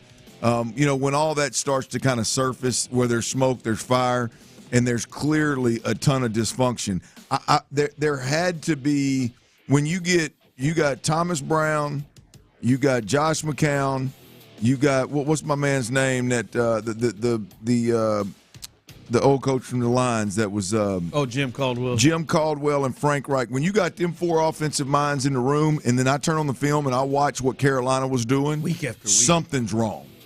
Like, there ain't nobody that's ever played the quarterback position. And it was more than a rookie quarterback and weapons. Yeah. No, it was. I mean, he's completely overwhelmed. Doesn't look prepared to play. And look, there's some good film out there on Bryce Young, no doubt about it. And there are expectations for rookies to struggle, but when you watch it and it's just constant struggle, when you've got when you've got those 4 offensive minds in the building that should be working together, pulling the rope the same direction, and there's not some kind of improvement and some really, really bright moments and some wins here or there, I think it's indicative of there being some serious dysfunction in the building. And David Tepper, he may be the source of all of it. According to some of the reports, obviously he's the source of all the dysfunction. But at the end of the day, nip it in the bud. There's no reason to wait around several games for a guy to win one ball game out of 17 and fire him afterwards. Just for Bryce, that didn't seem like that was just going to get better. I would imagine that if I don't know David Tepper, but I would imagine the one thing that would make you pull the trigger now is if this was one of those deals where, all right, Bryce is caught in the middle of some kind of tug of war with this coaching staff or ownership in this organization. We got to eliminate this tug of war and start all at least rowing in the same direction. That's a good enough reason to make the move. No, yeah, he has to be looking at other teams with young quarterbacks and just quarterbacks in general and thinking, it shouldn't look this hard. No. It shouldn't look this hard. You've said it before. Bobby Sloak should be getting some guys fired. It shouldn't look hard. Bobby Sloak should be getting folks around the league fired. Oh, your boy Nathaniel Hackett up in New York. And blame it on Zach Wilson all you want. I get it, players play, but that is an absolute mess. Whoever's in Chicago, absolute mess. Look at Russell now. Look at Russell. Oh, Wilson yeah. I mean, but Bobby Sloak having never called plays before. I mean, you look at the way that C.J. Stroud is playing. It's just, golly, man, he should be getting dudes fired. Dudes that have been in this league for a long time, made a lot of money. They should be putting a better product on the field. And when it's that bad, when it's dysfunction, and your quarterback's overwhelmed consistently, yeah, man, you're going nowhere fast. I gotta tell you guys, this is why, as I would say, I F with you too. I can't say the F word I want to say. Yeah. But obviously, I just want to wrap my arms around you. I just give you a hug. Something that a lot of people have been doing from the game on Sunday. You two beautiful young men have not done, and I'm including you on that young man. You two have not done. Okay, you two have not done, and I'm so proud of you. I couldn't have been more proud because some people are really showing a loser mentality. We'll discuss that coming up.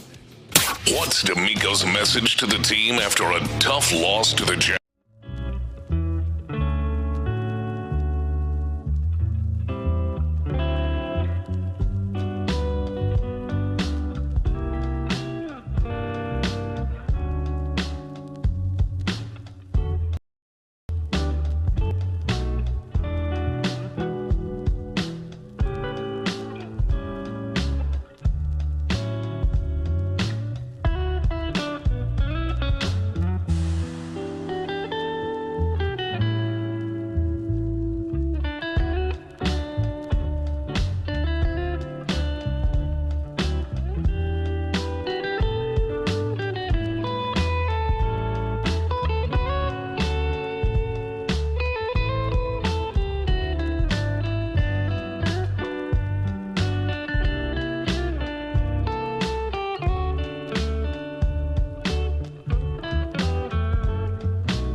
you to drive to the office. Just follow the best football show in the Odyssey app or wherever you get your podcast. Sports Radio 610 presents The Drive with Stoerner and Hughley.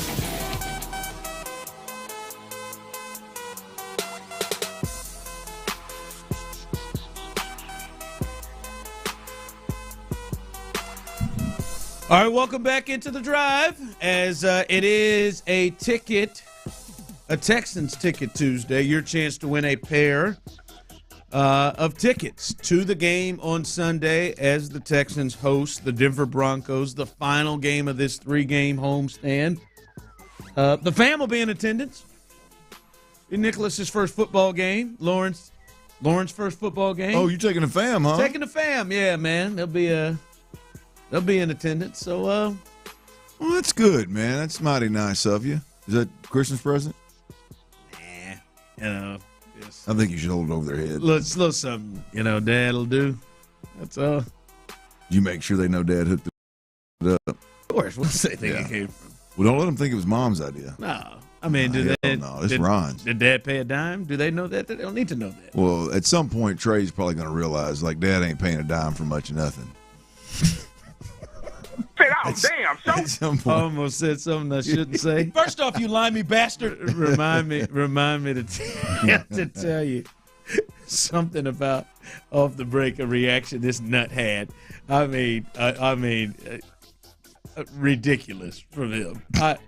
I couldn't even punish or even respond with consequences. I was so caught off guard by his reactions. I have to tell you that in the break. But listen, I was proud that I didn't see this from you guys.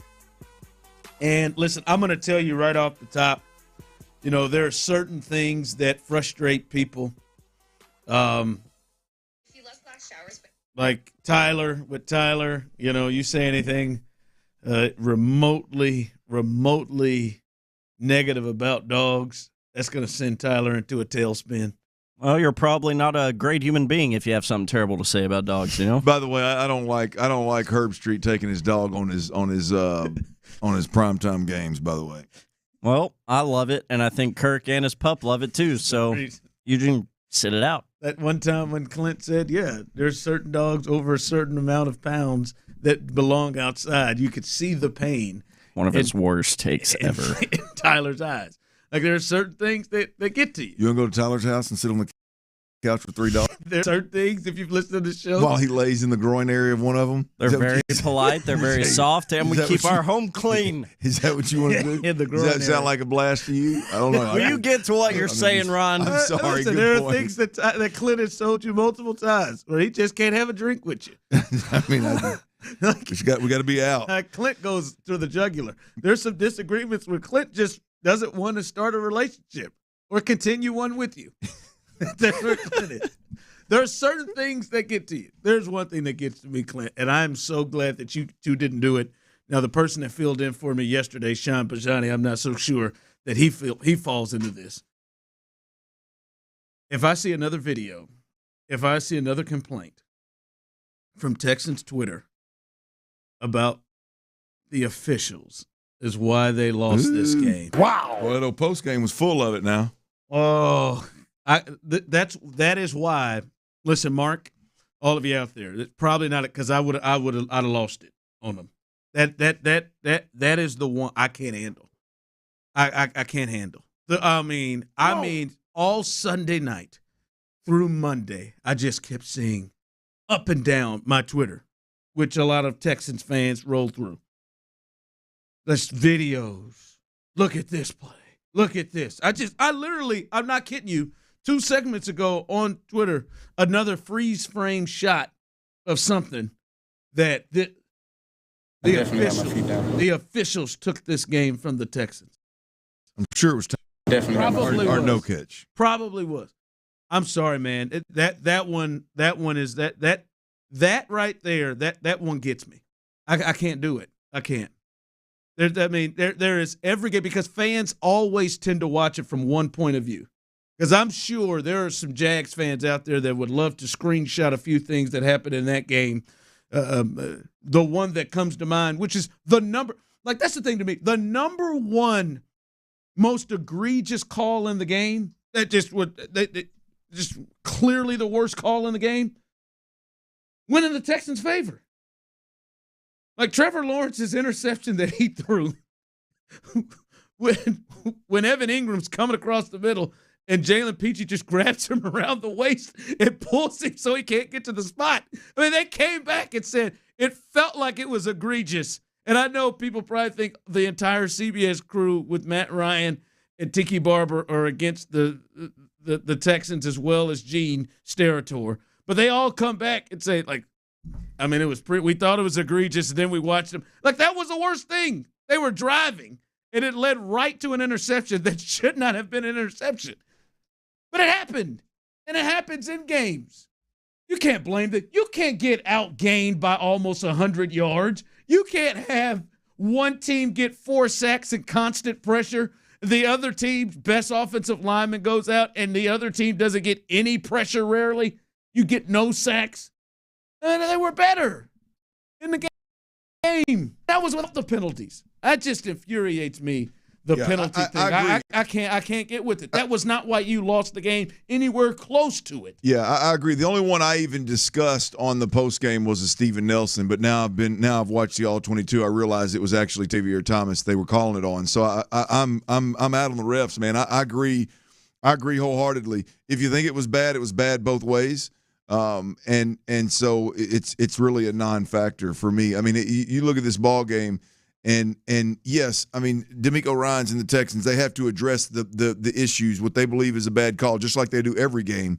But ultimately, if you're DeMeco Ryans, you give up 4 plays of 42 or more yards, 4 explosives of 42 or more yards, 9 plays of 18 or more yards. They let Luke Farrell run for 42 yards. I mean, woo! It was. Nobody could catch him. There's some things that you did, man, that you just that fall well above the refs and the penalties in this ball game that cost you the game. I hate to use this.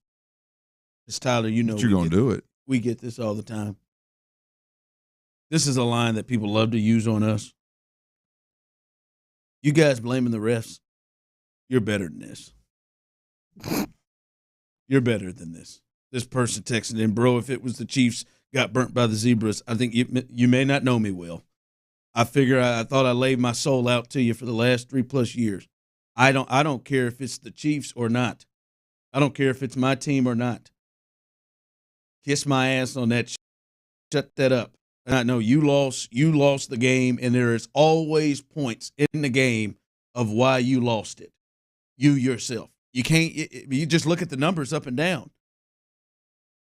None of the Zebras told them on 3rd and 1 and 4th and run to throw go routes. I think I've tried to bait you a few times, and you didn't even take it. I don't do the official thing. I do not. It was a KC game one time where I don't do it. Maybe the Super Bowl. Was there a couple of suspect like was there some controversial stuff ref wise, play call? I mean penalty wise in the Super Bowl? Chiefs, maybe in the Eagles one. Yeah, the Eagles are still complaining about it. Right. Yeah, I think that's what it was. I think I may have even tried to bait you into a couple, and you didn't take the bait. Yeah. Softy, no. Softy. No, I don't. I don't believe in that. You get your ass kicked. I mean, come on, man. Just look at the numbers. You watch that game. As Clint said, the end of the half, they get the stop. You're fortunate that it was that close. At all. All right. The new SEC schedule came out. There are some notable games out. Notable games for next year we got to look at. And Tyler is a degenerate. And I don't. And it's becoming sad. Like sometimes I get worried about you. We'll discuss that coming up next.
compassionate support and connection to trained counselors. When you call, text, or chat 988, you'll be quickly connected to trained counselors who will listen to your concerns, provide support, and connect you to additional resources if needed. There is hope. The Lifeline works. You are not alone. For 24/7 support, just call, text, or chat 988. Live from the studios, Sports Radio 610 presents The Drive with Stoerner and Hughley.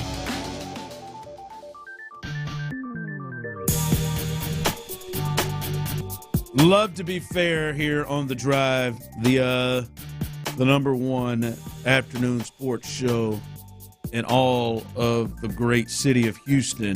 The top-ranked show in the city. Thanks, Lair. I want to be fair to the text line, man. Someone texted in, show, it's Ron. 1 bad in our favor, 4 bad against us. These didn't help, my man. Another one, 100% agree with show, it's Ron. And Clint, I don't think there should be bad calls with today's technology, but bad calls on both sides, and that's not what cost us the game. And then my favorite. This person here is going to be a little upset with me because, and I don't really give a damn to live life like this. You guys are supposed to be the home team station. Y'all trying to be objective is pitiful. Your ratings won't go up with y'all being objective. Most of us fans don't want to hear that crap. That's what we call a case of weak-ass fandom there, friend. It's just loser mentality. That's my opinion. Love you, mine. though. It's mine. What do you want us to do? Come up here and just lie to you? You want Texans are going to the Super Bowl. Like you want us to be fake with you? And tell you, hey, man, yo, forget everything else that happened. To hell with what D'Amico said after the game, who said, if you don't play well enough, you don't deserve to win that game. You want us to say, no, man, those calls screwed the Texans. Not to mention they were down 13-7, and Jacksonville was driving on a 2nd and 1, and Jalen Petrie had one of the worst non-called pass interference penalties that directly led to an interception that then gave you the lead on that drive. Something happened. What'd you say? How many plays they give up? 4 explosives of 42 or more yards. 9 of 18 or more yards. Come on, dog. Yeah. Hey, man, listen, I'm going to tell you right now, man, this ain't like we don't, the three of us, and I've known these two gentlemen a while, and I've known me for I guess all my life. Well, you're Ron now. You're not Show anymore. I've known both of those guys. Neither one of them. All right. They're different people, but they do share this trait. The showman. Can't fake it, dog. Can't come up here and not tell you what we think. I know that from Clint. I know that from Tyler, and I know that from myself. If that's what you're looking for, continue to listen and see if you get it. See if you find it. See if you get it. Come on, man. I can't ride with that. All right, the new SEC as Texas and Oklahoma will enter this thing, and some big ones. And I mean, we need to probably look at going to a game. I mean, you know, we've said it, man. It's finally happening, Tyler. You're going to this, right? Oh, like without a doubt. Like you're going. You'll spend. How much would you spend? Because November 30th, Clint, it's back. Texas will be at College Station against the Texas A&M Aggies. The rivalry is back November 30th. I don't think I'll be, if my life generally goes the way it does, I don't know if I'll be in town for that one, but I am a little pissed. I want to go to that one. That one feels like that's going to be one of not one of the best, but one of the best atmospheres. We'll talk about those now. I'm already getting that college up here. That college football can offer. Just seeing the emotion from Texas fans like your wife, and seeing Aggie fans like Tyler, the emotion, and how many years has it been? Is it 13? The last one was. Is it 2011? 2011, 2012. Somewhere around there. I know Missouri I was there. left the Big 12. Justin Tucker ripped my heart out of my chest. This one, Clint, will be you. Hell, you've been talking about this rivalry. Man, you don't have a dog in the fight. Look, I know I'm from Texas, so maybe I'm a little biased. I know the Michigan-Ohio State rivalry's big, but man, there is when you look at the two powerhouses it should be powerhouses in Texas A&M, and there's just, to me, it's the best rivalry in all of college football. And for it to have not happened over the last handful of years is an absolute travesty. And I'm glad to have it back. This is exactly what should be happening. Is right around the old Thanksgiving holidays.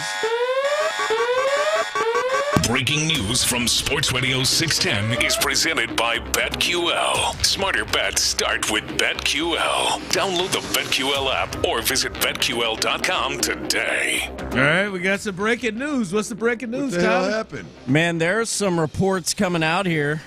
Razorbacks, perk them ears up. Bobby Petrino is returning to Arkansas football. Oh, boy. He ain't wearing a neck brace. Yes! Is he driving a motorcycle? He isn't driving a motorcycle, but Bobby Petrino is leaving College Station, returning to Arkansas as the offensive coordinator for the Razorbacks. He will be the next head coach again as soon as they get Sam's ass out the way. Sam is desperate. By the way, that means A&M will be on the hunt. Sam is desperate. 100% A&M will be on the hunt for a new offensive coach and coordinator, Bobby Petrino.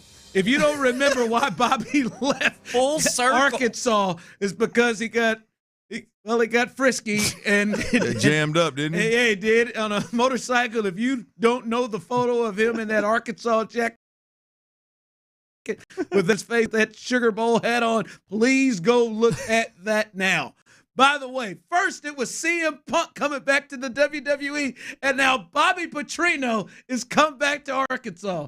Hell has froze over. Oh, boy. All over Russellville, all over Hope, all over Little Rock. You know I love Arkansas. Yeah, man. Look, this is. How you feel, Clint? I feel good. I feel good about it.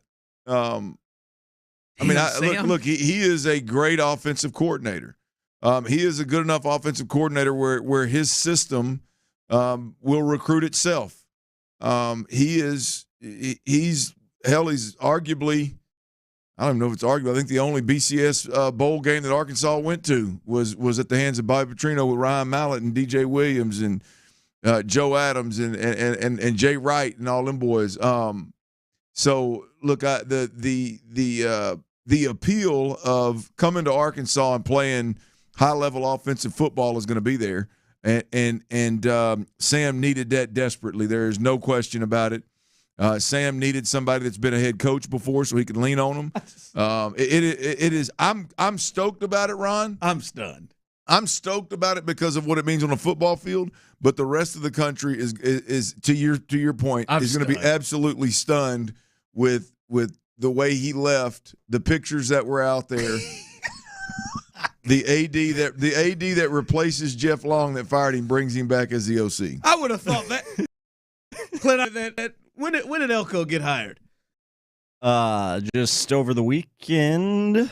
The 27th, I think. Yeah. Yesterday. I think he was officially hired. So, man, you would have thought that we had to sell the Bobby Petrinos coming back to Fayetteville thing a little longer than maybe a day. It was just reported an hour ago that A&M was officially parting ways. I'm just saying, like, you would think that the sell job to the fan base, or to not just the fan base, but the people in the. Well, clearly, that neck brace is you know this frozen better in than time. Are you surprised that that Bobby Petrino? Did you ever think Bobby Petrino would be coaching at Arkansas again? No, I did not, and my personal feelings. I mean, I've only had a like an empty feeling in my gut, like my heart ripped out of my chest, in terms of football wise when I wasn't playing one time. And that was when Bobby Petrino wrecked that motorcycle, and we obviously lost a great program. We were ranked number 4 in the country, I think, at that time preseason, with a lot of guys returning. I remember that. I remember that Sugar Bowl against Ohio State. Yeah, that was Mallett Adams and them. Yep. It was. He had it rolling. He had it rolling, and then the next year, Tyler Wilson just destroyed. I believe it was Kansas State in the Cotton Bowl. And so that next year, man, it was Tyler was coming back, Kobe Hamilton was coming back, the crew was coming back, and Bobby was gonna. They were ranked top 5 in the country preseason, and he decides to go off with some young tender and ride a motorcycle off in the ditch, and then try to lie to everybody about it and cover it up. Next thing you know, I had an absolute pit in my stomach. So no, I didn't ever think he would ever be back. Personally, I really don't like it. Football wise, I absolutely love it. Somebody texted, Tyler, how does it feel that they hired a better head offensive coordinator than you all hired a better head coach? That's just not fair. That's stupid. I wonder what Elko's going to do. Better. I wonder what Elko's going to do at offensive coordinator. Yeah, no. That's the next big domino to fall. Somebody for A&M. texted in Cliff Kingsbury. There's rumors he's going to be at U of H. Yeah, I wonder if he's going to bring his coordinator from Duke if he doesn't get the head job at Duke. Like if he doesn't take over for Elko, I bet he brings him with him. That's sexy. But they're going against sexy once again. Bobby Petrino, unbelievable. Watch out for the Arkansas volleyball players. Unbelievable. No question. When you listen, this is fascinating to me because was this Sam? I feel like Bobby. Like sometimes you never know. Somebody may have forced Bobby Petrino on him. Like you just never know how these coaches. Now Nick Saban's not getting coaches forced on him or anything like that. But I just like, who did this? Was it Sam? Did he come up and say, "Hey guys, I got an idea"? Bobby Petrino, want to bring you back in the fold as our offensive coordinator. Like I think no. I'm gonna tell you, he's in a spot where he's got to hire a home run grand slam offensive coordinator, and there's nobody out there that's more of a grand slam home run than Bobby, former coach, who by the way, he damn near beat Arkansas last year with Southwest Missouri State or whoever the hell it was. He was quarterbacking. Yeah, he was coaching for. So when it comes down to He just knows in order to save his job, his ass has got to have an offensive coordinator that is the real deal. That's what Jimbo thought too. Yeah, it didn't quite work out for Jimbo, did it? But let me tell you what, Arkansas, we'll take 7. Yeah. We'll take a bowl in 7. Hogs are winners. A&M ain't taking a bowl in 7. Yeah. You know what I mean? Wow. Not 6 years in. Wow. Good God. Bobby Petrino back. I have never been more excited to watch an offensive coordinator's introductory press conference. I cannot wait. It is going to be absolute gold, man. Oh my God, man! I might turn on. I mean, Bobby is just like getting back in the SEC, and now he's going to Arkansas. He's just asking for punishment from the media, isn't he? Good God! All right, 2 things that happened in the Week 12 game versus the Jacksonville Jaguars that we got to keep a close eye on this week as we roll through the week. Of what one is a decision for DeMeco Ryans. What the hell is he going to do? And the other one is an offensive lineman. Is he banged up? Is he good enough to play? Do they make moves at the offensive line? We got to keep an eye on those things. They are definitely the what's going to happen for Week 13 with the Houston Texans. Well, I'll tell you what is going to happen is Texans fans.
42. I believe there was a 45. There was a 57. They were a tight end. One of them was a tight end on a screen, I believe. One of them was a Christian Kirk. One of them was a normal go route. I mean, it was a variety of different ways that the Jaguars attacked this defense and created some big time explosives. 4 of them of 42 plus yards, 42 or more yards, and then 9 plays of 18 or more yards. So of that 20 play variety, they had 9 of them. So look, it was a rough day for the defense overall. And I want to be clear, Stingley got beat on a go route. Steven Nelson got beat a couple of times. Yep. One of them was, I believe, another go route, or it was an over route. It was a deep over route. One of them was on a 2-point play where Calvin Ridley beat him. They got beat in zone coverage again, which I think was against a combination of Stingley and Petrie, I believe. As I mentioned, the screen that goes against the defensive front, the linebackers, things of that nature. So nobody is void of blame here. But at the end of the day, I told everybody yesterday, Ron, I was going to watch. I felt better discussing the Tavier Thomas nickel defender problem with the Houston Texans. I would feel better if we somewhat couched that until Tuesday where I could watch the All-22. Oh, boy. I've watched the All-22. And while the secondary did get torched, there is zero doubt that Tavier Thomas was targeted in critical situations. And there's zero doubt, in my opinion, that Tavier Thomas was asked to do things that he just simply can't do. The DeMeco Ryans in this defense, again, in critical moments of the game versus really, really good players, they lined Tavier Thomas up across from that player in a zero doubt about it. We're going to play man, and Tavier Thomas has this receiver, Calvin Ridley, Christian Kirk. I mean, it was they threw the whole gamut at him. And he is just not, from a cover standpoint, he is not capable of what he's being asked to do. He's not capable of covering those guys in man-to-man situations. Look, I took out when I watched the film run, all the zone stuff, because a lot of times with the zone stuff, they threw it underneath him, and he rallies up and tackles. Versus the run, he's very, very physical. He plays the run well, no doubt about it. I just looked at the man situations, and there's no doubt about it. He is the duck on the defense in critical situations when you play man defense. Why does that matter? Because DeMeco Ryans likes to pressure. When DeMeco Ryans pressure, he just flat out shows everybody we're going to play man and we're going to get to your quarterback before he can make a good throw, and that puts Tavier Thomas in a bad spot. And there is no doubt about it after watching the film. That is a problem with this team. Here's DeMeco Ryans when he spoke to the media yesterday. Look, he gave the typical answer when he was asked about the explosives. He gave the typical answer of, well, our rush has to match up with our coverage, and our rush has to get there, and our coverage has to be better, and all that job. Well, then he was great job by the media that was there. They followed up that question with a question about Tavier Thomas specifically. Here's DeMeco Ryans on Tavier Thomas. They made a couple plays. Tavier, he was sticky in coverage. They made a couple plays on him, but he was fighting to make plays there. He was challenging guys. So we had there. We would like to see him make plays, of course, but they made plays, and that's how it happens sometimes. That's how it happens sometimes. The big thing is here, DeMeco, it just can't continue to happen. And I believe the better teams that you play offensively are going to target him. Now, is P.J. Walker in Cleveland going to? Probably not. Is Will Levis and the Tennessee Titans, you got them twice, they're probably not going to. I would be willing to bet you that this week against the Denver Broncos, with their weapons that they do have on the offensive side of the football, they got a bunch of them, the Denver Broncos with Russell Wilson and Sean Payton, they are going to go after Tavier Thomas if he is put in a situation where he's got to play man on Jerry Jeudy or Cortland Sutton or whoever's in the slot on this defense. Clint, I think I wouldn't cut any of these teams short. I mean, it may be the best matchup where you get separation, and they may just continue to go. Like, listen, all right, if you want to, I will completely disagree with DeMeco if the thought is, all right, man, he just had a bad day. Yeah, we're just going to keep on keeping on. Just had a bad day. That was a bad performance. Tavier will pull it together. I just and as nice as I could be, it's just not his strength. Yep. It's just not his strength, and he should not be one-on-one with above-average receivers. And we've seen him struggle with, as I know Tyler was unnecessary for what he did in the offseason. Cedric Wilson? No, he did. He got, who was it? It was said, wasn't it? Was 19 for the Texans. It was, from Iowa, Xavier. I'm talking about in camp. That video he played. Him, that Ridley looked eerily similar leaving him in the end zone by quickly beating him. Yeah. Right. Listen, I don't think that they're going to have success, and teams are going to hunt it down. You talked about Will Levis and all of them. It's, hey, what's the easiest thing we can do for you? All right, well, hell, we'll put such and such in the slot to try to get it done. And I just don't think D'Amico can take the chance of continuing to do that because it's going to kill the defense. Right, and that's so in talking about the two things from Week 12 that we've got to keep an eye on going into Week 13, Tavier Thomas is number one for me. Here's what we know with D'Amico Ryans is his defense is centered around pressure and playing man behind it. And you got to play sticky coverage. You got to be able. You can't get beat immediately, right? They got 6 ball games left, Ron. If they're going to continue to play that brand of defense, D'Amico Ryans has options. He can make adjustments. As you said, one of the moves he can make is, hey, we're just going to keep on keeping on Tavier Thomas. He'll be all right.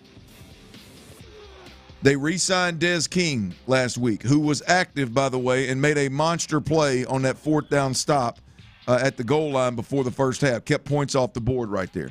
I'm gonna chalk him not playing any reps, I don't believe, at the nickel defender position. I'm gonna chalk that up to he wasn't in town very long, and maybe he all the calls and wasn't prepared the way that he needs to be prepared to play an offense like the Jacksonville Jaguars. So I'll chalk that up to hey, he wasn't ready. His ass got plenty of time to get ready this week. That's an option. So you can keep on status quo with Tavier Thomas, or you can roll with Des King in the rotation, or in situations where it's obvious passing situations, you can put, not even obvious passing situations, let's say likely passing situations, you can put Shaq Griffin on the field, and now you got Steven Nelson, Derek Stingley, and Shaq Griffin all across the board for your cover defenders. Now you in business. Now you can cover. Now you can expect those guys to be able to play man behind pressure. Ron, the thing to watch is, what does D'Amico do here? He's a young head coach. This is an obvious situation where he's got to have answers. The fact that he didn't have answers throughout that week last week is concerning. I'm anxious to see what kind of move he does make. You got it, baby. What do you got? You gonna play? My turn? Yeah, your turn. I get to go? I want to jump in on. See, when you sit there, he's a young coach. He's a young head coach. Fair. But he's not a young defensive coordinator, and he's not a young defensive coach. He's calling the plays. He's got his hands all in that defense. And he's not he's not an okay. He's great. He's a great defensive coach and a great play caller and a great defensive guy. He can't do that to his team, and I expect greatness from him. And greatness does not having Tavier Thomas. It just killed him. Yeah, I agree. It killed them repeatedly. Any major from the jump, it wasn't a snowball effect that occurred in the third quarter. The first drive, it was Christian Kirk in the slot. That's where I'm going. Anybody in the slot, that's where I'm going. To the end of the first half, to the 1 yard line, that's where I'm going. Yeah. To the 2, it just kept, and he kept letting him out there and putting him in those positions. I'm not blaming Tavier Thomas for getting burnt. That's him. Yep. I'm not trying to be an a-hole when I say that. Sure. It's just him in that situation. If you put him bump and run coverage nonetheless in the slot with a two-way go with Christian Kirk or Calvin Ridley or any of them, he is going to lose. Better get that rush. Better get there immediately. Better get a free runner. He's going to get, and it's going to lose. It's going to happen. What does D'Amico Ryans do at the nickel defender position with Tavier Thomas? That is one thing to watch from Week 12 as we roll into Week 13. Ron, the other thing, is on that offensive line, man. Oh, Titus Howard, he done messed around and got injured, and let me get a good peek at number 70, second-round pick, Penn State, Juice Scruggs.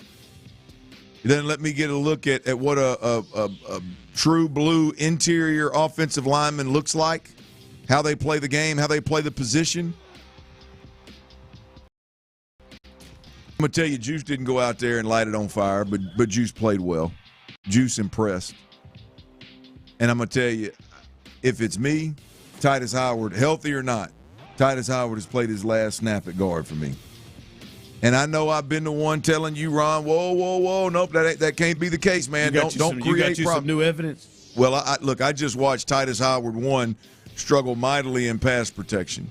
I've watched him struggle for 12 weeks now. Not really 12. He hadn't played all 12, has he?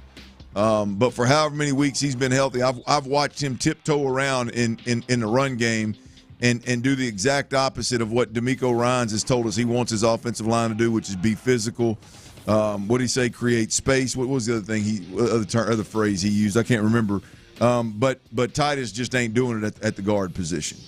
And then he messed around and let Juice Scruggs get a little healthy, and he gets in there and he looks like a legit interior offensive lineman that's able to drop anchor in pass protection and not give a bunch of push inside, which to me is the most difficult thing on a quarterback. He's able to pull and attach himself to a defensive end or a linebacker, and while he didn't knock his hat off, he looks like he's trying to manhandle him. He is moving mass, if you will.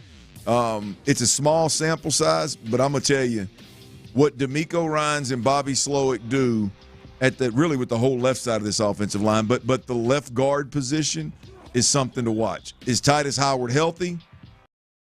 If he's healthy, guard or tackle, did they see the same thing that I saw with Juice Scruggs? And does Juice Scruggs get some run at that left guard position starting? Hey, you're going to be the guy. Let's go ride.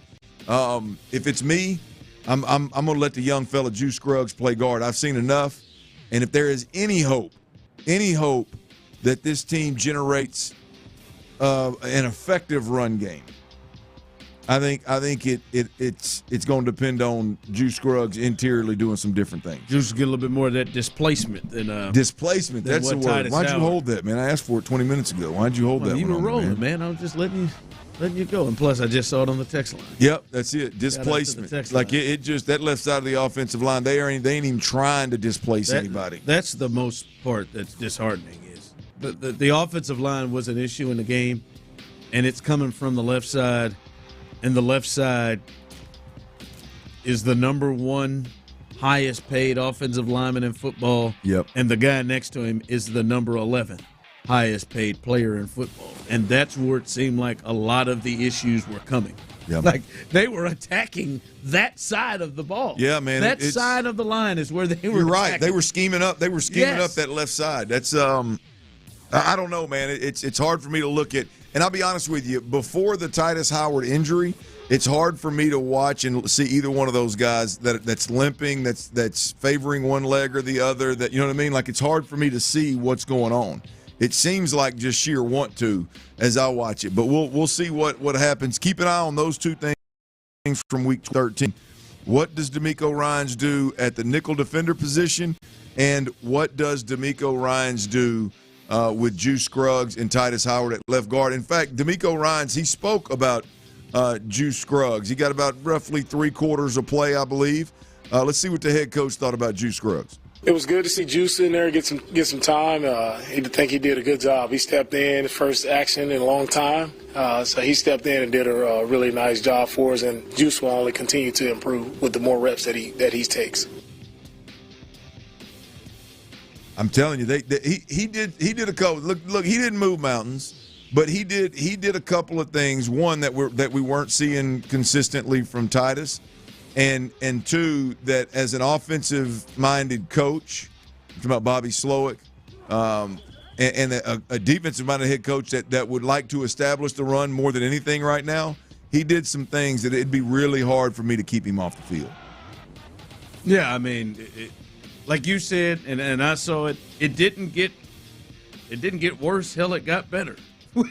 When he came in and Titus came out, and Titus Howard is just not an above-average guard. We've seen it now in 2 long stints. It is just not what he's good at. We saw it a couple of years ago, and we're seeing it right now.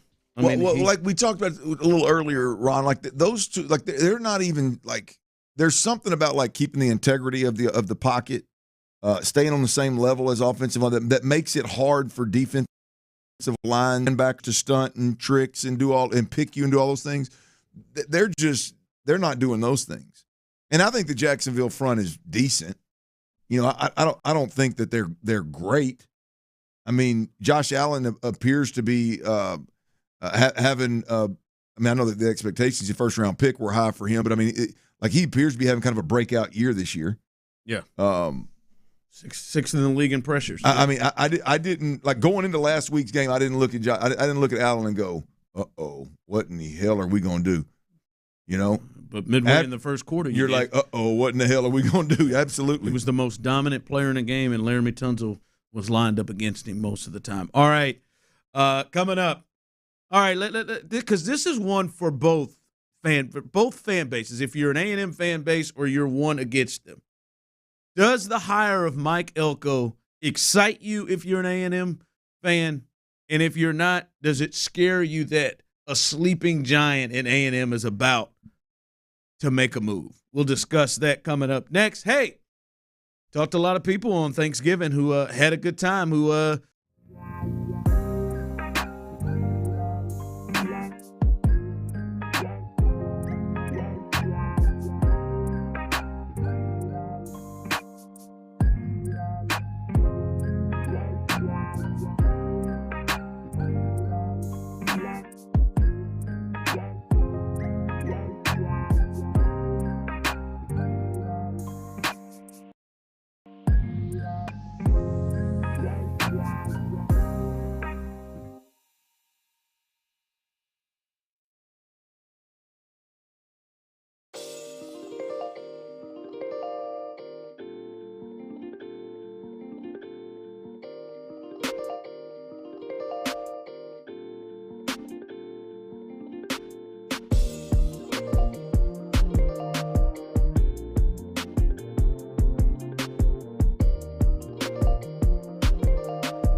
Houston Sports leader, Sports Radio 610. Sports Radio 610 presents The Drive with Stoerner and Hughley.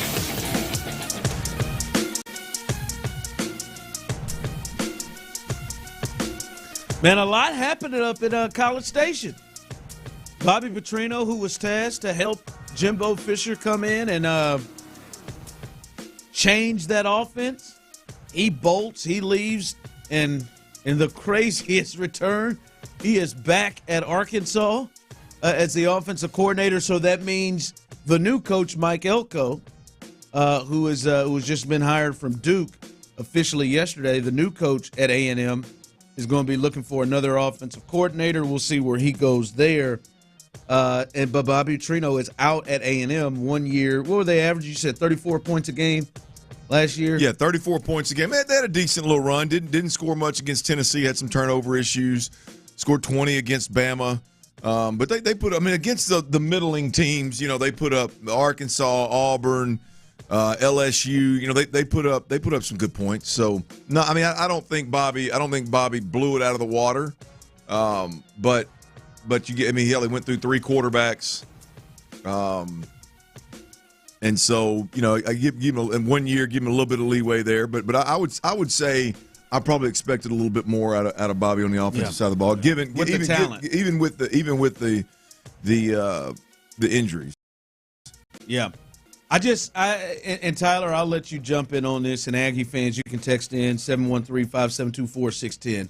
But I want to start with you, Clint, on this, and other fans of teams that would consider themselves rivals or teams that have to deal with A&M moving forward. We know that A&M has the deep pockets. We know they got the money. They can go and get whatever they want. They were ahead of the curve on the NIL stuff, and they started to recruit like hell. When you see them bring in Mike Elko, who has been there, he had 4 years there, as he said, when he was brought in. 4 years there, was the defensive coordinator. When you hear that he is coming in, and you think about, all right, well, we're going to have to deal with him. This is a sleeping giant. You got to deal with him. Do you have concerns that A&M is going to, because you, as a fan of Arkansas, battles them in the West. Texas, you're coming into the SEC. They play next year, November 30th. The Oklahoma fans coming in, LSU, a lot of you all are here. And right now in the West, do you have concerns moving forward that A&M is about to take a leap into what I think A&M fans, and quite frankly, I think they should feel this way, what A&M fans believe they should be, and that is battling for a spot in the SEC championship game, battling the Alabamas and the LSUs as opposed to battling the Mississippis and the offense. Do you feel this hire, when you see this hire, do you feel, oh man, they're potentially about to take off? No, and I don't think Mike Elko has that kind of immediate reaction. No, I don't think he has that. Would you feel that way if it was Stoops? Well, I know Stoops. I know Stoops, but I think it would be very similar. I think Stoops would have been a really good hire as well, very similar. to Elko, very similar to Jeff Traylor. I think all those guys are phenomenal coaches, but you just don't know, until they get there. For me, look, Mike Elko is a defensive-minded head coach. He had Duke's defense, I believe, from a points per game standpoint in the ACC, where Duke is playing uphill, very steep, up a very steep hill. They are doing more with less. He had them ranked as a number 2 defense from a scoring perspective in that conference. That's big time. I think they'll play good defense, but we all know that in this league, in college football today, you got to be able to score points. And so with Mike Elko, again, the same with Stoops, the same with Jeff Traylor. I got to see what they're able to do on the offensive side of the football. Who are they bringing in? Who's calling the shots?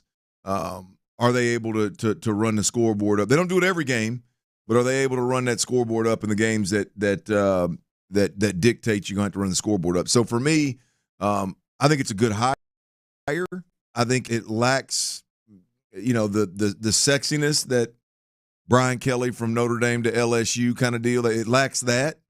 But I like the hire for A&M. As an Arkansas fan, as an Arkansas guy, to answer your question, it doesn't scare me. I'm not going to lie to you, Tyler, because I wonder if A&M fans, if this is one, you bring in a new coach, you look for the positive. You're going to be happy. As an outsider of A&M, or even as someone that's a rival to them, outsider, I look at this, and this seems like a fine, solid hire. But that doesn't, to me, equal. Now, I'm not saying he couldn't get to that. He may be the next Dabo Swinney, a defensive-minded coach. Yeah. He may be the next Dan Lanning. He may very well be. Right now, it feels like a solid hire. Yeah. Like solid. Not like, whoa. Like when I think about deep pockets, we got money to go get any. This to me falls short. That's just the feeling I get looking from it. And if I were an A&M fan, it would feel like I would have to kind of focus and push myself towards excitement as opposed to, woo! Yeah. They got Dan Lanning in this piece. Let's go. Yeah. Woo! Like they had a guy that ran it. They had Josh Heupel from Tennessee come over. We saw it. Let's go. Like, for me, if I'm an A&M fan, I don't know if you feel this way, Tyler, I'd be nervous about recruiting to the level that it was at. I'd be nervous. Like, this is a defensive-minded coach that's not a big offensive guy. We'll see what he can bring in. To me, this just feels solid, and I feel like A&M is trying to push further. Well, you're looking. To me, there really was only a handful of those just blow your skirt up kind of hires. I think Lane Kiffin would have been one. Yes, I think that would have got me excited. The one that I actually heard that I mentioned on radio, and we never got back to it last week, was Lincoln Riley at USC. Those kind of things, when you're taking a coach from a USC or taking a coach that's done more with less to the rate of which Lane Kiffin has done, I think that would have more pop and be more sexy the day you introduce him. But that doesn't always work. I mean, that doesn't always work. We'll see how Mike Elko pans out. Yeah, we'll see. I'm anxious to see what he does offensively. I'd imagine he's going to bring his OC from Duke. Still, it's solid. Like solid, right? But you never know. You never know what could happen. And what always the sexy hires don't always mean they're the ones that work. But it's an interesting field. All right, coming up, a lot to get to here, including one of the number one things that is going on after this game against the Jags. I really, really don't like it. I really don't like it at all. We'll discuss that coming up next. I guess you can't win them all after all. The Jaguars can took down our Texans in the rematch.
doctor today about Skyrizi, the #1 dermatologist-prescribed biologic in psoriasis. And visit skyrizi.com or call 1-866-SKY-RIZZI to learn more. Live from the Twin Peaks studios, Sports Radio 610 presents The Drive with Stoerner and Hughley. Hey, remember, it is a Texans Ticket Tuesday, so be listening. And listen, you got an hour and 20 minutes. At some point in that hour and 20 minutes, your chance to win a pair of tickets to see your Texans host the Denver Broncos coming up on Sunday, so you do not want to miss that. All right, some people are texting in, Tyler. You listen, as an Aggie, we're just looking like we think we can buy a championship. It's not going to work. We're the Yankees, basically. This texter brought in your thought. How are you feeling honestly about this? I mean, like Clint was saying, I'm interested to see what he does offensively, but I love the Elko hire. When Elko was at Texas A&M as their defensive coordinator, he was known as kind of the coach on staff that was kind of no BS, set that culture, wasn't scared to establish a kind of culture of discipline like that, and I think that's the biggest problem right now at Texas A&M is kind of that locker room culture, discipline. Guys truly having a head coach that's going to lead these kids. I mean, that's what they are, but I like Elko, man. I like it. I mean, A&M wants to see the return of the wrecking crew, and it's been quite a while. Yeah, I hope so, man. I hope so. I do. I hope he. Me and you both. I do, man. I hope he is. I hope he is. He is what you're looking for. Just right now, I don't know that I'd feel comfortable betting on it, but I mean betting on it to get to, like, as if he comes in and over the next, let's say, 6 years of his contract, and he averages 8 wins a year. Is that gonna be a success? No, that's Arkansas. Like, he won't survive, will he? He shouldn't. Yeah. Yeah. Well, I mean, look, we'll see. You're talking about a guy that's got 2 years' experience, a head coach at Duke, and he did a good job. Did an admirable job of building that program. Defensive-minded guy that put a good defense on an above-average defense on the field for Duke. That's first and foremost what you hope happens. If you can go out there and you can put a number 2 ranked SEC defense on the field, which he's going to have the players to potentially do that. If he can go out there as a defensive-minded head coach and do that, then a lot of things should fall in place for him at A&M. Again, to me right now, I'm waiting on what's he going to do at the other position. Can he turn? What's the kid's name? My mind just went blank. Tyler, the young quarterback that hurt. Wegman. Connor Wegman. Can you turn that kid into a Riley Leonard, who the quarterback that ended up got injured at Duke? He was in early Heisman talks, and everybody was talking about this kid's a first-round draft pick, and he came out of nowhere kind of deal. So, surround yourself with the right offensive minds and do what you do defensively, and I mean, they can move mountains at A&M. We'll just see if it happens.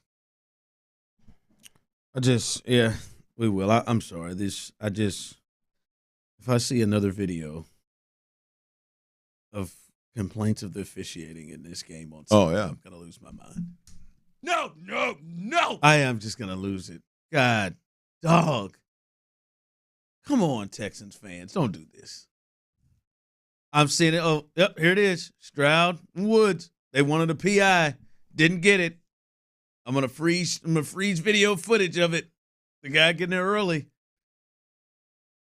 Like, did you how much do you think that the officials, seriously, how much do you think the officials affected that game Sunday? In terms of the Texans losing the game. It was a tight game. It was 24-21. How much do you think the officials affected this? How much did they affect it? Like, it affected in the way of why the Texans lost. Oh, I think the refs, the conversation about penalties in this game is probably 4th or 5th on the list of reasons lost. Yeah. I I didn't think it was one-sided. As I did not. I agree wholeheartedly. I did not. I think the Jags. I'm not going to lie to you. Now some may. I honest to God. And everybody does it. I'm not going to say that because I think if Jacksonville had lost this game, we probably would see video footage of Jacksonville fans putting out things that they thought were calls. But when you lose the game and you start rolling to officiating as a reason and you complain, and like this is, I see it before, this is out of control a bit for me. Since Sunday night, Monday, and I'm still seeing videos showing up and people complaining about the officiating. Like it was the reason. I just think it's a real loser mentality. I just said it for me personally. I'm not saying that people don't do it or everybody does it. The Jags would do it. I just think that's what teams that lose go and start doing, is pulling out the tape and ignoring all of the other things that occurred. Ignoring, like one of the things that stepped out, that really stood out to me. You've said it. D'Amico said it. Like this is a Jags team that has really good weapons, but they haven't been consistently one of the real explosive teams in the league. And they had explosive plays all over the place. Like how many times you see somebody get a 40-plus yard gain in a game? Not 4 or 5 Jags did. Yeah. 4 in one game. 4 in one game. To me, Clint, there are so many things that you get to before the officiating that stop. I agree. I think big picture and as it pertains to this game, I think the refs were ticky-tack. I think the refs were too big of a part of the game, but it was on both sides of the football. I think and look, here's and this is what I told Sean Pendergast after the game. We were talking on the post game, and because a lot of it was like PIs. I mean, I think they gave them, there was third and goal, 3rd and 5, 3rd and 7. I think there's multiple third downs where the Texans stopped the Jacksonville Jaguars, and a defensive holding or a PI gave them a first down.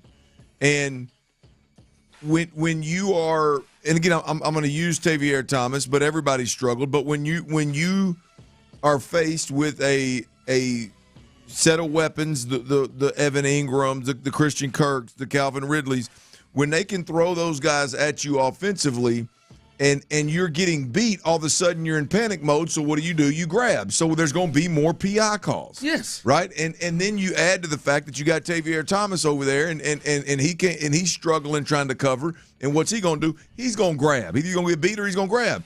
And so as you face better offenses, one, they're going to have the ability to get the matchup they want, and two, they're going to have the ability to put you in panic mode and put you in chase mode, and you've got to be able to grab when it happens. And so, yes, to me, the refs were too much a part of the game, but I don't believe it was one-sided. I don't believe it was the reason that the Texans lost. Now, don't get me wrong. I have absolutely no – like when there's an egregious call – I have no problem saying, whether it's my team or Jacksonville, I have no problem saying, like I thought that defensive holding was on Steven Nelson when they stopped him on 3rd down. I was like, man, you got to be kidding me. That ain't even remotely close. That's an awful call. And that was a 3rd down and long. That was a critical moment of the game. Well, now that I watch the All-22, they made the mistake. They called the wrong number. The holding was on Tavier Thomas. And so I get it. But I'm not above one penalty here or there, like being a major swing and being a major problem and voicing my opinion about it. But the overall of why you lost a game being blamed on the refs, I'm with you on that. That's hard for me to get down with. Yeah, from the text line, why can you talk about the O-line and not talk about the refs? Because the offensive line repeatedly got their asses kicked. Well, it's my team. I mean, they repeatedly got their asses kicked. And listen, I'm just going to keep it a buck with you. The worst and most egregious call of the game went against the Jags. Like honest to God, the game is probably this close because of the missed call. Coming out of half, the Jags are driving it on the Texans. And there is a grab by Jalen Petrie right in his waist. and it leads right to the interception. Completely drops off the timing. I know, Clint, as a quarterback, you would have been losing your mind if you have a timing route, and that was probably going to go for a big play. He's coming right across, and the dude just reached out and grabs him. Jalen Petrie grabbed him, and Stingley caught. They come back from the break. You heard him. They said, we thought it was egregious when we watched it live, and now we see it. You've got it. Oh, that's the worst. It led to an interception and then led to the lead. I mean, listen, if you want to say ticky-tacky, yeah, I could get that. I think there was a couple that were ticky-tacky. But sure. But they were both ways. But they were ticky-tacky the other way, too. Yeah. Like, I just, man, you got outgained without the penalties. By the way, as I look up at it, it says 6 penalties to 7 in the ball game. But you got outgained by almost 100 yards in the game. They sacked your quarterback 4 times and pressured and hit him even more. And they had lost the tackle. You weren't getting pressure on him. Like, it was clear. When you watch the game, anytime they dropped back to pass, you were crossing your fingers that somehow Jacksonville would mess up. Because nobody could hold Ridley. Like that, you saw that Trevor put the ball right on the money. Ridley dropped it. You were very fortunate there. Put the ball in the end zone right on the money. Like, if you watch the game, it wasn't the officiating. It wasn't. And just let's stop with that. Let's just stop with it. Okay, it was not one-sided. It is the most irritating thing to me when people roll up in here and if I see another damn video, now I'm sure people are going to flood me and send me videos repeatedly. Send them all to Ron Hughley. Don't you dare. Freeze frame them all, man. Send him that Tank Dell catch that was called a no catch. I got to say it. I'm proud of you two. I really am. For what? Because you all, listen, I know you wouldn't do it. I feel like that is beneath you. You're not an officials guy. Yeah, no, it's not. But I'm proud of you mostly, Tyler. I can see Tyler getting himself good and emotional. I've watched baseball games with Tyler, and he's losing it about behind the plate and strike and ball calls. But I didn't see you. You didn't get there, Tyler, and I'm proud of you. Thanks, I'm proud man. of you. You can get yourself good and emotional and believe that you have it out to get you. Yeah, just working on myself. You can't better the people around you and the environment around you unless you first look at yourself. You do sound like you really been working on that, man. You kind of calm today. Always. You seem a little more mature this week. Yeah, man. What's Thanksgiving do to you, man? And I'm proud of it. The never-ending process. You should always be working on yourself. Yeah. We've been texting. The 2 missed field goals lost the game. I don't even know if that's it. I mean, that's a part of it. I mean it's a 58-yard field goal. That's a tough one. The Texans could not have played more poorly. This is, and a lot of people say, well, this is the worst game since week 2 or whatnot. To me, this was the worst game that the Texans have played. Even more than the Panthers? Yes. Yeah. I mean, look, I think the Baltimore game was ugly, but a lot of that was schematically. A lot of that was it was CJ's first outing. Those were rough games to watch, but there was a lot of new. There was a lot of what's your identity? Who the hell is the quarterback? Who the hell is the OC? What is D'Amico doing as a head coach? There were so many unknowns in that week 1 and week 2. Like, you almost expect some of those things. By the time we get to week 12, you're sitting at 6-4. And it's week 12, you got the division on the line, and you go out there and you give up more explosives than you give, and you have a penalty problem. Offensively, you all of a sudden you can't run the ball and you can't protect the quarterback. I mean, it was special teams. You end up getting a penalty. I mean, you end up getting forcing the head coach to use a timeout under 3 minutes left in the ball game when you're down 3 and you need those 2 timeouts. Luckily, it didn't bite them because the drive didn't last long enough. But it was across the board when you the expectations that are involved in week 12 that weren't there week 1, and then you look at the 2 games. Yes, I think this to me, this is the worst game the Texans have played. Yeah. And the officials weren't out to get the Texans. Oh, I agree. They were bad, but they weren't out to get the Texans. Yeah, they were bad with the Jags too. All right, coming up, the latest roster news with the Texans you don't want to miss. And tonight is a big night, Clint. Will there be any changes to the college football playoff poll? There was a lot that happened this past weekend. Will there be any changes? And some news about Alex Bregman. We'll let you hear all of that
Sports Radio 610 presents The Drive with Stoerner and Hughley. It's the 5 o'clock fire, brought to you by Regions Bank. Hey, it is 5 o'clock. Congratulations. Hopefully you're off work. Luckily for you, Old Dirty and the Dilf. The big Dilf. That's right. And Psycho T have the latest. The Dilf is back in the building, y'all. That's right, baby. And the latest is this hour over the next 57 minutes, your chance to win a pair of tickets to the Texans game this Sunday. So you better be listening. Stay tuned. Your chance to win a pair of those tickets. It will happen in the next 57 minutes, so stay tuned. Listen for the cue to call, and Tyler will take care of you as soon as we do that. Clint, speaking of that game, here is some news and notes that have come in terms of roster. One, Matt Amendola, who was waived yesterday, they then re-signed him to the practice squad. Clint, he cleared waivers, and now the Texans have brought him back. So there is still a possibility that he could be the kicker on Sunday. By the way, they can activate Fairbairn, and he could probably go in if he's healthy enough. They said that he's making big progress on the quad, which has had him out and had him out for the last few weeks. So we'll see what they do at the kicker position. It looks like Amendola. Well, he can't come back until after the game. Is he? Oh, was he placed on IR? So was he placed on IR for 4 weeks? So, yeah. All right. Yeah. So another game. He can't come back until after the game. So they got to either go with Amendola again or. I couldn't remember if he was placed on IR or not. Yeah. So yeah. At least he's getting healthier, and potentially he can be back next week. But it looks like Amendola will probably be the kicker coming up on Sunday against the Broncos. They tried out some other kickers, but it looks like Amendola is the one they will stay with. Also, they have activated Charlie Heck. He has been working back with the back injury, and a foot injury. I'm sorry, working to get back from injury with his foot injury, and now he is back on the active roster. So Charlie Heck is back on the team. They've signed him to the roster. We'll see if that means anything. It could mean something potentially with the injury to Titus Howard, if that's more serious, and he is at least like a swing tackle. And who knows, as you've talked about it with Laramie Tunsil, if he is struggling more and they may have to go in a direction where they sit him down to get him better. But Charlie Heck is a piece that could be more important. Yeah. Yeah, definitely important. Look, I think he's going to be the swing tackle, backup swing tackle, any way you slice it. But depending on what they do with Titus Howard, with his injury, with the fact that Juice Scruggs appeared to play well at guard, and as I've said multiple times today, I believe that Titus Howard played his last snap at guard. If it were me, Juice Scruggs would get that run moving forward. I don't know how you just keep on keeping on with Titus and Laramie on that left side if they are indeed injured. If Laramie can't practice, if the knee is a problem that's slowing him down, then maybe Charlie Heck gets into the mix, and Fant and Charlie Heck are the tackle options. We'll see exactly what happens. There's a lot of shuffling that could go on the offensive line, from whether it's from Scruggs being back and him just being a better option, or it's Laramie Tunsil's knee, which apparently is an issue, or the injury that just occurred to Titus Howard. They got to do some shuffling up. Yeah, so he probably, especially we'll see what happens with Titus, probably going to be active in the game on Sunday. The other thing here is that Denzel Perryman's suspension is over, so he's back. That's be interesting to see what they do at the linebacker position. Because Christian Harris and Blake Cashman, both of those guys have played well.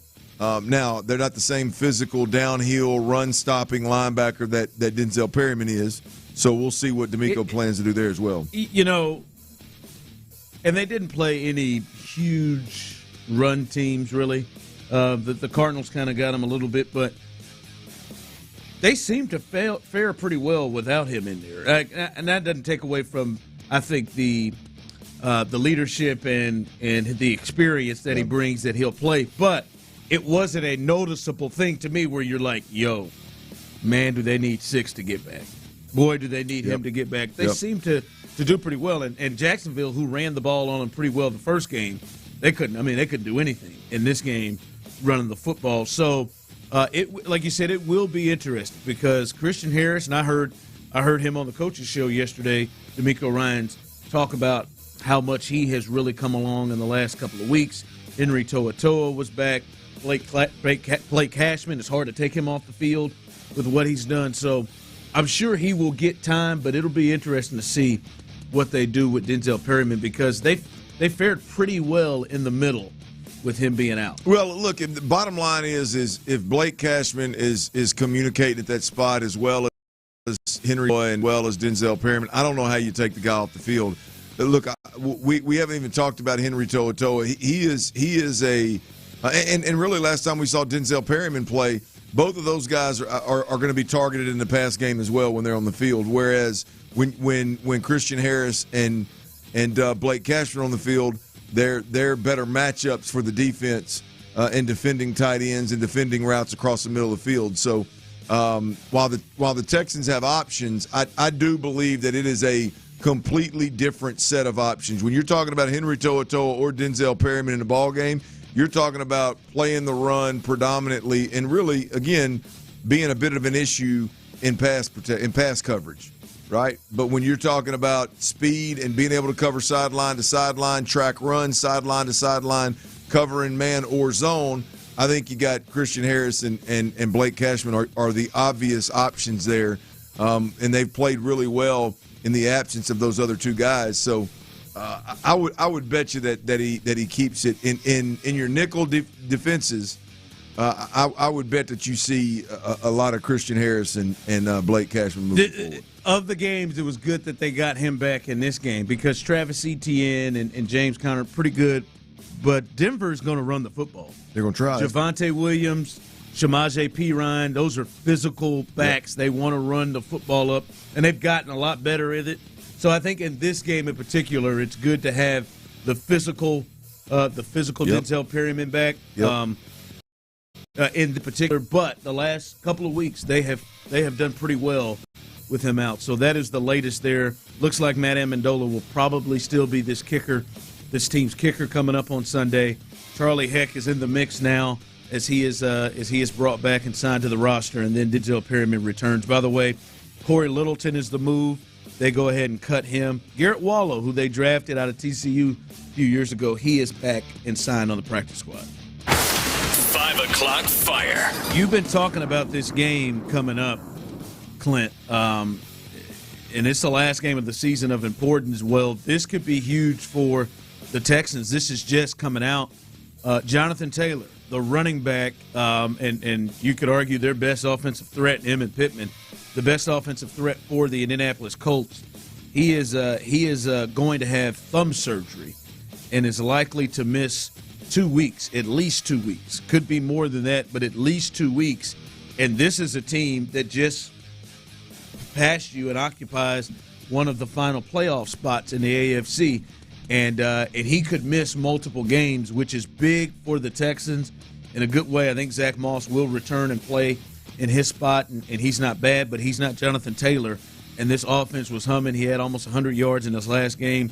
This could be a big thing for the Texans and something we should keep an eye on to see how much that affects their offense. Yeah, one of the best running backs in the game with a team that wants to run the football, and anytime you lose a guy like Jonathan Taylor, it hurts the ability to do that. So, I think there's a really good chance I put the cart before the horse or look too far down the road, but I do believe that the Indianapolis Colts game in Week 18 when the Texans travel to Indianapolis could very well be for a spot in the playoffs, one of those wild card spots. So, I know this Jonathan Taylor's only a couple of weeks here possibly, but when the Texans do end up playing the Colts, I mean, if they're missing a key player, that would be big.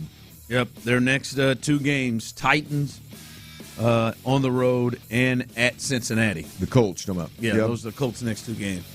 Boy, doesn't that Bengals game feel so much different now, doesn't it? Yeah, man. That we were talking and about all the teams that play the Texans that are kind of trying to get in the same playoffs, mix. Yeah, they all get the Bengals. They all get the Bengals, and they get the Bengals with no Burrow. Yeah, and so it's one of those where it's a dub, and not just no Burrow. there's got to be some 1, 2, 3 Cancun going on. Probably. For some of them guys. Jamar Chase and company. Jamar Chase. We'll see if T. Higgins is he going to keep coming back, and that hamstring going to put him away. 5 o'clock fire. All right, Clint, tonight is a big night. College football polls come out, and the current one before the new one comes out, and a lot happened. Georgia, they remain at number 1. Ohio State, they were number 2. They are obviously going to fall after they lose to Michigan, who was sitting at 3. Washington, they win the Apple Cup in a close one. They're at 4. Florida State, this is the first time we got to see him without Jordan Travis. That was a struggle against Florida throughout that. Could get the win late. Oregon, they're in a collision course for Friday's championship game in the Pac-12 against Washington, but they win. Texas wins. And then Alabama has that improbable comeback late against Auburn. That is the top 8 from last week. Do you sense any major changes outside of Ohio State? And how far do you think they're going to drop when this poll comes out tonight? Well, look, I think Ohio State's got to drop down into the mix of one-loss football teams. Obviously, I think the big question mark here is what does the committee do with Florida State? Look, I think all 3 of your 4 now counting Ohio State, your one-loss teams. They got a pretty good case, and they all won this weekend with the exception of Ohio State. So, I mean, you got a good, strong group of 8 teams there. Florida State is the one that sticks out. I still need to see more. You need to see more? I'm fine right now with them being outside the top 4. What I watched last week this weekend from Florida State, they clearly don't trust. Trust is a strong word. They clearly don't trust their quarterback to go out there and just play. Not even put the team on your back, but just go out there and let's run our offense. Let's throw it when it makes sense. Let's run it when it makes sense. I mean, they are run heavy, trying like hell to protect this Tate Rodemaker kid. And look, I know it was week 1, so I'm gonna give him a little bit of grace. And there has to be a huge step up in this ACC championship game. That from not winning is one thing, but I'm talking about a huge step up from this kid at the very least. He can at the very least drive the bus. I mean, he can make the throws. He's got control of the offense. The coordinator's not having to protect him with the run game, protect him with the screen game, being okay with three and out and punt. I need to see more out of Florida State. I'm cool with them being outside the top 4. Well, I'm really intrigued to see what the committee's going to do, because I want to see where Florida State should be 4 tonight. You would think. Yeah. When it comes out, it should be Georgia, Michigan. Hell, I don't know if they feel spicy to put Michigan over Georgia after they beat Ohio State, but Georgia, Michigan 1-2 with Washington, and then Florida State. Those are the 4 unbeatens. Would they dare put Oregon ahead of them? Would they dare put Texas? Oregon ahead of Florida State? Yes, and they're unbeaten. I wonder if they would do that. By the way, Florida State, I think, was hurt by that Louisville loss to Kentucky, which we'll see how far Louisville drops, because that could have been another top 10 win, and you win get another win against a top 10 team with your backup quarterback. That would help, but they won't be in the top 10 now, Louisville, after they lost to Kentucky. So that I think this, Ron, outside of the FSU thought, I think Alabama, I know they won the Iron Bowl, but struggling against Auburn, I don't think is going to help their case. I mean, there was talks of the people saying that was the best team in the country, and then you go out there and you literally have an absolute hope and a prayer miracle play, 4th and goal from the 31-yard line, and they throw a touch to win the game. They were just running all over Alabama in the second half. I think Alabama, of the one-loss teams right now, for me, of the one-loss teams, Alabama is there's 4 one-loss teams right now. To me, Alabama is the worst one-loss team out there right now. Yeah, I have a hard time seeing how Alabama can get in unless there are a rash of losses, including Texas. Has to be one of the losses. Yeah, even if they beat Georgia, even if they beat, it is hard to see them jumping all of those teams with their resume right now. It is hard to see that. So we'll see. As we said, the poll comes out tonight. This will be important. FSU is one I'm watching. What do they do with FSU? How far does Ohio State fall? And what one-loss team? If somebody does jump FSU, what one-loss team is it? I think Ohio State has to drop below Texas. I can understand you putting them in front of Alabama. I think Oregon may be the best team in the country, and Texas is playing really well and have another great win. I'm with you on that. Georgia, Michigan, Washington, and Oregon, I think, are your top four. FSU's your first team out. That would be crazy for an undefeated. To jump a one-loss over at Florida State? Yeah. Yeah, I mean, but if you watch what you saw is woo. It was impressive they were able to get the win without it, but it was that's not that quarterback play that we watched at Florida State is not a college football playoff team with that kid playing quarterback. Now, again, first action, maybe this week it's different, but that wasn't it. Yeah, the biggest problem in yesterday's game, some might say, I wouldn't. I do not think it is his fault at all. We'll discuss that coming up next. Hey, if you're out there looking to sell your vehicle, like me personally, I'm potentially out looking to sell my car as well. GimmeTheVin.com is the best spot for you. It is the best spot to go to right now. And listen, it's very simple. It's never been easier. It's never been quicker to get it done. Here are the easy steps that you take. All you got to do is to just log in on GimmeTheVin.com, put in your VIN number.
listening to Payne and Pendergast in the 7 a.m. hour for your cue to call. Be heading to see the Stones at NRG Stadium in April.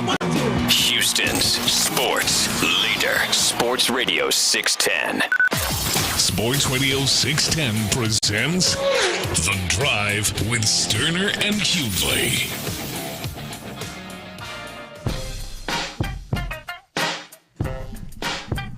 All right, listen up. Coming up, I'm gonna come clean about it right here. Coming up in the next segment, at some point in the final segment of the show, you got to stay tuned. 713-572-4610. You'll get that cue to call. Your chance to win the final pair of tickets of the day right here on Sports Radio 610. The Drive is going to try to send you to NRG on Sunday as a huge game. Same record teams at 6-5 between the Denver Broncos coming in to play your Houston Texans.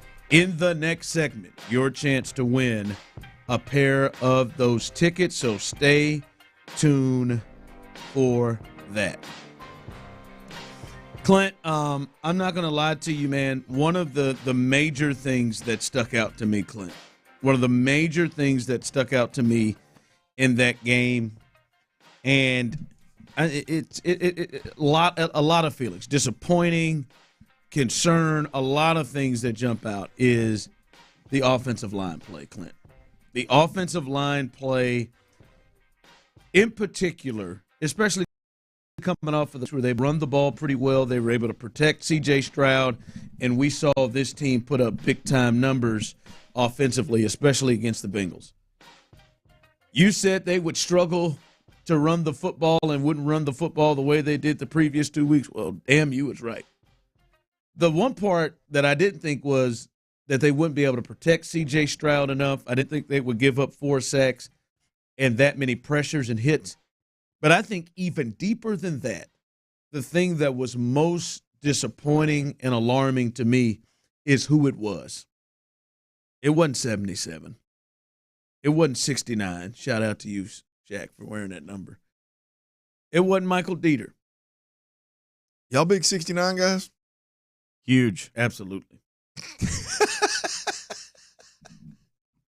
Either one of the positions. Why'd you look at Tyler? Why'd you look at Tyler? I felt it. I knew where he was going, and I think we're on the same wavelength. I was going south. Just curious. Either one. Yep. Fantastic. Mm-hmm. Competition to me. Like a bunch of human puzzle pieces. Yep. Who's gonna quit first? Who's gonna quit first? Who's gonna tap out? Do you prefer first? to be inverted or like But anyway, horizontal? Shout out to Shaq Mason. Michael Dieter. Wasn't him. It was the left side, Clint. Yeah. It was Laramie Tunsil and it was Titus Howard before he was bailed out with an injury. And when I say bailed out, I'm not happy he got hurt. I don't think it's the best thing for the team. But before he was getting that work. The first sack of the game, 95, whipped his ass so quick. I mean, it was just like, damn, Titus, I know you're playing out of position, but, you got to be better than that. And what makes it the worst part is the thought is those were going to be your 2 best offensive linemen. Those are your anchors. They're the number 1 and number 11th highest paid offensive linemen in football. And they were the problem. The most dominant player on the field, in my opinion, on either side of the ball was Josh Allen and not the Buffalo Bill quarterback. Josh Allen, number 41, the defensive end. Former first-round pick out of Kentucky. The guy Matt House directed. And he was the most dominant player on the field, and he was going head up against the most expensive, highest paid offensive lineman in football, Clint. And that cannot happen. Laramie Tunsil and Titus Howard cannot get beat and cannot have such a negative effect in the game the way they did for this team to be successful, especially in the biggest game of the year. That was the part. Not only that they struggled, but who it was, Clint. That was the part that was troubling. Yeah, absolutely. Look, I mean, we as you mentioned, I tried to tell everybody about they were going to struggle again in the run game. And when you look at the struggles in the run game. The most frustrating part of it is that what you hear come out of Bobby Slowick and hear come out of his mouth of being more physical and establishing the run and dominating the line of scrimmage and creating displacement and creating creases. Like, it looks like Laramie Tunsil and Titus Howard are doing the opposite. Like, they have no interest in doing any of what D'Amico Ryan says he wants from his offensive line. Like, there is zero – to me personally, there is zero physicality. You think it's zero interest or capability? I don't think either one of them by nature are physical human beings. Okay. I don't think either one of them are physical. And I'm talking about NFL standards, NFL offensive line standards. I don't think either one of them are – from NFL offensive line standards, I don't think they're on the physical side of things. I think they're going to do what they have to do to get the job done. They're more about getting in the way of folks.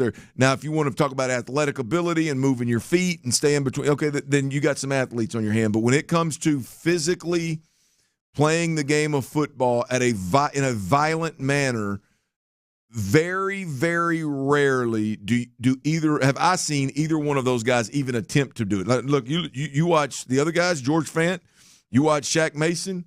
I mean, those guys are trying to be physical. The little bit that we saw from Juice Scruggs, they're trying to manhandle, whether they can or not is not the point.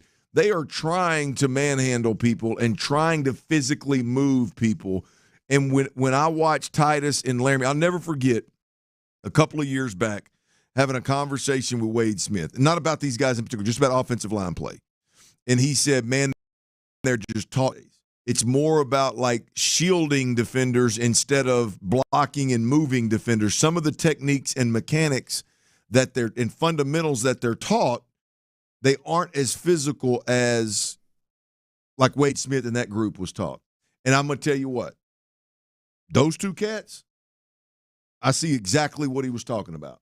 Now, he wasn't again, to be clear, Wade Smith was not referring to them. He was just talking about overall offensive line play and the physicality kind of being taken out of how the game is taught. And every time I watch the film of those two, I think back to that conversation. Yep. And I'm like, man, there's not even an attempt there literally is an attempt to get between, not move and push. And I say all that in the run game.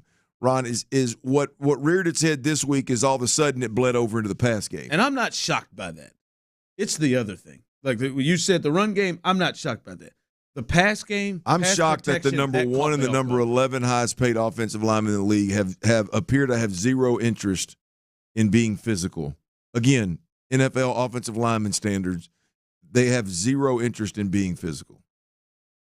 Yeah, so that shocks me. But to your point, I know I keep getting in the way of the conversation, but to your point, now the pass protection is all of a sudden. That was the thing you can hang your hat on. Yes. Like, they may not be willing to take the lesser run blocker because you were going to be dominant in pass protection. And especially what we've talked about for weeks, they've been morphing into an offense that is moving towards that. Yep. And so it's like, cool. Yeah.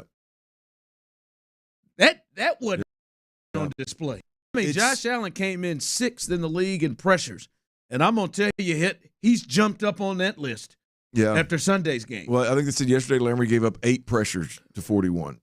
8 pressures. I think they said 41 had 12 in the game. He gave up 8 Almost said something. On Laramie. Yeah, I mean, it's just the crazy thing was driving into the game, I heard D'Amico Ryans on the pregame show, and D'Amico kind of flippantly said, hey, man, this is a better defense, and they got a good pass rush, but we got a guy named Laramie Tunsil.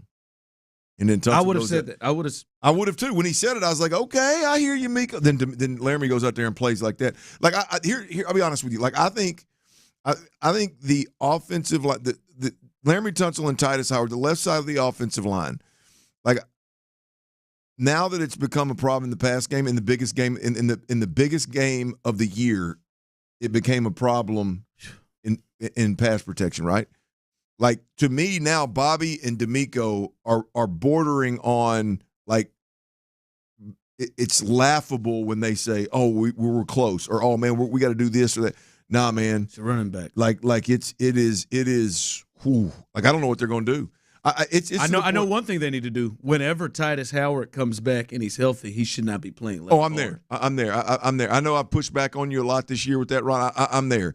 To me, Titus Howard should have played his last snap of guard. That should be decided. Juice Scruggs should play guard, and I'm telling you, I think it's going to be a really, really fun watch to watch him play versus watch a guy that's playing out of position that's struggling that I thought was going to be really good in pass protection. The problem is when you do that, assuming everybody's healthy, now you've got George Fant who's playing well, you got Laramie Tunsil who's the highest paid, and you got a guy you just paid in Titus Howard to be your right tackle. You just paid him huge money. What do you do at the tackle position? Yeah. That's going to be – now, they may get bailed out with injury because Laramie and Titus may be hurt. They may get bailed out by injury, but it's going to be interesting to see what happens. All right, coming up, your chance to win. Your chance to win a pair of tickets. Someone just texted in, did I miss the tickets? Nope. It is coming up in the next segment. So stay tuned right here. Your chance to win a pair of tickets for the Texans against the Broncos. That's coming up next. But before we get there, ladies out there, you need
each week for everyone on your list. And get it all fast with free Drive Up. Score low prizes and great deals all season long.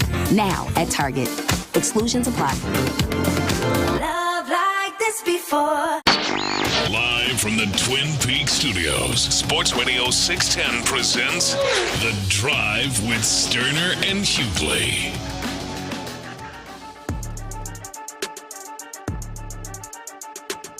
All right, welcome back into The Drive. As we're back, the crew is back all in the same studio, hanging around and having a good day on this Texans Ticket Tuesday. And let's do it right now. Let's do that thing right now. Caller number 5. Caller number 5, 713-572-4610, 713-572-4610. Caller number 5. Your chance right now to win a pair of tickets to NRG in what now is the biggest game of the season as the 6-5 Denver Broncos come in to Houston to take on your Texans, who are also 6-5. The winner of this game could potentially find its way into one of the last seeds after the weekend in the AFC, and you can be there to root it on. And listen, I was watching it on TV. You were there. The crowd seemed live as hell on Sunday against the Jags. It was loud. It was coming across on TV. The announcers were saying it. You can be there. You can be there and come and cheer on your Texans. So 713-572-4610. Tyler will take care of you right now, and we'll get another winner. Final one of the day. A person got hooked up with Payne and Pendergast as well as Within the Loop, and now this is the latest winner. So good luck to you all there who's trying to get in the building. Someone text this in on the text line. Clint, 713-572-4610. You know what? I think this is fair. Damn, Ron. What did you like about the game? And listen, for me, expectations, this was the biggest game of the season. This was the season. This was to get into first place. And now listen, I did really like the thought of, hey, you've shown you can play with another one of the AFC potential powers. Jacksonville, who is tied with Baltimore, who is tied with Kansas City, and tied with Miami, all with 8-3 records. You go in and you play right with, make some mistakes. You start slow and you're still in the game. And I heard you say this yesterday, with the ball in your hands and the ball in C.J. Stroud's hands, with a chance not just to tie but to win the game with over 3 minutes left. I think that's big that you show you can do that. I think that's big that C.J. once again, like he did against Cincinnati, shows that he can play with top quarterbacks in the league. And him and Trevor went back and forth just like him and Burrow went back and forth. In fact, he outplayed Burrow in that game. So I think those are really good things, big things there. But listen, man, it's a new deal. Ron, I'm going to tell you, it's a new deal. I came away pleasantly surprised with this ball game. We talked about it a little bit yesterday, and it's exactly the two reasons that you just mentioned. But the fact that the Houston Texans can go out there and play some of the worst football that they've played all year long and be 6 inches away from taking one of the top AFC teams to overtime is a huge statement. All of the great teams in this league, have won through struggles. Right? Philadelphia's done it this year. Kansas City's doing it this year. Baltimore's done it this year. Yes, Baltimore's done it this year. To be competitive and give yourself a chance to win when you're not playing your best football is a championship quality, right? That's what the good teams do. I left that ball game Sunday feeling really good about the Texans from that perspective. And then the biggest question for C.J. Stroud coming into this season after the draft was the guy that the Texans drafted, was he capable? Was he really capable of doing what we watched him do against Georgia, or was that a one-hit wonder? Was he really capable of doing that? And I believe this past weekend, Sunday, Look, a lot of it was on him because he passed up some easy completions, which he'd been a master at taking those easy completions all year long. But nonetheless, the point is with his legs, buying time, playing off script and playing off platform all day long, this dude went 26 to 36 for 300-plus yards and 2 touchdowns. And as I said, put his team in position to be 6 inches away from it at the very least an overtime ball game with one of the powers in the AFC.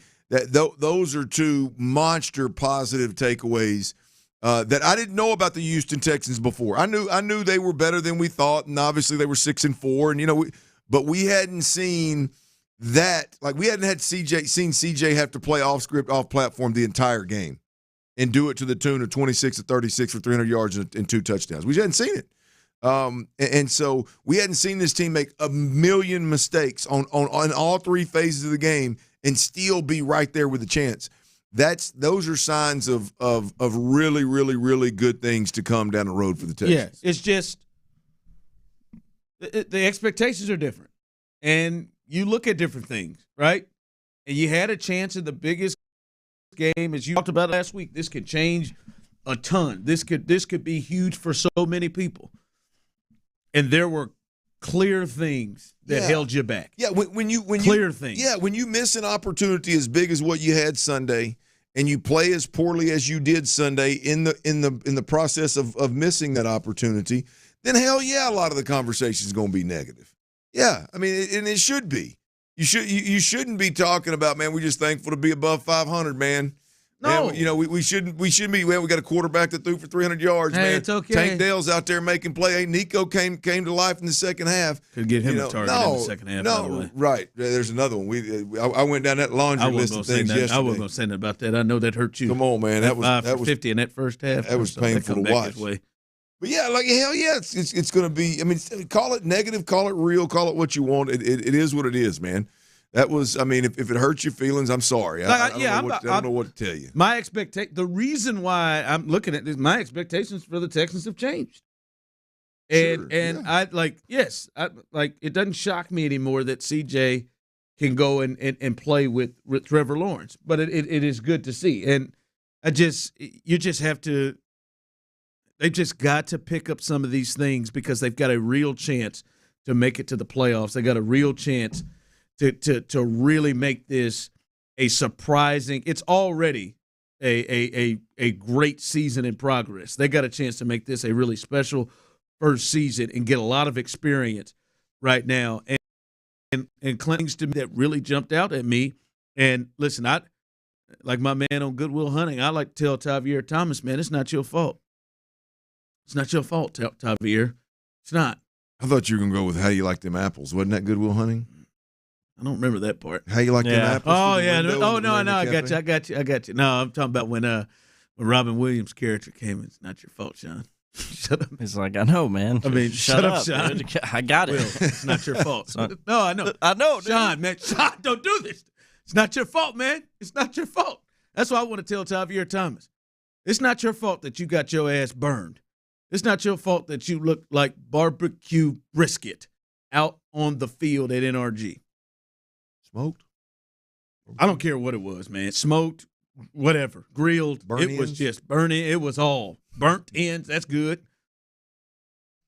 Hey, man, I got to look at D'Amico, man. I just, for the life of me, from the first quarter, it was clear he cannot be in single coverage, let alone press coverage. There's no way in hell he should be near Calvin Ridley in any kind of one-on-one scenario at all, anywhere on the field, let alone in the red zone. Oh, no, hell no. Like that for me, because I have high belief in D'Amico Ryans, the defensive coordinator, the defensive coach, the guy that can put a game plan together. He's one of the best in the business. He's one of the top 5, I believe, defensive minds in football. You have your Thomas out there in single bump and run coverage as much as he was inviting him to take L's, whether it be penalties or just flat getting beat. And the Jags did it over and over and over again. and I cannot believe D'Amico let that happen. Yeah, there's a handful of things on this topic, Ron, that concern me. Right, number one is that I know D'Amico Ryans has watched the same things that I've watched. So simply putting him in a situation where in the slot with a receiver, really good receivers that have a two-way go, he's just not capable of getting that done consistently. And so the concern is why put him in that position from jump. Number two, the way in which they play their man and pressure the quarterback. Like literally 5 or 6 seconds before Trevor ever snaps the football, Tavier Thomas is clearly playing man defense. It's clear. It's plain as day. He's man. I know exactly if I've got a route, if I'm throwing the football and I see that I'm going there nine out of 10 times. And so you're showing a good quarterback that. You're showing an offensive play caller that. And then number three, the fact that he didn't adjust in passing situations. He didn't adjust when he knew he was going to pressure and play man, adjust by like having Shaq Griffin maybe in the game and having 3 cover defenders in the game to where you had a better chance. So to me, I agree with you. It's a little bit the whole start to finish, nuts and bolts of what's going on with Tavier Thomas, to me is a little bit concerning. Yeah, the coverage has to change or something. That can't be the case when you got the ability to use Derek Stingley, he's not injured. Shaq Griffin, he's not injured. Steven Nelson, he's not injured. And then Des King, who you recently signed. Yeah. It was odd. Hell, Des King, maybe the snap he got was in tight on goal line. And he made the hit that stopped Travis Etienne. Well, you think Tavier Thomas would be more of a fit for that, to have to fill and tackle that. Well, I'm just going to guess that when they signed him, they gave him, that was his role was to be the goal line short yardage safety, and that's what he was going to play, and they limited it to that. So that hopefully changes, because there was plenty of reason to put him on the field otherwise if had he known the calls. At some point, I'm like, we've got to get to Steven Nelson in the slot, like on third down. If we're going to go man, right, we're going to get to him in the slot. For me, it was done early, especially when he ended up on the 1 yard line on the last play, the second to last play of the half. It would have changed there. Coming up, Texans Huddle Players Show behind us. Indy Kalu, Drew Doherty. They will have Case Keenum. He will join the show. Go Cougs! That's my guy. That's right behind us. So stay tuned for that as they'll have you a little Texans Huddle Players Show. Clint, great job as always. Tyler, beautiful job as always. As we roll through, baby, big game coming up. We'll turn the page and get to the Denver Broncos tomorrow, as this now becomes the biggest game of the year. All right,